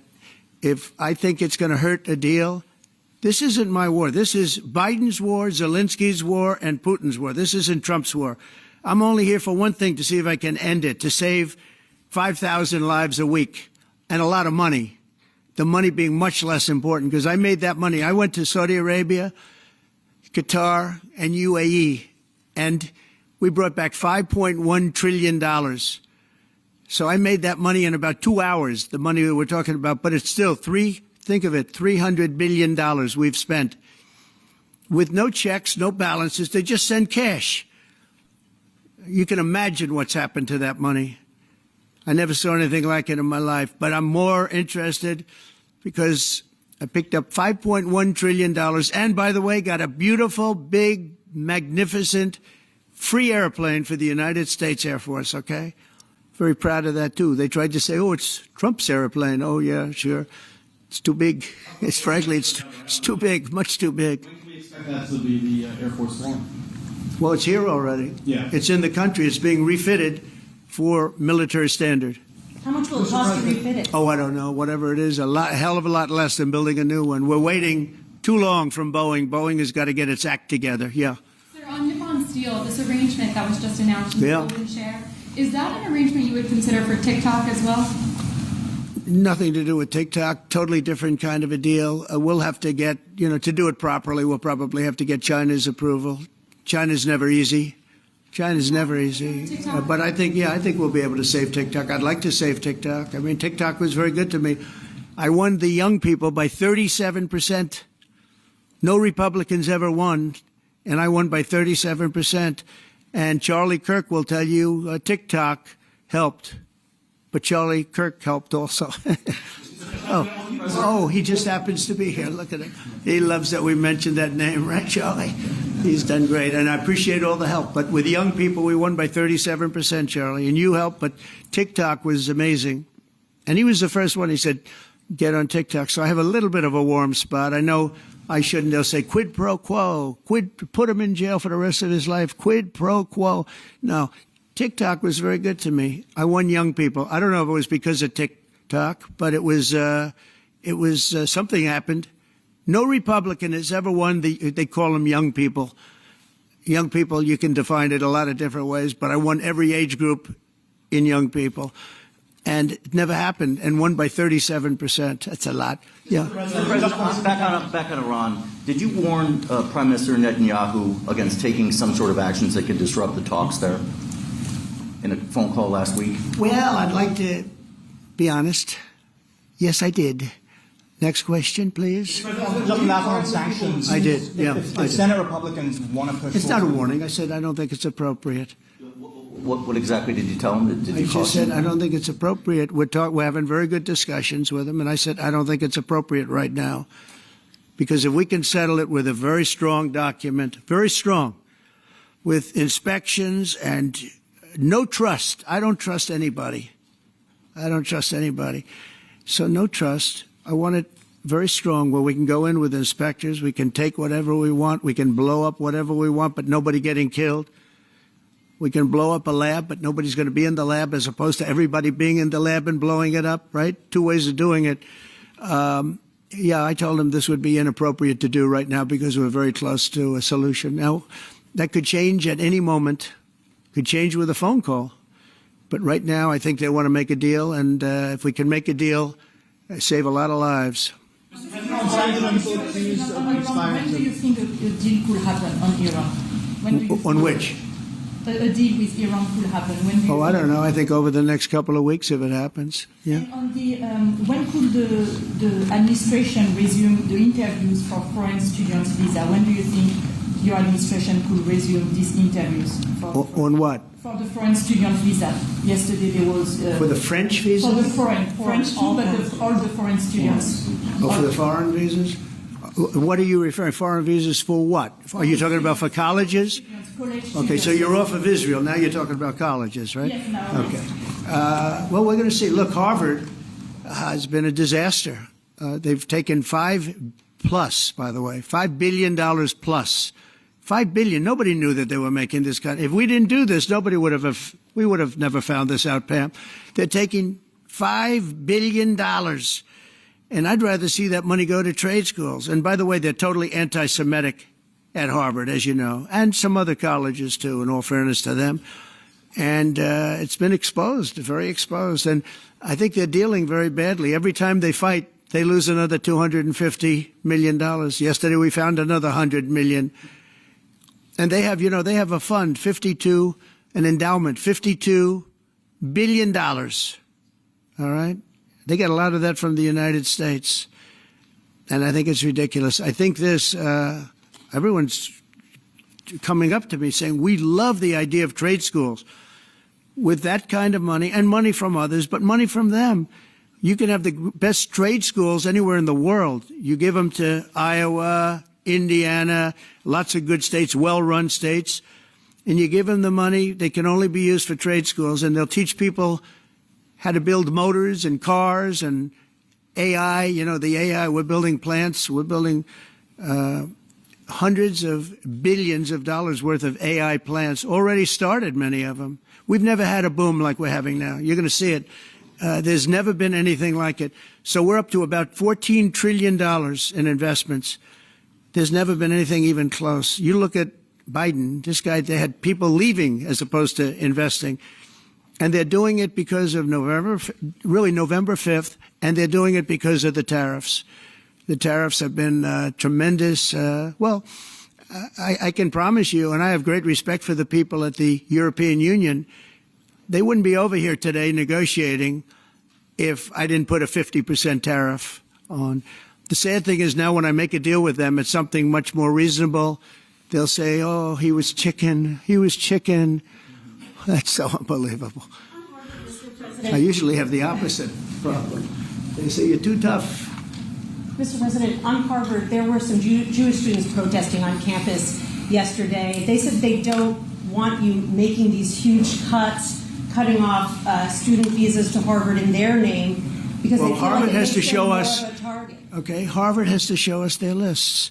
They have foreign students. About 31% of their students are foreign-based, almost 31%. We want to know where those students come. Are they troublemakers? What countries do they come? And we're not going to, if somebody is coming from a certain country and they're 100% fine, which I hope most of them are, but many of them won't be, you're going to see some very radical people. They're taking people from areas of the world that are very radicalized, and we don't want them making trouble in our country. So I saw yesterday that in the middle of the UK, there was a nice young man. He wants to go back to school at Harvard, and he looked good to me, but I want to check his past. But we want to be able to see why, these countries aren't helping us. They're not investing in Harvard and all of we are. So why would 31%, why would a number so big? I think, number one, I think they should have a cap of maybe around 15%, not 31%. We have people who want to go to Harvard and other schools. They can't get in because we have foreign students there. But I want to make sure that the foreign students are people that can love our country. We don't want to see shopping centers exploding. We don't want to see the kind of riots that you had. And I'll tell you what, many of those students didn't go anywhere. Many of those students were troublemakers caused by the radical left lunatics in this country. All right, one more question. President, yeah, go ahead, please. Will you pardon the people who are accused of conspiring to kidnap Michigan Governor Gretchen Whitmer? I'm going to look at it. I will take a look at it. It's been brought to my attention. I did watch the trial. It looked to me like somewhat of a railroad job. I'll be honest with you. It looked to me like some people said some stupid things. They were drinking, and I think they said stupid things. But I'll take a look at that. And a lot of people are asking me that question from both sides, actually. A lot of people think they got railroaded. A lot of people think they got railroaded. And probably some people don't. One more. Go ahead. How will the confrontation with Harvard end? You will see. I don't know. I don't know. Harvard's got to behave themselves. Harvard is treating our country with great disrespect, and all they're doing is getting in deeper and deeper and deeper. They've got to behave themselves. I'm looking out for the country and for Harvard. I want Harvard to do well. I want Harvard to be great again, probably, because how could it be great? How could it be great when you have Harvard announced 2 weeks ago that they are going to teach remedial mathematics, remedial, meaning they're going to teach low-grade mathematics, like 2 + 2 is 4. How did these people get into Harvard if they can't do basic mathematics? How did they do it? I mean, people with 1,600 in their boards don't get in, and they're letting people in, and they're bragging about how they're teaching them basic mathematics. Where did these people come from? So we have to look at the list, and Harvard has to understand the last thing I want to do is hurt them. They're hurting themselves. They're fighting. Columbia has been really, and they were very, very bad what they've done. They're very anti-Semitic and lots of other things. But they're working with us on finding a solution. And, they're taking off that hot seat. But Harvard wants to fight. They want to show how smart they are, and they're getting their ass kicked. Thank you very much, everybody. Thank you, guys. Thank you, guys. Headed right back out this door. Thanks, guys. Thank you. So great. You are so great. Thank you. Thank you. Good luck, everybody.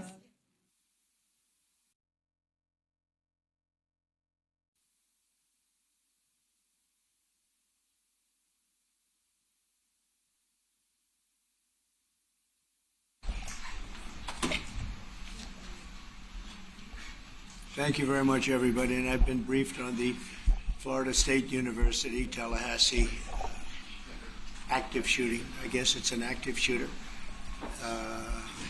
Fully briefed as to where we are right now. It's a shame. It's a horrible thing. Horrible that things like this take place. And we'll have more to say about it later. In the meantime, it's an honor to have the Prime Minister of Italy with us.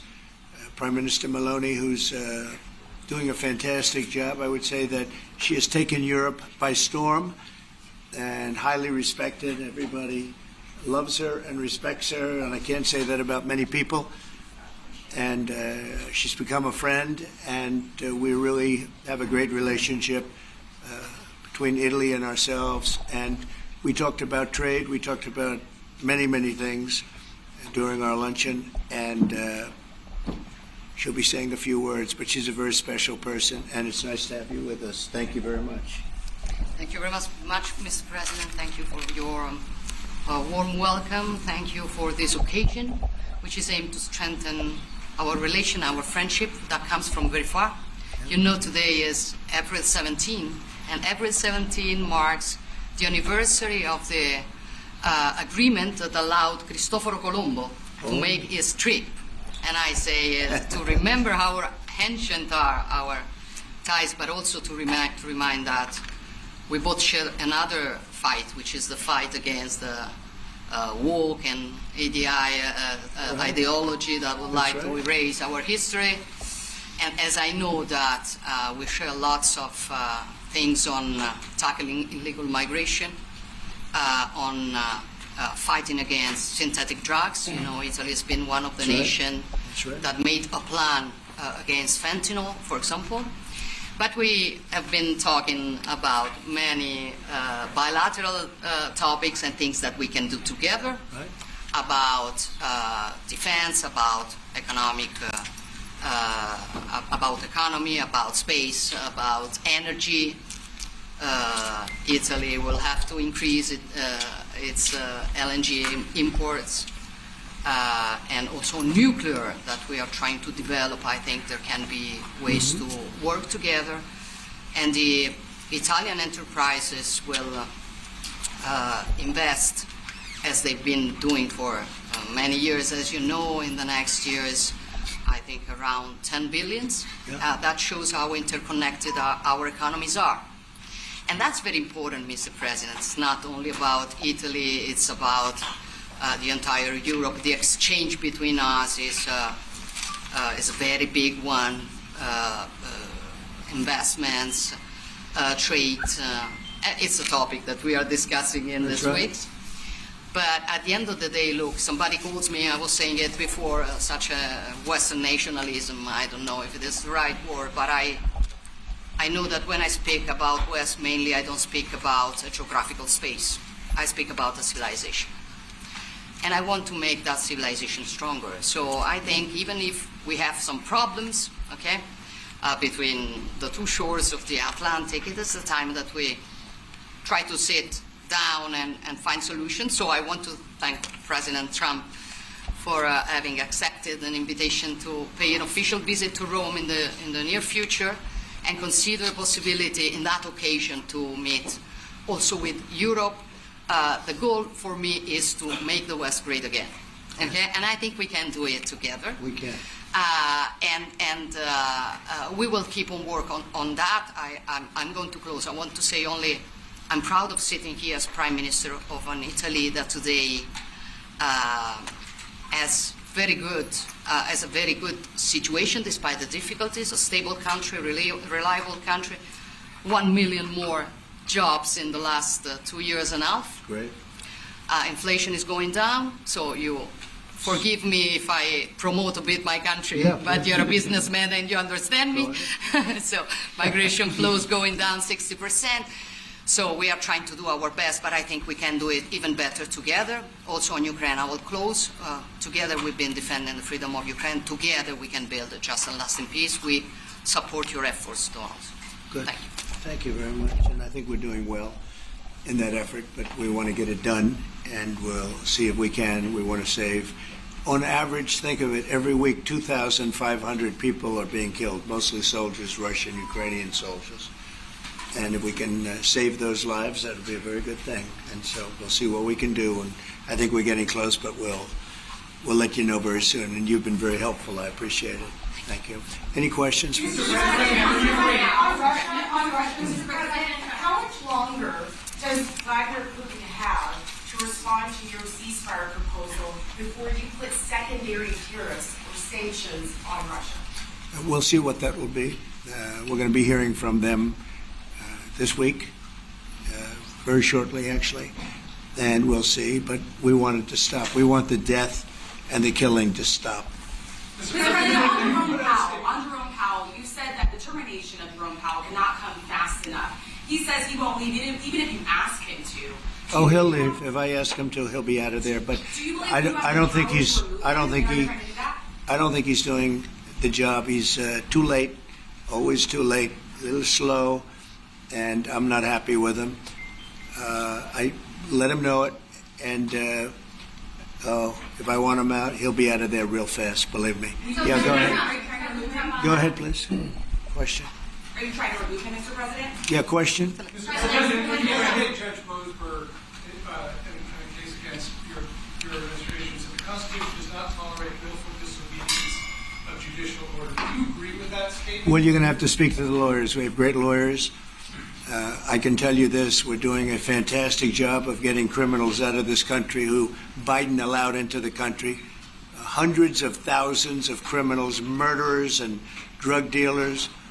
And I was elected because of the fact, I would say maybe that was the number one factor, a lot of reasons, the economy, a lot of things. But one of the primary reasons I was elected is because I said, I'm going to get the criminals that he allowed to come into our country so stupidly through open borders.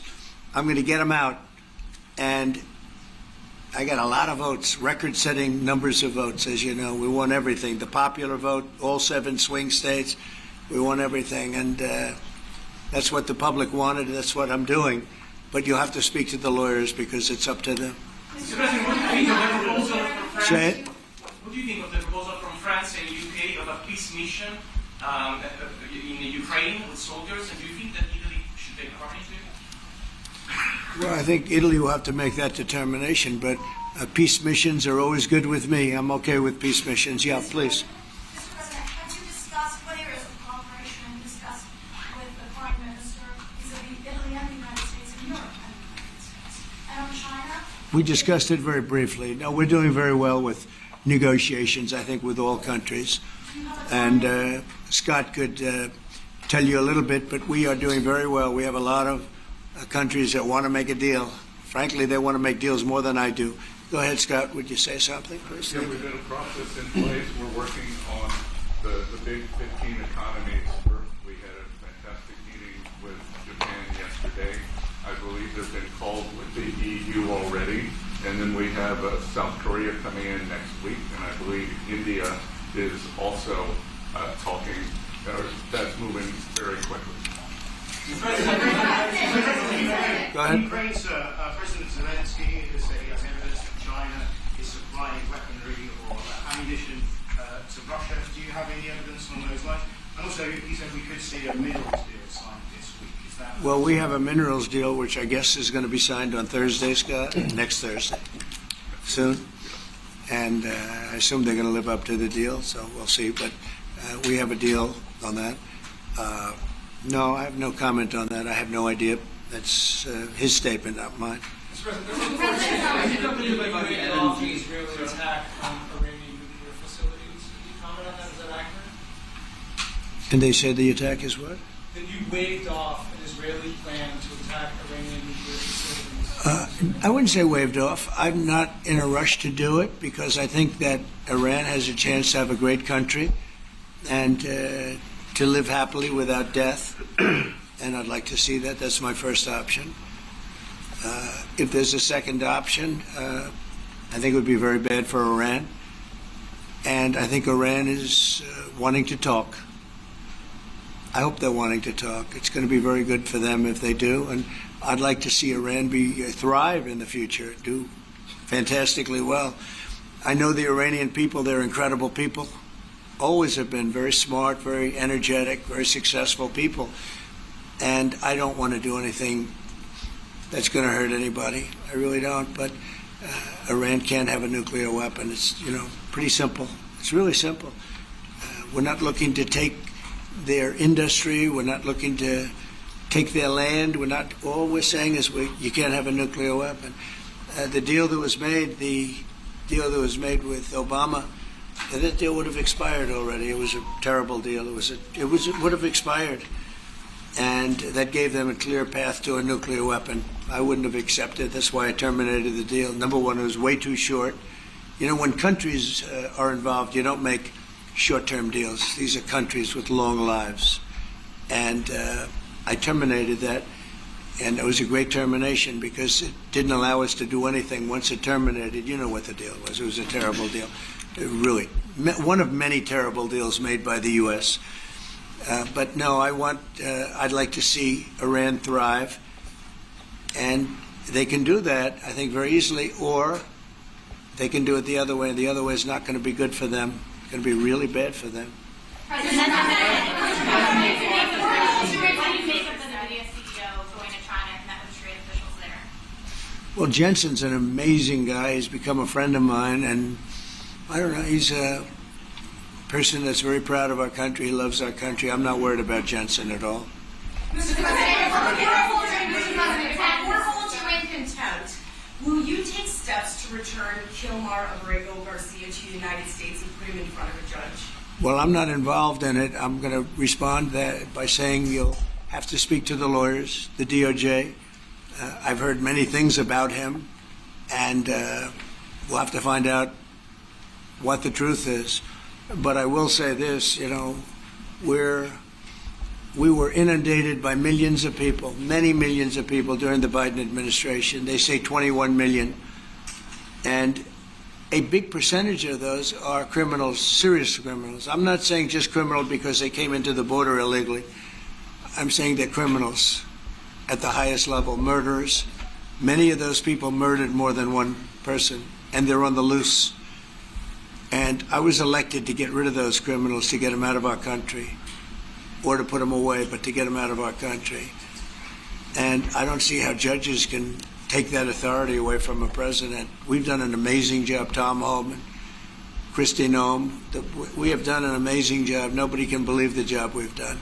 Far greater than what I said. I mean, I got elected on that, but we've done much better. We have right now 99% border. It's a 99%. Nobody thought that would even be, nobody's coming through our border practically. 2 weeks ago, we had 9 people come through, all for medical reasons. We allowed them. We brought them through because one had a heart attack, one had something else, and, all for medical reasons. We have a great border. We had a great border 4 years ago, but we have a border now that's even tighter, and we did that in a matter of weeks. And no, we have to. We need to get murderers and drug dealers and people that were in jail for horrible. You know, they released jails, Georgia, from all over the world, and released them, not just South America, all over the world, the Congo and Africa. Many, many people come from the Congo. I don't know what that is, but they came from the Congo. And all over the world they came in, opened their jails. Venezuela, practically all of their prisoners released into our country. We took them because we had an incompetent administration called the Biden administration. And to think what they've done to our country. And I was elected to straighten that out, and I'm doing that. But we have activist judges that don't want murderers to be sent out of our country. They don't want killers and drug dealers and drug lords and people from mental institutions. They want them to stay in our country, I guess. I don't know, maybe that's the liberal way, or as they call it nowadays, the progressive way. But I don't think it's the way that our country believes, and that's why I won in a landslide. Okay. Mr.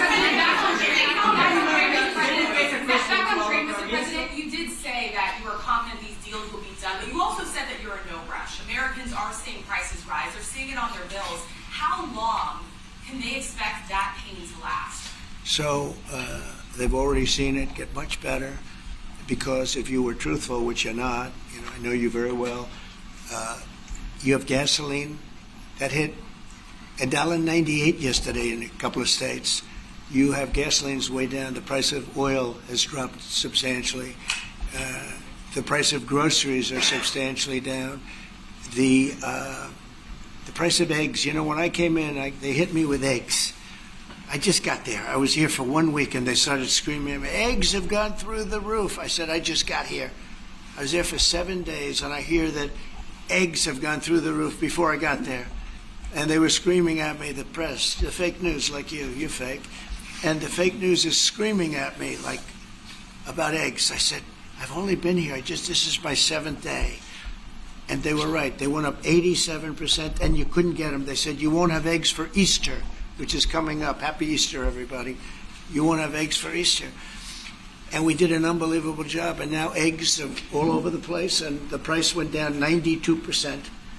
And our Commissioner of Agriculture, Brooke, has done a fantastic job. They really have done a fantastic job. So prices haven't gone up. The only thing that's gone up, actually, is interest rates, because we have a Federal Reserve Chairman that is playing politics.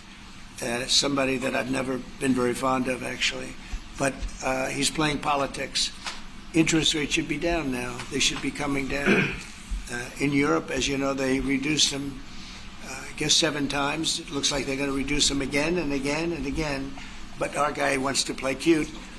But interest rates are pretty much even. Maybe they went up just a slight bit, but that's the only thing. But that's because of the Federal Reserve, because they're not very smart people. Do you regret nominating him? Go ahead. Yes, sir, please. Go ahead, please. Do you regret nominating him? Jerome Powell? Look, in the first 4 years, we had the greatest economy in the history of our country. Stock market went up 88 points. I think he's terrible, but I can't complain because we had the most successful administration economically in the history of our country. I think we're going to do even better this time because you will see that the numbers that we're taking in are astronomical. We're taking in tremendous amounts of money with the tariffs. We were treated very unfairly on trade, and countries are having a hard time getting used to the fact that they can't do that to us anymore because we have a real president. We have a president that understands what it's all about. We had presidents that, in some cases, were smart, but they didn't understand business, or they didn't like business, or, it wasn't like a priority. And then you had, like, the last administration, the only thing they were good at was cheating in elections. That's about all they could do. They couldn't do anything. They were useless. They were incompetent. Worst administration in the history of our country. Worse than Jimmy Carter. Jimmy Carter died a happy man. You know why? Because he wasn't the worst president. Joe Biden was. So I think you're going to see some fantastic numbers when this all happens. It's happening now. I mean, everybody wants to make a deal. And if they don't want to make a deal, we'll make the deal for them. Because that's what's going to happen. We'll just say, this is what it is. But we want to listen to everybody. And I think I can say for Scott and the other people that are working on it that we're listening and we're going to be very fair to people. But, we're the one that really sets the deal, and that's what we'll be doing. Okay? Yeah, go ahead, please. Please. A question to our Prime Minister. Oh, you have a great Prime Minister. You're so lucky. Yes. In Italiano. Oh, yes, that's right. Okay.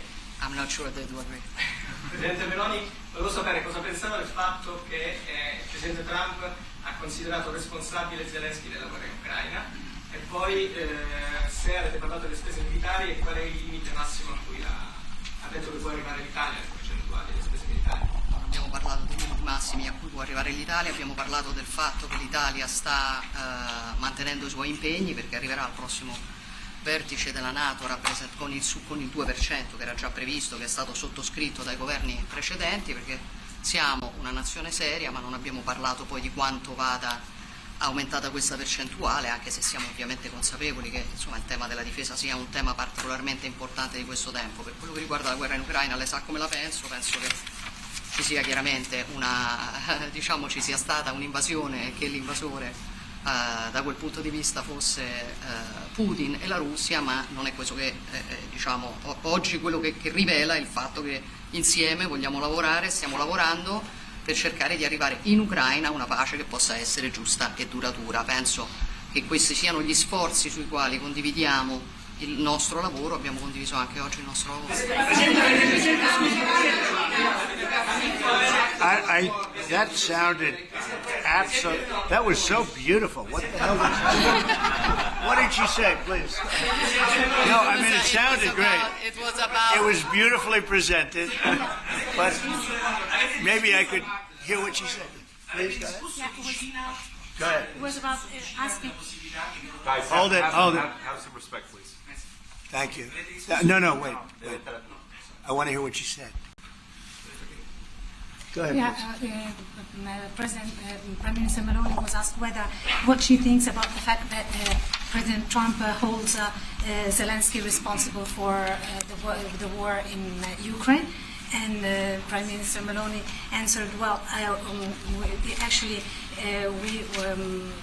we have no, and also if you talked about the military spending, and the raising of the military spending, and the first thing Prime Minister Meloni said is that no, actually, we didn't talk about the raise in military spending. Of course, Italy will keep its commitments with 2%, and then we will see, because we are absolutely aware of the fact that it is very important to well, I will do defense that. is very Wait. I will is do very that. important. They've been asking if we decide on another percentage about the defense spendings, NATO, and I said NATO. yes, NATO, and I said that Italy is reaching the 2% as it was already decided. We didn't speak about a specific other percentage, but we are aware of the fact that defense is important for the future, and we see what also the work that we are trying to do at the European level. And I don't hold Zelensky responsible, but I'm not exactly thrilled with the fact that that war started. That was a war that would have never started if I were president. You'd have millions of people living right now that are dead. You'd have cities that would be open and thriving, and they'd have their beautiful turrets. Those turrets are the most beautiful in the world, but they're not with us any longer. They're smashed to smithereens, laying on the ground in a million pieces, getting hit by rockets, bombs, and bullets. And so I'm not happy with him, and I'm not happy with anybody involved. I think it's a war. I know it's a war. It didn't happen for 4 years. It was never close to happening. It was never even a thought. And I spoke to President Putin about it a lot. It was the apple of his eye, but there's no way he would have ever gone in if I were president. Now I'm trying to get him to stop because, as you know, Russia's a lot bigger. It's a bigger military force. And if you're smart, you don't go involved and get involved in wars that you can blame the man that was sitting in this seat. Biden, he didn't know what the hell was going on, but I can guarantee you that, and everybody agrees to it, if I were president, that war would have never taken place. I'm not blaming him, but what I am saying is that I wouldn't say he's done the greatest job, okay? I'm not a big fan. I really am. I'm not a big fan.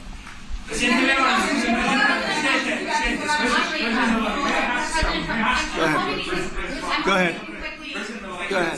Presidente Meloni, avete discusso di Cina e della possibilità che l'Europa ponga dei dazi, diciamo, sulla Cina. Mr. President, are you sure about the definition of parasite or European?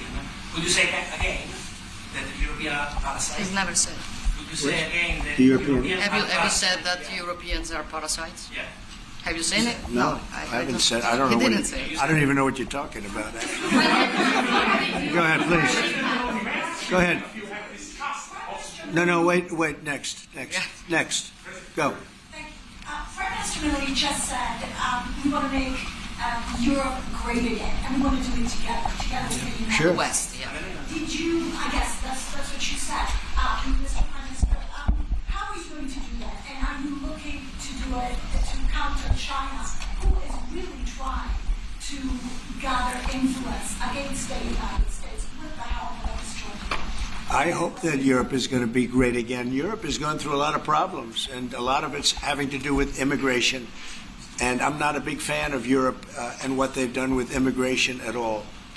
And I think they got to get smart, because Europe is being very badly hurt by what they've done with immigration. Now, I'll say this, that the Prime Minister has taken a very tough stand on immigration. And I commented to her before. I said, I wish more people would be like you having to do with that subject, but they're not. Europe is very important to me. Europe is very important to the world. I want Europe to do very well. I think they have to get a lot smarter on immigration.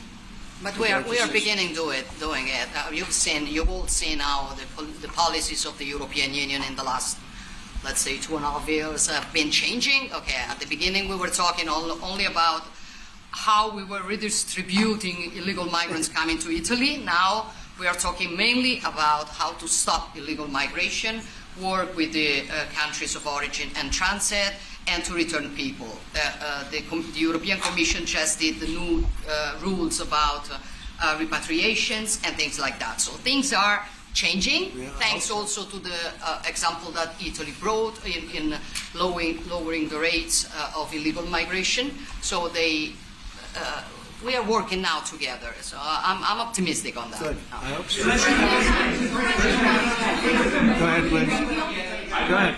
I'd like to ask President Meloni if you have discussed the option of a starting deal with Italy on satellite communications, and President Trump, if you want to see the Google company grow up. The Google what? The Google company. What about the Google it? business. If you want to see it grow up, separate. Go ahead, please. Oh, well, we didn't discuss about Starlink. We've been discussing about defense space. We will work together also in the Mars missions. So there are big things to do together, but we didn't discuss it. Your conversations with the Prime Minister that changed your mind potentially about tariffs and what you plan to do going forward? No. Is there anything the Prime Minister said to you that changed your perspective? No, tariffs are making us rich. We were losing a lot of money under Biden, trillions of dollars, trillions on trade. And now that whole tide has turned. We're making a lot of money. We're taking in a lot of money. Don't forget, we're taking in 25% on cars, 25% on steel, 25% on aluminum, 10% baseline. We put penalties on China for sending us fentanyl. We put penalties on Mexico and Canada, 25% for allowing fentanyl and allowing the borders to be weak.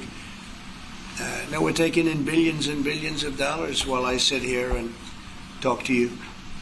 And we didn't take in anything before other than the tariffs that I put on previous to Biden, which were the tariffs I put on China, where we took in up until this point probably $700 billion. They were Trump tariffs. He tried to weaken them. He did everything he could. You know, he got paid money by China, right? The family got paid money. He did. And so I don't know, maybe that was the reason or maybe it wasn't, but he tried to weaken them, but he couldn't because there was so much money that his budgets, you know, they couldn't stand not doing it.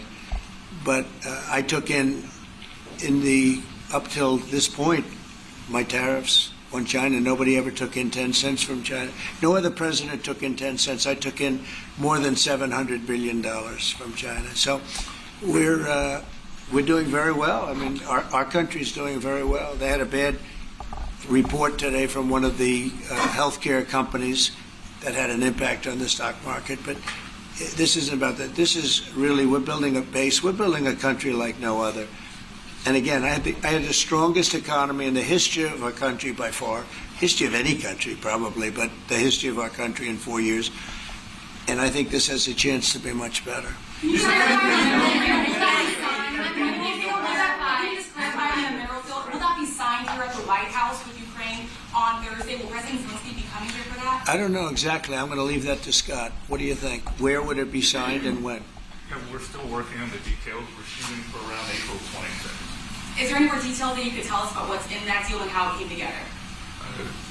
It's substantially what we'd agreed on previously, but the president was here. We had a memorandum of understanding. We went straight to the big deal, and I think it's an 80-page agreement, and that's what will be signed. President Trump, on rate cuts, can you clarify on rate cuts? Do you intend to seek Powell's firing if he doesn't change his stance on rate cuts, or is that on the table, or is that? Well, I think he should do the rate cuts because I think if Europe has done it, it puts us at a disadvantage to Europe. I mean, he plays right into their hands. So I think he should do the rate cuts. We don't have really inflation now. I just said the major things are going down. Oil is great. Oil is way ahead of schedule, and that's because of our policies. But oil is down into the $60, $65 range now per barrel. And I told you, and certain states we have less than $2 for gasoline. And food is down.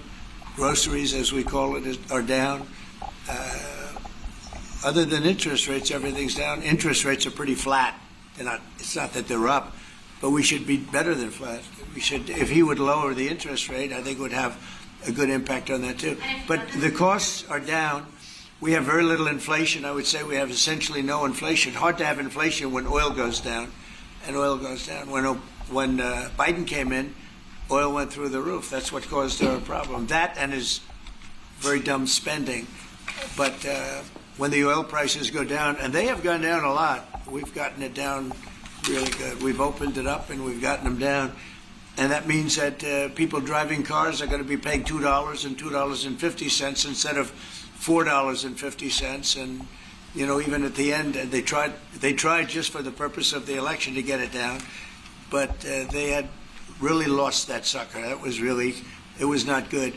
But if they had won, oil right now would be at $7 or $8 because of their policy. And we're going to be at about $2. Could be even a little bit less than that. And you're starting to see it. So I don't know how you can have inflation when oil has come down quite a bit. And I would say the Fed really owes it to the American people to get interest rates down. That's the only thing he's good for. And he would have an effect on that if he lowered them. And I think at some point he will. He's going to have a lot of political pressure. You know, they are political also. And I think there's a lot of political pressure for him to lower interest rates. Okay? Yeah, go ahead. Sorry. Please. Do you think that Italy can be your best ally in Europe? And also, do you ever notice when you walk with your step on hands? Only if the Prime Minister remains the Prime Minister can it be our best.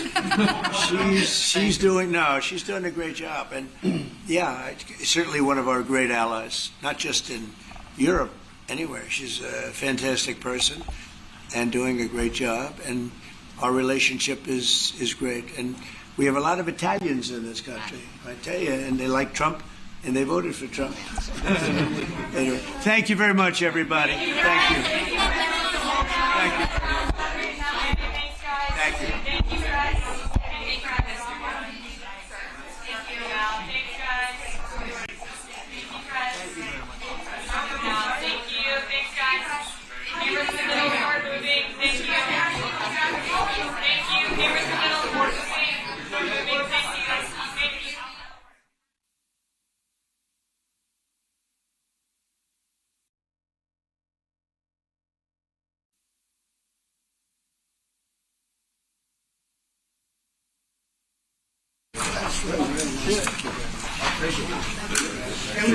Should we do that on camera? Absolutely. Sure.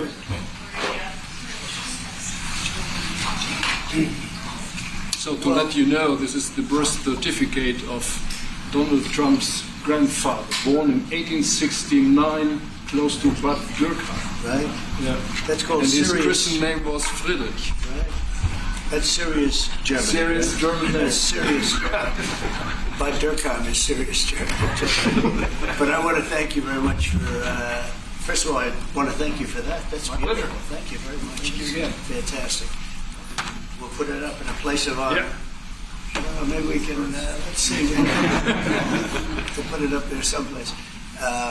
It's an honor to have you. As you know, the Chancellor just won a great election, very, very strong election. Very respected man. I can tell you, we've been on the phone many times talking about some of the problems of the world outside of Germany. And it's very sad what's going on. We both feel that way. What's going on with Russia, Ukraine, and other things we talk about, but Russia, Ukraine in particular. I'd like to see it end, and maybe it'll end, but we get some news there'll be some fighting. Something happened a couple of days ago, and now they do a return, and here it goes. It's not good. He's unhappy about it. I'm unhappy about it. But I think eventually we're going to be successful in stopping the bloodshed. It's pure bloodshed. 5,000-6,000 young soldiers a week are being killed. You know that those numbers. Yeah, we know the numbers. They're staggering. They're staggering numbers. But Chancellor, I just want to congratulate you, and I want to welcome you to the Oval Office. Thank you. It's an Oval Office that's in very good shape. We like fixing things up and having them tippy-top like they have in Germany. They do that in Germany very much, and we do it here. We're having a very good run. I also had a great election, great win, won everything. Won the popular vote, all 7 swing states, which is a big deal. It's pretty unusual to do that. And we have a great mandate from the people, and part of our mandate is we're going to have a great relationship with your country. So I just want to thank you very much for being here, and if you'd like to say a few words. Absolutely. So, thank you, first of all, Mr. President, for your kind invitation to come to Washington, D.C. I was in this building first time ever in 1982, I told you, when former President Ronald Reagan was in office. So I'm very happy to be here again and to offer our close cooperation with the United States of America. We are having so much in common, our history. We owe the Americans a lot. We will never forget about that. And so with your German provenance, I think this is a very good basis for close cooperation between America and Germany. So again, thank you. Thank you for the hospitality, and thank you for having your guest house for a night. This is a great place. Great place. Many thanks for that. I really enjoyed it. Thank you. It's a wonderful place. It's a landmark also. And Blair House, it's a nice place to stay. But thank you very much for saying that. Would you have any questions, please? Mr. President, on your new travel ban, why now? And if the Boulder attack was part of your reasoning, why not include Egypt on that list where the suspect is from? Well, because Egypt has been a country that we deal with very closely. They have things under control. The countries that we have don't have things under control. And why now? I can say that it can't come soon enough, frankly. We want to keep bad people out of our country.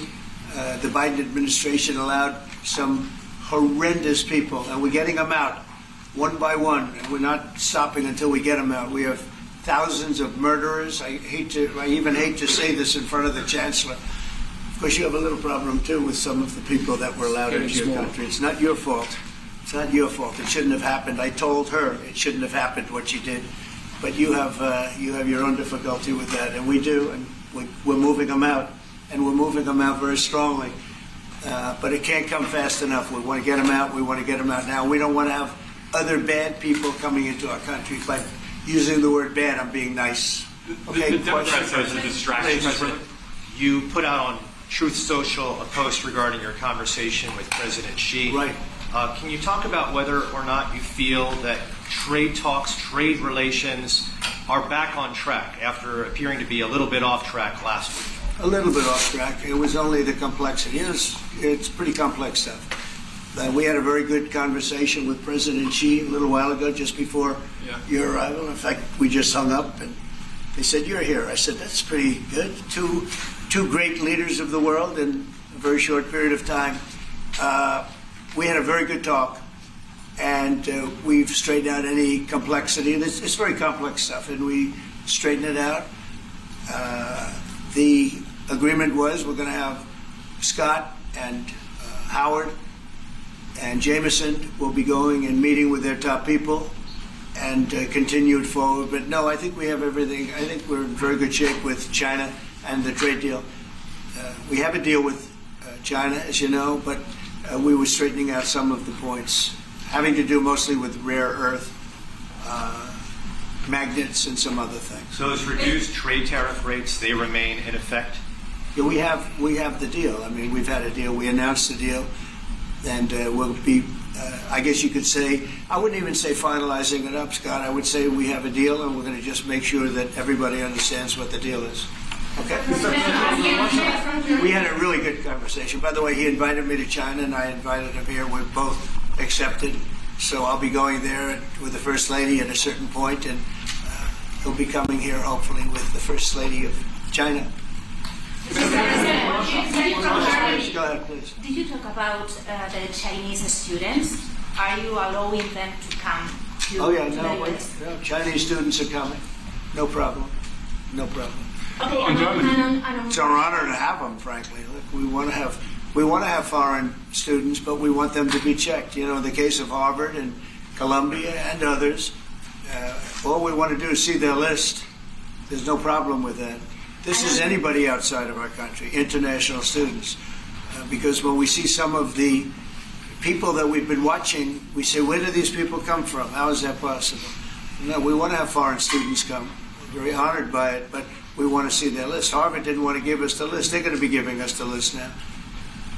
I think they're starting to behave, actually, if you want to know the truth. Okay, Mr. President. Yeah, please. On Russia, are you willing to put more pressure on Putin to end the war by imposing new sanctions on Russia and also on China? Well, remember, I'm the one that ended Nord Stream 2, going to a place called Germany, come to think of it. I'm sorry I did that. I don't know. But I ended Nord Stream 2. Nobody else did. And then when Biden came in, he immediately approved it. That's the largest, essentially the largest pipeline in the world, going to Germany and other countries. And by the way, we have so much oil and gas, you will not be able to buy it all. I mean, you literally, we have so much, and I hope we're going to make that a part of our trade deal because we have more than anybody else. We have actually the most by far in the world, probably double what anyone else has. So we'll work on that. I'm sure that's something we'll discuss today. Mr. President. Mr. President. What do you expect from Germany and what do you expect from the Chancellor?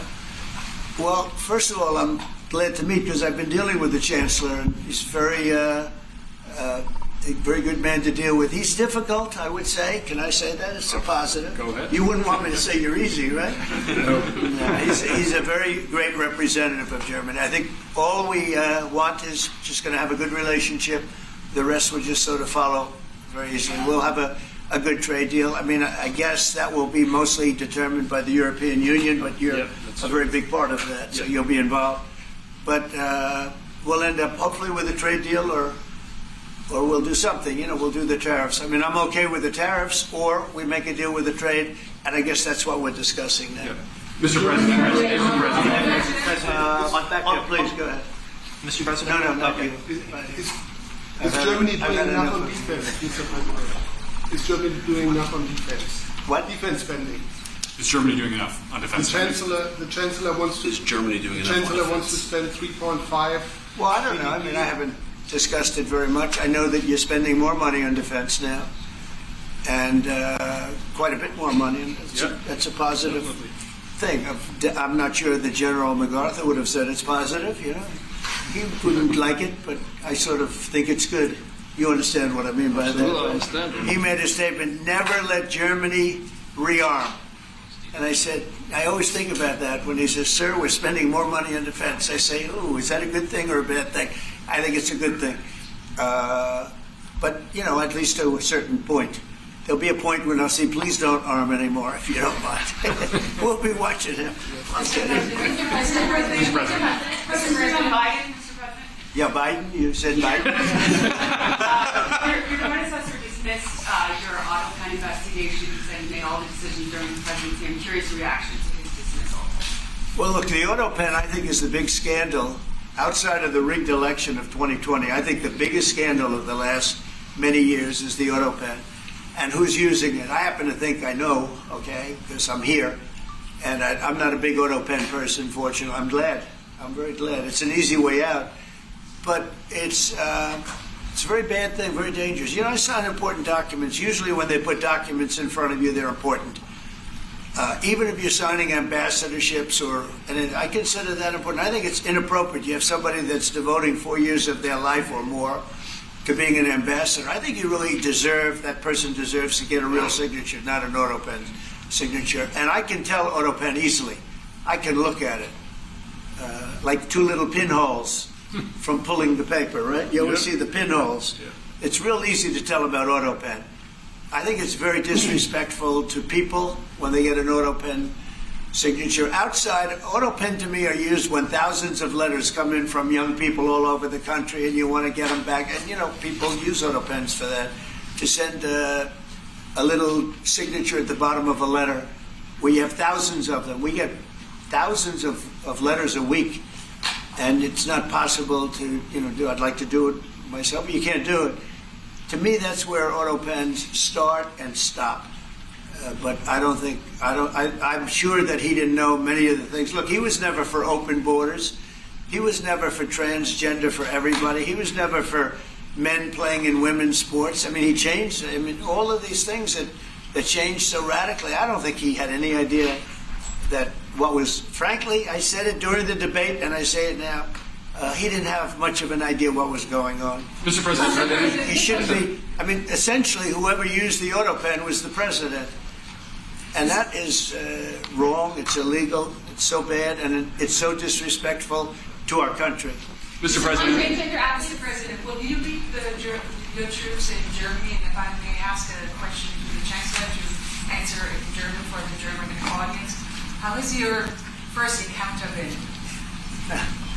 The answer is yes. We'll talk about that. But if they'd like to have them there, we have a lot of them, about 45,000. It's a lot of troops. It's a city. When you think of it, that's good economic development. They're highly paid troops, and they spend a lot of money in Germany. But the relationship with Germany is very important. Yeah, we'll be doing that. No problem. May I say a few words in German? Yes, please. So, danke für die Frage.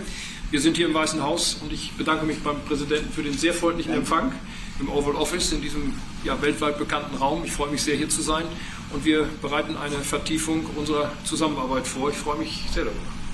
Mr. President, do you speak English because you speak such good English? Is it as good as your German, would you say? Do you feel more comfortable? No, it's not my mother tongue, but I try to understand almost everything and to speak as good as I can. Very good. You know, it's, Mr. President, you've made it's an achievement, actually. Mr. President, can I follow up on the auto? Thank you, Mr. President. The criticism that I've seen, and I'm sure you've seen, regarding Elon Musk and your big, beautiful bill. What's your reaction to that? Do you think it in any way hurts passage in the Senate, which, of course, what is you're seeking? Well, look, you know, I've always liked Elon, and it's always very surprised. You saw the words he had for me, and he hasn't said anything about me that's bad. I'd rather have him criticize me than the bill, because the bill is incredible. It's the biggest cut in the history of our country. We've never cut. It's about 1.6 trillion in cuts. It's the biggest tax cut. You would say people's taxes will go way down. But it's the biggest tax cut in history. It's we are doing things in that bill that are unbelievable. And when you look at what we're doing for small businesses, for people, for middle-income people, all of the things that we're doing, nobody's ever seen anything like it. And you know, Elon's upset because we took the EV mandate, and you know, which was a lot of money for electric vehicles, and you know, they're having a hard time, the electric vehicles, and they want us to pay billions of dollars in subsidy. And you know, Elon knew this from the beginning. He knew it for a long time ago. That's been in there. That's been, I would say, JD, that hasn't changed. That's been right from the beginning, Mr. Secretary. That hasn't changed at all, right from the beginning. But I know that disturbed him. He wanted, and rightfully, you know, he recommended somebody from that he, I guess, knew very well. I'm sure he respected him, but to run NASA, and I didn't think it was appropriate. And he happened to be a Democrat, like totally Democrat. And I say, you know, look, we won. We get certain privileges, and one of the privileges we don't have to appoint a Democrat. NASA is very important. We have great people. General Kane is going to be picking somebody with our. We'll be checking him out, seeing. But he wanted that person, a certain person, and we said no. And you know, I can understand why he's upset. Remember, he was here for a long time. You saw a man who was very happy when he stood behind the Oval desk, and even with the black eye, I said, "Do you want a little makeup? We'll get you a little makeup." But he said, "No, I don't think so," which is interesting and very nice. He wants to be who he is, so you could make that statement too, I guess. Look, Elon and I had a great relationship. I don't know if we will anymore. I was surprised because you were here. Everybody in this room practically was here as we had a wonderful send-off. He said wonderful things about me. You couldn't have nicer. Said the best things. He's worn the hat. Trump was right about everything. And I am right about the great, big, beautiful bill. We call it a great, big, beautiful bill because that's what it is.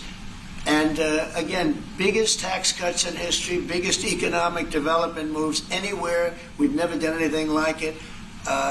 Business is spurred. And I don't know if you've seen the numbers, but the numbers came out, even the CBO, which is run by Democrats, said that we're going to be doing. I'd like you to discuss it. The 2.8 trillion that CBO. This is a group of people that are Democrats. They're very hostile to us. They just came out with phenomenal numbers. What it does. You want to mention that, Scott? Yes, sir. So what we've seen is we keep hearing from the CBO that there's going to be a large deficit from the bill, which we disagree with. But using the CBO scoring, they came out and scored the tariff revenue. We think it'll be the minimum of $2.8 trillion over the 10-year window, which actually puts the bill in surplus if you include the tariff revenue, which they won't do. It gives you a tremendous surplus, but we're not allowed to use that. For some reason, they say scoring. Nobody knows what scoring means. Maybe a couple of people, but nobody. Somebody sits in the background. They say, well, we're not going to allow that. They're not allowing other things that we have that are tremendously profitable for our country. But if you saw the other day, CNBC, they came out with numbers, and the people on the show, very good people, I've watched them for a long time, they couldn't believe the numbers, how good they are. The numbers were incredible. And that was personal income and also very low inflation. We have very low inflation. We're down to 2% now, and maybe even lower than that. And when I took it over, it was a mess. Remember, we had the worst inflation probably in the history of our country. They say 48 years, but let's say I think it's worse than that. So we had the worst inflation in the history of our country under the Biden administration. Now we're down to a beautiful number, 2%. You'd actually like to keep it there. Better than zero is 2%. It's going down maybe to 1, and 1% is like perfect. That's perfect. You don't want to have zero for certain reasons that nobody is very interested to listen to. But we have almost perfect inflation. Grocery prices are down. Everything. Remember eggs? Eggs. We weren't going to buy another egg for the next 20 years. They were so expensive, right? Remember? You guys all hit me about eggs. Eggs have come down 400%. Everybody has eggs now. They're having eggs for breakfast again. But if you look at gasoline, very important. I think always the most important because it's the energy is the biggest factor. That's what happened. He screwed up our energy policy, and everything went up because energy went up. But now energy is way down, and they have states where you're at $1.98 a gallon for gasoline. So the costs have come way down, and one of the things I ran on was that. I ran on the border. We have the best border in the history of our country, 99.99%. It was last week, 3 people came in, 2 of them for medical reasons. We let them in because one of them had a heart attack. I think it was a nice thing to do, and one of them had something else. So we've never I had very good numbers for 4 years, but we really topped it. And I want to thank Christie and Tom Homan. They've done a fantastic job. But nobody mentions that anymore. Remember, a few months ago, the border was a total disaster. People were coming in by the hundreds of thousands of people a day, a week, a month. I mean, we had a month, 2 million people came in 1 month. The border was being overrun, and a lot of bad people, criminals, murderers, drug dealers. We had some of the worst people in the world coming in from all over the world. It's totally closed. And you know what? People are coming into our country, but they're coming in legally. So we've done a great job. Elon knew that. Elon endorsed me very strongly. He actually went up and campaigned for me. I think I would have won. Susie would say I would have won Pennsylvania easily anyway, even if the governor ran, the real governor, not the governor from Minnesota, he's a sick puppy, that guy. That poor guy, I feel sorry for him. But they made a bad choice with him. But if you pick Shapiro or anybody else, I spoke to him recently about his house being set on fire, which was terrible. But if they picked him, I would have won Pennsylvania. I won it by a lot. But I'm very disappointed because Elon knew the inner workings of this bill better than almost anybody sitting here, better than you people. He knew everything about it. He had no problem with it. All of a sudden he had a problem. And he only developed the problem when he found out that we're going to have to cut the EV mandate because that's billions and billions of dollars. And it really is unfair. We want to have cars of all types. Electric, we want to have electric, but we want to have a gasoline, combustion. We want to have different. We want to have hybrids. We want to have we want to be able to sell everything. And when that was cut, and Congress wanted to cut it, he became a little bit different, and I can understand that. But he knew every aspect of this bill. He knew it better than almost anybody, and he never had a problem until right after he left. And if you saw the statements he made about me, which I'm sure you can get very easily, it's very fresh on tape. He said the most beautiful things about me, and he hasn't said bad about me personally, but I'm sure that'll be next. But I'm very disappointed in Elon. I've helped Elon a lot. Mr. President, I just want to clarify, did he raise any of these concerns with you privately before he raised them publicly? And this is the guy you put in charge of cutting spending. Should people not take him seriously about spending now? Are you saying this is all sour grapes? No, he worked hard, and he did a good job. And I'll be honest, I think he misses the place. I think he got out there, and all of a sudden he wasn't in this beautiful Oval Office, and he's got nice offices too. But there's something about this one. I was telling the Chancellor, this is where it is. People come in here, even from Germany. They come in and they walk into the Oval Office, and it's just a special place. It's, you know, World War I, it started and it ended here, and World War II, and so many other things. Everything big comes right from this beautiful space. It's now much more beautiful than it was 6 months ago. A lot of good things are happening in this room. And I'll tell you, he's not the first. People leave my administration and they love us. And then at some point they miss it so badly, and some of them embrace it and some of them actually become hostile. I don't know what it is. It's sort of Trump derangement syndrome, I guess they call it. But we have it with others too. They leave and they wake up in the morning and the glamour's gone. The whole world is different and they become hostile. I don't know what it is. Someday you'll write a book about it. You'll let us know. Yeah. Mr. President, speaking of ending wars in this room, you were very critical of Vladimir Putin a couple of days ago. What kind of play does he play from your perspective? What are his Well, look, he got hit. He's been doing hitting, so I understand it. But he got hit hard, and I don't think he's playing games. I think I've always said he wanted the whole thing. I thought he wanted the entire everything having to do with Ukraine. That's something that would have never happened if I were president. The election was rigged. I didn't get to be president, but I got to be president now. And I think it's a much more important presidency. Other than a couple of things like that, the war would have never happened. The war with Ukraine, with Putin, would have never happened, ever, not even a chance. And it didn't happen for 4 years. And it wasn't thought of. I used to talk to him about Ukraine a lot. It was the apple of his eye, but he would have never done what he did. And I think mistakes were made by him, but I think mistakes were made by other people. The president should have never allowed that war. Biden should have never allowed that war to happen. If you had the right guy in here, that war would have never happened. Israel would have never happened with Hamas. That would have never happened. The attack on Israel would have never happened because Iran was broke. They had no money. They had no money to give to Hamas or Hezbollah or anybody else. And all of that would have never happened. Inflation wouldn't have happened. It was caused mostly by energy. And the Biden administration messed up my great energy policy. We were down into the $1.90 a gallon, and it would have never happened. It was caused by energy and their bad spending on the Green New Scam and other things that they spent on. But all of those things would have never happened. But maybe most importantly, the war, Chancellor, with Russia would never have happened with Ukraine. It was something that would have, I dealt with Putin a lot. There was no chance, zero. And a lot of people say, how do you know? For 4 years it didn't happen. There was never a chance of it happening. And he understood the consequences. Now, it's a shame. And when you see all of those people, they came out with a report today that millions of people have died, much more than people thought. And I've been saying that for a long time. The amount of death in that war is far greater than the news has been reporting, or than, frankly, that either side has been reporting. It's a very sad thing.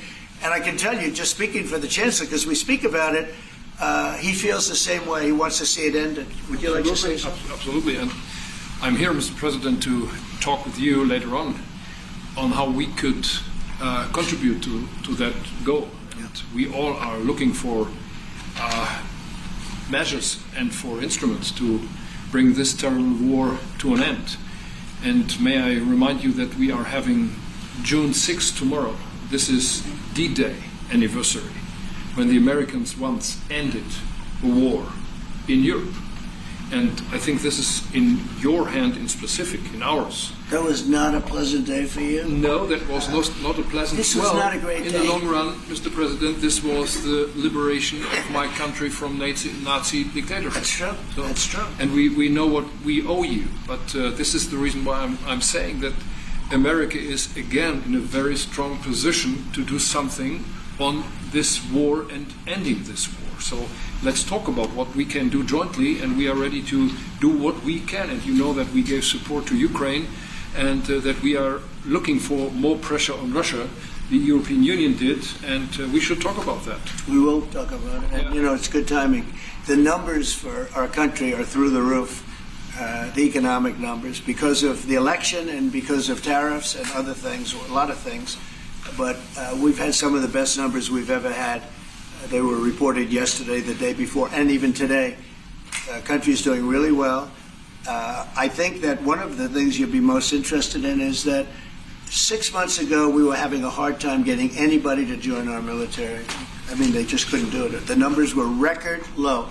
We couldn't get people to join the military. It wasn't me. This was before I got there, the past administration.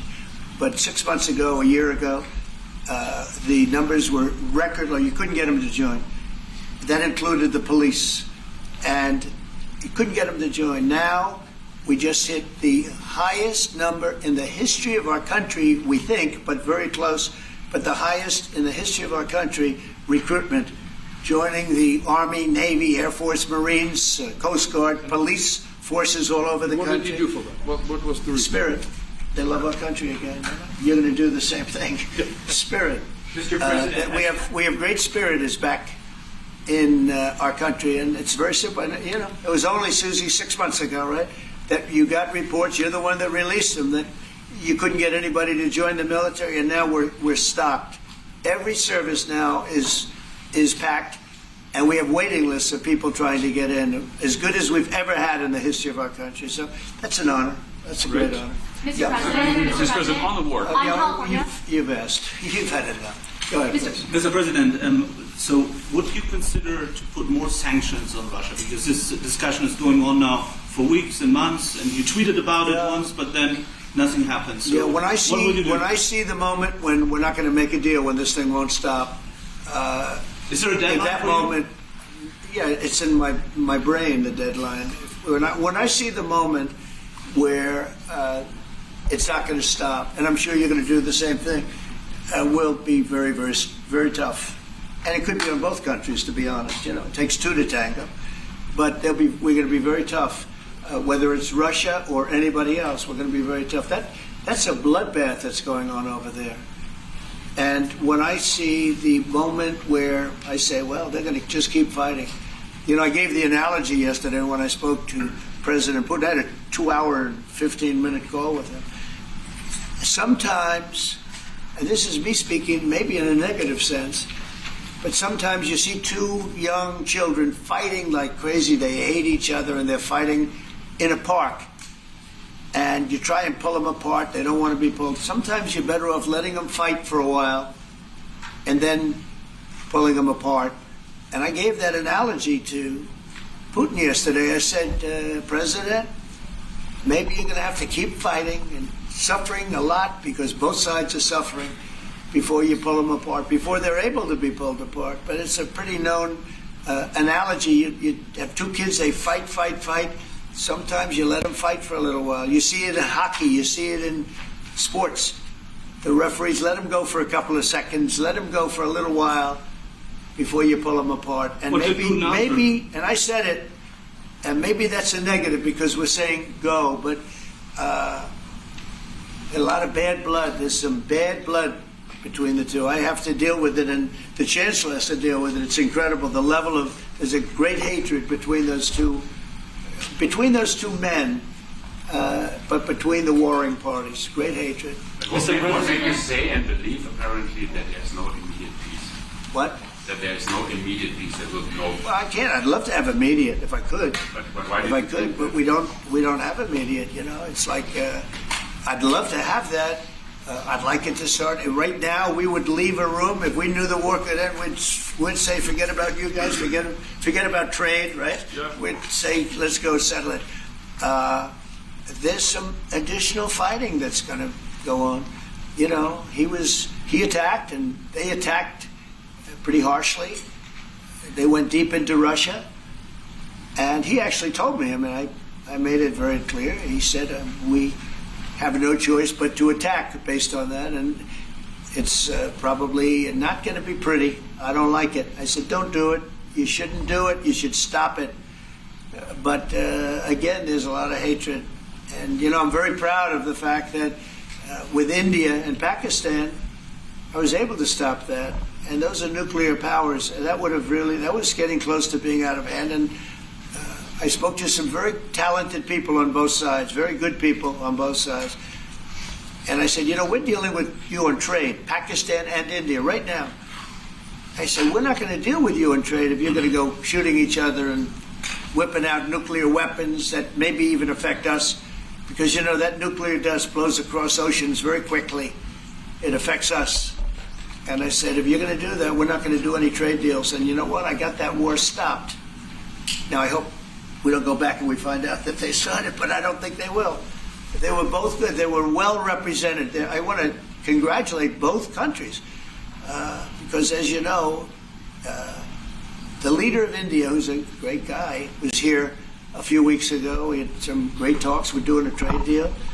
And Pakistan, likewise, they have very strong leadership. Some people won't like when I say that, but, you know, it is what it is. And they stopped that war. Now, am I going to get credit? I'm not going to get credit for anything. They don't give me credit for anything, but nobody else could have done it. I stopped it. I was very proud of that. I wish we could do the same thing with Ukraine and Russia. And at some point it'll happen. I believe that. And if it doesn't happen, or if I see somebody's out of line, if Russia's out of line, you'll be amazed how tough. Remember this. They like to say that I'm friends with Russia. I'm not friends with anybody. I'm friends with you. I'm not friends with that. I want the right thing to happen for our country, for everybody, for humanity. But I'm the one that stopped the pipeline. It's called Nord Stream 2. Until I came along, nobody ever heard, not one person in this room ever heard of Nord Stream 2. You probably did, yes, because it went to Germany. He's the only one that heard. This was a mistake. But I stopped him. I stopped it. Yeah, and you've said that openly. Yeah. It was a mistake because, and I used to go with Angela. I'd say, well, wait a minute. We're spending all this money to defend you against Russia, and then you're giving Russia billions of dollars a month. What kind of a deal is that? You know, which was, but you said it better than anybody else. I appreciate it. But I'm the one that stopped it. And that was the biggest economic development job, if you want to call it that, in the history, think of it, in the history of Russia. That was a massive, it's the biggest pipeline in the world. Going to go all over Europe, not only to Germany. You know, they were Germany, but then they were branching off all over to Europe.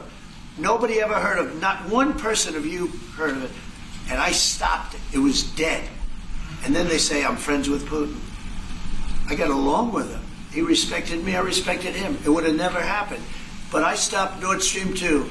When Biden came in, almost the first week, he approved it. He let it be built. And then they say that I wasn't tough on Russia. Putin said to me, you know, you're not tough on Russia. You stopped the biggest, most important job we've ever done. You stopped it. And Biden came in and he let it be built. And I'll tell you what, I'll never forget the day. I had it totally stopped. They weren't building. They gave up on it. They weren't able to.